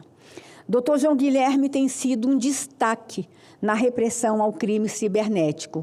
E agora, no dia 2/7, ele também liderou uma outra operação, que é a Operação Sexto Dia, em que ele conseguiu colocar na cadeia muitas pessoas que estavam vendendo remédios abortivos pela internet e adolescentes comprando. E as adolescentes comprando via internet, tomando esses remédios, presidente, eles são uma bomba hormonal. Inclusive, a pílula do dia seguinte, tem que ter muito cuidado quando as pessoas falam da pílula do dia seguinte. Eu conheço adolescentes que vai num baile, no outro dia de manhã tomam uma pílula do dia seguinte. Aí vai no outro baile, a semana que vem, toma uma pílula. Nós estamos aí numa era, presidente, que mulheres estão bombando o seu corpo de hormônios e a fatura vai chegar. E ele prendeu uma quadrilha, uma operação Sexto Dia, ele prendeu uma quadrilha que estava vendendo remédios abortivos, inclusive para adolescentes aqui em Brasília. Então, o doutor João Guilherme, lá na Delegacia Especial de Repressão aos Crimes Cibernéticos, tem feito um trabalho incrível na proteção da criança e do adolescente aqui em Brasília. Mas eu quero continuar falando de crime cibernético. E eu quero fazer aqui, presidente, um cronograma de tudo que eu falo, mas eu acho que quando os olhos não veem, o coração não sente. Então, hoje, eu trouxe para os olhos verem. Eu vou mostrar aqui, ó. Claro que eu não vou mostrar nenhuma imagem, eu vou mostrar as notícias. Aqui, ó. 2022, servidor do Senado é preso com 2.000 vídeos de pedofilia. Aqui da casa. Inclusive, usava os nossos computadores. Quando falaram em 2.000 vídeos, todo mundo se assustou. Meu Deus, eu fui uma das que fiquei assim, como pode? 2.000 vídeos com um único predador. E aí a gente começou a movimentar o Brasil inteiro. Nós vamos ter que fazer mais repressão aos crimes cibernéticos. Aí, presidente, um ano depois, nós prendemos um homem. Eu vou trazer a imagem para a gente ter a certeza. Com 20.000 imagens de estupro. Aqui, gente, ó, isso aqui foi 20.000 imagens de estupros de crianças e bebês. 2.000, 20.000. Aí eu disse, não. Esse aqui, inclusive, é um advogado, 45 anos. Eu disse assim, meu Deus, acabou. Nós não vamos encontrar mais que isso em lugar nenhum do mundo. Batemos o recorde mundial. E aí eu já estava aqui. E eu comecei a subir na tribuna e lembrar, gente, nós vamos ter que fazer esse enfrentamento juntos. Aí, no ano seguinte, no Rio Grande do Sul, em 24 ainda, nós prendemos um empresário com 200.000 imagens. 200.000 imagens, está aqui, ó. Aqui, senador. Lá em Canoas, Rio Grande do Sul. Imagens de bebês e recém-nascidos e crianças. Quem vendeu para este homem essas imagens? E vou dizer uma coisa, presidente, para ele ter 200.000 imagens de bebês e crianças, vamos imaginar que algumas imagens fossem repetidas. A mesma criança em dia diferente, ou a mesma criança em posição diferente, mas, no mínimo, 100.000 crianças foram estupradas para ele ter 200.000 imagens. Eu disse, acabou. Aí eu subi aqui na tribuna e disse, gente, acabou. 2.000, 20.000, 200.000. Aí, em 24, mais para o final do ano, prendemos um homem com 400.000 imagens. Aqui. Até onde a gente vai? Aí começa a dar o desespero, presidente, e começa a dar vontade de desistir. Aí alguém disse assim, não, agora a gente vai pegar todo mundo, agora não deu mais, agora acabou. Aí, quando é 25, a gente prende um homem com 1 milhão de imagens de estupro de bebês e de crianças. Você acha que parou nisso? Não. Esse ano prendemos um homem com 2 milhões de imagens de estupro de bebês, recém-nascidos, crianças e adolescentes. O que virou as redes sociais, presidente? Por conta disso, nós aprovamos aqui no Senado o ECA Digital, para a gente proteger as crianças, porque, por incrível que pareça, dessas 2 milhões de imagens, tem imagem que eram de crianças que papai e mamãe postaram na internet, e eles pegaram a imagem dessas crianças e manipularam. Então, cuidado, família, com as imagens que vocês estão postando de seus filhos.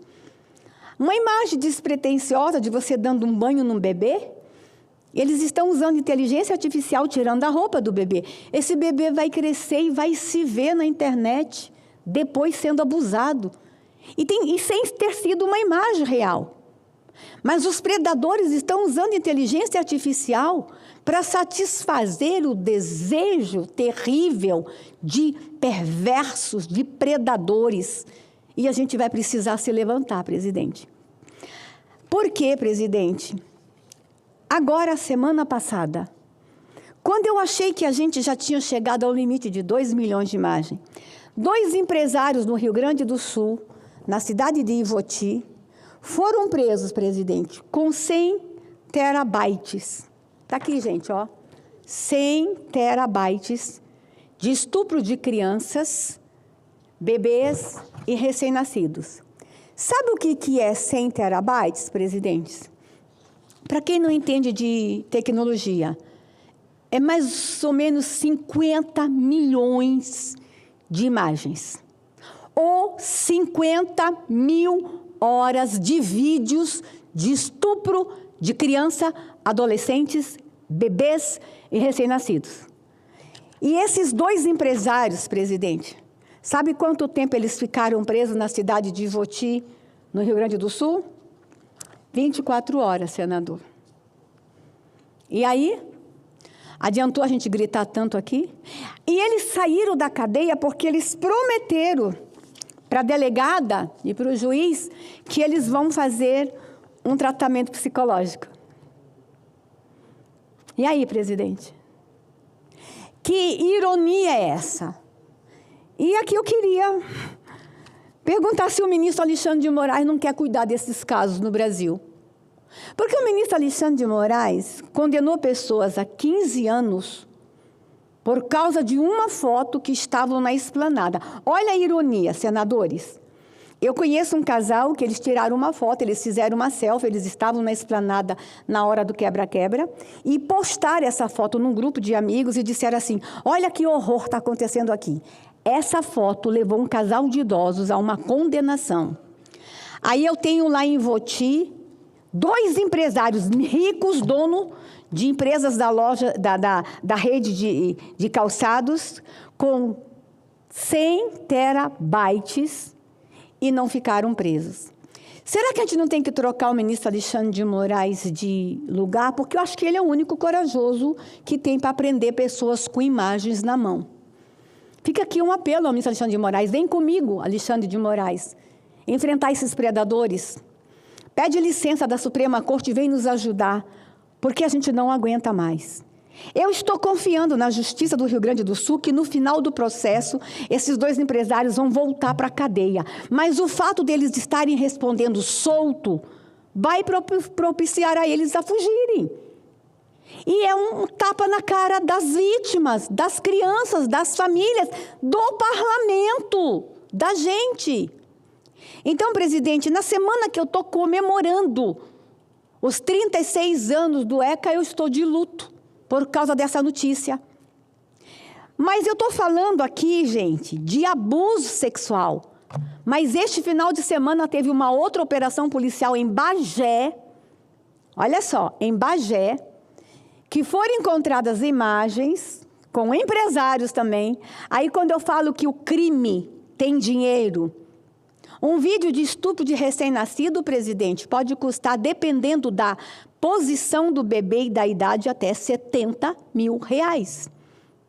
E agora eles vendem link.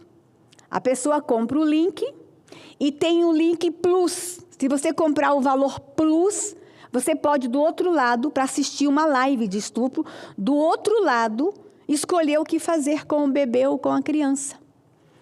E tem gente que achava que eu exagerava, e aí, agora em maio, a Polícia Federal do presidente Lula veio aqui à Comissão de Direitos Humanos e mostrou a imagem do bebê mais jovem no Brasil estuprado. Ele tinha 4 horas de vida, presidente. Ele foi estuprado tão logo ele nasceu. Porque quanto mais cedo, mais caro o vídeo.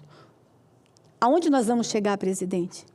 Mas essa operação que aconteceu em Bagé, eu quero fazer uma diferença. Eu falei de Voti, de vários abusos sexuais, mas Bagé foi uma operação que encontraram imagens de tortura de bebês e de crianças. Porque eles descobriram que na lama da lama da lama, no porão do inferno, no porão do inferno, do inferno, do inferno, tem um grupo que só sente prazer, não é vendo a imagem, é escutando o grito de dor. Consegue entender isso, presidente? Aí essa operação em Bagé prendeu as imagens das torturas dos bebês e das crianças, porque há um grupo de pedófilos que não se satisfazem mais em ver a imagem. Eles têm que ouvir os gritos das crianças e dos bebês. Eu espero que esses de Bagé, que o delegado peça imediatamente a prisão e que não se convençam que eles vão fazer um tratamento psicológico. Por que não faz o tratamento psicológico preso? Dentro da cadeia. Presidente, quantas vezes for preciso, eu subirei a essa tribuna para falar da violência contra a criança. E a gente vai precisar, presidente. Essa foi uma legislatura muito complicada, muita briga, Nós começamos a legislatura com 8 de janeiro, CPI, direita, esquerda, golpe, terrorismo. Foram 2 anos perdidos de briga. Eu espero que a próxima legislatura, que o senhor esteja aqui. E a gente dedique, presidente, porque agora já estamos chegando em eleição, acabou esse ano. Vem eleição, depois vem orçamento, acabou. Mas eu espero que a próxima legislatura, presidente, juntos, nós possamos fazer de fato o que a Constituição Federal diz. Crianças e adolescentes, prioridade absoluta. Eu não estou aqui dizendo que a delegada lá de Ivoti, o delegado de Bagé é raro, nós temos uma legislação, mas enquanto tiver, presidente, demanda, terá oferta. Então, esses homens que querem tanto as imagens, eles precisam ficar presos, porque aí não teremos oferta. Não tem quem compre, não terá oferta, não terá estupro de bebês e recém-nascidos para a internet. Então, nós temos que ir para cima da demanda para a gente acabar com a oferta. E aí, mas eu trago uma boa notícia, não é só notícias ruins, não. Amanhã nós vamos votar aqui no plenário o projeto de lei 3066 de 2025. E eu quero convidar todos os senadores para prestarem atenção no projeto que vamos votar amanhã. O projeto que vamos votar amanhã, senador Hermes, é para o seguinte: nós vamos ter agora na internet ronda virtual. O agente policial, ele já pode se infiltrar na internet fingindo que é uma criança ou que é um predador para poder pegar o que está acontecendo lá. Mas o projeto que nós vamos aprovar amanhã, nós vamos dar mais segurança para esse agente, nós vamos dar mais instrumentalização e eles poderão, na hora que uma live estiver acontecendo, eles poderão fazer a prisão na hora. Está entendendo? Sem ficar esperando o Ministério Público decidir, o juiz decidir. Eles poderão, nessa ronda virtual, pegar os predadores, estupradores, imediatamente. O projeto passou por unanimidade na Câmara, chegou numa sexta aqui, foi para a minha Comissão de Direitos Humanos, na sexta tarde eu entreguei o relatório, na quarta aprovamos e já vai vir para plenário aqui amanhã e eu peço aos colegas. É dessa forma que, como parlamento, nós podemos fechar as brechas. E vamos ter que rever também, presidente, o orçamento da União, para a gente proteger nossas crianças e adolescentes. A criança mais jovem do Brasil, os visitantes estão chegando aqui, que chegaram depois que eu falei, o bebê mais jovem do Brasil que foi estuprado, que a Polícia Federal mostrou a foto aqui no Senado, o mês passado, tinha 4 horas de vida, foi estuprado logo após o parto. Mas eu quero subir nessa tribuna, presidente, não quero demorar muitos anos, não, para dizer que nós vencemos, que nós superamos essa fase ruim do Brasil. Temos pedófilos e tarados no mundo inteiro se deliciando com as imagens do corpinho de nossos brasileirinhos. Eu quero muito, presidente, que eu tenha logo a oportunidade de voltar aqui e dizer: pegamos todos eles.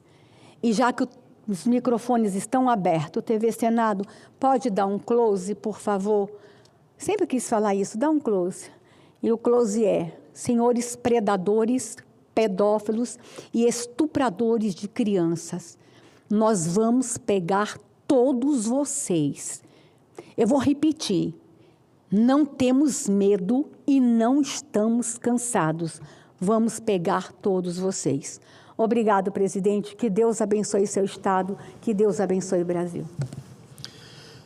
Senadora Damares Alves, Vossa Excelência trata aqui de um tema que é um tema extremamente recorrente. Primeiro, Vossa Excelência falou do Estatuto da Criança e do Adolescente, do ECA, que foi implantado a partir de 1990.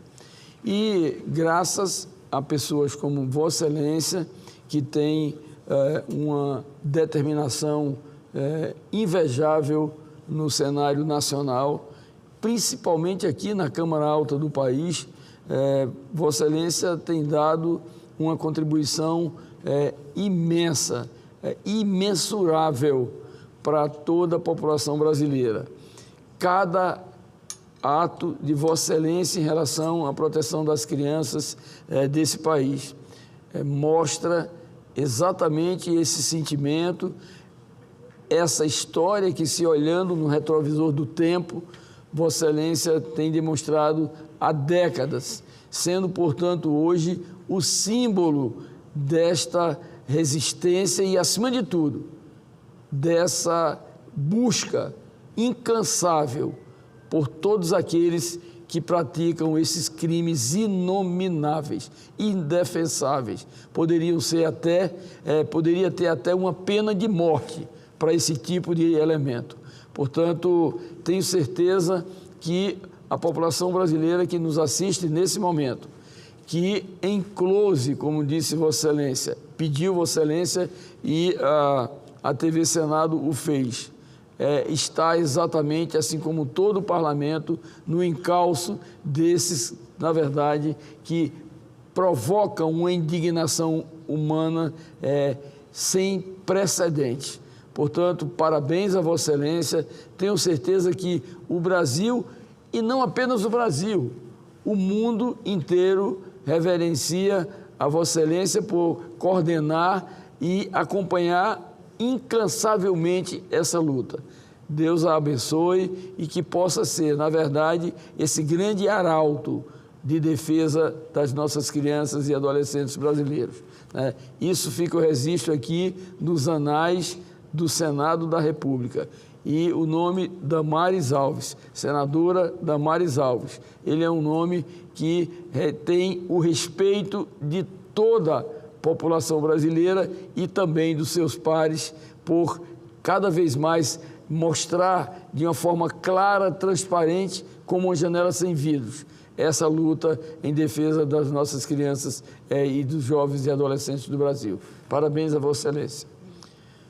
Eu vou pedir para o senhor. Gostaria de pedir à nobre senadora Damares Alves, por uma audiência no Ministério, agora de qual participarei, de presidir esta sessão.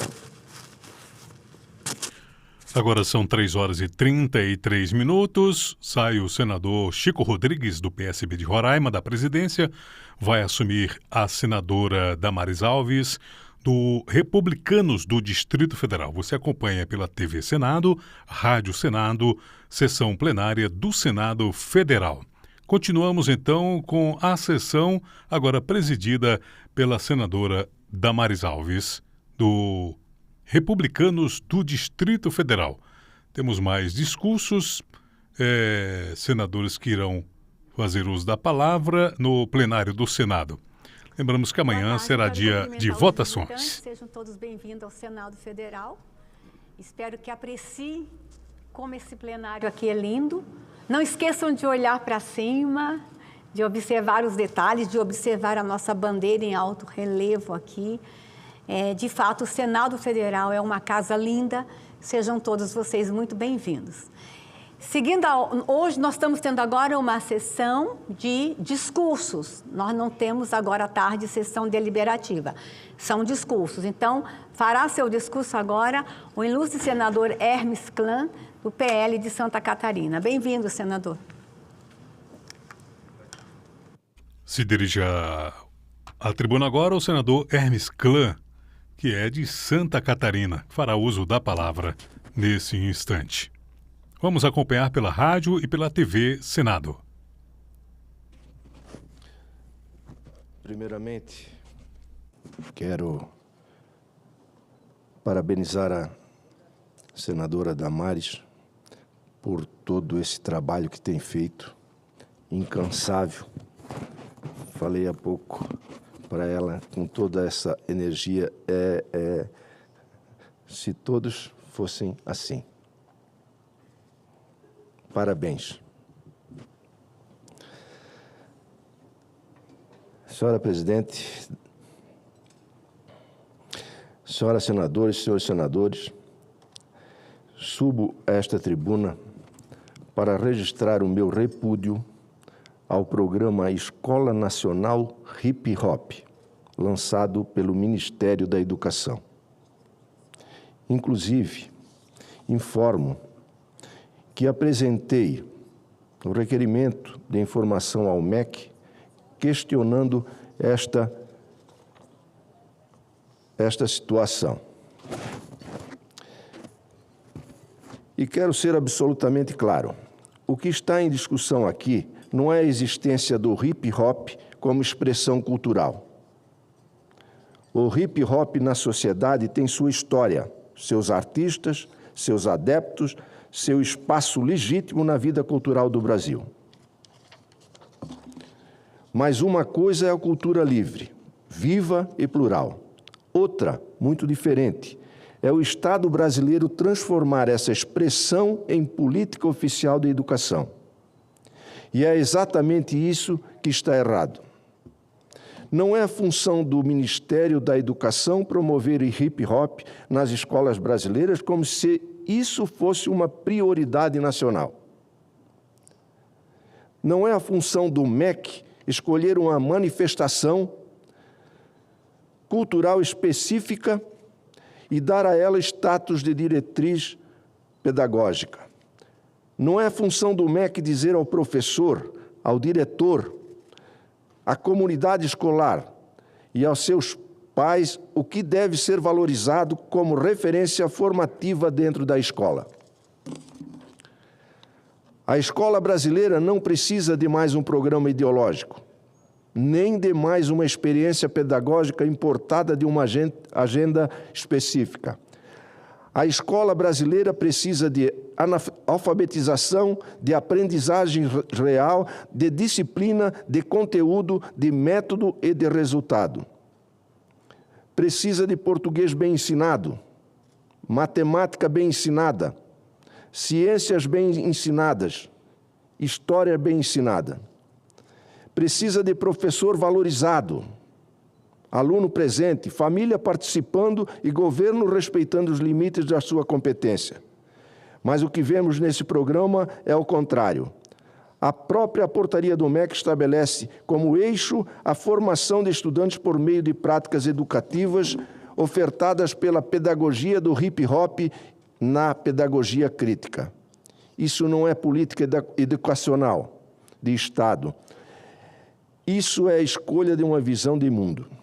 E o Estado brasileiro não pode se converter em promotor oficial de uma visão pedagógica única, como se isso fosse natural, neutro ou inquestionável. A Constituição, em seu artigo 206, garante o pluralismo de ideias e de concepções pedagógicas. E é justamente por isso que o governo não pode impor educação nacional uma específica, como se a escola fosse um laboratório de experimentação ideológica. A escola não é palco para militância. A escola não é espaço para governo escolher causas, formatos e referências e depois tentar empurrá-los como se fossem necessidades básicas da educação. O que o Brasil precisa é de menos interferência política na sala de aula e de mais compromisso com o aprendizado. Senhora Presidente, hoje no Brasil nós temos milhões de crianças com dificuldades de alfabetização, estudantes sem domínio de leitura e escrita, baixo desempenho em matemática, deficiências graves e contínuas a castigar o futuro do país. Diante desse cenário, o que o MEC faz? Decide criar cursos, guias, podcasts, aplicativos, encontros e materiais para promover uma metodologia específica ligada ao hip-hop. Isso é uma distorção de prioridades. Isso é um desvio de foco que deveria estar voltado para o que realmente importa. Não é de hip-hop que as escolas brasileiras precisam. As escolas brasileiras precisam de ensino sério, precisam de base forte, precisam de conteúdo, precisam de ordem. Quem deve definir o projeto pedagógico de uma escola é a sua comunidade escolar, em diálogo com a rede de ensino e com respeito à legislação. Não é o Ministério da Educação, por meio de portaria, que deve escolher qual expressão cultural receberá tratamento privilegiado. Não é o governo federal que deve dizer à escola o que ela deve valorizar como referência formativa. Quando o MEC passa a atuar dessa forma, ele ultrapassa o limite da sua missão institucional. E a missão do MEC é clara: garantir qualidade, ampliar a aprendizagem, apoiar as redes de ensino e elevar o nível da educação brasileira. Não é fazer da escola um espaço de promoção de agenda cultural ou pedagógica específica. Defendo uma escola que ensine, defendo uma escola que forme, defendo uma escola que liberte o aluno pelo conhecimento e não o que aprisione a uma leitura única da realidade. Defendo uma educação que respeite o pluralismo e não uma educação capturada por uma matriz pedagógica escolhida pelo governo de plantão. A melhor política educacional é aquela que coloca a aprendizagem no centro.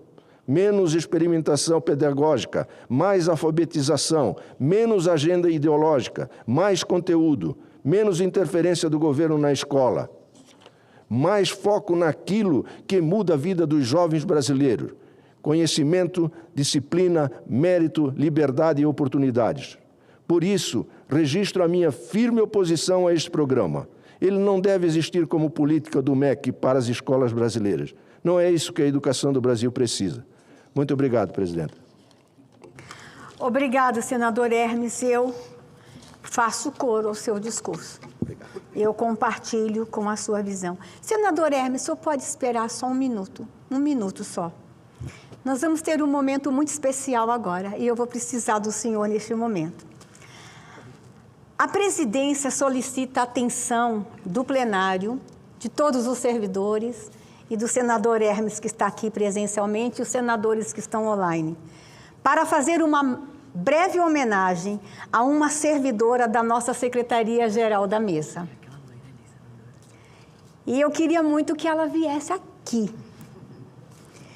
Edilamar de Oliveira, servidora lotada na Secretaria de Registro de Redação Parlamentar. Completa nesta data, gente, 50 anos de carreira no Senado Federal. Nossa. Senadora, que honra a senhora ter que descer.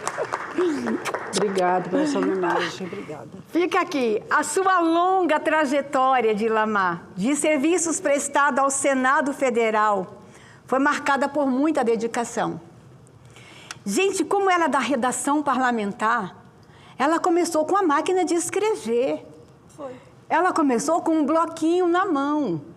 Eu fico imaginando o dia que ela recebeu a primeira máquina, senador, que apagava a letra, porque não podia errar.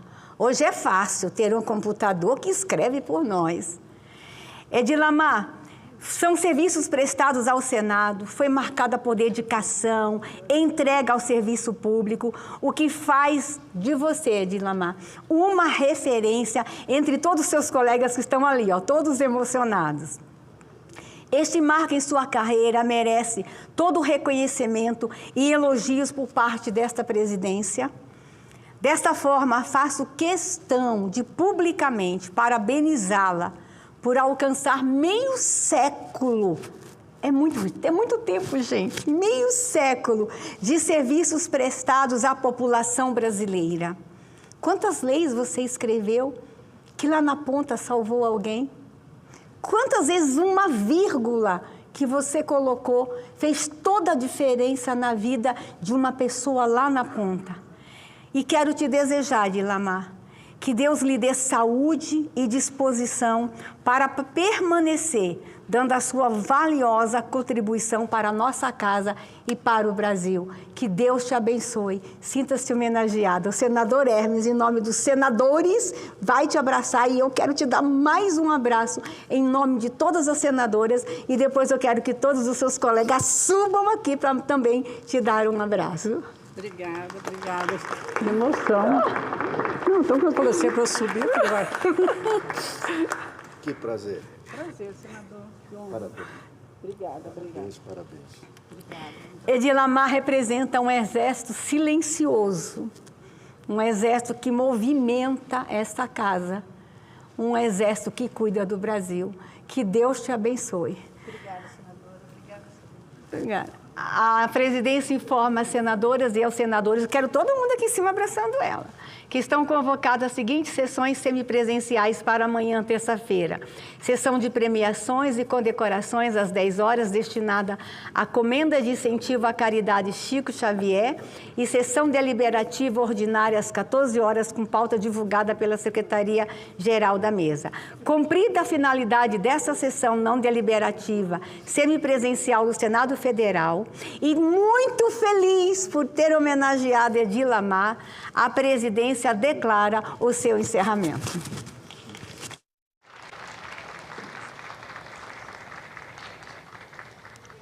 Você estava acompanhando a sessão não deliberativa desta segunda-feira aqui no plenário do Senado Federal. Passamos a transmitir agora a Comissão de Educação, que debate a Rede Federal de Educação Profissional, Científica e Tecnológica. Acompanhe. Da recomposição e ampliação do orçamento da Rede Federal na elaboração da Lei Orçamentária Anual de 2027, fortalecimento de rubrica específica para alimentação estudantil na Rede Federal, com metodologia de cálculo que considere número de estudantes, jornada escolar, vulnerabilidade socioeconômica, localização dos campi, realidade regional e custo efetivo das refeições, ampliação dos recursos destinados à assistência estudantil, garantindo orçamento permanente, previsível e compatível com a demanda real dos estudantes, construção de mecanismos de acompanhamento da demanda reprimida por alimentação e assistência estudantil nos institutos federais, participação das entidades estudantis nos espaços de formulação, monitoramento e avaliação das políticas de permanência estudantil da Rede Federal e, por fim, apoio à aprovação do PLP 265/2025, que altera a Lei Complementar número 200/2023, que é o arcabouço fiscal, para garantir o Programa Nacional de Infraestrutura Escolar com um orçamento robusto e permanente.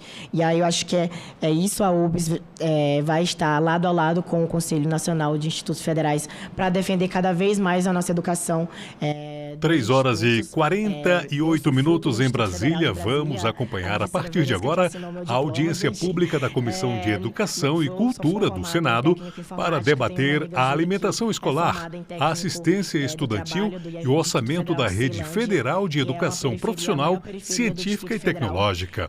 Este evento é interativo e você pode participar com perguntas ou comentários por meio do portal e-Cidadania na internet, no endereço senado.leg.br/e-cidadania, tudo juntinho, ou por meio do telefone 0800 061 2211 da Ouvidoria do Senado.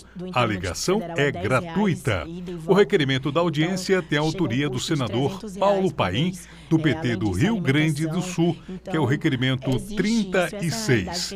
São 3 horas e 48 minutos. Vamos então para a Comissão de Educação do Senado. A gente precisa fazer valer a pena que esses estudantes saiam direto, não seja que seja para o mercado de trabalho, que seja para o concurso público, mas principalmente para a Universidade Federal. Então era um pouco disso que eu queria trazer na minha fala. Contamos com o apoio dessa casa, do seu mandato, para que a gente possa avançar cada vez mais e mais a educação pública, mas principalmente o Instituto Federal e a Rede Federal. Muito obrigado. Tudo bem. Paulo Viana, diretor de Relações Institucionais da União Brasileira de Estudantes Secundaristas, UBS, parabéns. E, por fim, uma carta aqui, tá aqui. Muito obrigada. Aqui. Deixa a moçada tirar uma carta, bota a mão aqui. Aí. Nesse momento, o Paulo Paim faz uma pose para uma foto juntamente com o Paulo Viana, que é da Unis. Ele recebeu um documento agora do Paulo Viana. Faremos. Passo de imediato à senhora Letícia Holanda, diretora de Relações Institucionais da União Nacional de Estudantes UNE. Videoconferência. Oi, gente. Todo mundo consegue me ouvir direitinho? Perfeito. Ai, pronto. Bom, eu queria começar agradecendo e saudando a audiência em nome do senador Paulo Paim, que é esse grande parceiro dos estudantes no que diz respeito à defesa da educação. Saudar os reitores e reitoras em nome do Júlio e da Verusca, que se fazem parte também presentes da mesa, e saudar os estudantes que acompanham essa audiência, seja presencialmente, seja virtualmente. em nome da União Brasileira dos Estudantes Secundaristas. Eu quero começar dizendo que quando nós falamos de orçamento, muita gente imagina que nós falamos apenas de números e cálculos, né? E quando, na verdade, a gente sabe que quem vive a universidade sabe perfeitamente que o orçamento ele nunca foi somente uma questão técnica, né? O orçamento ele é, de fato, uma decisão política. É o orçamento que define quais são as prioridades de um país. É ele que responde a uma pergunta muito simples: em que futuro nós queremos investir? E por isso discutir o orçamento da Rede Federal de Educação é discutir muito mais do que recursos financeiros, é discutir o desenvolvimento, é discutir a soberania do nosso país, é discutir o combate às desigualdades e o direito da juventude brasileira de construir um futuro melhor. A Rede Federal é um dos maiores patrimônios da educação pública brasileira. Ela está presente em todas as regiões do país, como foi falado aqui, interiorizou oportunidades, levou a educação pública para lugares onde antes não existia, produz ciência, produz pesquisa, produz inovação, produz tecnologia e transforma a realidade de milhares de municípios, né? E automaticamente do Estado e consecutivamente do nosso país. Mas existe uma transformação que talvez seja a mais importante de todas. Ela mudou o perfil de quem chega às universidades e aos institutos federais. Hoje entram nesses espaços os filhos e filhas da classe trabalhadora. Entram estudantes negros, entram indígenas, entram quilombolas, entram jovens da periferia, entram jovens do campo, entram pessoas que durante muito tempo ouviram que a universidade pública não era para eles, né? Não era esse lugar, não era esse o espaço. E essa talvez seja uma das maiores conquistas da educação brasileira. Para nós da União Nacional dos Estudantes, essa conquista nos apresenta um novo desafio também. O desafio de que a nossa geração ela não é apenas garantir o acesso, ela é garantir a permanência, porque nós ainda estamos dizendo para muitos estudantes: ei, você conseguiu entrar na universidade, mas talvez você não consiga permanecer. E é exatamente aí que entra a assistência estudantil. Às vezes ela é apresentada como se fosse apenas uma bolsa, apenas um auxílio, e para nós não, né? A assistência estudantil ela é muito mais do que isso. Ela é o restaurante universitário que garante que o estudante faça sua principal refeição do dia, ela atravessa a moradia estudantil para quem precisou deixar a sua cidade, é o transporte para quem atravessa quilômetros todos os dias, é a inclusão digital, é a acessibilidade, é o apoio pedagógico, é a saúde mental, é a creche para as estudantes mães. Então, ela transforma, a permanência estudantil transforma a vida dos nossos estudantes. E é garantir que tudo isso é garantir, né, que os estudantes eles não precisem escolher entre trabalhar para sobreviver ou estudar para construir o seu futuro. E quando essa política não existe ou ela é insuficiente, acontece aquilo que talvez seja um dos maiores problemas da educação superior brasileira, a evasão. E eu queria muito que nós refletíssemos sobre isso, né? A UNE, a UBS, a NPG constrói historicamente a luta em defesa da educação e nesse último período a gente vem se debruçado muito sobre a evasão que tem acontecido não só dentro das escolas, como também nas universidades, na galera que faz pós-graduação, porque quando o estudante abandona a universidade, nós não perdemos apenas uma matrícula, né? A gente perde um projeto de vida, a gente perde um pesquisador, a gente perde um professor, nós perdemos um engenheiro, uma enfermeira, perdemos um cientista, nós perdemos alguém que poderia contribuir para o desenvolvimento do nosso país. E acaba que o país perde, né, consecutivamente 2 vezes, porque quando a gente fala que a educação precisa ser investida, é porque realmente a educação ela é um investimento. E quando o país não cuida da evasão, a gente não está cuidando exatamente desse futuro da educação. Então acaba perdendo 2 vezes, porque deixa de formar um profissional e deixa ali de fazer com que esse profissional contribua com o projeto de país que nós acreditamos. Então, por isso, investir na assistência estudantil não é apenas ampliar os gastos, né? É ao contrário, é tornar o investimento público mais eficiente, é reduzir a evasão, é garantir que os recursos destinados à educação cumpram a sua finalidade.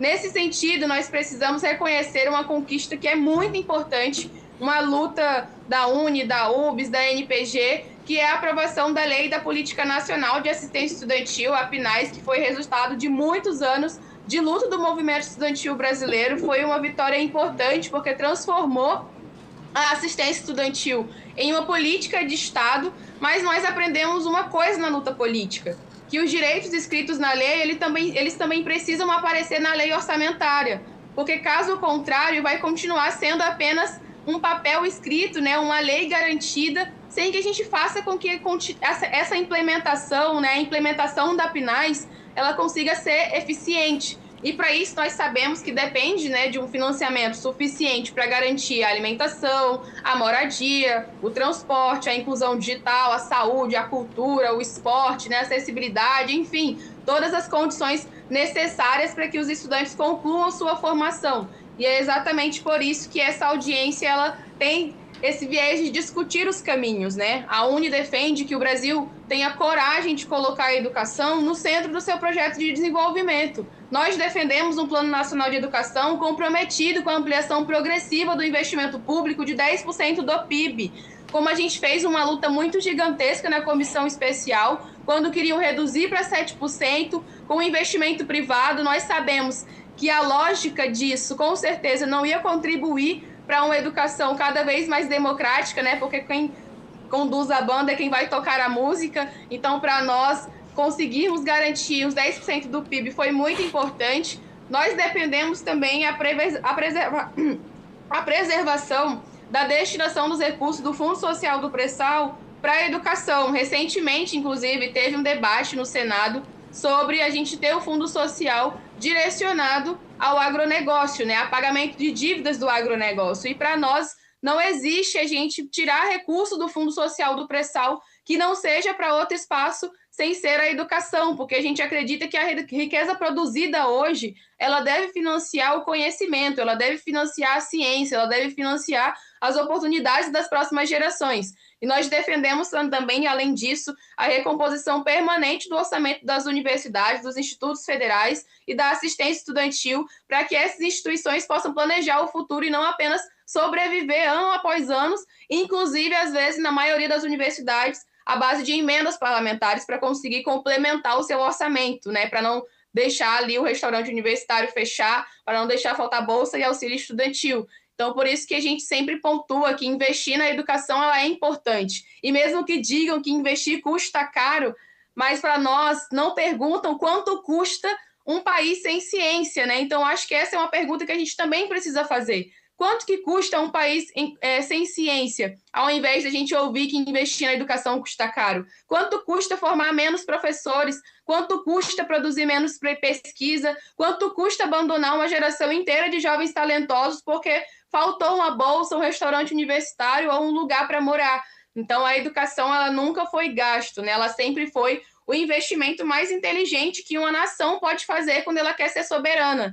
E aí eu quero concluir dizendo que a nossa geração ela recebeu uma grande missão. As gerações que vieram antes de nós lutaram para abrir portas das universidades públicas e a nossa responsabilidade agora é garantir que os filhos e as filhas da classe trabalhadora não apenas entrem nessas instituições, mas que saiam delas com o seu diploma na mão, porque sem a permanência, sem o acesso e sem permanência é uma democratização incompleta para nós, né? Então, para que nenhum jovem, porque nós acreditamos que nenhum jovem 60 deveria segundos. abandonar seu sonho por falta de condições e abandonar a universidade, não está economizando recursos, né? E está desperdiçando inteligência, talento e desenvolvimento e futuro. Então, a UNE seguirá defendendo a rede federal forte, universidades públicas fortalecidas, socialmente referenciada e uma assistência estudantil capaz de garantir que o direito à educação seja pleno, democrático e com cada vez mais o filho da classe trabalhadora entrando na universidade e saindo com seu diploma na mão. Muito obrigada. Muito bem, senhora Letícia Holanda, diretora de Relações Institucionais da União Nacional dos Estudantes UNE. Nós estamos sempre aqui correndo atrás do tempo, né? Eu fiz uma conversa aqui rapidamente na mesa. Se no encerramento eu proporia, e vocês que decidem, que falaria o senhor Marcelo Breganoli em nome do governo, que está aqui na mesa, e uma pessoa que vocês indicassem que falaria em nome dos outros painelistas. Na última reunião foi o magnífico reitor Júlio Chandro que falou. Pode ser? Pode. Então tá. E como as mulheres foram minoria aqui na mesa, eu diria que o plenário escolheria uma mulher para também fazer as considerações finais. Pode ser? Agora vocês vejam quem é. É aqui? Devolveram para você. Então tá, vamos lá então. Eu passo de imediato ao senhor Marcelo Bragnoli, secretário de Educação Profissional e Tecnologia do Ministério da Educação. Se puder falar em 5 minutos, eu agradeço. Mas também, se não puder, não tem problema. Eu tenho que sair daqui 4h30. Ótimo, senador. Eu vou tentar ser bastante objetivo. Na verdade, agradecer ao senhor, a todos da comissão, senadora Tereza Leitão, sempre uma companheira nos assuntos. E eu queria reforçar aqui uma questão de destaque. E às vezes a gente não tem a percepção da dimensão que foi a recomposição do orçamento, sobretudo de 2022 para cá. E aí eu queria dar alguns dados para que a gente reforçasse isso, porque a gente falou muito da 2994, que é a nossa assistência estudantil da Rede Federal, mas o aumento qualitativo e quantitativo do valor da 20RL, que é o orçamento total das instituições. A gente sai de uma realidade PELOA, 22, de 2.132 milhões de reais, para um valor efetivo deste ano, senador, de 3.200 milhões de reais. Isso foi a diferença que foi incorporada ao orçamento das instituições para além da 2994. Então está aí a 2994, mas a 20RL. Ou seja, as instituições também tiveram um acréscimo considerável do orçamento em função, sobretudo, e aí eu falo que a PEC da transição ela foi essencial, quando o presidente negociou essa PEC, senão a gente não conseguiria passar 23, e o aumento da nossa LOA, e inclusive nós estamos no momento de rever a nossa matriz, a gente fez isso, senador, em 23 para sua aplicação em 24, e eu já falei isso ao pessoal da CETEC, do MEC, nem que eu assuma a comissão paritária da matriz, mas em novembro nós vamos ter uma nova portaria de matriz de distribuição de orçamento em função de fatores, sobretudo qualitativos, E aqui eu destaco a questão do nosso, e aí eu uso uma palavra muito utilizada pela Verusca, do nosso trabalhador estudante, ou seja, aquelas instituições que estão favorecendo a abertura de cursos noturnos, para que a gente atenda realmente o nosso trabalhador estudante. A exemplo do senhor. Eu fiquei muito feliz de saber que o senhor também é filho da Escola Técnica da Educação Profissional e Tecnológica.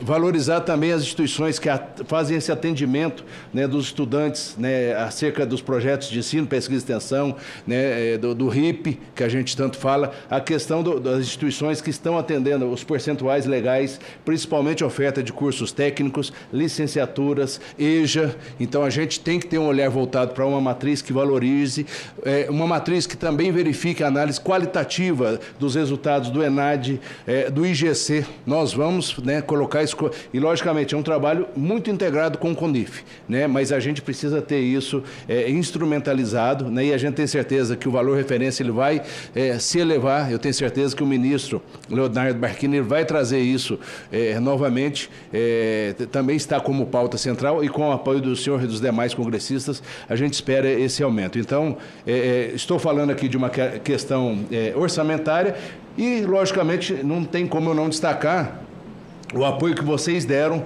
na aprovação dos 16.300 cargos aprovados no início desse ano. Isso foi uma diferença muito grande para a Rede Federal. A gente já tinha liberado 694 cargos, dos quais muitos nutricionistas, psicólogos, que vão ajudar nesse processo de permanência estudantil, mas esses 16.300 cargos, eles vêm a efetivar isso que o professor Júlio falou, que é o princípio da consolidação e o da expansão conjuntamente. Então, é o maior número histórico de aprovação de cargos por um governo para a Rede Federal. Então, só tenho a agradecer e parabenizar a todos pelo trabalho coletivo. Meus cumprimentos ao senhor Marcelo Bragnoli, secretário de Educação Profissional e Tecnologia do Ministério da Educação, CETEC-MEC, que deu um resumo aí e me senti contemplado aí, quando você disse que em torno de 17 mil, estou falando, foram contratados para garantir o nosso ensino técnico. Passamos a palavra. Agora quem escolhe? Quem quer falar primeiro? A magnífica reitora ou o magnífico reitor? Escolham.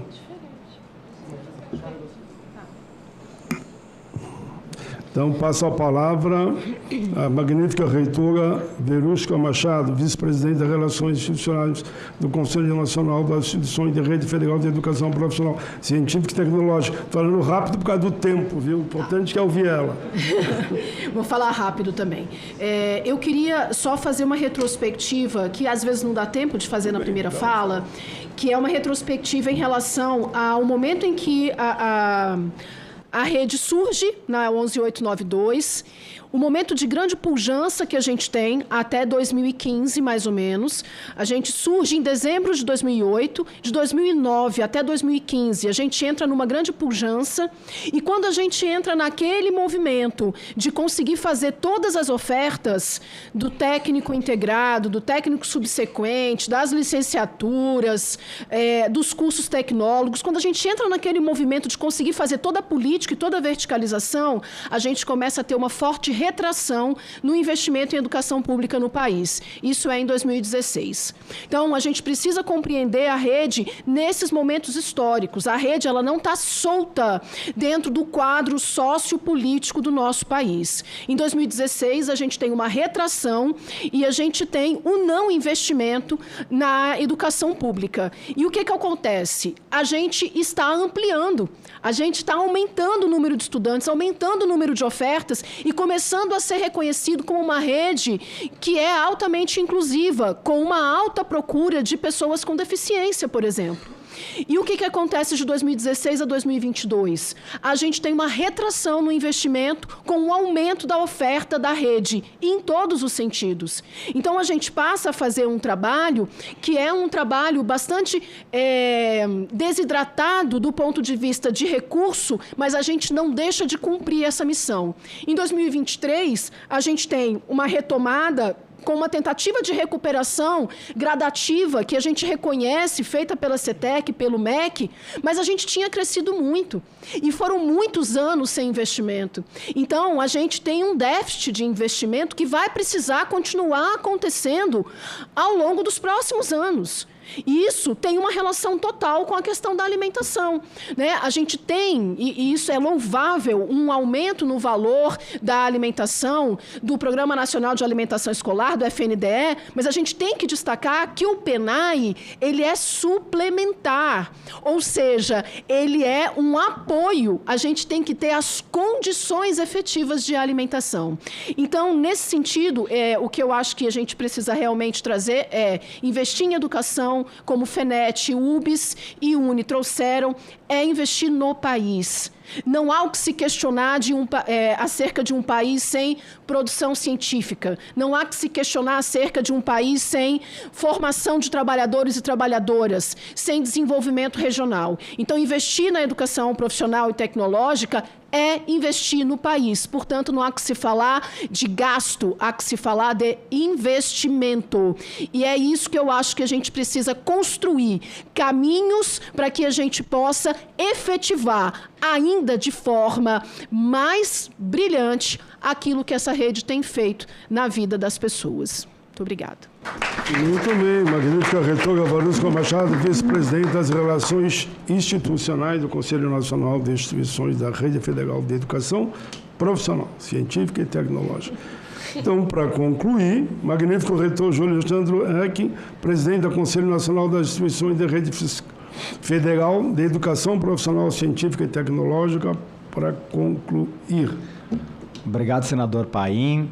Então, me cabe, senador, enquanto presidente, iniciar com 2 agradecimentos. Primeiro ao senhor e aos demais colegas desta comissão, pela sua sensibilidade, pela sua compreensão de cenário e de momento político que o Brasil vive e principalmente pela compreensão da importância do nosso tema, senador. Então, em nome dos meus colegas reitoras e reitores, aqui fica registrado o nosso agradecimento ao senhor e aos demais colegas da comissão. Também, senador, agradecer e destacar o trabalho do secretário Marcelo Bergagnoli, à frente da CETEC, um secretário que, além de secretário, é ex-reitor, tal qual muitos aqui de nós presentes, e que, por conta disso, sempre teve uma sensibilidade aguçada e um entendimento dos problemas que afligem a rede federal, incluindo a alimentação escolar e tantos outros, né, secretário? Então, também, senador, destacar o trabalho antes feito pelo ministro Camilo, liderado pelo ministro Camilo, agora pelo ministro Leonardo, mas em especial aqui destacar o trabalho do secretário Breganholi e de toda a sua equipe. Senador, também acho que é desnecessário o convencimento sobre a importância da pauta. Basta qualquer cidadão brasileiro ouvir não o Júlio e a Verusca, mas ouvir o Rai e o Paulo, que estão aqui do meu lado, que foram absolutamente brilhantes e firmes e convictos dos seus entendimentos e da defesa que fizeram. Nada como ouvir do usuário da rede federal, do principal usuário, do motivo da nossa existência, por que reitores e reitoras lutam por alimentação, senador. Então, se havia, e não é o seu caso, evidentemente, alguma dúvida sobre a importância desse tema, ao ouvir Paulo, ao ouvir Roy, certamente vocês têm essa convicção de que é o tema do momento e que nós precisamos do apoio do senhor e dos seus colegas aqui de Senado. A pauta da alimentação é a pauta da vez. E nós, reitores e reitoras, senador, por vezes já nos manifestamos cansados, inclusive, com o tema. É redundante, é repetitivo, é cansativo, porque há 3 anos, cada um de nós, ao encontrar um deputado e um senador, a gente fala sobre o mesmo assunto. Mas eu quero dizer com isso, senador, que nós não pararemos de fazê-lo. Enquanto esse tema não estiver resolvido, enquanto nós não pudermos dizer, Paulo e Rai, que a alimentação escolar não é mais um problema para a rede federal, nós continuaremos com esse discurso, com essa luta, com esse entendimento, porque nós entendemos que, de fato, esse é o principal mal que aflige hoje e que incomoda a rede federal e principalmente os seus estudantes. Por último, senador, quero registrar aqui, e fica aqui oficialmente nos anais desse Senado e dessa comissão, o nosso pedido por apoio. Apoio na tramitação do PELOA, para que o número, secretário Breganholi, o orçamento da rede federal seja digno, justo e, de fato, reflita as nossas necessidades. E esse dia está se aproximando. Muito em breve teremos, finalmente, o PELOA 2027 e saberemos o número do orçamento que nos cabe. Então, contamos com o senhor para essa ajuda. Contamos com o senhor também, tenho certeza que teremos o senhor parceiro de primeira hora, a pauta da alimentação escolar na rede federal. E agora sim, colegas, vou me permitir aqui uma pequena quebra de protocolo e fugir um pouco do tema da audiência, para falar do senador Paulo Paim, como gaúcho que sou, eleitor dele em inúmeras eleições. O senador Paulo Paim completa 40 anos de legislativo federal. Foi deputado federal constituinte. Incontáveis mandatos como deputado federal, 3 mandatos como senador da República. O senador Paulo Paim não é um patrimônio do Rio Grande do Sul, Carlos e Nídia, meus colegas reitores aqui lá do Sul. É um patrimônio do Brasil. Senador Paulo Paim, inúmeras, incontáveis pautas que todos nós hoje nos beneficiamos dela. Lei de cotas, escala 6x1 que está em debate, inúmeras conquistas dos trabalhadores brasileiros devem-se muito ao senador Paulo Paim. Tanto que no estado do Rio Grande do Sul, o senador Paulo Paim é uma unanimidade. Me atrevo a dizer que campos conservadores e progressistas têm no senador Paulo Paim alguém que os representa, alguém que é ouvido, alguém que quando abre a boca para falar, seja lá qual for o tema, senador Paim, seja lá qual for a vertente política de quem lhe ouve, parará para lhe ouvir. Então o povo gaúcho vai sentir muito a sua falta. Eu particularmente sentirei no dia de apertar lá os númerozinhos na urna. Mas o povo gaúcho vai sentir nos próximos muitos anos e tenho certeza que o povo brasileiro certamente lhe fará justiça por esses 40 anos de parlamento. Então, em nome do povo do Rio Grande do Sul, dos meus colegas Carlos e Nídia, mas também do povo brasileiro, nosso reconhecimento e nosso muito obrigado à sua trajetória. Parabéns e muito obrigado, senador. Eu que agradeço, magnífico reitor Júlio Santos Reck, presidente do Conselho Nacional de Instituições da Rede Federal de Educação Profissional Científica. Eu estou controlando o meu relógio e o que eu cheguei à conclusão aqui, eu tenho mais 5 minutos. Então, é mais do que legítimo. Eu fui relator do Estatuto da Juventude. São 3 jovens, falou pela Juventude, a Letícia, falou o Raí, né? E falou o Paulo. Quem dos 3 quer falar pela Juventude? Escolham aí. Você só pode um. Ele se escalou já lá. Vai? Então vai lá, vai lá. Não, por fim, oi. Tá. Vai lá, Paulo. Mas agradecer novamente esse espaço, agradecer e apresentar para o CONIF que vamos estar lado a lado mais uma vez nas próximas ações e que vamos continuar fazendo a pressão, seja aqui dentro do parlamento, mas dentro das bases dos institutos federais, que são os grêmios estudantis, que são os centros acadêmicos, que são as associações de pós-graduandos, para que também os estudantes possam conhecer a realidade das instituições que eles estudam e que eles sejam formados para cobrar as pessoas certas e que nesse ano, na disputa eleitoral, esses estudantes estejam formados e votem naqueles que também defendam a rede federal, para que não é à toa, não é nasceu do dia para a noite essa decisão, essa precarização que a gente vê, principalmente das instituições federais, esse ataque que a gente sempre sofre todo dia, que é uma deslegitimação da Universidade Federal, que é uma deslegitimação do ensino público, e não é à toa que a gente vê cada vez mais projetos conservadores avançando dentro dessa casa, né? Como o próprio a disposição do Fundo Social do Pré-Sal para linha de crédito para o agronegócio, para o agropecuária, como as escolas cívico-militares, como o homeschooling. Então, a gente precisa cada vez mais defender as instituições públicas, gratuitas, de qualidade, fortalecidas, e a gente vai estar ombreando cada vez mais a rede federal nessa luta pela independência, né? E dizer que não existe soberania nacional se não tiver um Instituto Federal forte, com os estudantes fortalecidos, com os estudantes que tenham aparato público para garantir que esses estudantes possam sair com seu diploma e ir diretamente para o mercado de trabalho. Então, é isso. A gente não pode se comparar a outros países, mas a gente precisa chegar no mesmo nível, porque se a China é o que é hoje, ela investe 3,92 trilhões de reais em ciência e tecnologia, e a gente precisa ainda reivindicar os 10% do PIB para a educação pública, e a gente também é campanha permanente das entidades estudantis essa luta. Mas era um pouco disso o meu desfecho. Agradecer novamente. Muito obrigado. Muito bem. Paulo Viana, que falou pela juventude, naturalmente representando o Raí e a Letícia. Eu vou entregar aqui para o representante do governo. Eu recebi a carta dos estudantes, tomei a liberdade de pedir uma cópia. Uma fica comigo, que eu vou dar para a senadora Tereza Leitão, e vou levar uma comigo, para eu tirar cópia, né? Mas vou dar uma para você também, em nome da moçada aí, com essa carta, que é um documento. Eu li ele aqui rapidamente, está muito bem construído.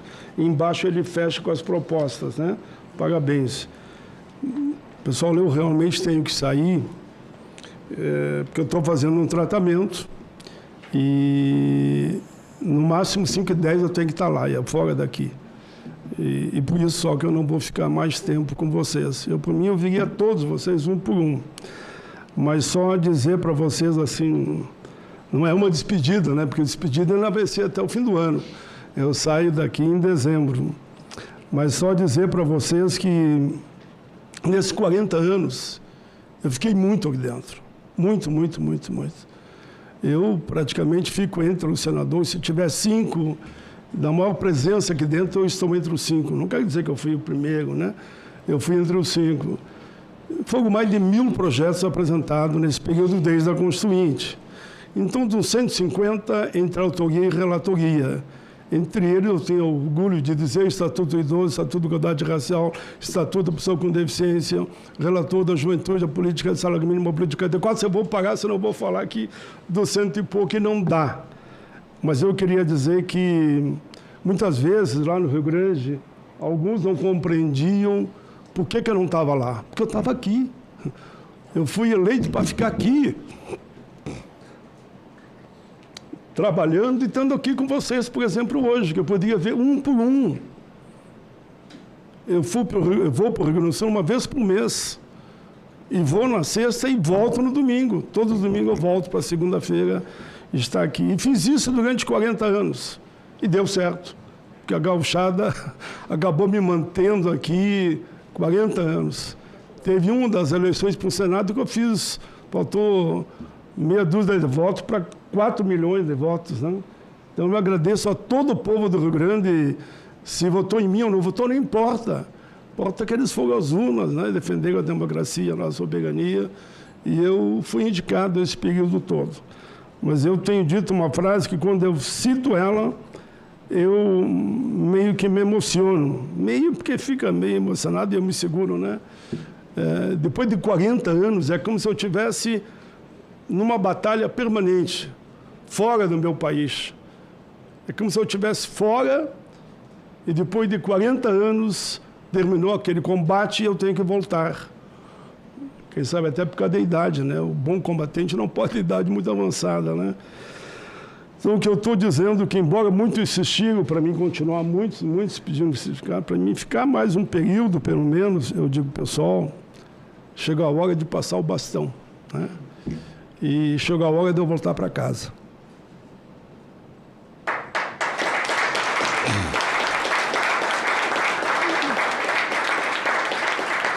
Outros virão e vão continuar esse trabalho.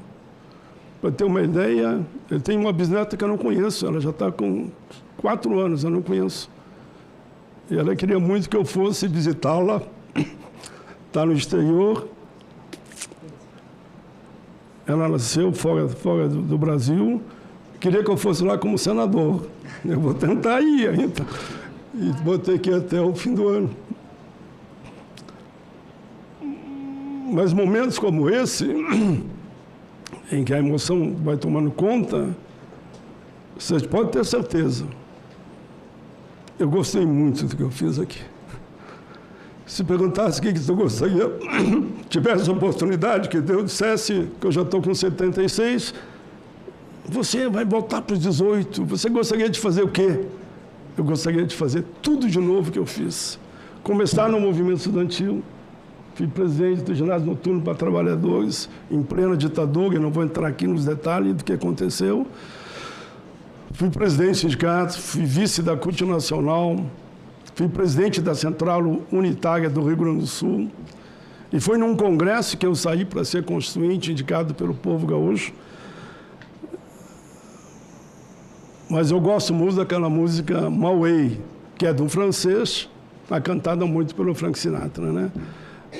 Que ela diz, resumo que eu vou dizer aqui agora, eu vou só pegar uma frase, porque eu adoro ela, mas não sei ela decora, né?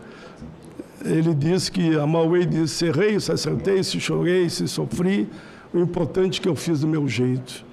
E faria tudo outra vez. As políticas humanitárias sempre em primeiro lugar. Um abraço muito grande a todos vocês. Conte comigo até o fim do ano e depois também. Eu saio do parlamento, mas não sairei das lutas. Estarei junto em defesa da democracia, da soberania e de todo o nosso povo. Que Deus nos ilumine. Senador Paim está voltando para casa. Quer uma foto, né? A foto, eles pediram o seguinte, que vocês ficassem aí de pé. E a gente vai aí.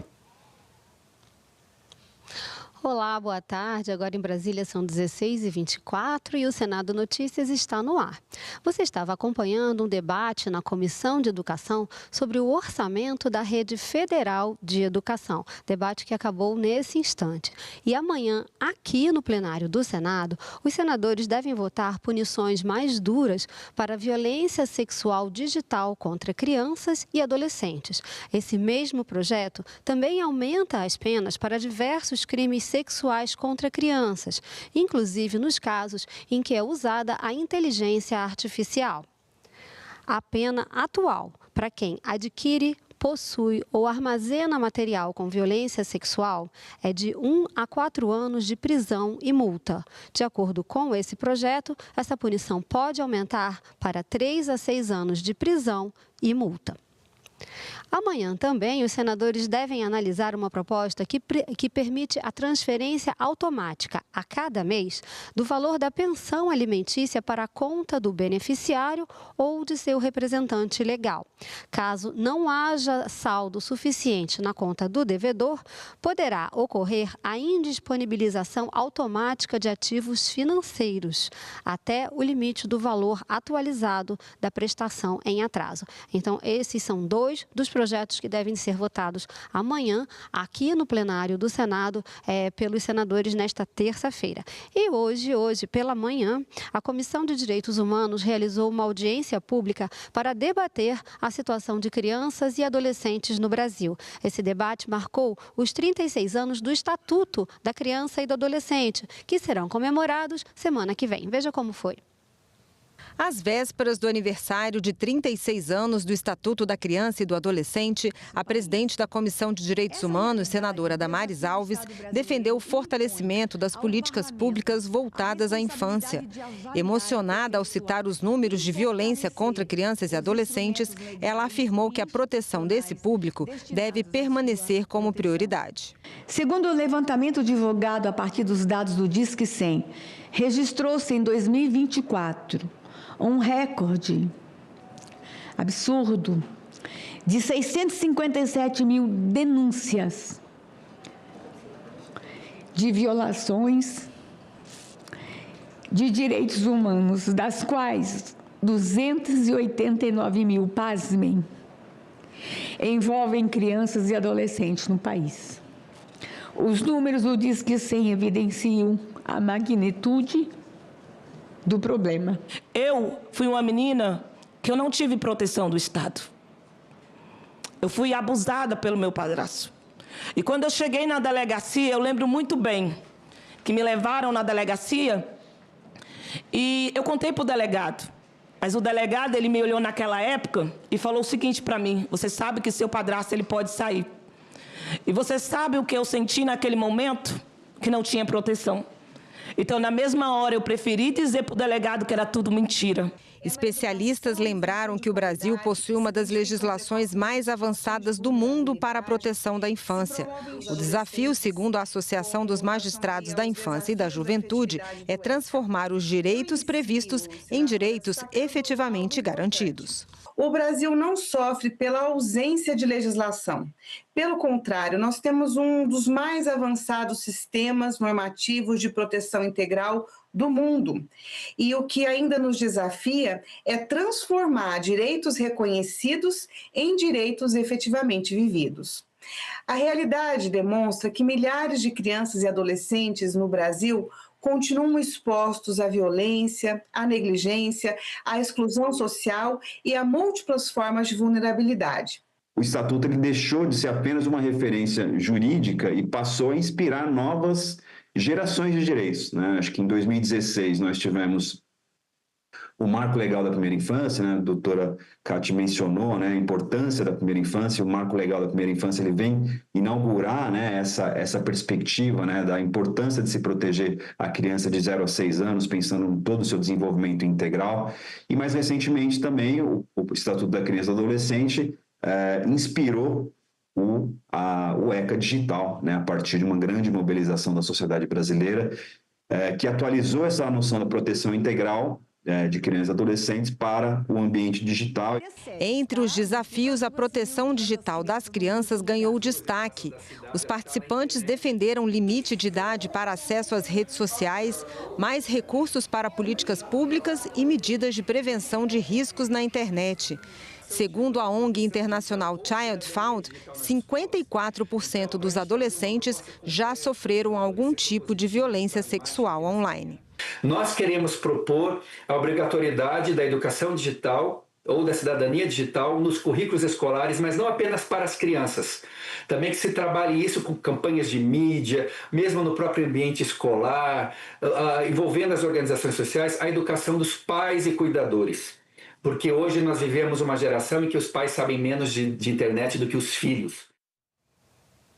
E o Conselho de Comunicação Social fez hoje uma reunião para debater a segurança dos jornalistas na cobertura das eleições deste ano. Dados apresentados pela presidente do Conselho apontam que a polarização política e o curto prazo para as campanhas eleitorais colaboram para hostilidades e violências. Nesse intervalo decisivo, em que a atuação da imprensa se intensifica para acompanhar, investigar e questionar candidatos e candidaturas, narrativas que tratam o jornalismo profissional como um inimigo ganham tração, com o objetivo claro de desacreditar a imprensa e enfraquecer o debate público. Hoje, o tipo de ataques a jornalistas mais registrado é o digital. Relatório da ABERT, a Associação Brasileira de Emissoras de Rádio e Televisão, mostrou que os ataques virtuais contra os profissionais em 2025 cresceram 35%. Foram 900 mil agressões ou ameaças. Discutir segurança dos profissionais de comunicação antes das eleições gerais de 2026 significa compreender que a proteção da democracia começa antes mesmo do processo eleitoral, da abertura das urnas, né? Quando uma jornalista é atacado, o alvo raramente claro, que ainda que passe pelo jornalista ou jornalista atacado, o alvo é a democracia, né? O alvo é, na verdade, a tentativa de manutenção de um silêncio sobre um tema relevante de interesse público que algumas pessoas preferem manter nas sombras. Outro dado preocupante é que a maioria dos ataques no ambiente digital, quase 70%, é contra mulheres. A representante do Instituto Torna Voz destacou também os altos índices de processos judiciais contra jornalistas, afirmando que essa tem sido uma estratégia para tentar calar a imprensa.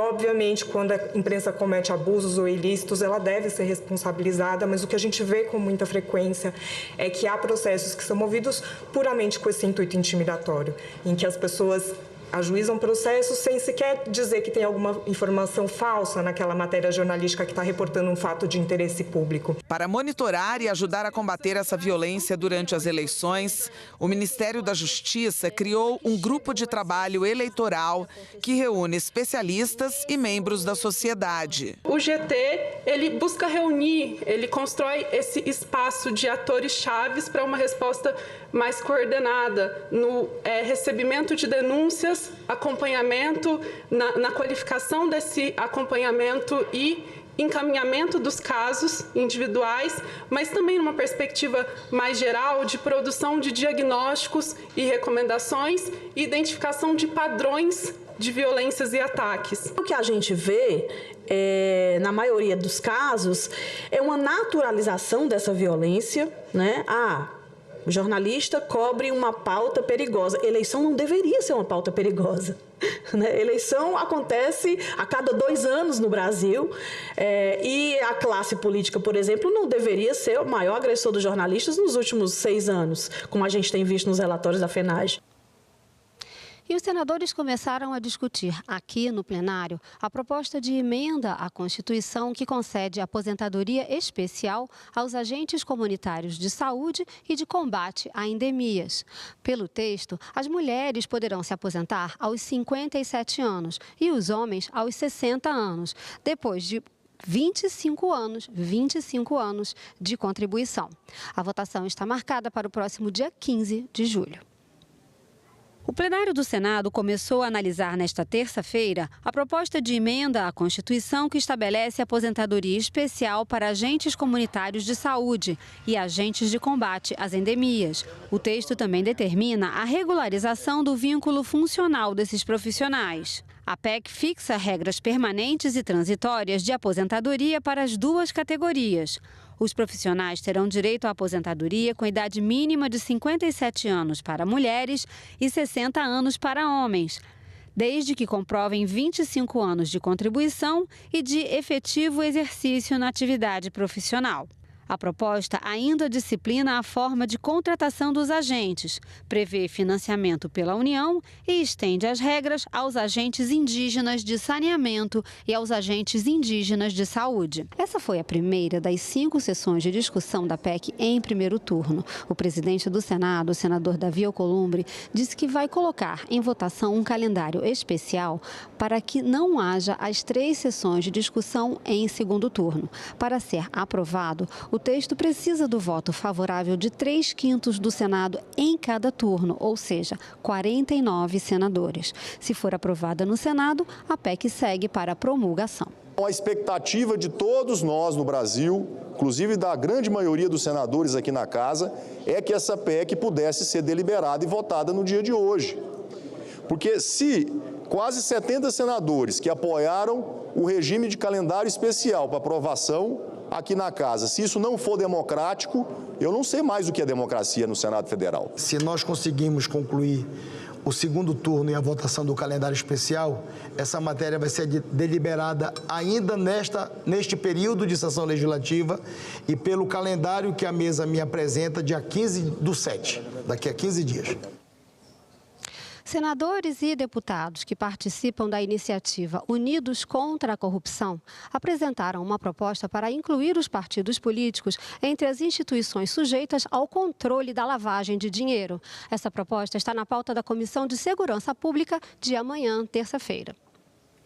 Tráfico de armas, tráfico de drogas, fraudes nas concorrências, crimes do colarinho branco. No final, o caminho para deter o avanço da marginalidade é seguir o dinheiro. A lei em vigor já prevê atuação em várias frentes. À Polícia Federal e ao Ministério Público cabem a investigação e o indiciamento. O Ministério da Fazenda, através do COAF, analisa relatórios de movimentações suspeitas. Por outro lado, o Banco Central fiscaliza bancos e instituições financeiras, que se responsabilizam pelo controle de clientes. As denúncias comprovadas são encaminhadas à Justiça Federal.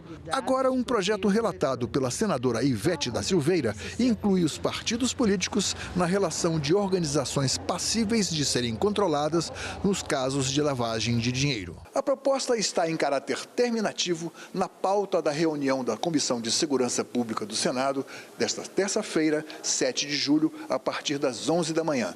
E você acompanha ao vivo aqui, senado.leg.br/TV ou pelo nosso canal no YouTube. Nós ficamos por aqui, mas voltamos a qualquer momento com outras notícias sobre o Senado Federal. Enquanto isso, acompanhe as informações no nosso site, senado.leg.br/TV ou nas nossas redes sociais. Muito obrigada pela companhia e continue sintonizado aqui na TV Senado.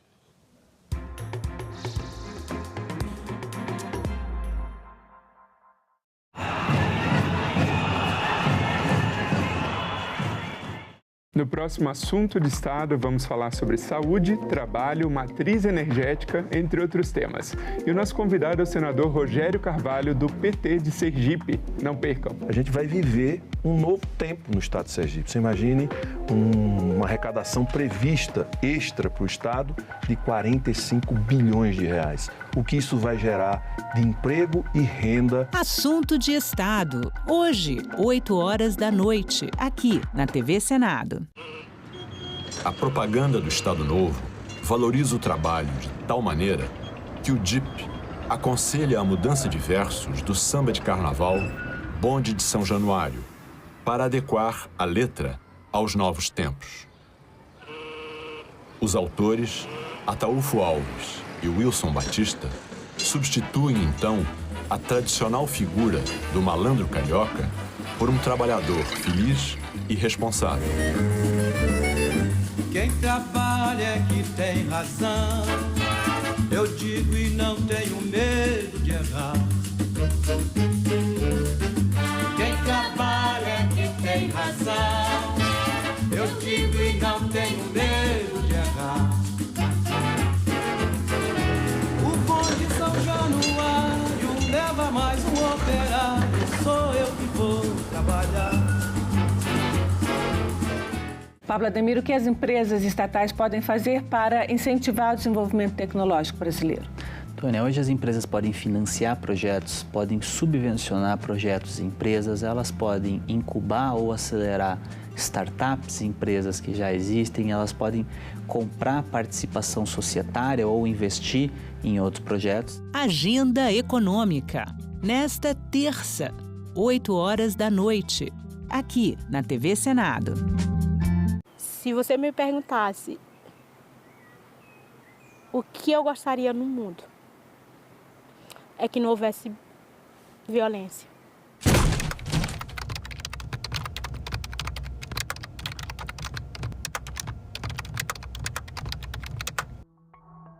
Eu fui educada assim, que a mulher tinha que sempre obedecer ao marido. Ela tinha que ser submissa ao marido. As primeiras agressões começou com insultos.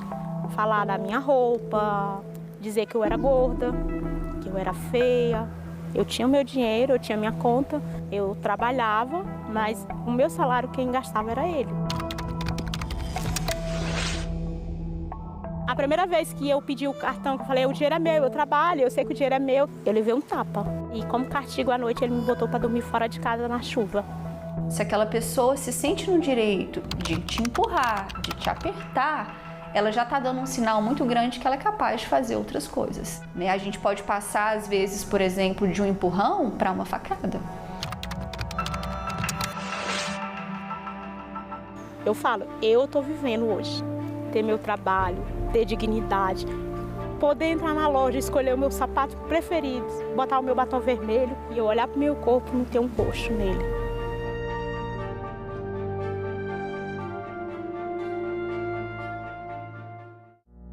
Agora é lei. O programa Acredita no Primeiro Passo foi criado para auxiliar na renegociação de dívidas e facilitar o acesso ao crédito de pequenas empresas. O objetivo é a qualificação profissional e a inserção socioeconômica por meio do emprego e do empreendedorismo. Podem participar do programa pessoas inscritas no Cadastro Único, o CAD Único. O Senado votou, agora é lei.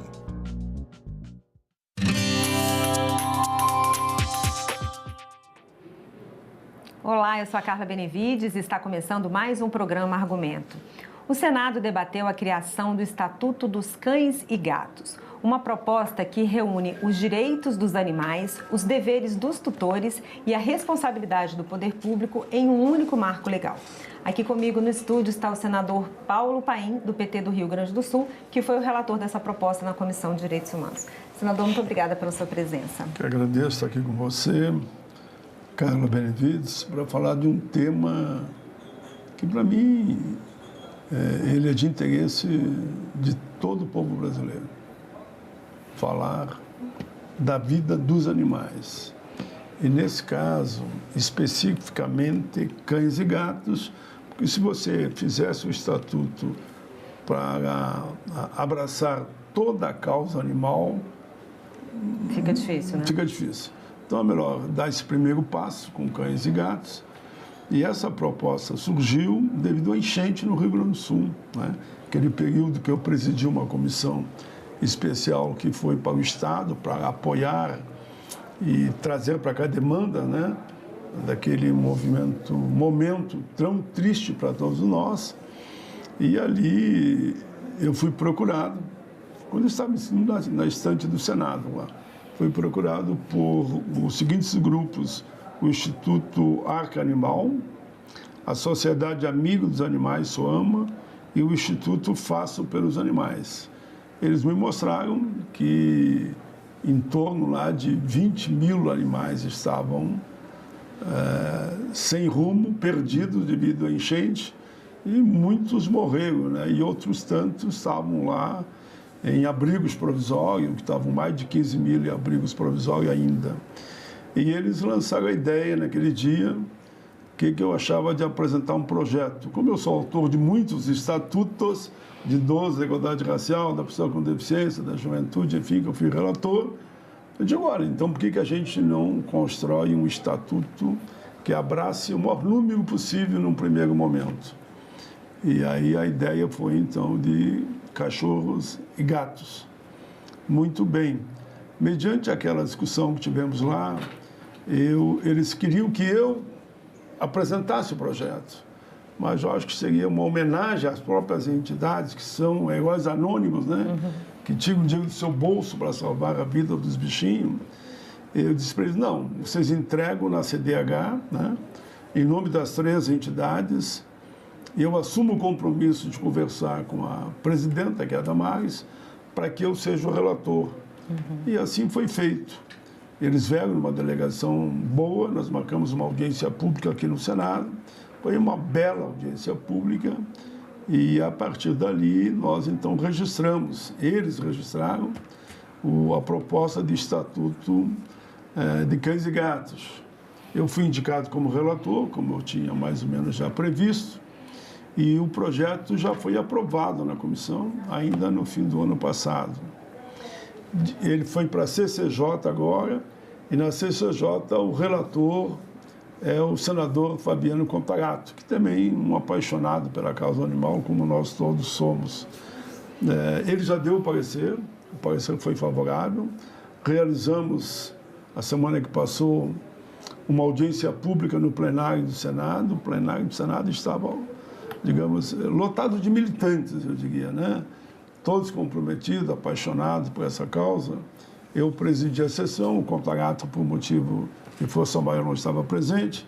Fiz uma fala em nome da presidência, mas fiz uma fala também em nome do relator, né? Uma homenagem a ele que está também fazendo esse trabalho. Eu diria para você que foi um momento, para mim, muito bonito, né? E eles falavam muito dessa ideia de, pô, já que você é tanto estatuto, eu digo, não, eu espero que até o fim do ano, quando é meu último mandato aqui de senador, por opção própria, né? Eu espero ter aprovado o Estatuto Oxalá nas duas casas. Claro que eu quero também o fim da escala 6x1, né? Estou nessas duas batalhas agora, centrando fogo. Fala pra gente, senador, quais os principais direitos que são reconhecidos para os cães e gatos nesse marco legal? Olha, esse marco legal, ele quer avançar, né? E para mim um dos capítulos mais importantes, ele tem 12 capítulos. É o 11º, porque eu não vou poder falar dos 12, eu pego toda a televisão do Senado aqui hoje. O crime contra cães e gatos dispõe sobre infrações penais específicas contra esses animais, classificando-os em grupo de condutas e define que todos os crimes são de ação penal pública incondicionada, aplicando-se às normas do Código Penal e do Código do Processo Penal também. O que me pergunto sempre, não, tudo isso é bonitinho, mas e daí? O que vai acontecer? Quem tortura, quem mata? Quem abandona? Quem deixa eles passar fomes? No Estatuto a gente especifica penalidades. Matar cão e gato, reclusão de 2 a 6 anos. Se a morte não é intencional, aí pega 6 meses a 2 anos, se não foi a intenção. Ofensa à integridade física e psicológica do animal. Pode chegar à reclusão de 2 a 4 anos e multa. Outros crimes também são previstos, como usar o animal como cobaia, né? Por exemplo, para fins... também vai ter uma penalidade alta, porque não pode usar um animal como cobaia, que muitos usam gato e cachorro como cobaia. É uma tortura, né? E, no fim, nós caminhamos ainda para penalizar as condutas criminosas no Estatuto, estão organizados em blocos de natureza distinta. O primeiro grupo abrange os crimes contra a vida do animal. O segundo grupo trata dos crimes de crueldade e exploração. O terceiro bloco compreende os crimes sexuais e de conteúdo ilícito envolvendo abuso dos animais. Ainda um outro ao conjunto de crimes de omissão e obstrução. No capítulo 12, que termina, nós colocamos as disposições finais. Determina que a Agência Nacional de Aviação Civil, ANAC, deverá editar no prazo de 180 dias regulamento específico sobre transporte aéreo de animais domésticos nas cabines das aeronaves, garantindo a segurança e o bem-estar. Ou seja, inclusive a preocupação de quando o animal é deslocado de uma cidade para outra, de um estado para o outro, que ele tenha um tratamento decente e não simplesmente jogado no porão do avião lá. E muitos morrem, inclusive, nesse espaço. Senador, o projeto também prevê um papel do poder público nesse estatuto. Qual seria esse papel? O papel do poder público, que nós entendemos de mais importância, primeiro, combater a alta tributação. Hoje em dia, uma alimentação para um animal, como a tributação é muito alta, às vezes dobra o valor daquilo que pessoas voluntárias fazem para manter o animal com qualidade de vida, né? Então, uma das primeiras coisas é isso. A segunda é participar da fiscalização, do controle.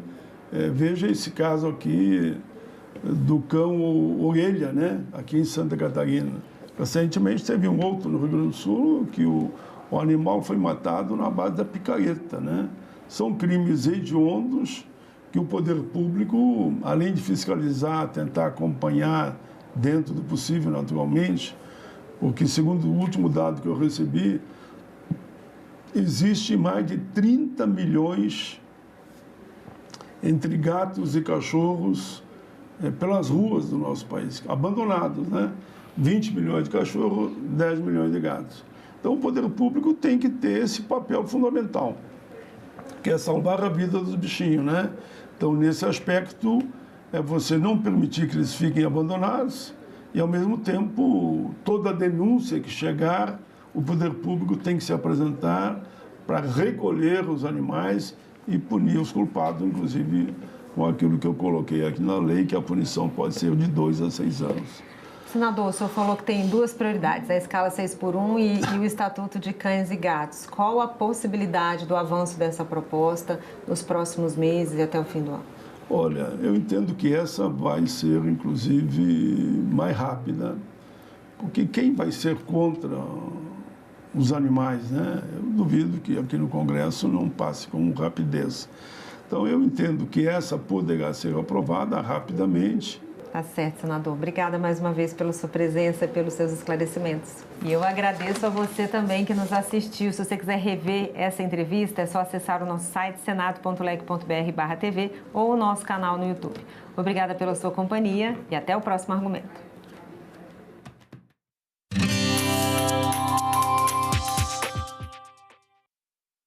Declaro aberta a sessão solene. Se não existe parlamento, não existe democracia. O governo via todos como se fosse comunista. A fila não para de crescer para a passagem da revista lá na esplanada dos ministérios. Deve ser sempre lembrado o que foi dito por Ulisses Guimarães. Traidor da Constituição é traidor da pátria.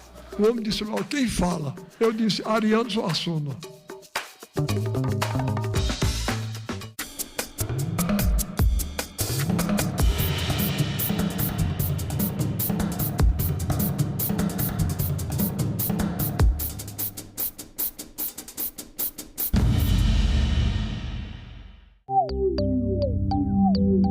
A gente trabalha jornadas duplas e triplas e as pessoas trabalham no palco, às vezes tem que dormir embaixo do palco para cuidar de equipamento, não tem horário para comer, não tem...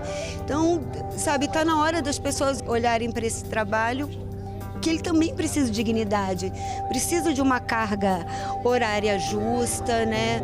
Porque quando você está dentro de um evento, você não tem como sair para comprar comida. Uma água, às vezes, custa R$15. Então, se você não cuida desses trabalhadores, quem vai cuidar? Imagine que coisa absurda que um artista de cidades, um artista urbano, quando ele vai procurar uma CNAE, que é a Classificação Nacional das Atividades Econômicas, para ele ser pago, ele entra como pintor de parede. São tantos os desafios que a gente precisa correr. Se a gente se mantiver com uma mentalidade do século XX, a gente vai pensar que trabalho é trabalho, cultura é cultura. Não, não. É tudo junto. Aquele post na rede social, aquela mensagem no grupo da família, é verdade ou mentira? Se você receber uma informação duvidosa sobre o Senado, mande para o Senado Verifica, um serviço de checagem que analisa notícias e responde se a informação é falsa, verdadeira ou imprecisa. Ficou na dúvida? Senado Verifica. Eu comecei no arquivo da TV Difusora, em Porto Alegre, vim para Brasília para Constituinte e depois eu fui para a TV Senado. Hoje eu faço a direção do programa Leituras, que é o programa de literatura, e faço o programa de música clássica. A TV Senado é que nem esse concerto. Você chega com um palco livre, branco, você só tem um piano no meio. Em volta desse piano você vai ter que montar todo o espetáculo, entendeu? Vai ter que ver a luz, você vai ter que ver a iluminação, vai ter que ver o áudio. Aos poucos você vai montando a estrutura, você vai montando o palco. Você vai montando para que o grande espetáculo aconteça. E a importância da TV Senado é exatamente você chegar a todos os lugares e as pessoas terem a oportunidade de ligar o aparelho e ver o que está acontecendo. E isso é importante para a cultura política das pessoas. Justiça Eleitoral apresenta V de Verdade. Em terra de fatos, fake não tem vez. A variedade de assuntos é uma das principais características das redes. Ela também é um dos 5 Vs que tornam difícil separar os fatos das fake news. Isso porque, diante de tantos temas diferentes, a gente nem sempre presta atenção no que está vendo. Quem espalha notícias falsas se aproveita dessa distração, principalmente em época de eleições. Para tentar enganar os eleitores, as fake news se misturam de propósito aos conteúdos verdadeiros. Por isso, a gente precisa tomar alguns cuidados. Consulte a informação em outras fontes ou em sites de checagem de fatos. Desconfie de mensagens muito genéricas e sem informações específicas como datas e locais. E na dúvida, não compartilhe. Se ligue nos próximos vídeos e não se esqueça, a letra mais importante para a democracia é o V de Verdade. Justiça Eleitoral, a justiça da democracia. A violência política de gênero tenta silenciar as mulheres. Mas você não precisa enfrentar isso sozinha. O Zap Delas é o canal da Procuradoria da Mulher do Senado para acolher e orientar candidatas e lideranças. É um espaço seguro para denunciar ataques, ofensas e perseguições. Anote o número 619-8309-0025. Zap Delas, um canal da Procuradoria da Mulher do Senado. Tem muitas mulheres que acham que a violência é só um soco, um puxão de cabelo, não. Ela se mostra de várias formas.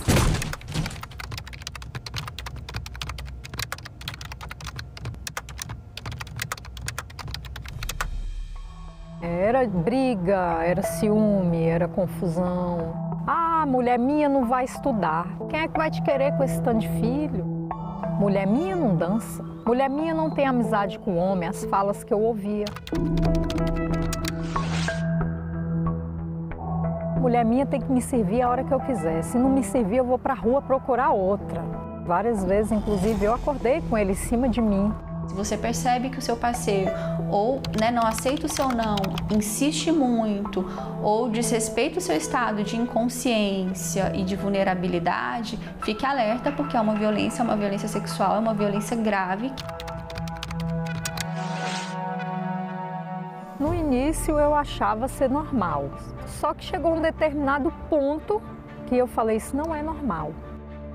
Buscar ajuda, uma rede de apoio de outras mulheres, psicólogos e se cuidar. Uma boa dose de amor próprio. Eu separei, hoje eu faço tudo o que eu quero.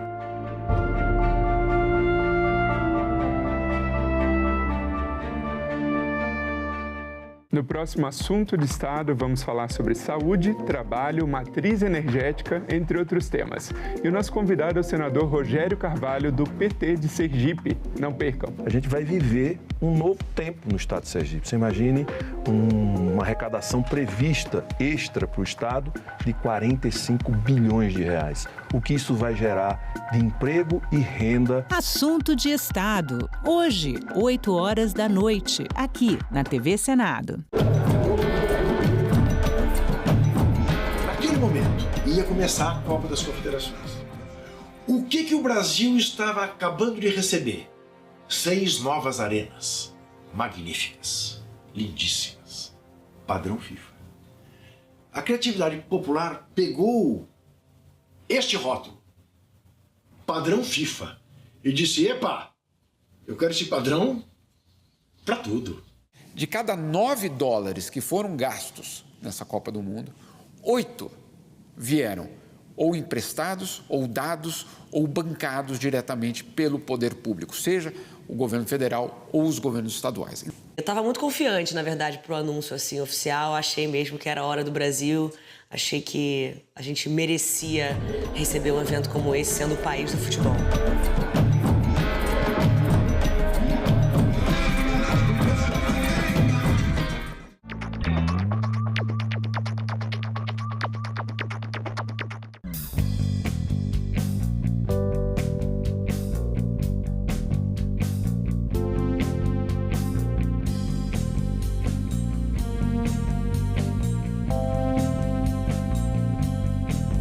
A gente também fala tupi. O nome do estado do Maranhão vem do tupi e é formado por 2 termos, mar mais nhan. Mar é uma variação de embará, bará, que vem de Pará e significa mar ou Rio Grande. A outra parte da palavra é nhan, que quer dizer correnteza. Então Maranhão virou Maranhão, que tem na origem o significado de mar grande ou mar que corre. A gente também fala tupi.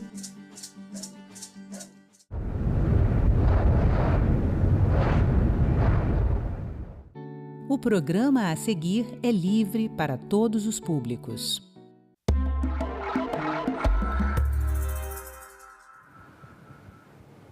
O Arquivo do Senado Federal completou 200 anos em 2026. Ele foi criado na primeira sessão ordinária do Senado do Império, como responsável pela guarda de toda a documentação produzida.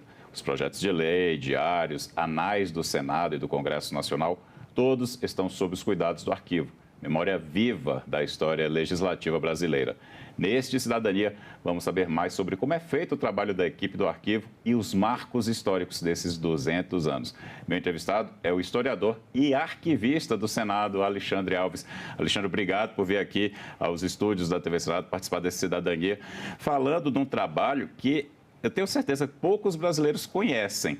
Então, antes da gente ir atrás um pouquinho dessa história, são 200 anos de história, explica para a gente como é que é feito esse trabalho do arquivo. Primeiramente, eu agradeço o convite. Assim, eu estou muito lisonjeado de estar aqui representando a equipe da coordenação de arquivo do Senado Federal. Olha, o trabalho do arquivo ele é bem complexo assim, e dividido em várias etapas. Para quem não está muito habituado, a gente tem a parte, vamos dizer assim, do protocolo, que é justamente aqueles documentos que são recepcionados pelo Senado. Nós temos o arquivo intermediário, que é justamente aquele espaço onde os documentos ficam aguardando um tempinho ali, esperando talvez ser eliminados ou ser guardados permanentemente, ou seja, para o resto da nossa história. Antes de você continuar, não esquece os próximos passos não, mas eu fiquei pensando, o que é que faz essa separação do material que vai ser eliminado e do material que vai ser guardado? Olha, eu gosto de pensar, enfim, o documento de arquivo ou arquivo não como algo distante da gente, porque provavelmente nós podemos ser vistos, na verdade, como arquivos também, porque nós produzimos documentos, nós recebemos documentos e também nós guardamos documentos. Então, nós temos aquelas informações que elas precisam estar pertinho da gente, porque a qualquer momento elas podem ser necessárias. Nós temos aqueles documentos que ficam ali um pouquinho no cantinho, por exemplo, um diploma de curso superior. Não usual, mas em algum momento ele pode ser necessário. E tem aqueles documentos que eu guardo assim para o resto da minha vida. Na coordenação de arquivo, isso também funciona mais ou menos do mesmo jeito. Então, nós temos 2 instrumentos arquivísticos. Um plano de classificação, que é justamente onde a gente define os assuntos. Nós temos uma tabela de temporalidade, que é onde a gente coloca justamente os prazos. Então, cada documento desse, dependendo do assunto ou da função que ele exerce aqui no Senado, ele tem um prazo a ser cumprido.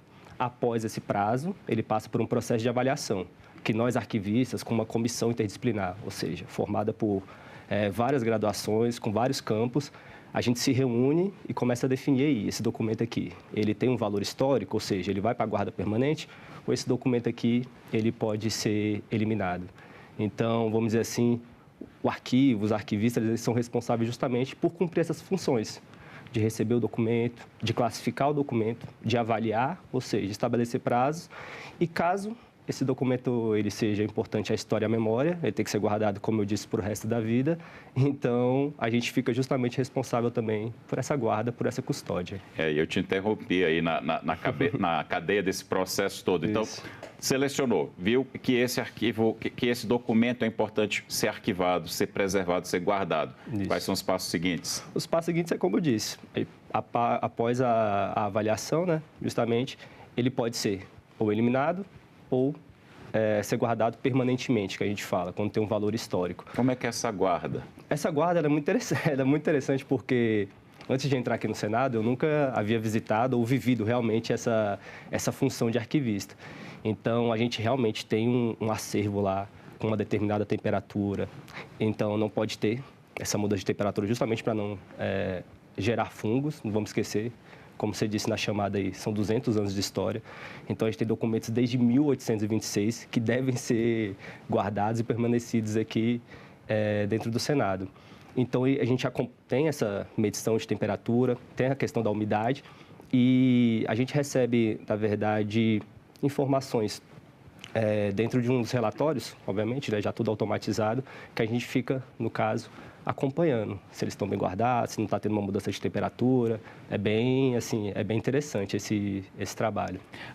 É como você disse, são 200 anos de história, tem documento lá de trás, mas hoje está tudo digital. Como é que está sendo, como é que é feita essa guarda nos dias de hoje? Essa sua pergunta é muito boa, porque assim, eu particularmente falando, acho que é mais fácil você guardar um documento em papel do que um documento digital. Porque o documento papel está ali, você pode tocar, como eu disse, você pode tentar preservar de uma maneira, mantendo a umidade e a temperatura. Com o arquivo digital, isso já muda. Então, a gente tem que criar um sistema em que essa digitalização ela não seja corrompida, ela não seja alterada. E dentro desse processo, porque o nosso papel aqui como arquivista é justamente fazer esse meio de campo entre a documentação e o público externo e até mesmo interno. Então, a gente tem que difundir essa informação, esse documento. Então, para a gente publicar, para a gente disseminar, para a gente inserir isso no nosso arquivo digital do Senado Federal, nós temos uma plataforma própria para isso. Para a gente difundir essa informação, a gente tem que seguir, vamos dizer assim, os pré-requisitos arquivísticos e digitais, que aqui a gente tem um núcleo próprio para isso. Gente, a impressão que dá é que só gente muito organizada pode trabalhar no setor de vocês, né? Não, assim, eu não vou falar, né? Porque se eu falar que eu estou sendo desorganizado, ainda mais quando eu estou no período de estágio probatório, eu posso ser exonerado. Mas, assim, realmente, a gente tem que ter realmente um cuidado. Como você disse na chamada, a gente está cuidando da história, da memória do país. Então, assim, quem escolhe esse cargo realmente de arquivista é alguém preocupado com a informação e principalmente com essa preservação da história e da memória. Alexandre, a gente começou o programa falando um pouquinho do lado arquivista, mas eu quero explorar o teu lado historiador. Vamos aqui agora contar, porque assim, na cabeça da gente, poxa, não dá para construir a história sem guardar o que é importante, e o arquivo faz isso com todo cuidado. Mas existia essa cultura lá atrás, poxa, 200 anos do arquivo do Senado. Eles tinham essa noção dessa importância? Conta um pouquinho de como surgiu esse arquivo. É muito interessante essa sua pergunta, de novo, porque quando a gente lida com uma instituição bicentenária, a gente consegue ver realmente essas nuances, essas diferenças dentro de uma perspectiva maior. Então, já indo assim, vamos dizer assim, para alguns casos históricos do Senado Federal, por exemplo, o Senado Federal, não sei se você sabe, ele foi atacado durante a Guerra da Armada, em 1894. E o arquivo, especificamente, foi atingido por armas de calibre 70. Isso está tudo documentado. E quando os senadores se viram diante da situação, está no relatório da presidência de 1895, eles colocam assim, olha, o arquivo ele é muito importante para a nossa história política. Então, não tinha essa visão ainda, os senadores da época, de uma documentação importante para a história do Brasil. Essa documentação está muito voltada realmente para dentro, para a questão da diplomação, de posse. E já indo para um outro momento da nossa história, eu também não sei se você sabe, mas o arquivo, quando ele veio do Rio para Brasília... Não queriam trazer, não é? Justamente, ele não queria ter vindo. Conta essa história direitinho. Vocês queriam ficar perto da praia, Justamente, né? Mas apesar de querer ficar perto da praia, enfim, o Rio de Janeiro, é muito interessante que o PRS 6 de 1960, o projeto de resolução, que justamente foi iniciado para o arquivo do Rio de Janeiro, né, o arquivo do Senado, não vir para Brasília. E o mais interessante é que na justificação eles colocam assim, o arquivo do Senado não deve vir para Brasília porque ele tem que ficar no que os senadores da época viam como centro cultural, no caso, o Rio de Janeiro. Por quê? Porque tinha que ficar perto da Academia Brasileira de Letras, da Biblioteca Nacional, do Museu Histórico Nacional. Então, apesar de o arquivo que não era para ter vindo, eu acho esse momento muito importante, muito significativo para a história do arquivo, porque pelo menos, não vou falar que é o primeiro momento, mas é assim, um momento mesmo em que os senadores viram que aquela documentação do arquivo do Senado, como eu disse, era importante para a história do Brasil, sabe? Então, assim, que bom que o arquivo veio E que bom que teve essa mudança de perspectiva, sabe? É muito interessante isso. Eu concordo contigo. Eu até brinquei com essa questão da praia, mas eu sabia que eles tinham um argumento para tentar deixar lá. Mas é importante que o arquivo esteja aqui, perto do local onde funciona o Senado, né? Eu acho que o poder legislativo, ele se fortalece com a presença desse registro constante que vocês fazem aqui. É uma segurança histórica para a gente. Porque você não perguntou ainda, mas o que é o documento de arquivo? A gente fala muito da questão de ser importante para a história e para a memória. Mas o documento de arquivo, vamos dizer assim, arquivisticamente falando, ele é uma informação que serve para provar uma determinada atividade. A questão da história e da memória, ela vem posteriormente, depois de cumprida essa função inicial. Então, como você comentou, a atividade parlamentar legislativa ela é muito dinâmica. Ela tem que ser rápida, então o arquivo ele tem essa função realmente de ajudar nessa tomada de decisão. Como eu disse, é muito dinâmico, é muito rápido. Então, o arquivo do Senado, quando não veio para Brasília, eles criaram um serviço aqui, mas justamente por conta dessa distância, das tecnologias e da comunicação da época, ele acabou realmente vindo para cá, porque o documento de arquivo, o arquivo ele tem que estar próximo da gente. Ele demorou a vir, Alexandre? Conta um pouquinho, esmiuça um pouquinho essa história. Não tem, a gente ainda está pesquisando, não tem uma data específica, sabe? Mas como eu disse, isso daí foi no início, né? Foi assim, porque o Lauro Portela, que era o diretor de arquivo da época, ele já tinha feito um relatório super interessante, falando que o arquivo tinha que ficar aqui no Palácio Central, já tinha desenhado realmente o lugar da conservação, já tinha colocado alguns elevadores, um espaço de consulta. Então, quando a gente se deparou com esse projeto pedindo que o arquivo ficasse, foi algo assim que eu acho que foi decidido ali muito rapidamente. Inclusive, dentro do projeto, tem um requerimento de urgência. Então, os senadores que queriam que ele ficasse no Rio, realmente estavam, realmente que ele ficasse lá e permanecesse. Assim, a gente não tem uma data muito específica. O arquivo do Senado realmente se mudou, tal data. Mas, assim, a partir ali da década de 1960, quando a gente pesquisa os documentos, quando a gente vê algumas fotos, a gente já vê que ele estava aqui, já estava aqui. Não demorou muito, isso é certo, Não demorou muito, né? Porque não tem como eu disse, o documento de arquivo ele tem que estar próximo da gente. Vamos olha, não só para quem está em casa, mas para mim também, para as pessoas terem noção das preciosidades que vocês guardam lá. Por exemplo, eu vou entregar uma que eu sei. A Lei Áurea está com vocês, né? Está guardada no arquivo. Não só a Lei Áurea, a gente brinca lá no arquivo que a gente tem um processo legislativo completo da Lei Áurea. Então, a Lei Áurea, para quem não sabe, é justamente a lei que aboliu a escravidão formalmente no país. E ela está guardada aqui com a gente. Mas não é só a Lei Áurea. A gente brinca lá de novo no arquivo que a gente tem o que vocês, vamos dizer assim, tem a gosto do freguês. O que vocês quiserem a gente tem lá. Porque realmente é um arquivo muito, muito rico, muito vasto. E assim, aqueles documentos mais conhecidos, vamos dizer assim, eles se iniciaram na Câmara. Então, por força de lei, eles têm que ser guardados depois aqui como casa revisora no Senado. Então, a gente tem, como eu disse, o processo completo da Lei Áurea, a gente tem o Estatuto da Pessoa com Deficiência, a gente tem a Lei Maria da Penha, a Lei de Cotas, e assim, realmente pensando no lado arquivístico, Lei de Acesso à Informação, Lei Geral de Proteção de Dados, que são mais recentes, né, justamente porque essa informação está se tornando cada vez mais dinâmica, digital, enfim. Então, assim, o que você imaginar, a gente tem lá, porque são 200 anos de história. Isso é maravilhoso. Agora, qualquer pessoa pode visitar? Existe porque, assim, tem um local onde vocês trabalham que não é para a gente ter acesso mesmo. Isso. É um trabalho muito sério, muito importante. Mas existe uma área que o brasileiro comum ou os turistas que vêm de outros países e querem conhecer podem visitar e ter acesso controlado a essas preciosidades? Sim, com certeza. É só mandar um e-mail para a gente, arquivo@senado.leg.br. A gente só pede uns 2 ou 3 dias ali de antecedência, justamente para a gente se organizar. A gente pede que quando mande esse e-mail, a pessoa fale um pouquinho da trajetória de vida, enfim, se é aqui de Brasília, se não é, qual que é a sua graduação, justamente para a gente tentar fazer uma visita mais temática. E, assim, é muito legal de você ter perguntado isso, porque antes de entrar aqui no Senado, eu já era servidor público. E eu sentia falta justamente de ver esse público, de ver essa sociedade brasileira.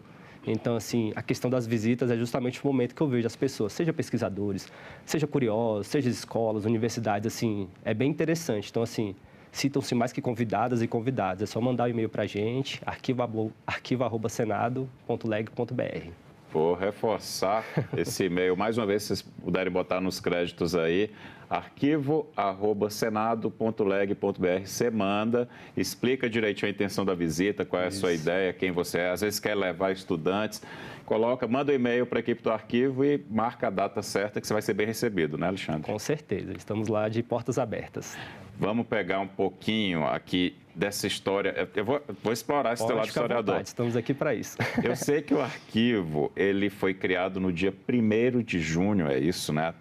É isso. Essa é a data, né? Isso. Então, me fala, foi a definição da data foi porque foi a primeira vez que foi citado ou não? Ele já existia e falaram, não, mas a gente vai instituir o dia 1º de junho. Como foi que surgiu essa data? Olha, a gente começou a conversar lá entre a gente mesmo. Então, o arquivo ele já estava previsto no projeto constitucional de 1823. Depois, ele foi previsto também na Constituição outorgada de 1824. Mas essa questão do 1º de junho é que foi a primeira vez em que 2 senadores realmente pensaram assim, gente, a gente tem que mandar essa documentação para o arquivo. Então, eram 2 viscondes, o visconde de Nazaré e o visconde de Baipendi, eles estavam justamente querendo saber o que faria com uma documentação relacionada à comissão de polícia, que é mais ou menos a nossa comissão diretora hoje.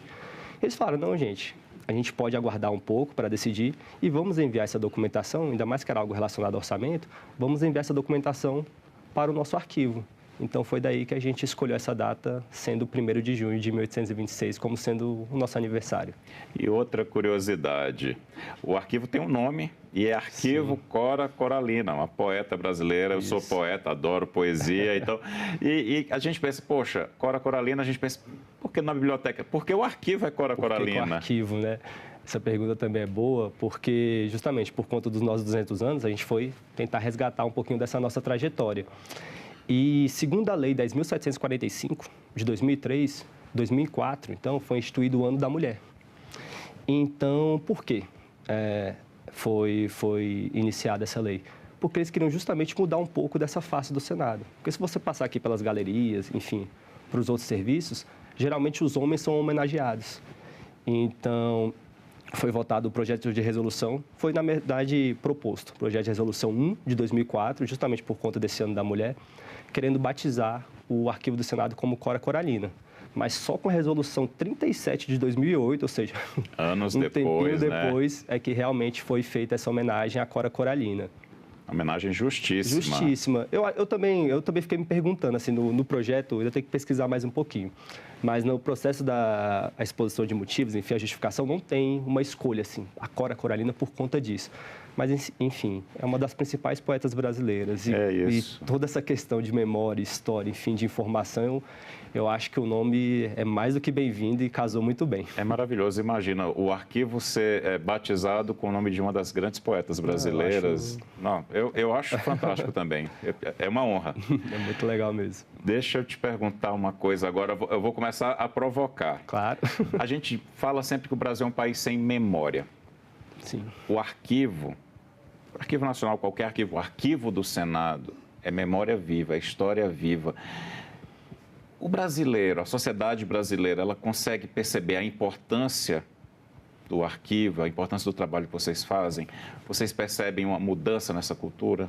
Olha, eu respondendo à primeira questão, não gosto muito de falar que o brasileiro ou qualquer nação não tem memória, porque se não houver memória, a gente não tem nem Estado, a gente não tem povo, a gente não tem governo, a gente não tem território. Porque a memória, a história é justamente esse elo, é isso que nos constrói. Por mais, por exemplo, hoje foi a primeira vez que eu te vi e a gente tem algum tipo de conexão justamente por conta dessa história e dessa memória em comum, que o arquivo e o documento de arquivo, ele realmente é uma base. A questão das pessoas conhecerem o papel do arquivista ou não, ela é um pouco complexa. Em relação ao documento de arquivo, eu acho que as pessoas não conseguem enxergar que a todo momento a gente tem que provar, vamos dizer assim, que a gente é. Para entrar aqui, por exemplo, a gente precisa de um crachá. Para conseguir uma vaga de emprego, a gente tem que ter um diploma. Enfim, o documento de arquivo é importante, mas como ele é muito usual, as pessoas muitas vezes elas não se dão conta da importância dele. E sobre o arquivista, especificamente, tem mudado muito essa noção, essa visão sobre o nosso papel. Até pelo próprio concurso, foram nomeados 15 novos arquivistas nesse último concurso. Então, já mostra essa mudança aqui dentro do Senado. Reconhecimento da importância, Sim, do trabalho de muito, vocês. muito. E o que não é comum. mas diante da administração pública, assim, a gente vai acompanhando os editais, a gente vai vendo que está tendo essa procura, que estão ocorrendo nomeações e previsões anteriormente, né? E também estão surgindo muitas empresas privadas, assim, justamente porque, como eu disse, o documento de arquivo ele tem que estar perto. Só que, assim, não basta ele estar perto. Ele tem que estar organizado, justamente para a gente conseguir tomar uma decisão de uma maneira mais rápida e justamente mais precisa, mais eficaz também. Então, assim, eu acredito que esteja mudando muito essa perspectiva, essa visão em relação à arquivologia, ao arquivo. Eu concordo contigo, acho o trabalho, sempre achei importante e nesse momento que a gente vive de pós-verdade, e para você que está em casa reforçar esse conceito de pós-verdade, é um conceito muito recente, né? Tem pouco mais de 10 anos, foi considerado em 2016 a palavra mais importante do ano de 2016 pelo dicionário de Oxford, que é que a história passa a ser questionada, né? E isso embaseia até o conceito de fake news, que o brasileiro já conhece muito bem do que se trata. Então, o trabalho de vocês ganha mais força ainda, né, Alexandre, nesse cenário de pós-verdade, onde as pessoas querem questionar os fatos históricos e os registros do arquivo.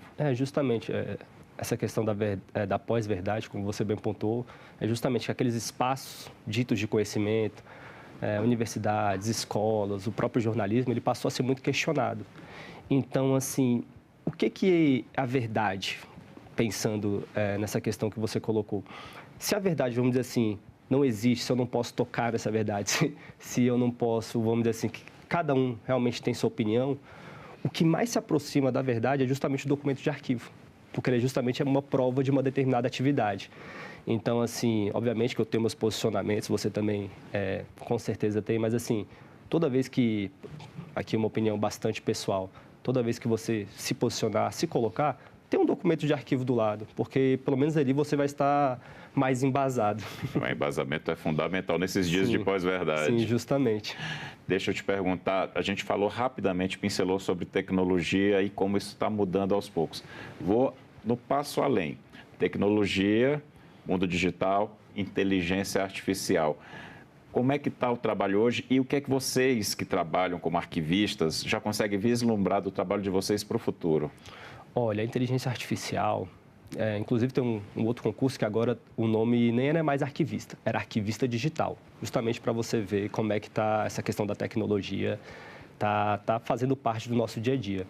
Em relação à inteligência artificial, ela não pode ser vista como uma inimiga por nós arquivistas, sabe? Se a inteligência está aí, ela está justamente para nos apoiar, mas como não para uma ferramenta, né? Justamente, isso para qualquer profissão, não para substituir essa profissão, essa função, essa atividade. Então, pensando como arquivista, aqui no Senado a gente começou um trabalho justamente de classificação.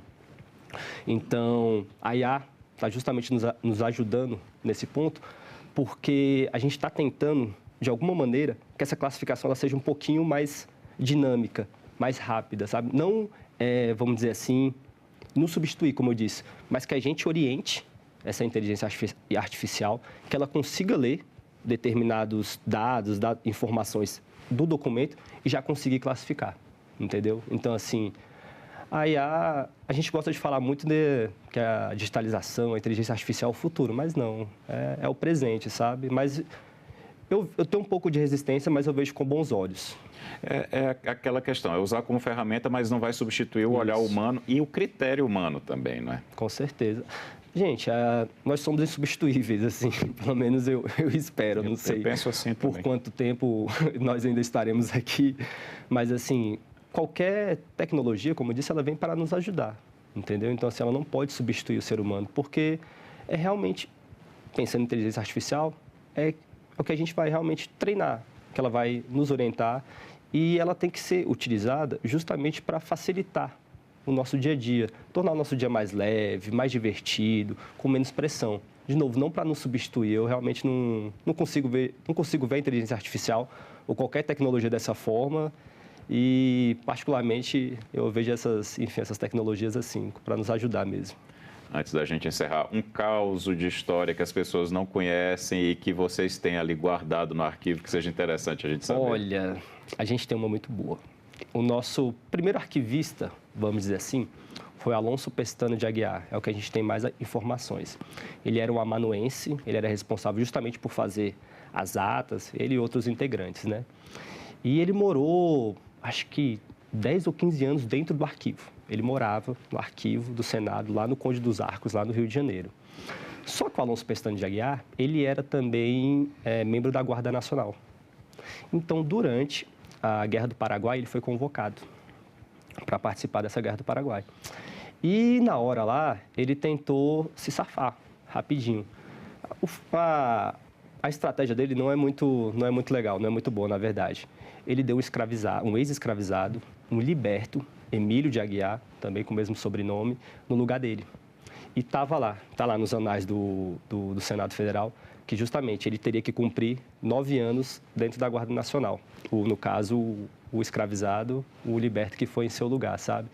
Então, assim, tem essa história. Eu não acho ela muito boa, pelo contrário. Tenho minhas críticas, mas, assim, de novo, o papel que a gente tem lá de arquivista, a gente tem que fazer justamente esse meio de campo, essa intermediação entre informação, entre a sociedade e a história. Então, quando eu me deparo com uma situação como essa, eu fico vendo o preço que as pessoas tinham no Brasil do século XIX ali, sabe? Então, assim, a gente não está lá, vamos dizer assim, só para contar história feliz e tudo mais. A gente tem que realmente fazer uma análise crítica. E aqui é que o meu lado historiador ele fica mais vivo, sabe? Eu sempre gosto de lembrar que o contrário da vida não é a morte, na verdade é o esquecimento. Então, o papel do arquivista é justamente esse, de tentar trazer à tona, tentar trazer vozes que, infelizmente, não são tão lembradas assim. Parabéns pelo trabalho de vocês que mantém viva a nossa memória, a nossa história, Alexandre. Muito obrigado, eu que agradeço. Eu agradeço também a você que nos acompanhou até aqui. Este programa já está disponível no site senado.leg.br/TV e também no canal da TV Senado no YouTube. Mais uma vez, obrigado pela companhia. A gente se vê na próxima edição do Cidadania.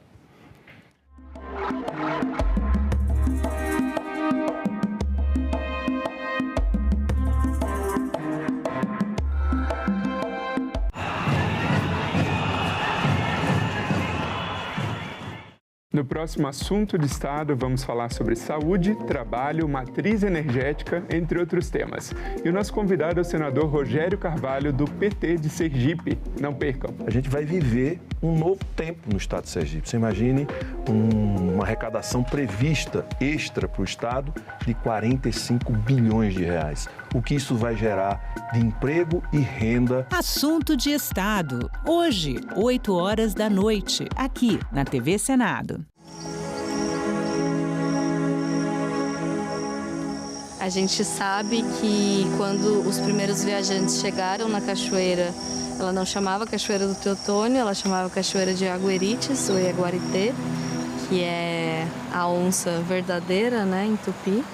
E eles descrevem, né, o Franz Keller, outros viajantes também, eles descrevem essa área como uma área indígena, né? Eles falam dessas populações vivendo aqui. Em uma das gravuras tem, inclusive, junto da cachoeira, uma canoa com uma cobertura de palha passando assim na frente, né, pelo Rio Madeira. A gente sabe que esse lugar era ocupado no momento do início da colonização. Então a gente pode estar aqui diante de uma das últimas aldeias tupis antes da colonização europeia. Pablo Ademir, o que as empresas estatais podem fazer para incentivar o desenvolvimento tecnológico brasileiro? Tônia, hoje as empresas podem financiar projetos, podem subvencionar projetos e empresas, elas podem incubar ou acelerar startups, empresas que já existem, elas podem comprar participação societária ou investir em outros projetos. Agenda Econômica. Nesta terça, 20h, aqui na TV Senado. Agora é lei. O programa Luz do Povo vai beneficiar famílias de baixa renda que consomem até 80 kWh. A gratuidade na conta de energia elétrica deve atingir famílias inscritas no Cadastro Único de Programas Sociais com renda familiar mensal por pessoa menor ou igual a meio salário mínimo. O programa também alcança lares de idosos que recebem o benefício da prestação continuada, indígenas e quilombolas. O Senado votou, agora é lei. Brasil é um quase país. O Brasil não é um país ainda. O Brasil está em construção. E é isso que me dá esperança, que a gente está construindo esse país. Porque o país está em construção, ele vai voltar para os trilhos. Nós sabemos o que precisamos fazer para esse país dar certo. Que Brasil é este? Nesta quarta, 8 horas da noite, aqui na TV Senado.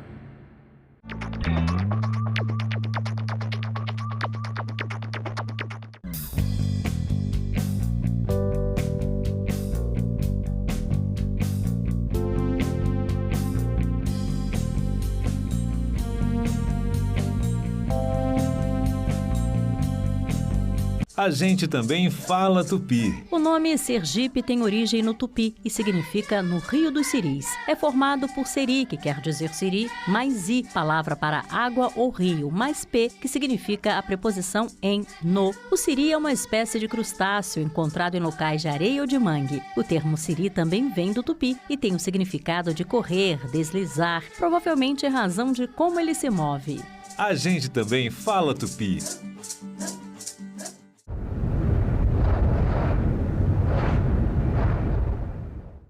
O programa a seguir é livre para todos os públicos.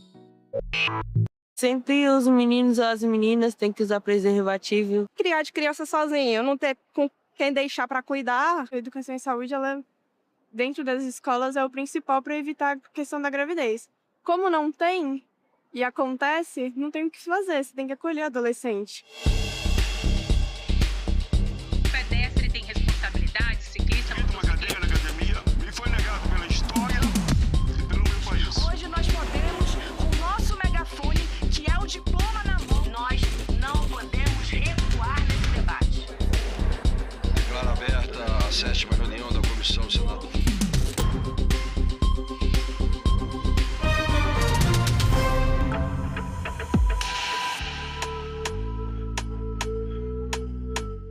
Em 2024, 273 mil nascimentos de bebês de mães com até 19 anos no Brasil. 12 mil só de mães com idades entre 10 e 14 anos.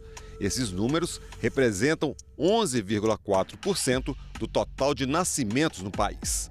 Em 2019, a taxa de mães adolescentes era de 14,7%. Os números melhoraram, mas a gravidez na adolescência permanece um problema de saúde pública, com reflexos principalmente na educação, levando muitos jovens ao abandono dos estudos. Como é que nós estamos em relação a essa maternidade precoce, essa maternidade juvenil? Quando a senhora começou até hoje, isso diminuiu ou é uma coisa recorrente? Nos anos 2000, nós tínhamos 750 mil partos, 750 mil adolescentes que deram à luz em 2000. Em 2024, nós temos 273 mil pessoas, adolescentes que deram à luz. Nós temos 32 meninas de 10 a 19 anos por hora que são mães. E no Brasil, nós estamos com níveis semelhantes a muitos países com baixa renda e que não têm o SUS. Como é que a gente consegue chegar de norte a sul, leste a oeste? Como é que o Ministério tem esse olhar? Porque tem locais muito mais difíceis de penetração. Qual é a estratégia? 11,4% dos bebês que nasceram no ano de 2024, eles são filhos de mães que não tinham mais do que 19 anos de idade, né? A gente costuma criar critérios de priorização para que o recurso financeiro e as ações de assistência técnica, que são o papel do MEC, elas cheguem mais fácil e mais rápido para os territórios mais vulneráveis. O Programa Saúde na Escola, por exemplo, ele prioriza escolas que estão localizadas em municípios com menor indicador de desenvolvimento humano, com menor condição de renda daquelas famílias, para a gente chegar um pouco mais perto, por exemplo, de estudantes que estão localizados em escolas, em aldeias indígenas, em comunidades remanescentes de quilombos. Laíse e Laiane, mãe e filha, hoje jovens adultas, mas que já passaram pela gravidez na adolescência. Laíse, me conta essa tua experiência. 14 anos, né? Pré-adolescência, eu não digo nem adolescência. Foi complicado, tanto questão emocional, questão física, porque é uma grande mudança. Sair de casa cedo, assim que descobri a gravidez, deu aquele choque, né, na família todinha. Quando você teve a notícia, o que pesou mais? O que você lembra, um temor maior, um medo maior? A dificuldade, porque a minha mãe, a gente estava com 1 ano que tinha vindo para cá, para Brasília, né? A minha mãe com uma criança e 3 adolescentes, né, sozinha, e aí do nada, não deu tempo nem de se estabilizar. Tem umas colegas que acabaram abandonando o estudo, não ter apoio, a responsabilidade cair só para elas, é muito complicado.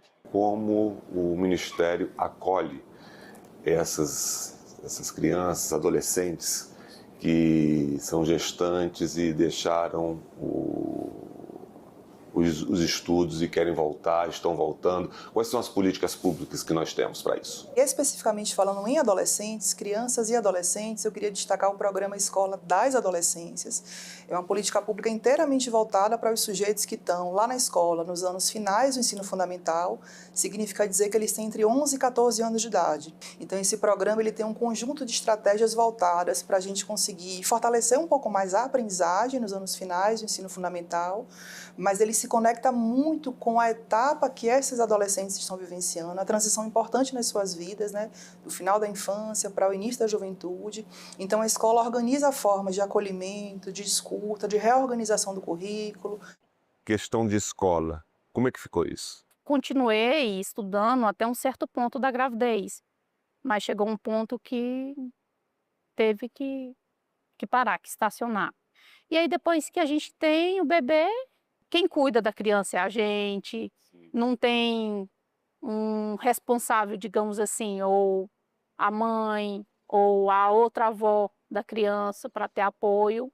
Eu tive meu primeiro filho com 14 anos. Hoje estudo é tudo, né? Se você não tiver estudo, você não tem nada. Meu filho, eu cheguei a estudar e parei. E aí, depois de velho, eu vejo que tá acontecendo a mesma coisa, né? Então, eu vejo mães deixar de estudar para poder cuidar de casa. Importante destacar também o programa Pé de Meia, que apesar de ser um programa de permanência com foco no ensino médio, nas juventudes, onde a gente também tem um número expressivo de adolescentes que engravidam, a gente tem mecanismos de apoio financeiro para estudantes que, às vezes, por uma vulnerabilidade também socioeconômica, interrompem os estudos e, estando gestantes, isso se complica ainda mais, né? Vale ainda destacar o Pacto Nacional pela Recomposição das Aprendizagens, que foca essencialmente em estudantes que chegam a uma determinada série do ano letivo e que não conseguiram, de fato, apresentar os conhecimentos, tanto ter um bebê, né, na precocidade das suas vidas, de maneira tão juvenil, impacta as trajetórias, quanto também não estar conseguindo acompanhar os estudos. O sonho de voltar ao estudo, e isso... Concluir meu estudo, inclusive fazer faculdade de Direito, né? Eu tenho essa vontade, vou fazer ainda. Mas a gente vai abrindo mão por um tempo, né? Estudar primeiramente, né? Não ser pai cedo.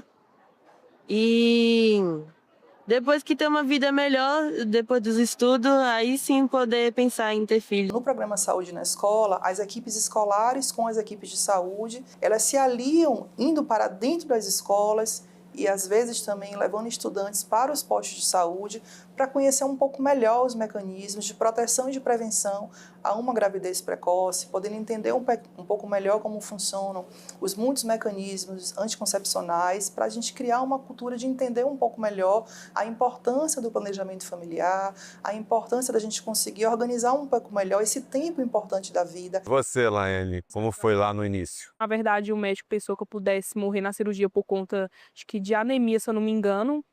Tive pressão alta também, fiquei internada 1 semana a mais do que ele recebeu alta primeiro do que eu, né? O pessoal mais antigo fala que tem que ficar de resguardo, tudo, mas como era só eu e o pai dele, não tinha como ficar de resguardo. A questão, sua mãe falou do apoio emocional, que lá atrás faltou naturalmente, e você? Assim, de uma certa forma faltou porque a minha família, inclusive ela não mora aqui, né, em Brasília comigo. Eu vim só eu e o pai do meu filho, né, na época. Então era só nós dois, pra tudo. A gente não contava nem com a minha família, nem com a família dele, era só a gente.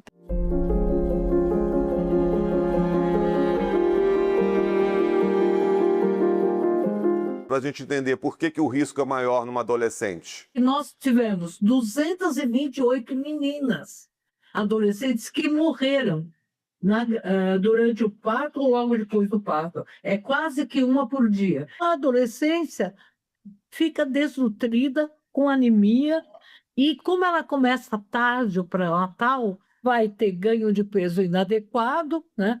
Vai ter infecções e tem um maior desgaste físico e atraso no seu próprio crescimento. Quais são as consequências em relação para a mãe, para a vida reprodutiva futura e para o próprio bebê? Existem consequências? Esse bebê, ele pode primeiro nascer com baixo peso, que é diferente de parto prematuro. Parto prematuro é antes das 36 semanas, mas ela pode nascer mesmo de tempo certo com baixo peso. Do parto, antes do parto e depois do parto, a questão da saúde, de levar para a pediatra, como é que funcionou? Fui bem acolhida pelo sistema. Tive pré-eclâmpsia dela, né? Minha pressão foi para 17 alguma coisa e aí fiquei internada. Apesar dos médicos estar tudo nervoso, porque um adolescente, uma gravidez de risco. A senhora falou para o bebê e para a mãe jovem que tem um filho jovem. Se ela estiver ainda em fase de crescimento com 14 anos, ela vai parar o seu crescimento. Mas ela pode ter hipertensão na gravidez. E essa hipertensão que pode causar a eclâmpsia. Ela pode ter hemorragias depois do parto, porque o útero não tem essa contração que se espera pós-parto.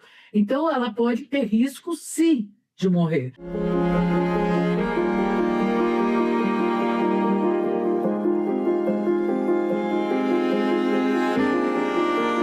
Sem o estudo, o básico, muita dificuldade? Muita dificuldade. Eles exigem muito, e questão de experiência. Aí você ficou em casa muito tempo, perdeu muito tempo, não estudou, não conseguiu trabalhar por causa da vida cotidiana de cuidar de criança. Então fica complicado. E aí até essa questão de trabalho, né? Qualquer coisa que você vai fazer, você tem que ter um grauzinho de instrução. Hoje em dia, tudo que você vai fazer, tudo exige conhecimento. Uma quarta política que vale ser mencionada, que é o programa Ensino Médio Mais. Esse programa foca essencialmente estudantes que estudam à noite, estudantes do turno noturno. Muitas estudantes, ao engravidar, às vezes interrompem o ano letivo e voltam, né, depois de um ciclo de reprovação, 1 ano ou 2 anos mais tarde, já com a distorção idade séria para aquele ano ali previsto. Então, o Ensino Médio Mais também promove um conjunto ali de iniciativas para ressignificar um pouco o ensino médio noturno, com muita busca ativa para trazer esses estudantes de volta para a escola, para que a gente consiga assegurar a terminalidade da educação básica. A questão dos estudos hoje, talvez, né, em algumas escolas até seja, né, um bom ponto, e eu até incentivo, né, e isso não tira o apoio do aluno, né, hora nenhuma, ele tem que estudar mesmo, ele tem que ter uma formação, né, mas eu acredito que a educação, ela vem primeiro do lar, sabe, eu acredito muito nisso. Se a educação não vir do lar, o adolescente ele não vai conseguir estudar em lugar nenhum. O projeto no Senado Federal altera a LDB, a Lei de Diretrizes e Bases da Educação, e o ECA, o Estatuto da Criança e do Adolescente. O objetivo é promover ações para o enfrentamento ao abandono escolar por causa da maternidade precoce. Prevê oferta de condições adequadas de frequência e permanência escolar das mães adolescentes, dos filhos dessas estudantes, além da busca ativa das alunas que tenham interrompido a trajetória educacional. A maternidade, ela influencia, mas também acredito que a rede de apoio é o principal. Começa antes da gravidez. Eu acho que a educação em saúde nas escolas resolveria talvez metade desses problemas aí. O que a gente poderia falar sobre educação sexual nas escolas para adolescentes?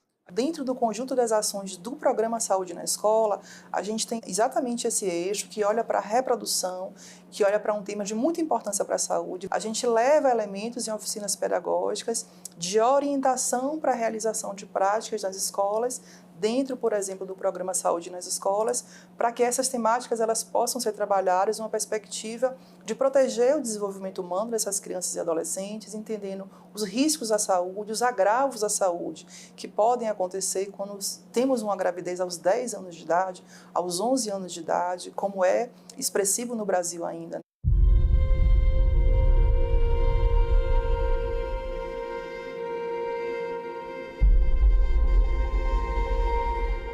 A senhora recebe, já fez muitos partos, como a senhora disse inicialmente. A senhora poderia descrever como é que a senhora recebe essas meninas? Elas vêm confiantes, elas vêm desconfiadas, elas vêm com os pais, elas estão frágeis. Qual é o sentimento que a senhora percebe nessas meninas que chegam ao seu consultório? O sentimento que acontece é em relação à dificuldade do próprio corpo que ela tem e também de ser abandonada, criticada. Ela se sente tão sozinha que ela volta a engravidar. A gente está com um parceiro, a gente tem que ter a confiança ali e a gente tem que conversar com o parceiro. Como era só eu e o pai dele, não tinha como ficar de resguardo. E ele trabalhava fechado, né? E também não tinha como sair do serviço para ficar um mês em casa, ajudando a cuidar no pós-parto. Então era eu sozinha ali, e ele, meu filho, praticamente. É uma situação de epidemia. Nós conseguimos reduzir a gravidez, é uma vitória, né, no Brasil. 63% em 26 anos é muito importante essa redução, mas ainda nos coloca atrás de muitos países. E nós temos o Sistema Único de Saúde. Esse SUS precisa estar muito mais voltado para adolescente. E não é só para a menina, para o menino também. Ele é responsável, a gravidez não é da menina. Falamos de política pública, falamos de professor, de aluno, vamos falar um pouquinho de família dessa adolescente. Como é que o Estado chega na família, porque tem que chegar no pai, na mãe, no responsável, para trazer essa criança de volta, esse adolescente de volta. Como é que é essa relação? Essa é uma questão que nos inquieta muito e tanto foi necessário fazer um letramento sobre a adolescência para os professores, diretores, coordenadores, quem está nas escolas, quanto também foi necessário fazer com as famílias. Então a gente está desenvolvendo material para que a família também entenda o que são esses rompantes que acontecem no comportamento do adolescente, por que a gente tem situações de autocometimento de violência cada vez mais presentes na adolescência, porque essas crises de sofrimento psíquico acontecem com tanta expressividade. Minha mãe, ela deu o que ela tinha no momento, né? A gente, depois que se tornou adulto, entendeu a necessidade do estudo e a gente correu atrás. Eu terminei com EJA, depois eu fiz um curso técnico, depois o superior, aí... A escola também deveria voltar com esses alunos, sabe? Voltar a entender por que ele saiu. Ah, virou mãe. Tem alguma forma da escola acolher?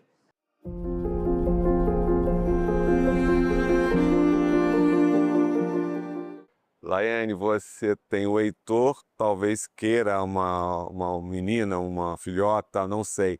É esse o seu desejo? Já pensei, mas quando tiver um curso superior, formação, enfim, bem depois. Porque bem depois, mais experiente, é mais, vamos dizer assim, entre aspas, fácil de lidar com a situação. Por mais que você termine os estudos tendo um filho, mas para você fazer um curso superior, né, uma especialização, não só para quem vai ficar com a criança, mas em questão do custo também, né? Porque tudo você tem que pagar, uma faculdade você tem que pagar, um superior, um tecnólogo, tudo você tem que estar pagando ali, né? Aí você tem que abrir mão, ou você vai fazer algo para o teu filho, ou você vai pagar o teu estudo.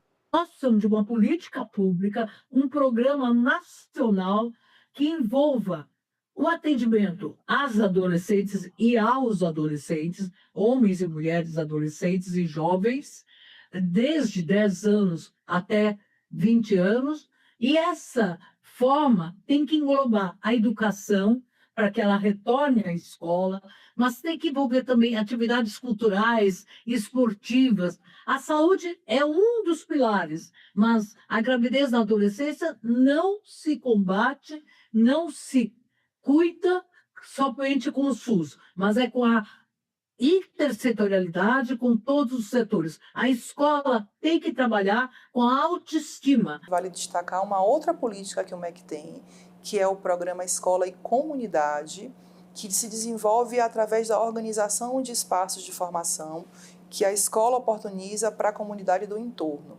O MEC repassa um recurso para as escolas, para elas organizarem oficinas pedagógicas, trazendo a família e trazendo a comunidade para aprender junto com a escola. E uma das temáticas que a gente trabalha justamente tem relação com esses processos aí do planejamento familiar, os processos de orientação aí das famílias para o melhor acolhimento aí desses adolescentes. Meu filho, quando teve a primeira namadeira, eu dei para ele, né, o preservativo, dei para ele a fíbula, tudo bonitinho. É que eles pensam no futuro, né? Que lá na frente eles vão precisar, né?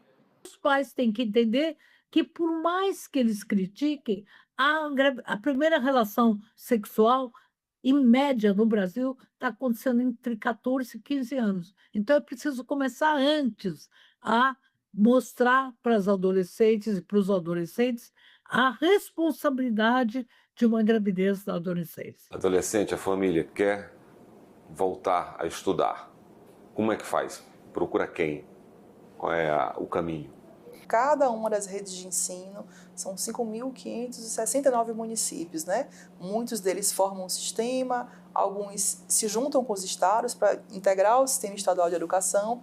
Então, a gente tem calendários distintos no país inteiro. Então, o que se recomenda para esse estudante que interrompeu os seus estudos, que deseja voltar à escola, é que ele de imediato procure a escola mais próxima da sua residência para se informar sobre o calendário daquela rede de ensino e organizar a sua vida para esse retorno, porque certamente essas estratégias que eu apresentei, né, em termos de políticas públicas, orientam as redes e essas escolas para que acolham da melhor forma esses estudantes e tragam-os de volta para a jornada de escolarização formal. Para você ter opinião, para você falar sobre o que você gosta, sobre seguir o que você quer, tudo envolve estudo. Então, não tenho o que dizer a não ser continue. Mesmo que esteja muito ruim, muito chato, muito pesado, continue, porque lá na frente vai valer a pena. Mandar um recado para os adolescentes sobre essa questão da educação, da gravidez precoce, de toda a responsabilidade que envolve esse momento. O que você poderia dizer para eles? Primeiramente, ter respeito, né, pelo próximo. Principalmente porque eles são do sexo masculino, e quem mais sai perdendo é a mulher, né? Mesmo que eu vou trabalhar e vou pagar uma pensão, mas é a mulher quem tem que parar de estudar, é a mulher quem tem mudança no corpo devido a uma gravidez, até fica com problemas de saúde devido a um parto complicado. Doutora Albertina, eu queria encerrar com a senhora me dando assim quase que um recado para as autoridades.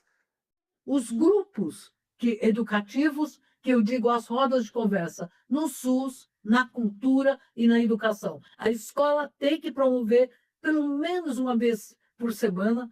É preciso hoje trabalhar com a situação do bullying, da igualdade, da parceria, do projeto de futuro. O Brasil mostrou na epidemia da Covid que é capaz de ter ações rápidas. Eu vou trazer um recado que parece antigo, porque ele é de 1936, mas ele permanece muito atual, que é do meu conterrâneo Nísio Teixeira, o nosso patrono, né, da escola pública brasileira, onde ele falava que a escola ela precisa ser, de fato, esse espaço que habilite a gente também a melhor conviver.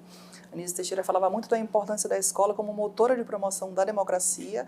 Eu acho que tem uma ideia ainda muito nova desse escola novista, que é de trazer a perspectiva de que a escola deve ser essa grande engrenagem que faça todos os seres que nela habitam, né, desenvolver as suas máximas capacidades, potencialidades, para a gente desenvolver melhores formas de conviver. Então, as escolas estão abertas, especialmente a escola das adolescências, que pensa esse sujeito, ela está se revisionando a todo instante a partir dessa política, para que ela desenvolva melhores formas de aprender o conteúdo conceitual acumulado pela história da humanidade, mas também essas habilidades relacionais que nos habilitam a melhor conviver e construir o país que a gente deseja, muito calcado na justiça social e na profunda liberdade e respeito aí por todas as pessoas. Não é bom romantizar a gravidez. focar mais no estudo, no futuro. Você focar no futuro, que você quer para o seu futuro. Ah, você é uma advogada, uma médica. Foca nisso, que é o mais importante, é o seu futuro. Namorado, marido, isso é depois. Quando você estiver bem, estudo, porque um estudo traz um trabalho melhor, um financeiro melhor.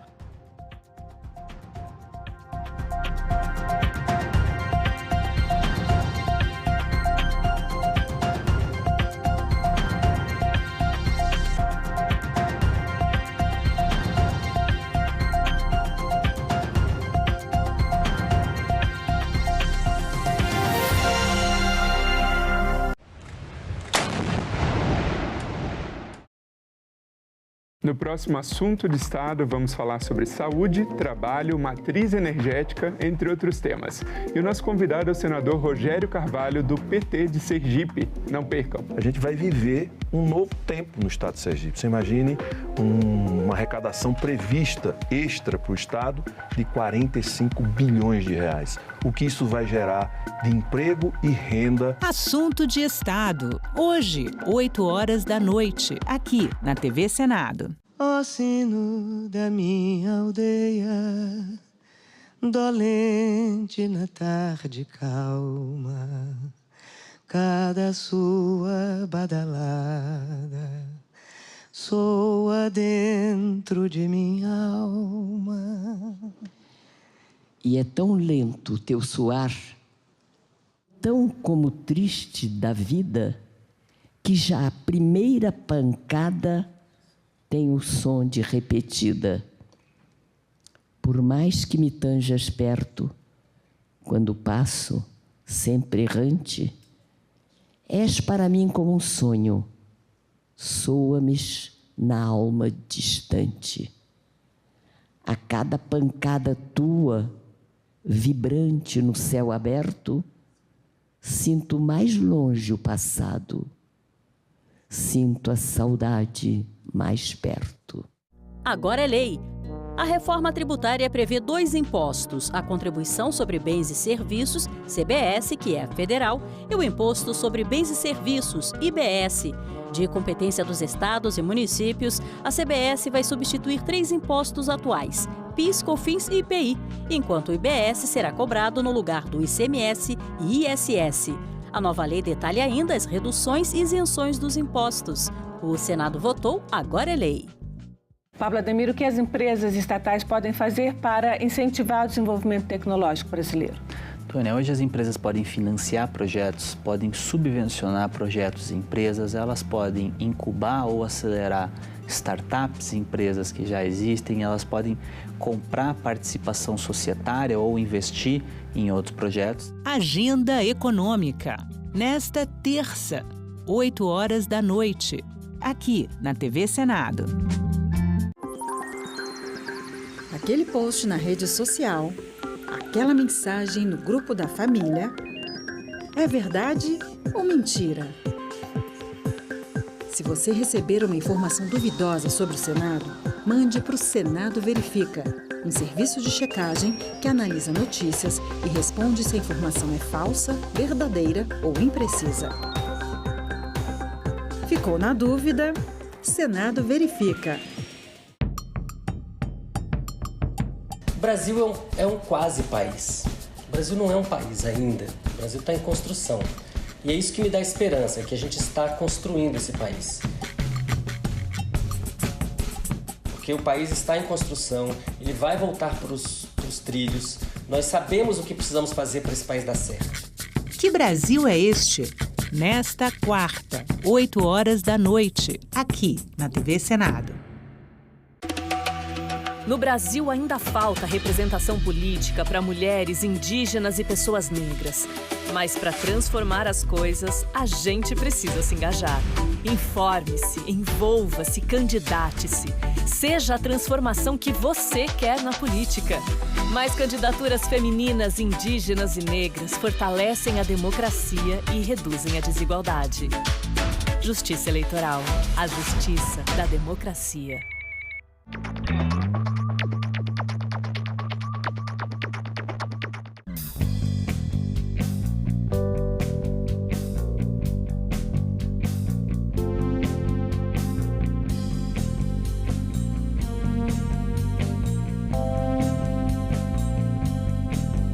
A gente também fala tupi. Pernambuco é uma palavra de origem tupi, formada por Paranã, que quer dizer mar, mais umbuca ou puca, que significa furo. Logo, Pernambuco seria mar furado, ou buraco que o mar fez, isto é, uma pedra furada por onde o mar entra. Era um termo comum usado em toda a costa do Nordeste, para lugares onde havia recifes, como o local onde hoje está a cidade do Recife. A gente também fala tupi. Os manifestantes conseguiram subir no prédio do Congresso.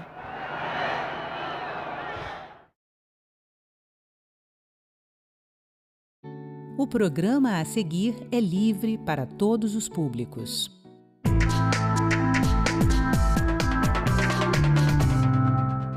Brasil acolhe imigrantes de mais de 200 nacionalidades. Santa Catarina se destaca como um dos destinos preferidos. Manaus se enfeita para a Copa. Tradição é patrimônio cultural da cidade. Agricultores do Espírito Santo que participam do projeto Arranjos Produtivos vão receber créditos de carbono. Câmara debate políticas públicas para jovens não adotados que devem deixar os abrigos quando completarem 18 anos. E o Parlamento Brasil leva você numa viagem no tempo, diretamente para o São João de Campina Grande, 20 anos atrás. E De Volta ao Futuro também mostra como a festa está agora.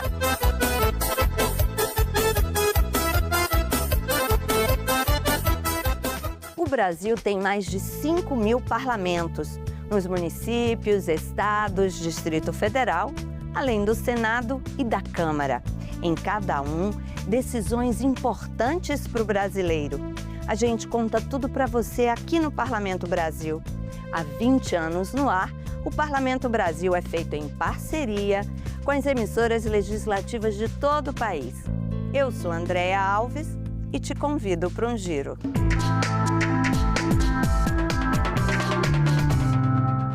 Eles vieram em busca de uma vida melhor. Muitos fugindo de guerras, conflitos, crises econômicas ou ambientais em seus países.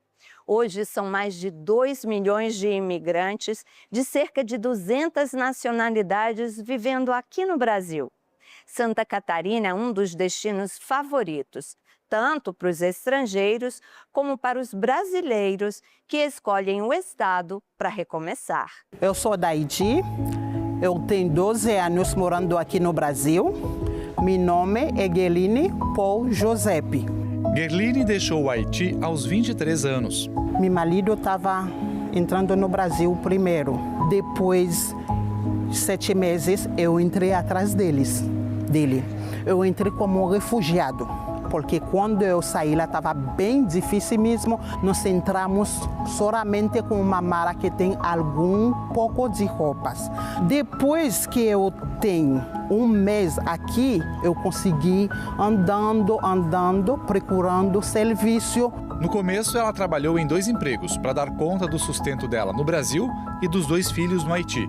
Há 11 anos, a Gerline é colaboradora de uma empresa terceirizada da Alesc. Assim como a Gerline, outros imigrantes estrangeiros têm vindo para Santa Catarina, assim como imigrantes de outros estados. Nos últimos anos, Santa Catarina recebeu mais de 500 mil pessoas de fora do estado que vieram construir a vida por aqui.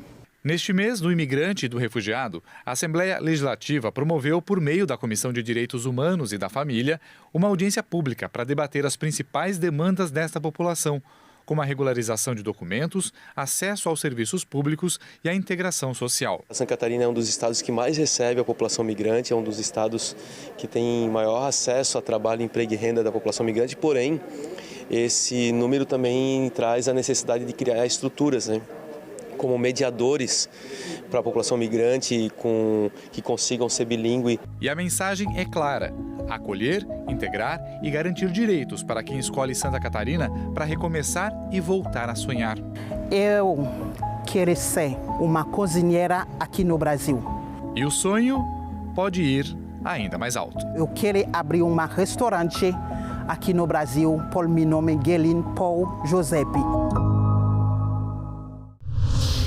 Em Manaus, moradores transformam ruas e comunidades em cenários de celebração da Copa do Mundo.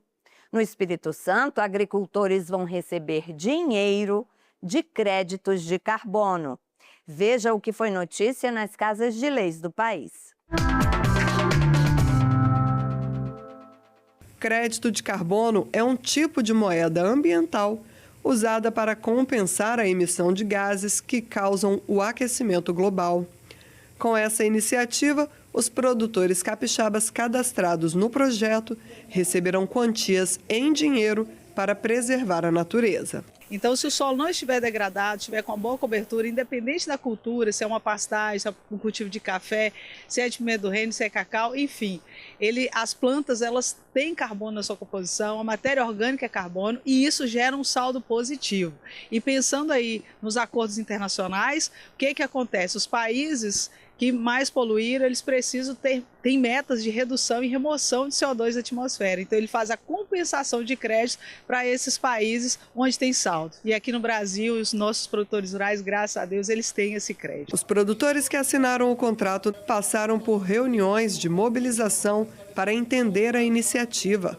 A remuneração a ser recebida varia conforme o desempenho ambiental de cada propriedade. Os retornos financeiros dependem de etapas de validação e certificação, não sendo imediatos. O produtor ele vai receber de acordo com a quantidade de toneladas de carbono equivalente que ele tem por hectare na sua propriedade ao longo dos 40 anos. E a previsão é que um ano após a certificação desse carbono, o recurso já comece a chegar na conta dos produtores e também o apoio aos projetos aí para o desenvolvimento da comunidade.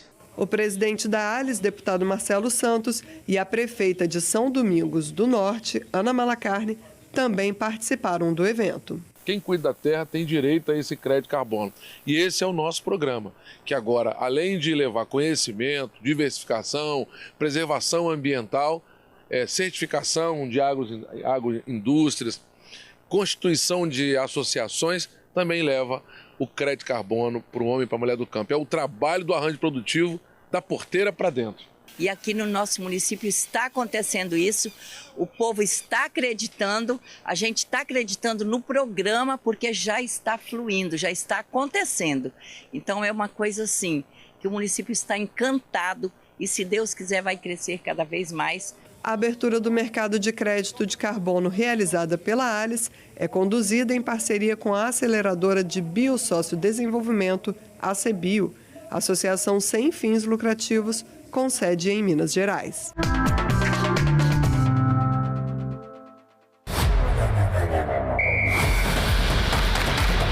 O país do futebol em clima de Copa do Mundo. Em Manaus, a animação não é diferente e toma conta das ruas.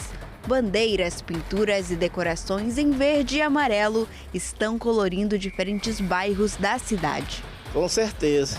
Tem que torcer e ter fé. Se não tiver fé, só lamento. Muita gente não sabe, mas essas ornamentações fazem parte do patrimônio cultural da capital amazonense. O reconhecimento está na Lei Municipal número 369 de 2022. Essas ruas elas sempre foram bem tradicionais na cidade de Manaus. Eram ruas que participaram da nossa infância. Quando tinha a Copa do Mundo, os meus pais já me levavam, né, para essas ruas para ver as ornamentações. Né? E quando eu entrei aqui na Câmara, eu tive muito contato, né, com as pessoas que faziam esse trabalho nas comunidades em relação à Copa do Mundo. E aí surgiu a ideia de tornar patrimônio público, né, da nossa cidade. É interessante ressaltar que durante a Copa, essas ruas elas tornam-se locais de visitação, atraindo vários turistas e gerando também emprego na comunidade, né? Porque as pessoas acabam ali colocando suas bancas, colocando os produtos para vender e trazer recursos para os seus familiares. Então isso é muito importante. Entre as ruas reconhecidas, 3 estão na Zona Sul. A 24 de agosto, no bairro Morro da Liberdade, a Santa Isabel, na Praça 14, e a Leonardo Malcher, no bairro Aparecida. Na Zona Centro-Oeste, o destaque fica na rua Professora Isaura Barroncas, no Alvorada 1. De 4 em 4 anos, esses espaços se transformam em verdadeiros palcos de celebração, onde a criatividade dos moradores mantém viva uma tradição passada de geração em geração. É um clima maravilhoso. Para quem já foi conhecer, vê que a comunidade ela interage, os vizinhos ali promovem jantar para ficar a noite toda ornamentando a rua. Então é um clima que toma conta, né, de todo o bairro, de toda a comunidade, em que os vizinhos eles se esforçam para dar o melhor, né? Não só para aquele bairro, mas o melhor para quem também vai visitar. Então é um clima que só sabe quem participa e quem vivencia. Em 2026, a rua do bairro Compensa, na Zona Oeste, também passou a receber decoração. Outra novidade é que o local incentiva a sustentabilidade. A via de acesso à Secretaria Municipal de Limpeza Urbana ganhou novas cores e um novo significado. Criada pelos próprios trabalhadores da CEBUSP, a Rua da Copa se transformou em um espaço de arte, convivência e também de integração, valorizando os servidores da limpeza urbana e aproximando o público das atividades realizadas pela equipe. Essa é a primeira vez que nós estamos ornamentando para a Copa, mas a gente já tinha uma decoração de Natal aqui que chamou bastante a atenção da cidade. E principalmente que todo o material que a gente utiliza aqui, ferro, é material reciclado. E o que não é reciclado passa a ser reciclado após o evento. E foi uma iniciativa dos próprios servidores da limpeza pública de transformar isso aqui na Rua da Copa, como uma forma de homenagear a cidade, né? E também entrar na torcida pelo esse hexa que a gente espera que venha para a seleção brasileira, né? Ferros, resíduos e materiais que poderiam ter como destino o lixo ganharam nova utilidade. As peças se transformaram em itens decorativos. O resultado é um cenário que chama a atenção de quem passa pelo local e, ao mesmo tempo, reforça a importância da coleta seletiva e da preservação do meio ambiente. Toda a produção, desde as pinturas no chão até a confecção das bandeirolas, foi realizada pelos próprios garis e servidores da secretaria. Todo esse resíduo que poderia estar entupindo bueiros, provocando alagação, poluindo o Rio Negro, é reaproveitado e transformado em peças de decoração, como você está vendo aqui, trazendo essa coisa linda e levando energia, né, para a seleção brasileira. E para quem ainda não sabe onde vai assistir aos Jogos da Seleção Brasileira, todas essas ruas se tornam pontos de transmissão. Está muito lindo, ficou bonito, só gratidão. E eu espero que todo mundo venha curtir essa Copa aqui, né? A seleção brasileira ganhe também, né? E dê orgulho para o povo brasileiro, que é o nosso sonho, né? A ganhar a Copa. Com certeza, amigos, família, todo mundo trazendo para cá. Uma prova de que arte, sustentabilidade e geração de renda também podem jogar no mesmo time de futebol.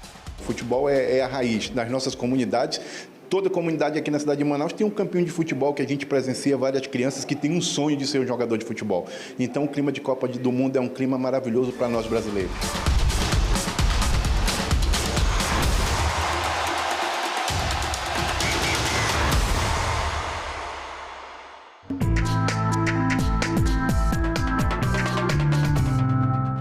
Cerca de 4.000 jovens que não foram adotados estão prestes a deixar os abrigos. Quais são as garantias que o Estado dá para ajudá-los a fazer a transição para a vida adulta?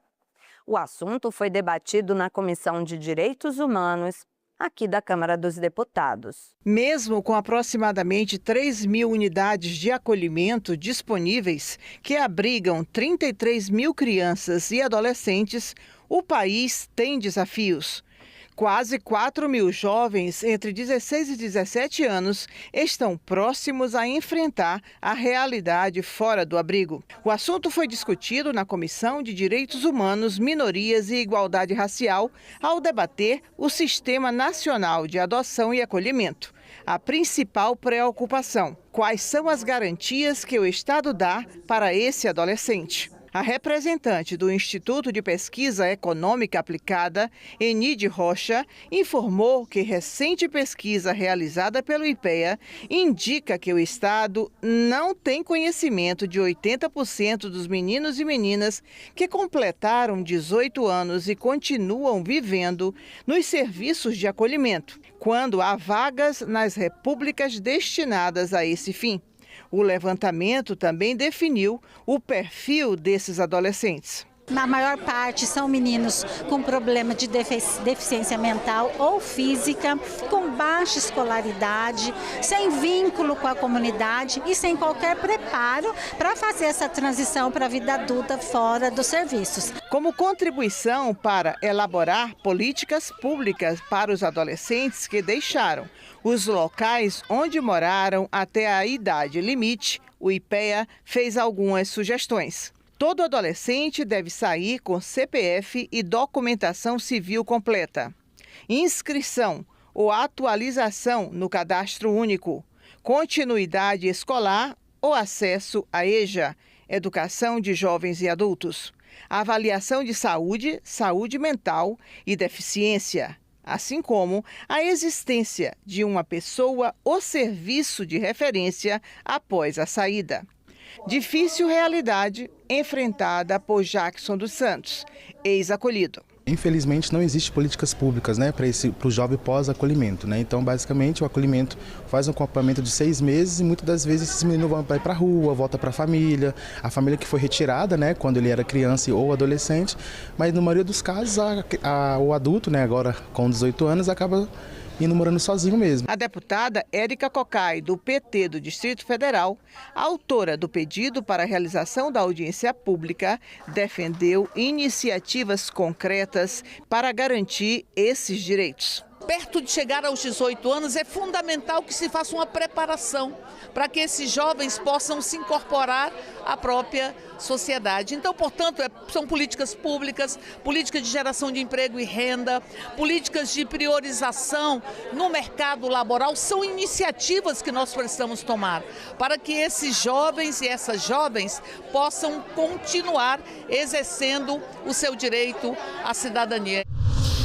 A Comissão de Educação aqui do Senado aprovou um projeto que cria uma série de regras e procedimentos padronizados para orientar professores sobre casos de racismo, misoginia e discriminação nas escolas. O projeto apresentado pela senadora Tereza Leitão estabelece diretrizes gerais para orientar a atuação de professores e dirigentes escolares em casos de racismo, misoginia, discriminação por motivo de orientação sexual ou de identidade de gênero nas escolas. O texto prevê que toda manifestação ou suspeita de discriminação deve ser comunicada aos diretores, que são obrigados a notificar as autoridades competentes, por exemplo, o Conselho Tutelar ou o Ministério Público. Também prevê a adoção de medidas de conscientização e reparação e a formação de comissão representativa da comunidade escolar para acompanhar o cumprimento do protocolo.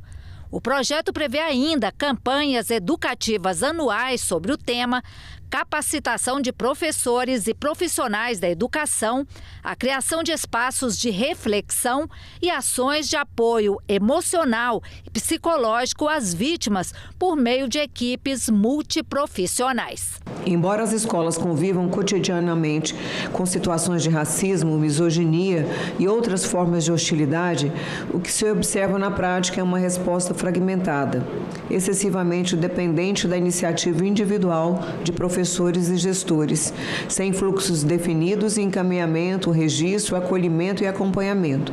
Essa ausência de balizas institucionais gera insegurança para os profissionais da educação, fragiliza a proteção das vítimas e contribui para a subnotificação dos casos. Nesse cenário, o projeto sob exame apresenta mérito ao deslocar o foco da resposta improvisada para uma atuação institucional organizada.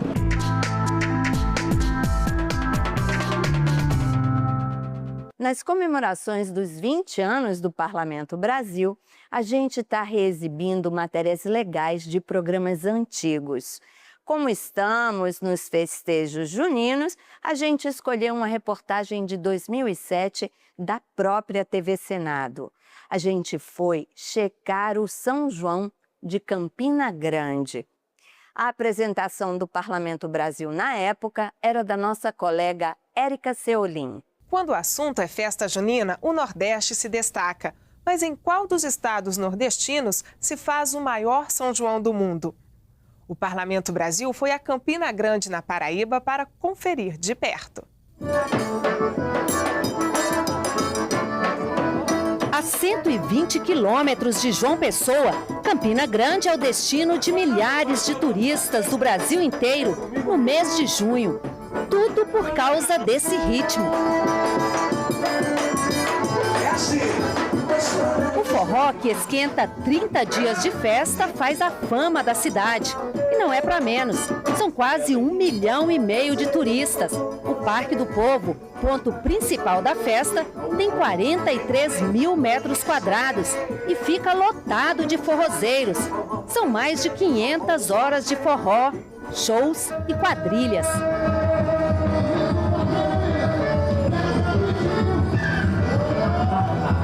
E no maior São João do mundo não tem espaço certo para dançar forró. Quem pega esse trem sabe que o balanço natural dos vagões é só um empurrãozinho a mais para entrar no ritmo do autêntico forró pé de serra. Desde a Estação Velha, em Campina Grande, até o distrito de Galante, são 18 quilômetros.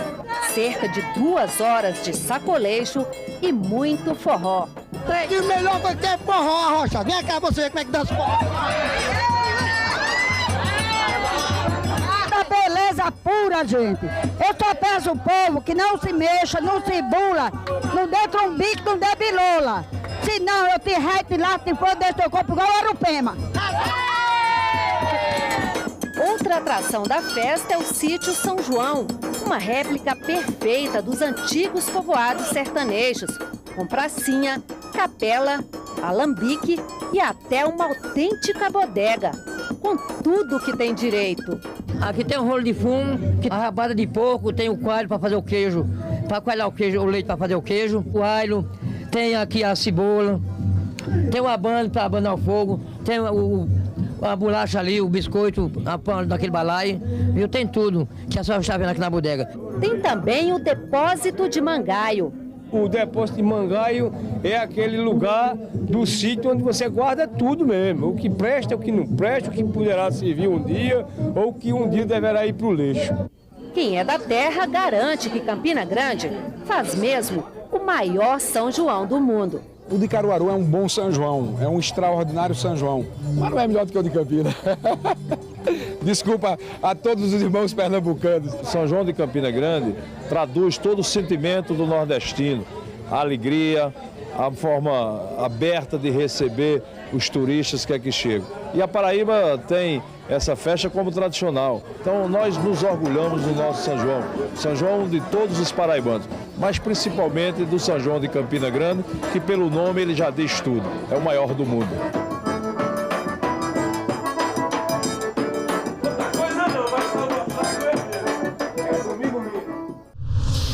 E será que o São João de Campina Grande mudou muito nesses quase 20 anos?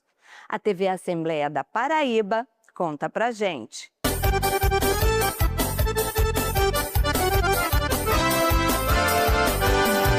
Há 20 anos, uma equipe da TV Senado percorreu as ruas de Campina Grande para mostrar ao Brasil a força de uma festa que já era considerada uma das maiores manifestações culturais do país.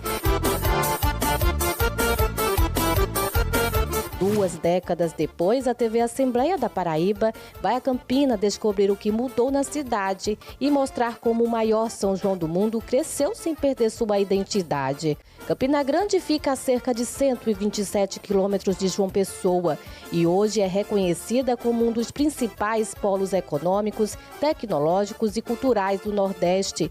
Mas é durante o mês de junho que a cidade vive sua maior transformação e se torna destino de milhões de visitantes. Fica muito mais animado, muito mais gente, vem turista, vê um monte de coisa e eu acho que sempre eles tentam inovar mais coisas. Fica bem legal mesmo. Muda tudo, fica tudo mais bonito, perfeito. No São João se torna a melhor época, porque temos vários turistas, a cidade fica bem mais enfeitada e tudo fica em clima de São João.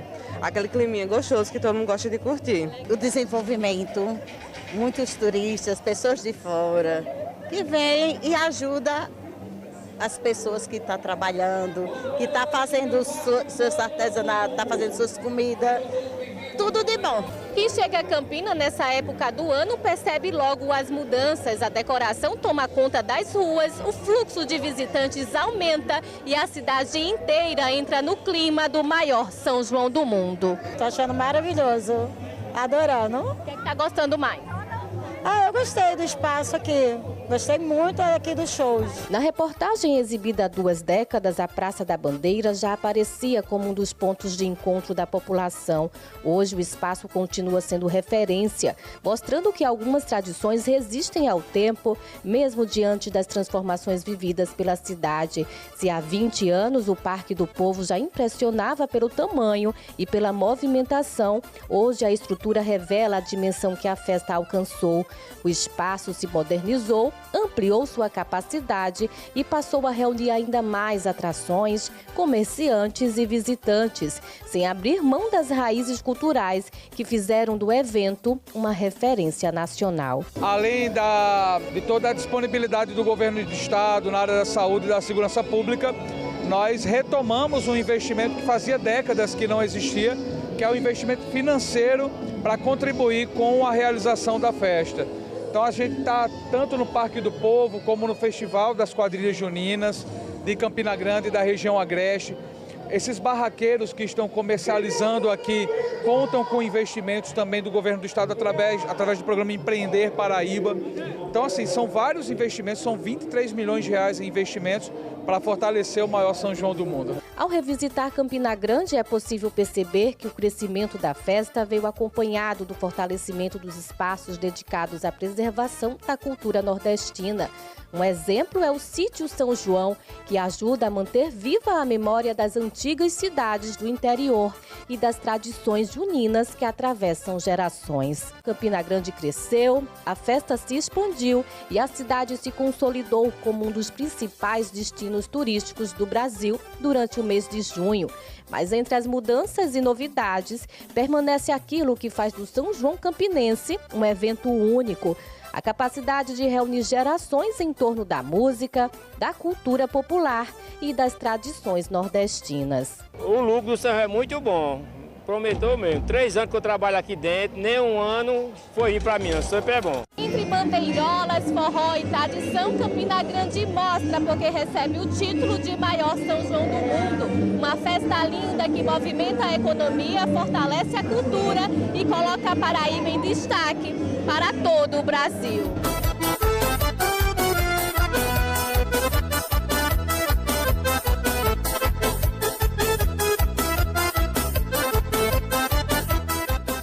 Só falta uma coisa nessa festa, hein? A equipe do Parlamento Brasil curtindo por lá. Valeu, Angelina! Olha, a gente vai ficando por aqui.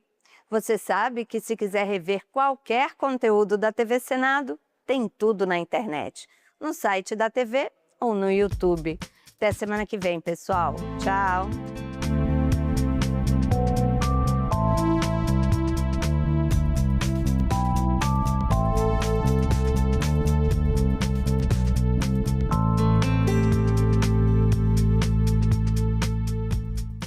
Os manifestantes conseguiram subir no prédio do Congresso.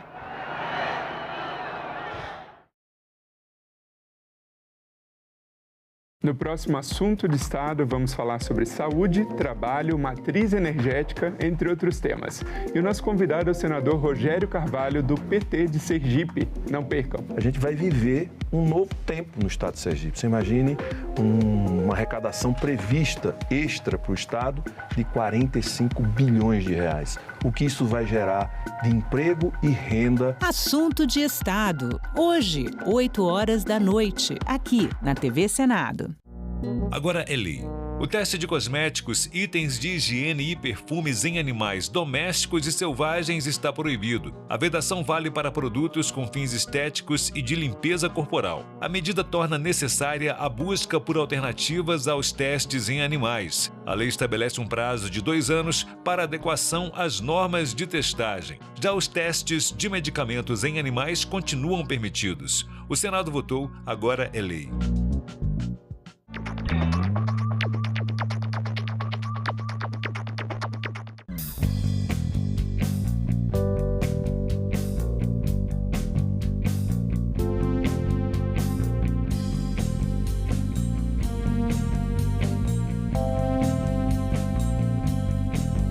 A gente também fala tupi. O nome do estado do Maranhão vem do tupi e é formado por dois termos, mar mais nhan.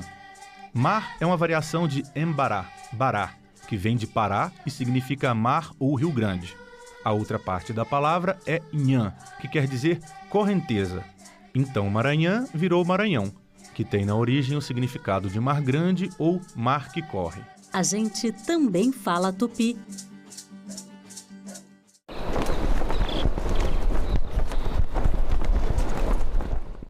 O programa a seguir é livre para todos os públicos.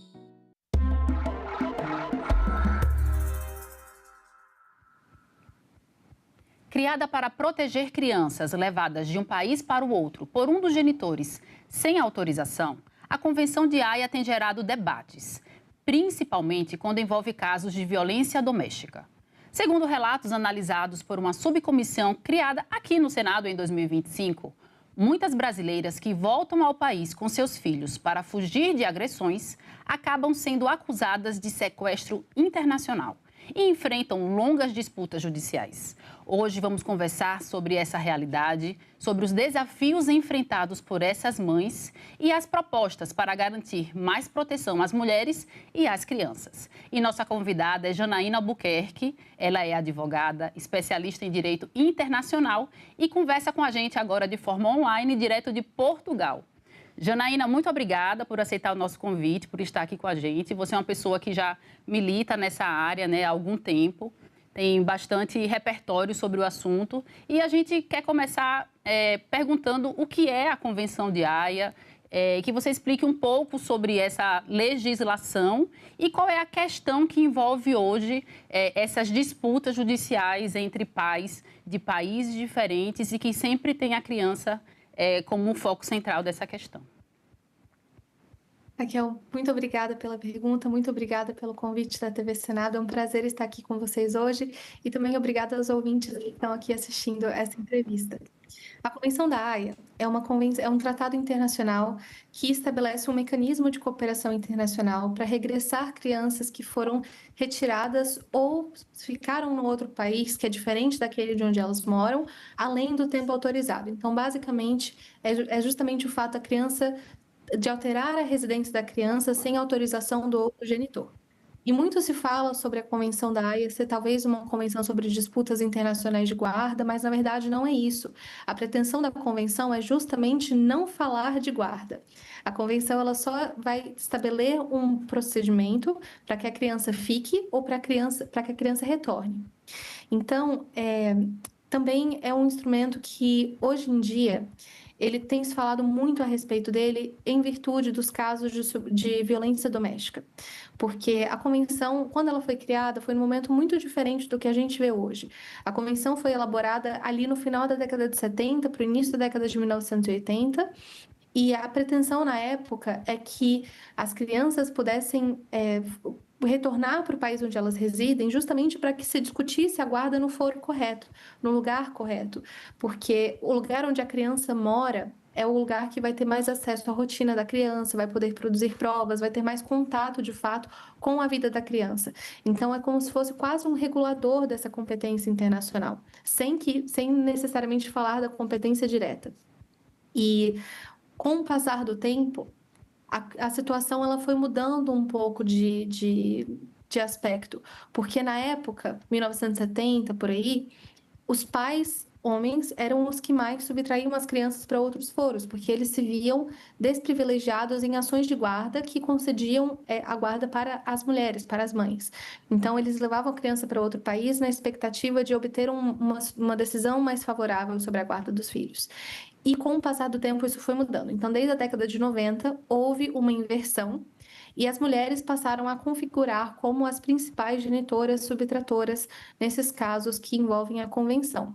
E hoje em dia, a gente sabe que, pelos dados globais, pelo menos 75% dos casos de subtração são cometidos por mães e sabemos que a grande maioria deles Não existem números exatos por diversos fatores, mas que a grande maioria deles, a subtração é motivada pela violência doméstica. Então, esse é, de fato, o principal tópico de discussão nessas circunstâncias, porque a violência doméstica não é prevista como uma exceção ao retorno. Isso teve uma certa mudança dentro do Brasil por conta de uma série de iniciativas legislativas e jurisprudenciais, mas, essencialmente, entre todos os estados contratantes, essa não é a realidade. Você tem noção, dados, de quantas mulheres brasileiras hoje possuem processos judiciais que precisam se utilizar dessa convenção como base? Números exatos são muito complicados. É preciso verificar. Tem casos que eles... Vamos lá. Esses casos, eles têm duas fases do procedimento. Tem uma fase que é uma fase administrativa e uma fase que é judicial. Então, pelo trâmite previsto na convenção, esses procedimentos eles seguem um fluxo, primeiramente, o que a gente chama entre autoridades centrais, que são órgãos designados pelos governos de cada país signatário da convenção, que vão unificar esse tipo de demanda. No caso do Brasil, a autoridade central administrativa federal fica no Ministério da Justiça. Então, os casos, via de regra, passam pela CAF e, eventualmente, eles se tornam processos judiciais que correm na Justiça Federal. Mas existem também caminhos por meio dos quais a via da cooperação pela autoridade central, ela não acontece. Então, os processos, eles são ajuizados diretamente na Justiça Federal. Isso sem contar outros tipos de situações, por exemplo, de negociações que não chegam, às vezes, num processo. Então, esses números, os mais exatos que a gente vai ter são os números divulgados pelo próprio Ministério da Justiça, mas é muito provável que existam mais casos ainda. E eu ainda iria um pouquinho mais além, porque qualquer família que possua elementos internacionais, famílias binacionais de nacionalidades diferentes, ou famílias brasileiras que residam no exterior, se existe a possibilidade de acontecer um deslocamento da criança para outro país não consentido, a convenção sempre vai estar ali no pano de fundo. Ela sempre vai ser objeto de discussão, porque sempre vai ser um receio, na hipótese de uma ruptura familiar, que aconteça de fato a subtração. Então, é um pouco difícil de estimar esse número. A gente tem os números do Ministério da Justiça, mas é provavelmente um número muito maior.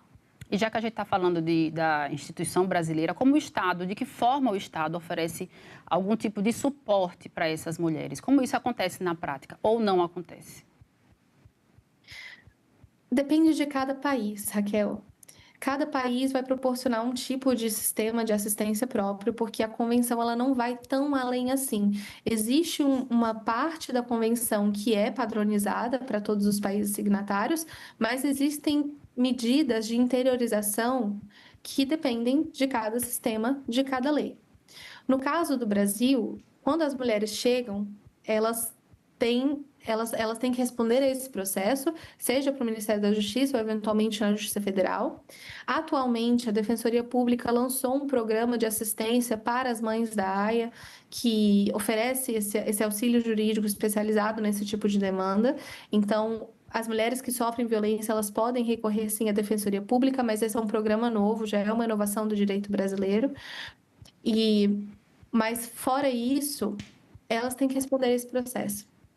Então, esse tipo de assistência, na verdade, tem algum tipo de assistência dada ao genitor que demanda o retorno da criança, porque quando se inicia esse procedimento pela autoridade central, eventualmente esse processo é encaminhado para a Advocacia Geral da União, que é quem de fato entra com o processo. Mas a Advocacia Geral da União não representa o genitor abandonado.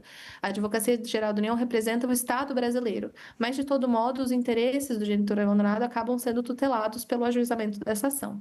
Então, foi uma ótima iniciativa da Defensoria Pública de lançar esse programa, porque consegue equilibrar um pouco mais ali o que acontecia em questão de disparidade de armas entre ambas as partes. Mas, fora isso, é muito complicado. Também porque essa assistência prestada pelo Estado brasileiro, é muito limitada quando as mulheres estão fora do país. Muitas delas recorrem, sim, aos consulados, às embaixadas, mas ainda assim é muito limitado porque depende do acionamento dos mecanismos de proteção locais. E nem sempre esses mecanismos conseguem ou estão preparados para lidar com as mulheres migrantes. Então, acaba tendo uma certa dificuldade na hora de entender a situação jurídica delas mesmo, né, nessas circunstâncias. Então, a gente vê que essas mulheres migrantes, né, elas acabam tendo mais vulnerabilidade, são barreiras linguísticas, dependência financeira, muitas vezes, né, daquela pessoa, do companheiro, do marido, enfim. Isolamento social, por exemplo, também. Então, de que forma isso impacta como é que eu posso falar? Isso impacta na forma como elas conseguem ou não comprovar, por exemplo, essa situação de agressão que ela vive dentro de casa? Esse, Raquel, é o ponto central de toda a questão, porque é justamente as múltiplas vulnerabilidades vivenciadas pelas mulheres migrantes que obstaculizam a obtenção de provas. Quando a gente pensa, já que é difícil no nosso próprio país, às vezes, conseguir uma medida protetiva, conseguir uma condenação, conseguir ali algum tipo de salvaguarda contra a violência, é muito mais difícil quando você está fora do país. Você mesmo falou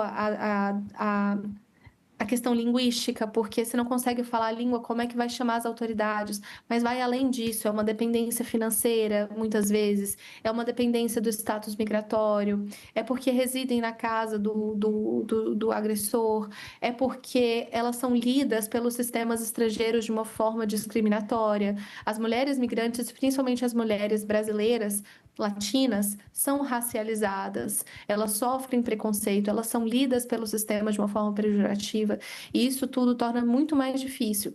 E também uma coisa que eu sempre bato na tecla, que é importante entender que o sistema brasileiro, ele é muito mais avançado do que diversos outros sistemas de países que a gente consideraria, entre muitas aspas, mais desenvolvidos que o Brasil, porque a gente não utiliza muito mais essa terminologia, mas os países, principalmente da Europa, Estados Unidos, Inglaterra, a gente pode até ter uma suposição de que tudo funciona melhor, mas essa não é necessariamente a realidade. A Lei Maria da Penha é única. E a Lei Maria da Penha, além de estipular a base legal para o reconhecimento de vários atos vistos como violência pelo direito brasileiro, violência psicológica, violência moral, violência vicária, violência digital, tudo isso que a gente já entende no direito brasileiro não necessariamente é assim lá fora. E fora também não existem necessariamente delegacias da mulher, não existem varas de violência doméstica e os processos eles são fragmentados. A violência doméstica ela não entra nas discussões familiares, ela não entra nos processos de divórcio, ela não entra nos processos de guarda e tudo isso essa fragmentação gera invisibilização desses problemas. Então, quando as mulheres elas tentam obter essas provas, elas têm extrema dificuldade. Por várias razões, é uma questão mesmo sistêmica. E quando elas retornam para o Brasil, essa é, na verdade, o X da questão. Porque a gente agora tem a decisão do Supremo, nas ADIs 4245 e 7686, que fala sobre indícios concretos e objetivos de violência sofrida para constatação da exceção de grave risco. Eu acho que eu estou falando um pouco em termos técnicos, podemos nos aprofundar sobre essa base legal, mas o Supremo não definiu o que são indícios concretos e objetivos. Isso é bom ou isso é ruim? Porque é ruim porque a gente fica sem um direcionamento específico, mas é bom também porque permite que outros tipos de provas sejam apresentados, que não estabeleçam um patamar inalcançável para essas vítimas. Mas é muito comum que elas tentem apresentar boletins de ocorrência, chamados para organizações da sociedade civil, como é o caso, por exemplo, da Revibra, que atende essas mulheres, tentativas de contato com o consulado, relatórios sociais, enfim, relatórios dos serviços do Conselho Tutelar, são vários tipos de provas que podem dar esses indícios, mas não necessariamente eles vão demonstrar irrefutavelmente que a violência aconteceu. Uma outra dúvida que eu tenho em relação a essas mães que saem desses países, voltam para o Brasil com seus filhos nessa condição. A legislação trata essa ação como subtração, como um sequestro e de que forma também essas crianças são retiradas, né, desse convívio com a mãe e devolvidas para aquele país de origem, se existe algum protocolos sobre essa ação, porque a gente às vezes vê algumas cenas que são até chocantes. Aliás, a maioria dessas cenas é muito chocante. A gente vê aquela criança sendo retirada de forma muito brusca, né, de forma muito violenta daquela casa para ser devolvida ao pai, por exemplo, que está em outro país, por conta de uma decisão judicial. Então, já existe algum avanço em relação a isso, algum protocolo, quando de fato tem que haver esse retorno dessa criança? Vamos lá. São duas partes da sua pergunta. Primeiro, a diferença entre subtração e sequestro, depois essa questão da execução do retorno. Subtração e sequestro é a mesma coisa, na realidade, no contexto da convenção. É porque a gente tenta evitar usar a terminologia sequestro, apesar de ser o termo que é utilizado no decreto-lei que promulga a convenção no ordenamento jurídico brasileiro. Mas, na realidade, se a gente olha para os documentos de elaboração da convenção, aqueles ali das discussões entre os legisladores e idealizadores da convenção, eles deliberadamente se afastaram dos termos sequestro, porque isso dava a entender que alguma coisa, algum crime tinha ocorrido. E não necessariamente essa é a questão, porque a Convenção trata dos aspectos civis da subtração internacional. E como a língua de trabalho dos legisladores é inglês, no caso inglês e francês, na tradução para o português, infelizmente, ficou ali consignado o sequestro. Mas sequestro não é a terminologia adequada, principalmente porque dá a entender que, além do crime ter sido cometido, é utilizado como forma de estigmatização principalmente das mulheres que subtraem. Né? Isso vem como um aspecto negativo, já dando a entender alguma constatação mais definitiva sobre o ato em si. Mas, então, alguns países também, só para complementar, eles criminalizam, de fato, a subtração. Então, em muitos países europeus, também Estados Unidos, Canadá, Austrália, a subtração é um tipo penal. E, portanto, além do processo da convenção, vai possivelmente dar ensejo a um procedimento criminal no país estrangeiro. Então, tem essa fragmentação que acho que é importante fazer essa distinção. Agora, sobre a execução das medidas de retorno em si, a convenção ela só trata da parte do processo de retorno, não da execução do retorno em si. Ou seja, a convenção ela só vai estabelecer até o momento que a decisão de retorno ou não vai ser tomada. Então, não existe nenhum tipo de protocolo específico que obrigue os países a adotarem determinadas salvaguardas na hora da execução. Muito tem sido feito no âmbito da Conferência da Haia, que é o organismo internacional que elaborou essa convenção, no esforço de tentar promover um retorno seguro, de promover um retorno que leve em consideração, por exemplo, situações de risco, o que eles chamam de medidas de proteção, que seria como se fosse condicionantes para que o juiz que determina o retorno, no caso o juiz brasileiro, por exemplo, ficasse satisfeito que o risco poderia estar eventualmente mitigado com o cumprimento dessas salvaguardas. Mas é justamente a falta de uma estrutura normativa que garanta a executibilidade dessas medidas lá fora que torna isso tudo muito frágil. O que eu tenho visto na realidade aqui também em Portugal, porque eu atendo algumas mulheres também por aqui, que elas vieram de um retorno de outro país, não só necessariamente do Brasil, mas de outros países, e os juízes às vezes até tentam colocar algumas medidas, por exemplo, um pagamento em dinheiro, um afastamento temporário do lar da família. Algumas também falam sobre a retirada das queixas criminais ou não iniciar um processo de guarda até que a mãe volte, alguma coisa nesse sentido. Mas precisa haver algum outro tipo de procedimento para garantir que essas medidas serão cumpridas. Existem algumas convenções que poderiam tratar de partes disso, mas o Brasil não faz parte de nenhuma delas. Aqui o Brasil poderia eventualmente assinar, seria a Convenção de 1996, que é a convenção que a gente fala é a Convenção da Haia de 1980, mas existem outras convenções da Haia, e essa convenção está em processo de ser estudada, inclusive como uma medida do próprio Supremo nas ADIs que eu havia mencionado. Mas essa convenção, por exemplo, ela não trata necessariamente das medidas de proteção direcionadas à mãe, só à criança. Então, só haveria um tipo de reconhecimento e execução das medidas que cobrem a criança. Então, todo esse cenário está sendo construído, mas também fica a questão, Raquel, Será que risco de violência doméstica pode, de fato, ser mitigado por essas medidas? Porque, na verdade, mesmo que elas sejam ali oferecidas, elas podem ser meramente ilusórias, né? Por exemplo, teve um caso que eu acompanhei, por exemplo, que o retorno foi condicionado a um pagamento de uma estadia temporária, a um pagamento de uma quantia para que a mulher conseguisse chegar e se reerguer, só que o retorno aconteceu antes de assegurar que isso teria acontecido. Então, ela chegou até o outro local, até havia uma reserva no hotel, mas chegou no hotel, precisava de um cartão de crédito. Ela não tinha um cartão de crédito, resultado, ela não pôde ficar no hotel. E a transferência bancária que ia ser feita, de fato, foi feita, mas só chegaria na conta dela dali a 10 dias. Então, nesses 10 dias, ela ficou completamente vulnerável. Por isso, essas falhas, esses pontos cegos, eles são muito importantes e muito difíceis de mensurar. Então, é muito delicado. Não é uma obrigação que essas salvaguardas sejam estipuladas, mas também, paralelamente, acontece toda uma discussão a respeito se elas são ou não adequadas ou se elas são meramente ilusórias. Em algum momento desse processo, a manifestação da vontade da criança, ela é levada em consideração? Deve ser, até porque a vontade da criança consta como uma das exceções ao retorno. É o artigo 13(2). No caso, 13, parágrafo 2º. Mas no ordenamento jurídico brasileiro, as crianças só são, de fato, escutadas diretamente a partir dos 12 anos. Existem algumas hipóteses que são escutadas um pouquinho antes, mas é orientado que o juiz deva levar em consideração não só a idade, mas o grau de maturidade da criança.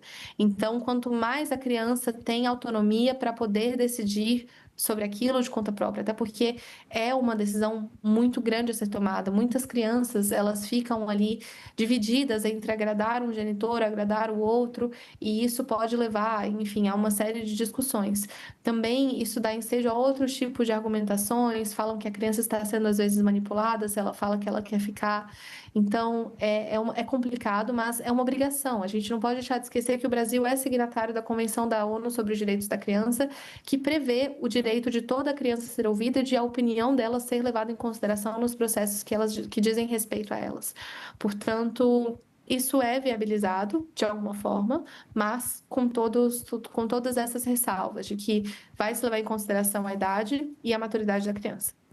Janaína, eu comecei o programa informando que no ano passado, em 2025, o Senado Federal criou uma subcomissão dentro da Comissão de Direitos Humanos para tratar especificamente sobre esse tema. E eu sei que você acompanhou todo esse processo, todos os debates. E eu queria entender se, da conclusão que foi tirada dessa subcomissão, houve relatório, né, no final, se houve algum encaminhamento concreto, se houve algum avanço em relação a isso, de que forma o Legislativo brasileiro também tem atuado ou pode atuar em relação a essa questão. Raquel, o trabalho da subcomissão foi realmente fantástico e inovador. Inclusive, eu até tive a oportunidade de falar para o Senado mexicano há alguns meses e eu até elogiei o trabalho da senadora Mara Gabrilli na condução dessa subcomissão, porque realmente foi importantíssimo para poder dar voz a essas mulheres. Essa que é a grande dificuldade. A gente precisa escutar essas mulheres. Eu sempre também falo muito isso nas minhas intervenções. A gente não tem como mensurar a dificuldade real que elas passam sem que a gente entenda a situação que elas viveram pelos olhos delas. Então, foi essencial que esse debate acontecesse, inclusive com a participação de outros especialistas e de outros participantes do governo, que foram ali também partilhar suas experiências e as próprias dificuldades institucionais na condução desses casos. E foi realmente de muito valor agregado para todo o avanço desse debate. Inclusive, tem um projeto de lei que está correndo agora, que acabou de ser aprovado, salvo engano, foi na CCJ, que é o PL 565 de 2022, salvo engano, eu posso estar equivocada sobre o número, mas também foi de relatoria agora da senadora Mara Gabrilli, que foi um grande avanço. E esse relatório, ele pode, na verdade, quer dizer, esse projeto de lei, ele pode chegar, inclusive, a complementar a ação do Supremo, porque o projeto de lei ele vai além, ele dá, por exemplo, as provas que podem ser eventualmente aceitadas como indícios concretos objetivos de violência doméstica, o que ajuda um pouco a orientar o que elas significam, né? Porque sem uma condenação, às vezes criminal, pode parecer muito frágil.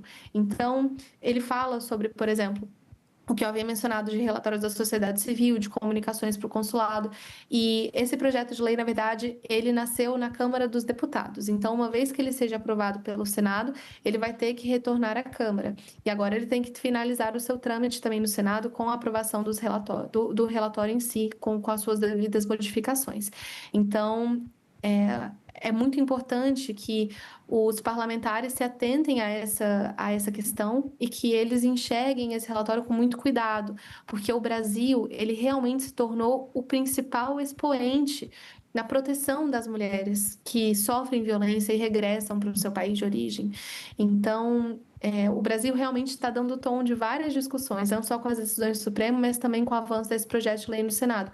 Conheço, inclusive, outras organizações, outros parlamentares de outros países que estão prestando atenção no que está acontecendo e que estão muito interessados nos avanços que o Brasil conseguir com essas inovações. Janaína, de forma muito breve, se você puder me ajudar a condensar a informação, de que forma alguma mulher que esteja nos assistindo agora, que esteja passando por essa situação, ela pode buscar ajuda, suporte, qual meio, canal, ou o passo a passo que ela tem que seguir de forma bem resumida, por gentileza? Bom, as mulheres que estão passando por essa situação no exterior, elas sempre podem pedir ajuda de organizações que já trabalham com esse tipo de demanda. Por exemplo, a Revibra Europa, que é a organização que eu sou coordenadora jurídica, oferece esse tipo de assistência para poder organizar a situação e entender os próximos passos. É super importante não tomar nenhuma medida que seja irreparável, não tomar nenhuma medida de susto e voltar de qualquer jeito, sem planejamento. É importante entender que não é porque o seu filho é brasileiro que você vai estar resguardada, porque a nacionalidade é completamente irrelevante para esse tipo de situação. Então, ter contato com, de fato, o que é essa situação é muito importante. A Revibra também lançou uma cartilha com o Ministério das Relações Exteriores, que ela está bem didática, está numa linguagem muito fácil e está também acessível no site do Ministério das Relações Exteriores. E os próprios consulados também podem ajudar a direcionar essas mulheres para alguma organização de apoio local para que elas entendam essa situação jurídica.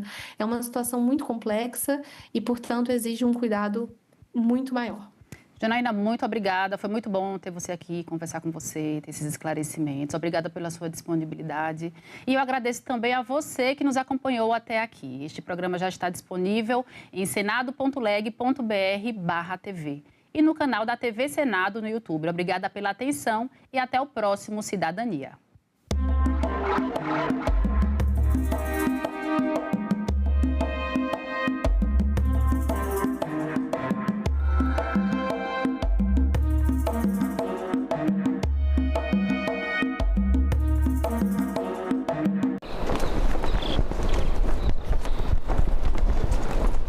No próximo Assunto de Estado, vamos falar sobre saúde, trabalho, matriz energética, entre outros temas.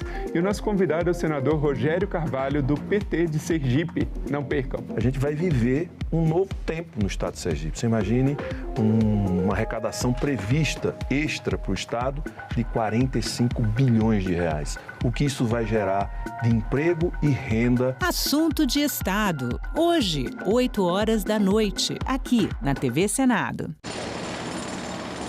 A lógica fordista, a lógica anterior, digamos assim, metade do século XX, era a lógica de ampliar a produção, ganhar mercado e, com isso, produzir mais lucros e gerar mais salários.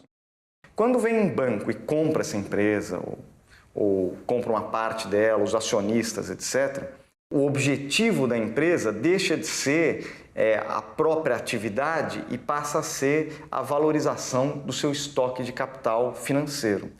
E para valorizar ações, quanto menos investimento ela tiver, digamos assim, mais dividendos você consegue distribuir.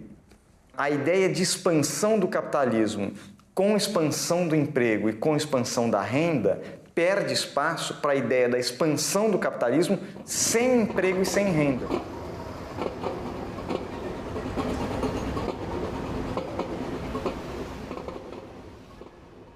Agora é lei. O programa Luz do Povo vai beneficiar famílias de baixa renda que consomem até 80 kWh. A gratuidade na conta de energia elétrica deve atingir famílias inscritas no Cadastro Único de Programas Sociais com renda familiar mensal por pessoa menor ou igual a meio salário mínimo. O programa também alcança lares de idosos que recebem o benefício da prestação continuada, indígenas e quilombolas. O Senado votou, agora é lei.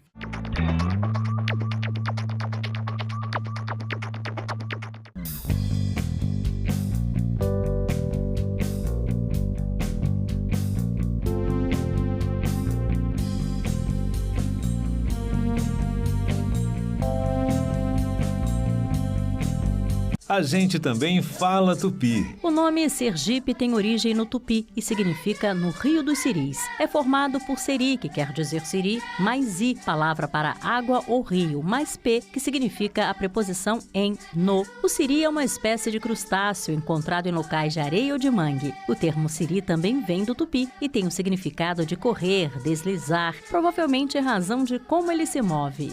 A gente também fala tupi. Os manifestantes conseguiram subir no prédio do Congresso.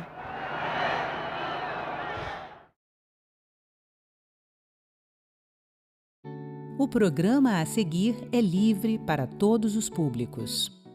Olá, começa agora o programa Ecosenado. Você confere nesta edição qual a relação entre a Copa do Mundo de Futebol e o meio ambiente. A importância da preservação das áreas úmidas do Cerrado, que podem estocar até 6 vezes mais carbono que florestas da Amazônia. E o bugio ruivo, um primata com importante papel ecológico que está ameaçado de extinção.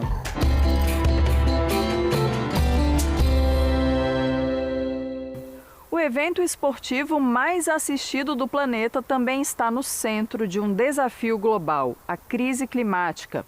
Enquanto milhões de torcedores cruzam continentes para acompanhar a Copa do Mundo da FIFA, os eventos climáticos extremos, cada vez mais frequentes, já começam a mudar a forma como o futebol é jogado.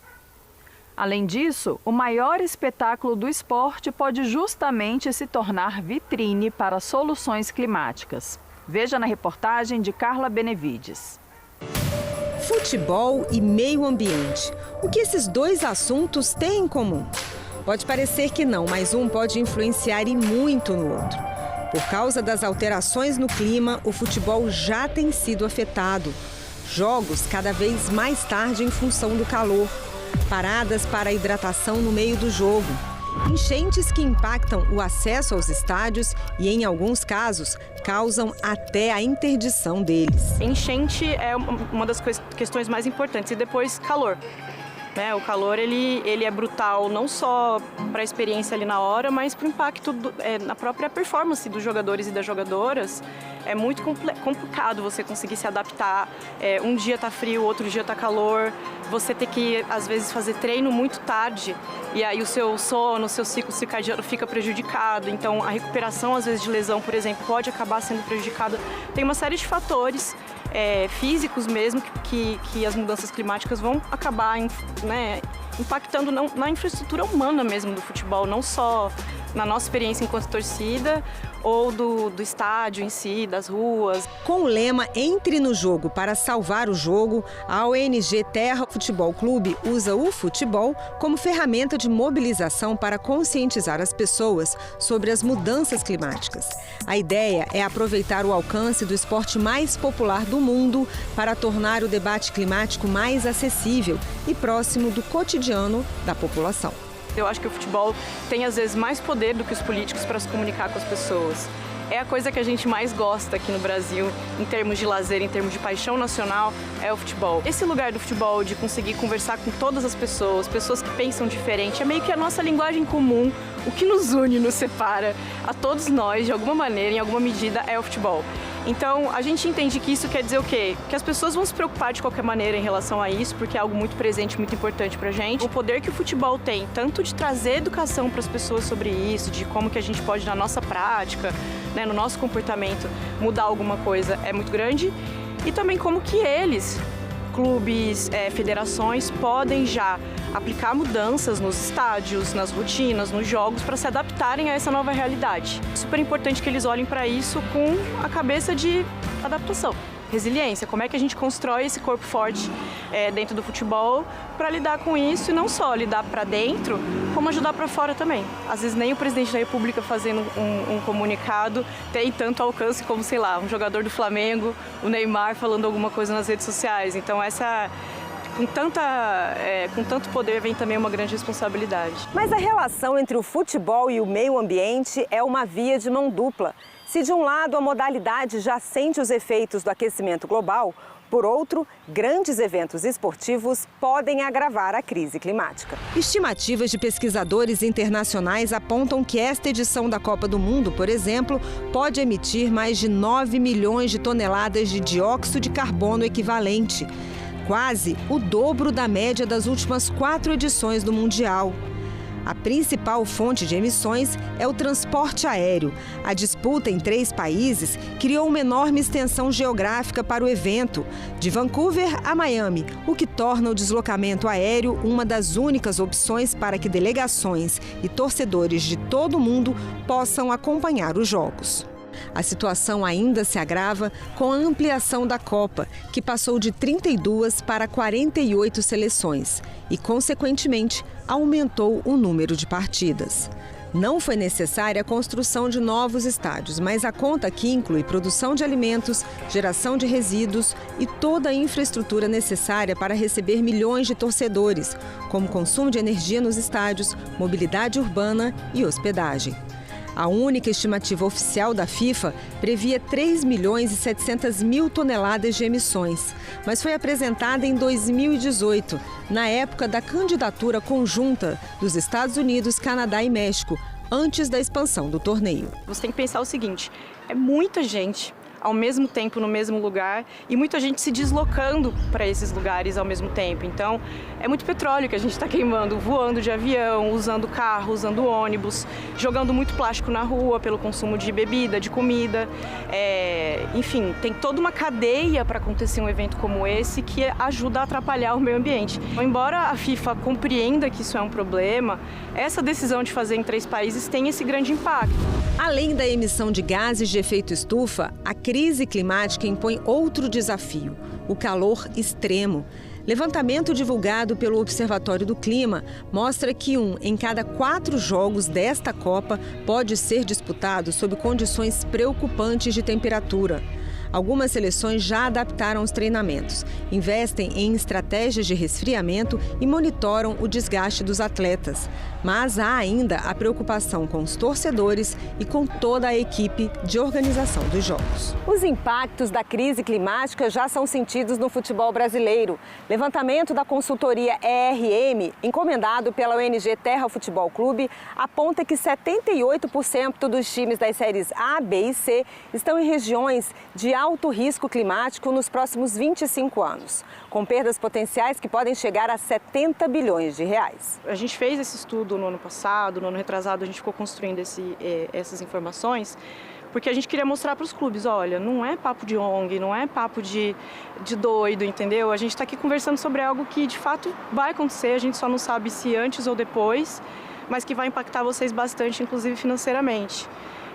Então é uma questão de quando e quanto, mas que vai acontecer, mas dá para mudar essa realidade já tomando atitudes agora. E essa preocupação já está norteando a Copa do Mundo de Futebol Feminino, que vai ser realizada aqui no Brasil em 2027. A candidatura brasileira foi apresentada à FIFA com a promessa de priorizar o uso de estádios já existentes, incentivar a mobilidade sustentável e a redução de resíduos, além do monitoramento das emissões de carbono. Compromissos alinhados à estratégia da FIFA de reduzir pela metade as emissões até 2030 e alcançar a neutralidade climática até 2040.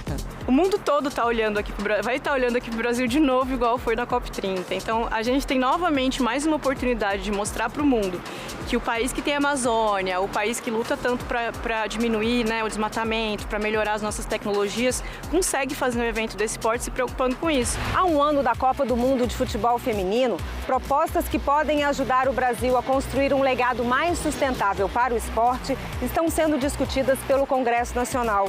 Entre elas, projetos que incentivam o uso de energias renováveis, a eficiência hídrica e energética e a gestão de resíduos. Iniciativas que buscam alinhar o país aos desafios climáticos e que já transformam o futebol dentro e fora de campo. Apesar dos desafios logísticos e climáticos, a Copa do Mundo de Futebol segue sendo um espetáculo que une milhões de pessoas, inspira sonhos e cria memórias. O cerrado é capaz de armazenar muito mais carbono que o estoque de biomassa média das florestas da Amazônia. É o que revela um novo estudo liderado pelo Instituto de Biologia da Unicamp. O repórter Marcelo Campos entrevistou a pesquisadora Cássia Munhoz, especialista em áreas úmidas do Cerrado e que contribuiu com orientações para esse estudo. Eu estou aqui na Universidade de Brasília com a professora Cássia Munhoz, que é diretora do Centro de Referência em Conservação da Natureza, o CRAD, da Universidade de Brasília. Ela vai falar com a gente sobre essa pesquisa das áreas úmidas do Cerrado. Como foi esse estudo? Como vocês chegaram a essas conclusões e essa descoberta de que as áreas úmidas do Cerrado têm essa capacidade tão superior de reter e sequestrar o carbono? Esses estudos são estudos de longa duração. Nós estamos trabalhando com áreas úmidas há quase 30 anos no Cerrado, então nós temos áreas monitoradas desde o sul de Goiás até o Piauí, em áreas úmidas, né?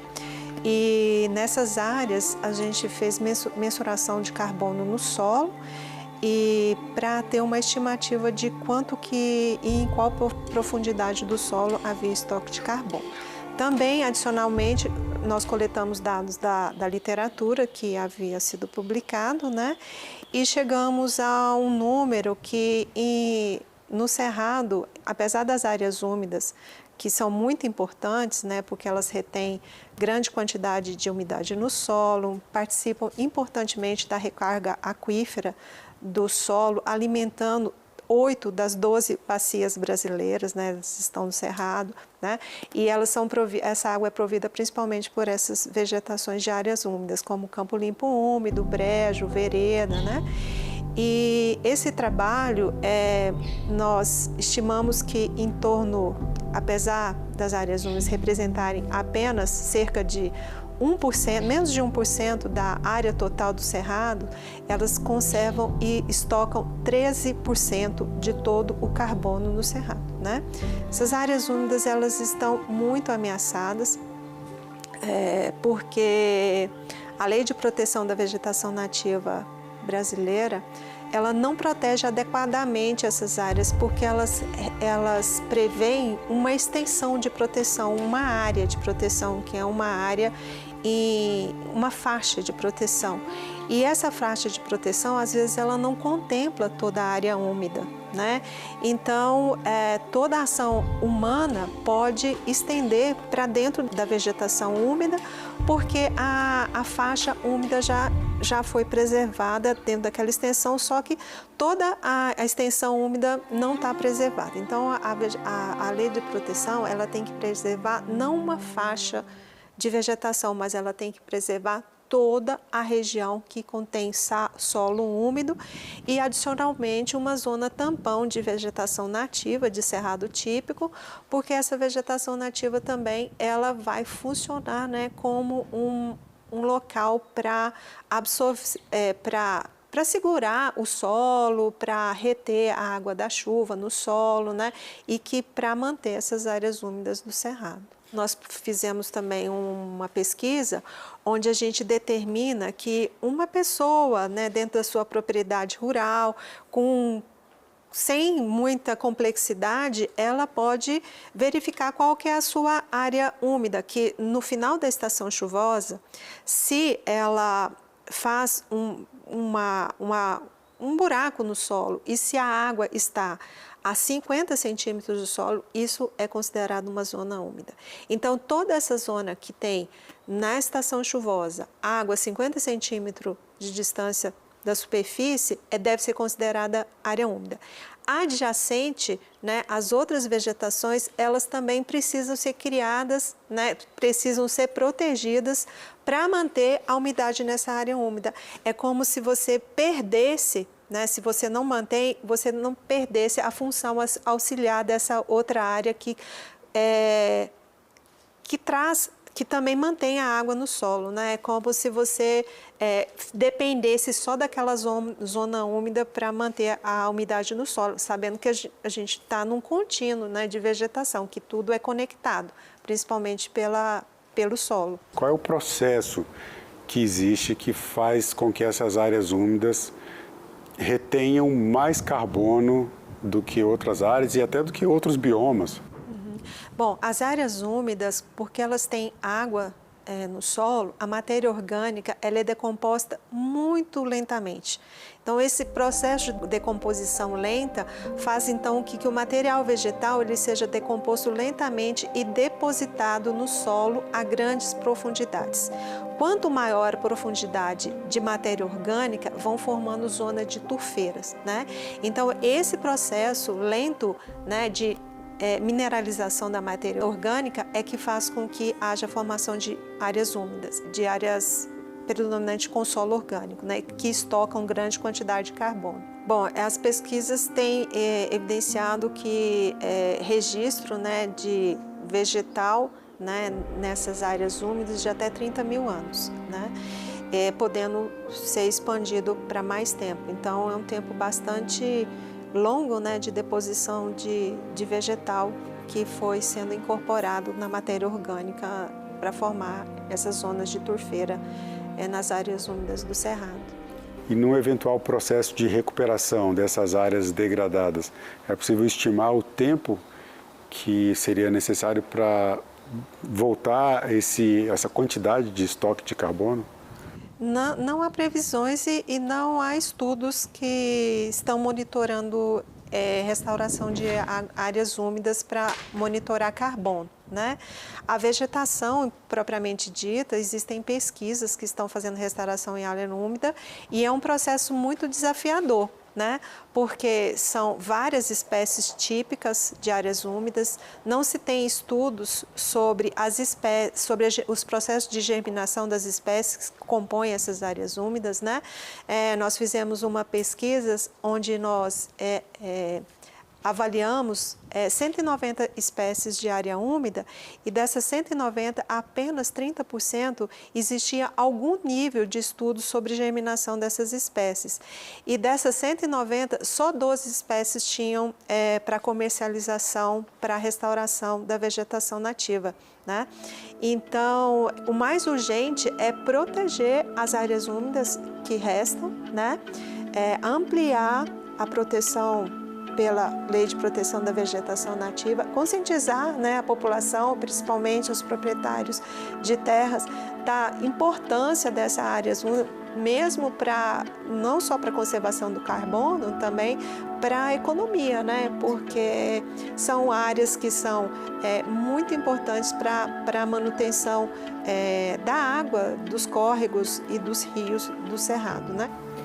Consequentemente, para a própria produção rural, para a produção agrícola. Com certeza. No caso das áreas urbanas, que vão também se aproximando, a importância do abastecimento de água dessa cidade. Extremamente importante, né? Na região principal do Cerrado, a gente não tem grandes rios, né? Mas a gente tem grandes áreas, uma importante matriz de áreas úmidas, de vegetação úmida, olhos d'água, de veredas e de campos úmidos que precisam urgentemente ser preservados para manter o carbono, a água no solo e toda a biodiversidade associada, não só de plantas, mas também da fauna associada, né? Qual o efeito que a redução do nível de água dessas áreas úmidas com o processo de degradação tem na liberação do carbono retido nessas áreas? Nós temos pesquisas com duração de menos de 20 anos que nós observamos em áreas de preservação, então, supostamente a vereda está preservada e que em menos de 20 anos o lençol freático rebaixou em mais de 1 metro. Né? Então, esse secamento do solo faz com que outras plantas que não são adaptadas às áreas úmidas, elas invadam essas áreas úmidas. Quando ela faz isso, a gente está falando de plantas arbóreas ou arbustivas que entram nessa vegetação. Quando ela entra nessa vegetação, ela tem raiz mais profunda, troncos maiores, folhas maiores. Então, todo esse sistema são plantas que necessitam de mais água. Então, elas ainda retroalimentam esse processo de secagem dessas áreas, aumentando ainda a secagem dessas áreas. Como consequência, a gente tem perda de biodiversidade, né? Porque as plantas que são adaptadas ao longo de milhares de anos que foram adaptadas a essa condição de solos com pouco oxigênio, elas desaparecem. Elas são sombreadas por essas áreas úmidas também, então elas somem da vegetação, né? E um outro processo que a gente encontra também é essa matéria orgânica sendo, então, rapidamente decomposta e liberando carbono para a atmosfera, né? Então, isso é um processo de aceleração de efeito de gases estufa, né? Não existem ainda trabalhos que mensuraram quanto de carbono que está indo, mas a gente sabe quanto que carbono para a atmosfera, mas a gente sabe quanto de carbono que está perdendo, né? Então, tem áreas úmidas que chegam a ter, áreas preservadas, chegam a ter até 240 toneladas de carbono em 1 hectare, né? Então, é muito maior do que uma área, por exemplo, de solo bem drenado no Cerrado, que conserva até 40 toneladas de carbono por hectare. E como tem sido o diálogo da academia, dos cientistas, com a política, com os tomadores de decisão, com gestores públicos, para garantir que essas áreas sejam de fato preservadas e protegidas? Olha, em muitos estados, essa conexão com as secretarias estaduais, ela é muito importante e já tem sido feito avanços bem consideráveis, porque as pesquisas estão chegando na mão dessas pessoas que têm entendimento, não só sensibilidade, mas entendimento da importância da proteção dessas áreas úmidas para a economia, né? Principalmente para a produção agrícola, que é tão importante para o Brasil, né? E todas as nossas publicações, embora a gente comunique em idioma estrangeiro, a gente tem procurado também fazer uma síntese em português, né, para levar toda essa divulgação para os tomadores de decisão. E tem sido eficiente em alguns estados com essa comunicação, principalmente com as secretarias de meio ambiente, mas a gente também precisa muito reforçar a comunicação, né, com o legislativo para melhorar principalmente a lei de proteção da vegetação nativa brasileira. Não só do Cerrado, mas como outros biomas que estão ameaçados, outras áreas úmidas importantíssimas como restingas, né, que precisam de ter atenção redobrada nesse tempo que as mudanças climáticas já estão acontecendo, né? Você confere agora destaques dos últimos dias no nosso Giro Ambiental. Cerca de 120 mil mortes entre 2000 e 2019 no Brasil podem estar relacionadas a altas temperaturas. É o que mostrou o estudo Saúde e Ondas de Calor do Brasil, evidências sobre mortalidade, morbidade hospitalar e implicações para o SUS, conduzido pela Fiocruz e pela Universidade Federal da Bahia. Este valor equivale a 0,6% da mortalidade total registrada no período, excluindo os óbitos por violência e acidentes. Os idosos foram os mais afetados. 97 mil mortes de pessoas com 65 anos ou mais podem ser associadas aos eventos extremos. Especialistas e parlamentares se reuniram no Senado para debater o projeto de lei de criação do Estatuto dos Cães e Gatos. A proposta tem o objetivo de consolidar direitos, definir deveres e orientar políticas públicas voltadas ao bem-estar desses animais. Ele é fruto do anseio e clamor da sociedade. Tive orgulho de ser o relator na CDH. Pude ouvir dificuldades, anseios, a esperança de cada um e cada uma de vocês. Alguns dirão que as Protetor e as ONGs estão enxugando o gelo. Eu diria, estamos muito acima disso. Entendam, eles estão protegendo vidas, distribuindo amor e carinho. A Europa tem enfrentado ondas de calor intensas. Na França, autoridades emitiram um alerta após as temperaturas atingirem um patamar elevado. O país registrou de 40 a 43 graus Celsius no dia 22 de junho. Valores excepcionais e, por vezes, sem precedentes, segundo a Meteo France. O bugio ruivo, famoso por anunciar a chegada de chuva quando solta o seu grito na serra, está em perigo. O bugio ruivo é o 25º primata mais ameaçado de extinção do mundo. Conhecido por sua capacidade de emitir sons que alcançam 120 decibéis e podem ser ouvidos a quilômetros de distância, ganhando até um dito popular: bugio cantou na serra, chuva na terra. No entanto, a ciência explica que o animal usa o grito para demarcar territórios, evitar conflitos com outros bandos e manter seu grupo unido.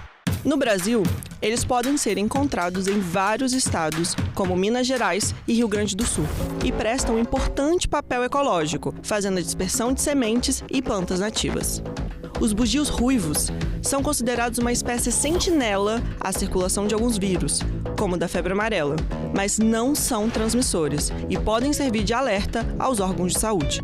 A espécie se diferencia pela pelagem do macho ser ruiva e da fêmea ser amarronzada. Alguns dos fatores que ameaçam a extinção dos bugios são a perda de habitat pelo desmatamento, surtos de febre amarela, atropelamentos, ataques de cães, choques elétricos devido à expansão urbana, além de caça e captura ilegal.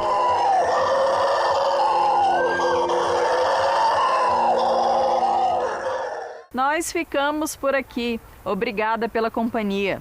Hoje, o jornalista André Luiz Rego relembra da reportagem sobre fotógrafos do Cerrado que fizemos em 2010. Até o próximo Ecocenado. Tchau, tchau.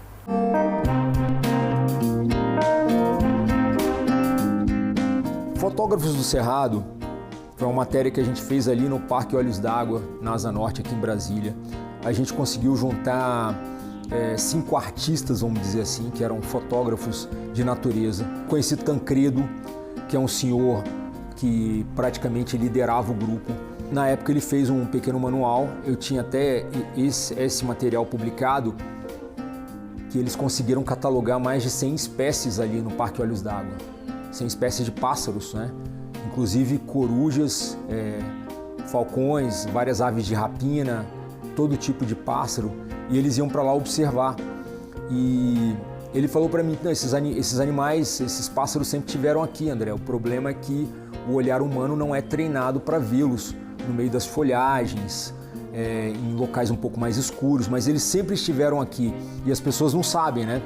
Na época eu até falei, mas Tancredo, o pessoal fala que estão aí devastando o cerrado em volta, aí os pássaros estão vindo para Brasília.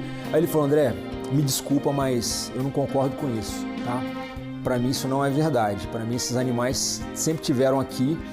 E não é porque aumentou, Brasília sempre teve uma arborização muito grande. Segundo a Organização Mundial de Saúde, você tem preconizado para uma cidade grande de grande ou médio porte, no mínimo 40 metros de área verde para cada habitante. Brasília tem 120. Então, assim, além da flora, que está aqui, né, dessas árvores que são plantadas todo ano, você tem os pássaros, que são atraídos justamente por essas árvores, né?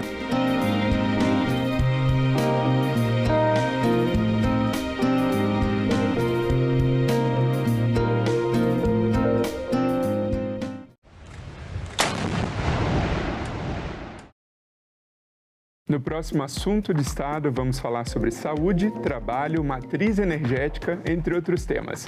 E o nosso convidado é o senador Rogério Carvalho, do PT de Sergipe. Não percam. A gente vai viver um novo tempo no Estado de Sergipe. Você imagine uma arrecadação prevista extra para o Estado de 45 bilhões de reais. O que isso vai gerar de emprego e renda. Assunto de Estado. Hoje, 8 horas da noite, aqui na TV Senado.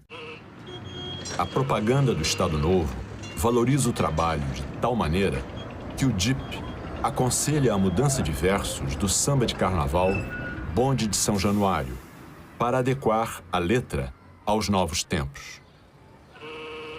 Os autores, Ataúfo Alves e Wilson Batista, substituem então a tradicional figura do malandro carioca por um trabalhador feliz e responsável. Quem trabalha é que tem razão, eu digo e não tenho medo de errar. Quem trabalha é que tem razão, eu digo e não tenho medo de errar. O bonde de São Januário leva mais um operário, sou eu que vou trabalhar. Agora é lei. O programa Acredita no Primeiro Passo foi criado para auxiliar na renegociação de dívidas e facilitar o acesso ao crédito de pequenas empresas. O objetivo é a qualificação profissional e a inserção socioeconômica por meio do emprego e do empreendedorismo. Podem participar do programa pessoas inscritas no Cadastro Único, o CAD Único. O Senado votou, agora é lei.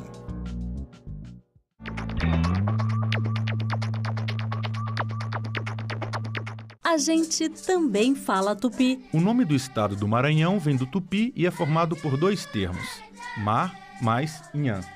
Mar é uma variação de embará, bará, que vem de Pará e significa mar ou Rio Grande.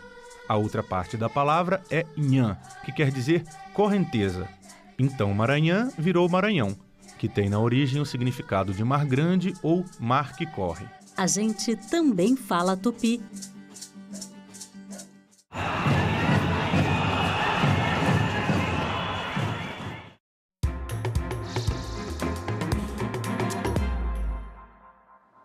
Boa noite, hoje é segunda-feira, 6 de julho e o Senado Notícias está no ar.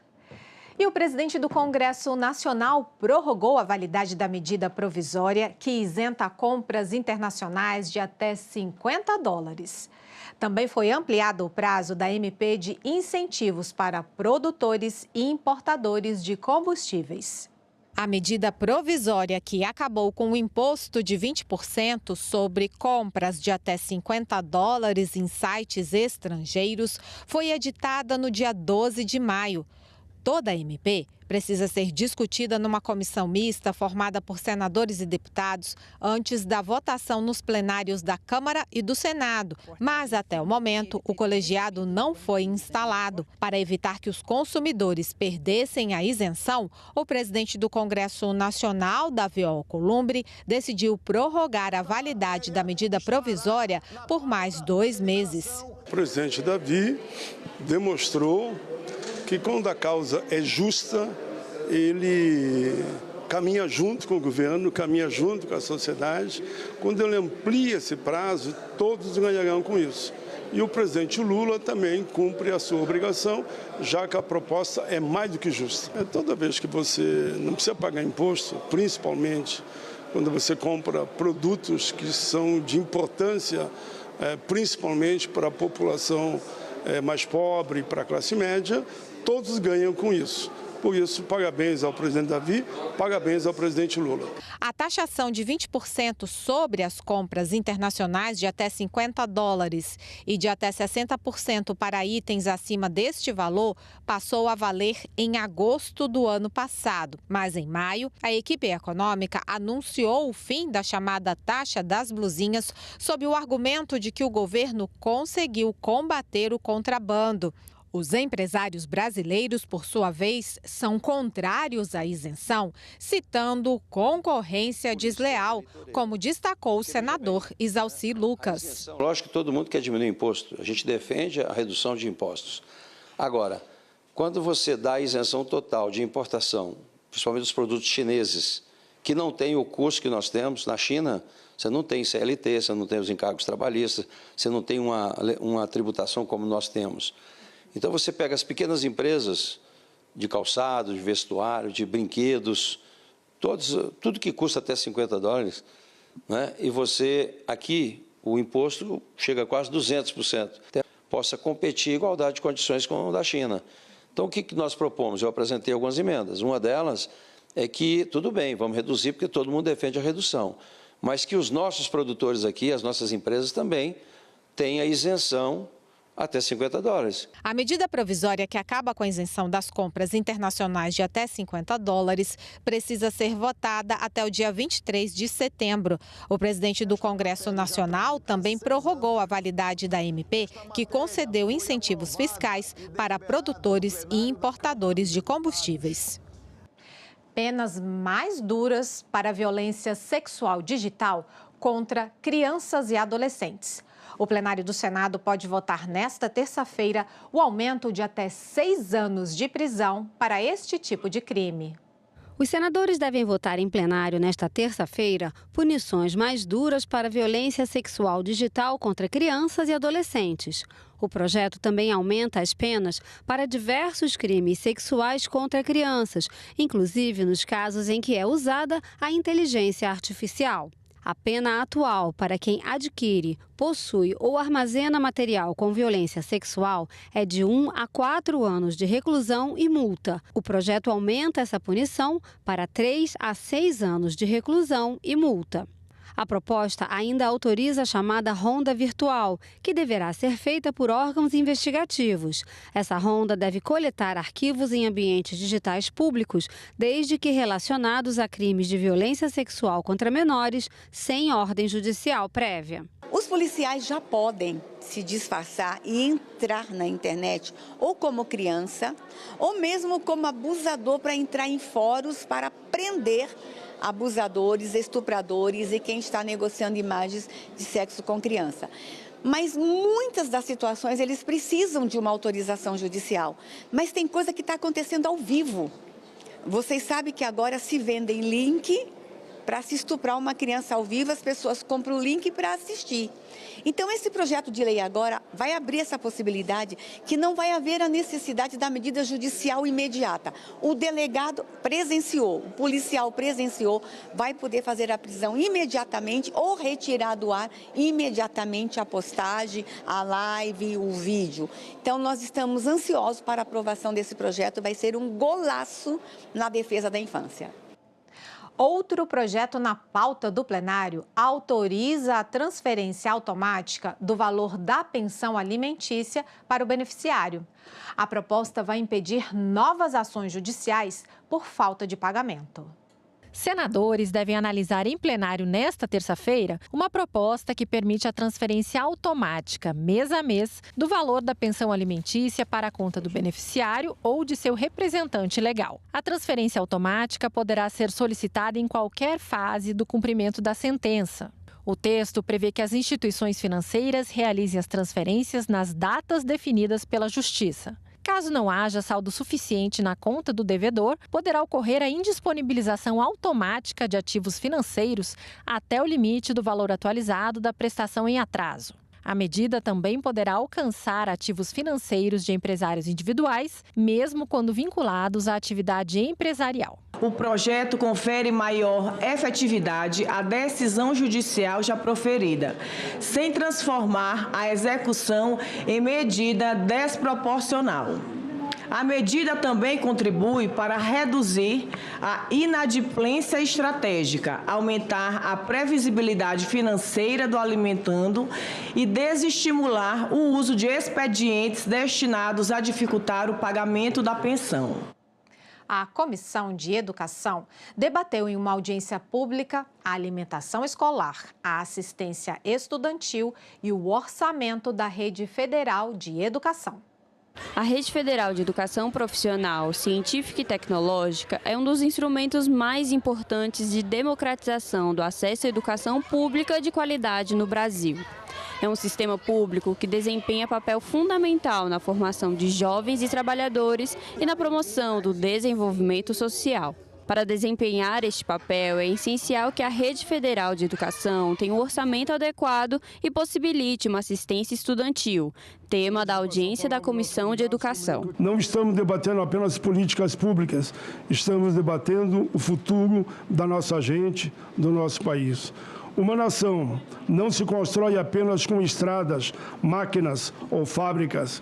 Constrói-se, antes de tudo, formando pessoas, educando crianças, jovens e trabalhadores. Os convidados destacaram que a alimentação escolar e a assistência estudantil são essenciais para garantir a permanência e o sucesso dos estudantes, principalmente daqueles em situação de vulnerabilidade social. A luta pela permanência desses estudantes, porque o acesso ele já está bastante garantido com todas as políticas que a gente tem de acesso sendo discutidas, mas a gente tem que ter permanência, e a permanência envolve assistência estudantil e envolve alimentação. A alimentação escolar é um dos aspectos, é um dos itens que fazem parte do ecossistema da assistência estudantil que todos os dias contempla os nossos estudantes, que inclui moradia, inclui transporte, inclui acesso à cultura, aos esportes, inclui uma série de itens, senador. Tive o privilégio de estudar os 3 anos, mas vi estudantes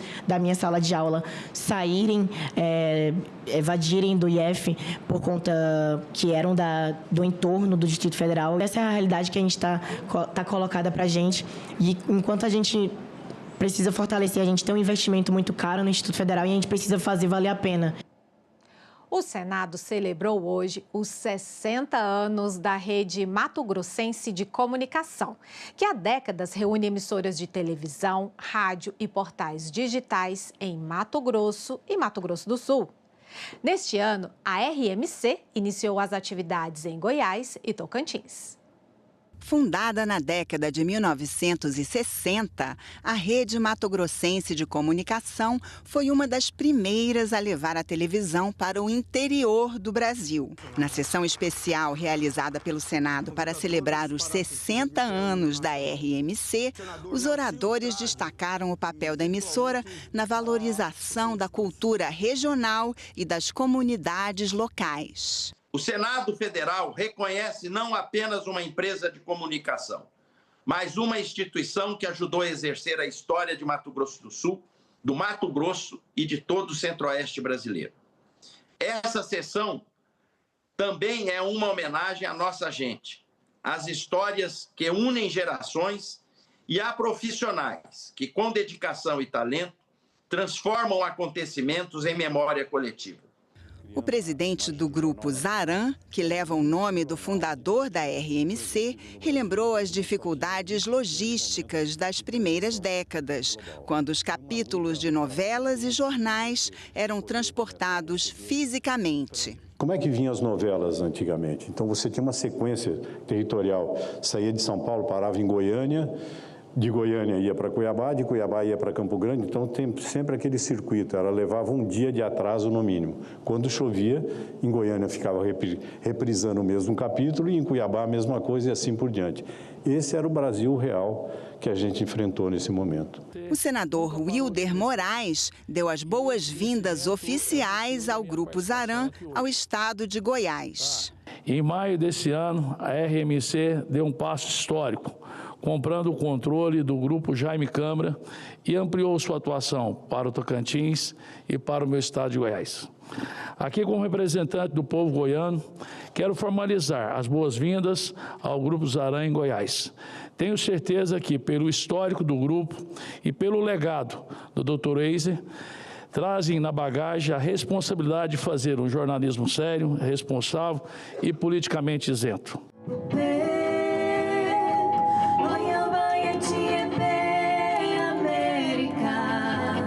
A orquestra indígena da Fundação Wese Zaran apresentou uma obra reunindo temas tradicionais de diferentes povos originários. O senador Wellington Fagundes chamou atenção para o impacto social da orquestra, fundada por Wese Zaran. Por sua iniciativa, nasceu a Orquestra Indígena da Fundação Wese Zaran, criada para ensinar música a crianças de comunidades indígenas lá da capital Campo Grande.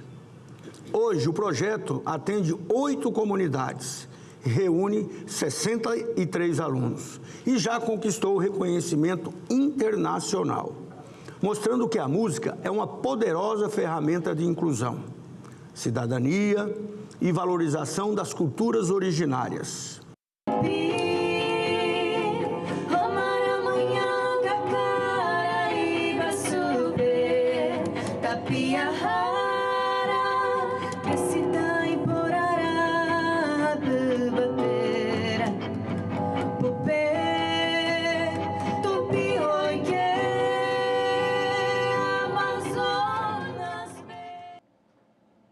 E a Comissão de Direitos Humanos discutiu hoje, em uma audiência pública, a situação de crianças e adolescentes no Brasil. O debate marca os 36 anos do Estatuto da Criança e do Adolescente, que serão comemorados na semana que vem. Às vésperas do aniversário de 36 anos do Estatuto da Criança e do Adolescente, a presidente da Comissão de Direitos Humanos, senadora Damares Alves, defendeu o fortalecimento das políticas públicas voltadas à infância. Emocionada ao citar os números de violência contra crianças e adolescentes, ela afirmou que a proteção desse público deve permanecer como prioridade.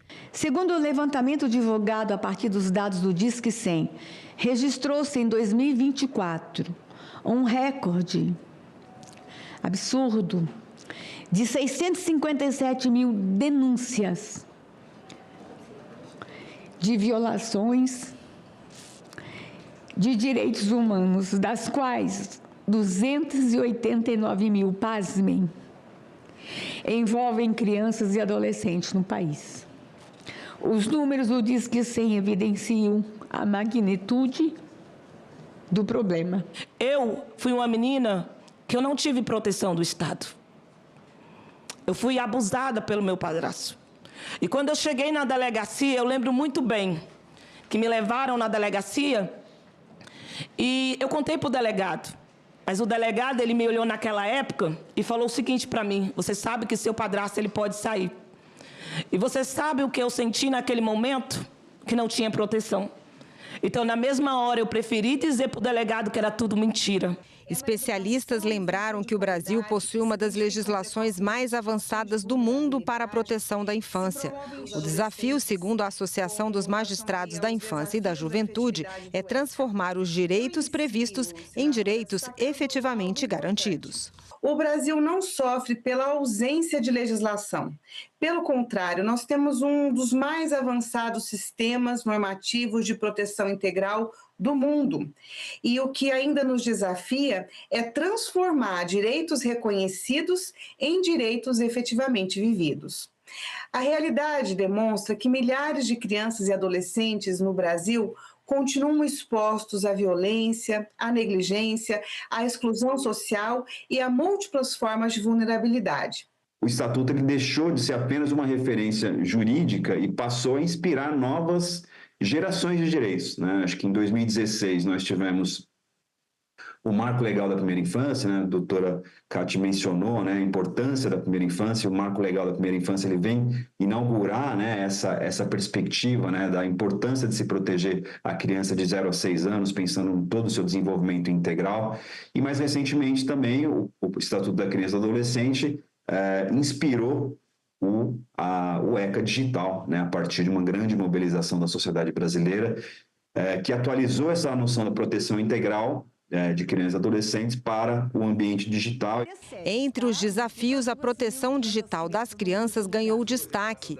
Os participantes defenderam limite de idade para acesso às redes sociais, mais recursos para políticas públicas e medidas de prevenção de riscos na internet.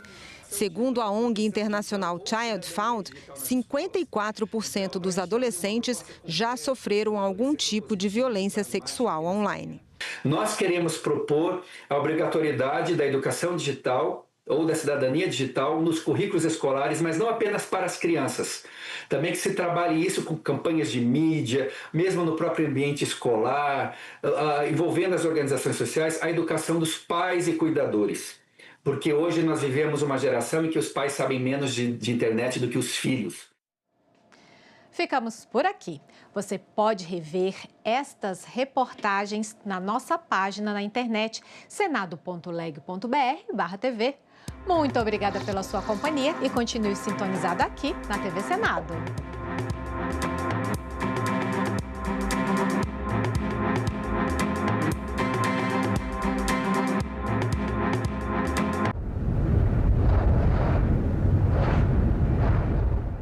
No próximo Assunto de Estado, vamos falar sobre saúde, trabalho, matriz energética, entre outros temas. E o nosso convidado é o senador Rogério Carvalho, do PT de Sergipe. Não percam. A gente vai viver um novo tempo no estado de Sergipe. Você imagine uma arrecadação prevista, extra para o estado, de 45 bilhões de reais. O que isso vai gerar de emprego e renda. Assunto de Estado. Hoje, 20h, aqui na TV Senado. A gente sabe que quando os primeiros viajantes chegaram na cachoeira, ela não chamava Cachoeira do Teutônio, ela chamava Cachoeira de Aguerites, ou Iaguarité, que é a onça verdadeira, né, em tupi.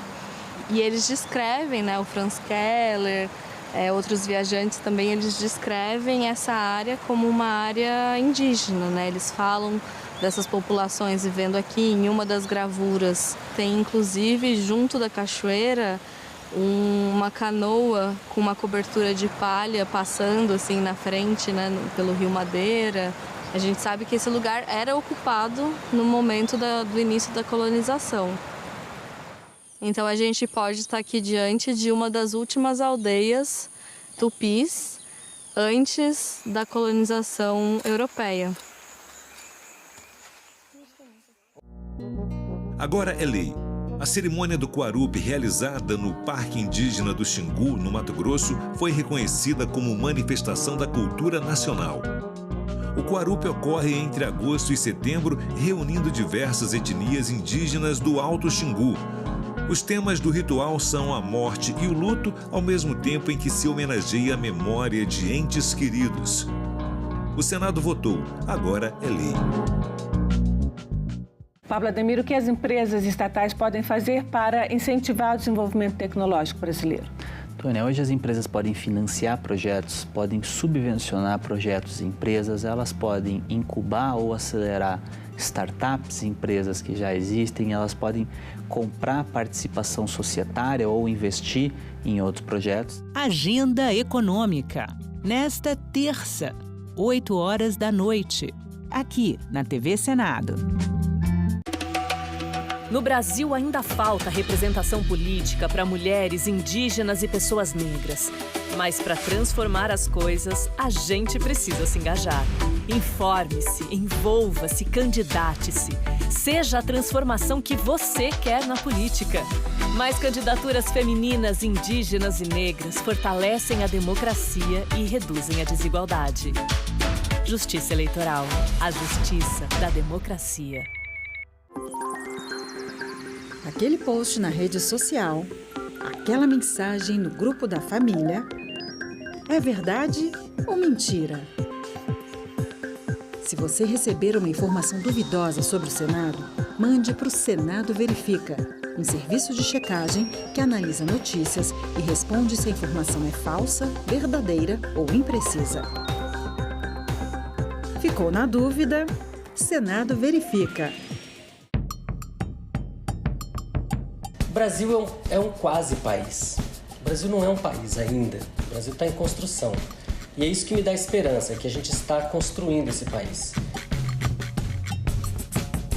Porque o país está em construção, ele vai voltar para os trilhos. Nós sabemos o que precisamos fazer para esse país dar certo.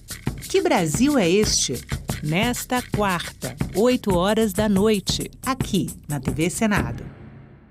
A violência tinha que ser trabalhada nas escolas, na igreja, na comunidade, para que as pessoas pudessem entender o que realmente é violência.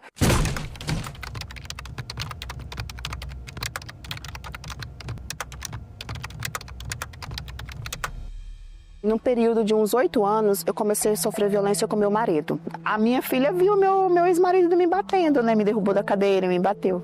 Aí no outro dia, é a famosa lua de mel, com café na cama, chama de meu amor. E a mulher acaba perdoando isso. Ele me chamava de doida e que eu não ia encontrar ninguém porque não era uma pessoa que não tinha uma boa aparência, que ninguém ia me querer mais. E isso me deixou assim desmotivada. Eu estava sempre deitada na cama no meu quarto, eu não queria conversar. Se você percebe que o seu parceiro, né, utiliza expressões, tem condutas, tenta te manipular e faz você inclusive duvidar da sua capacidade, da sua autoestima e inclusive da sua sanidade, entenda que você vivencia uma violência. Hoje eu sou totalmente diferente do que eu era antes. Eu fiquei desempregada durante 7 anos e sofrendo. E eu não tinha nunca coragem de sair do relacionamento. Mas a partir do momento que eu consegui o trabalho, eu saí desse relacionamento e segui a minha vida.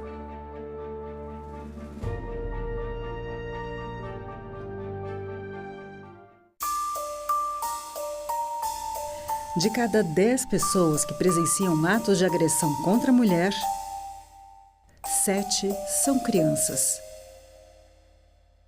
A maioria delas, filhos e filhas da vítima. Essa violência tem que acabar.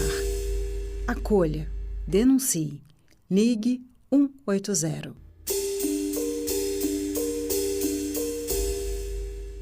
Patrimônio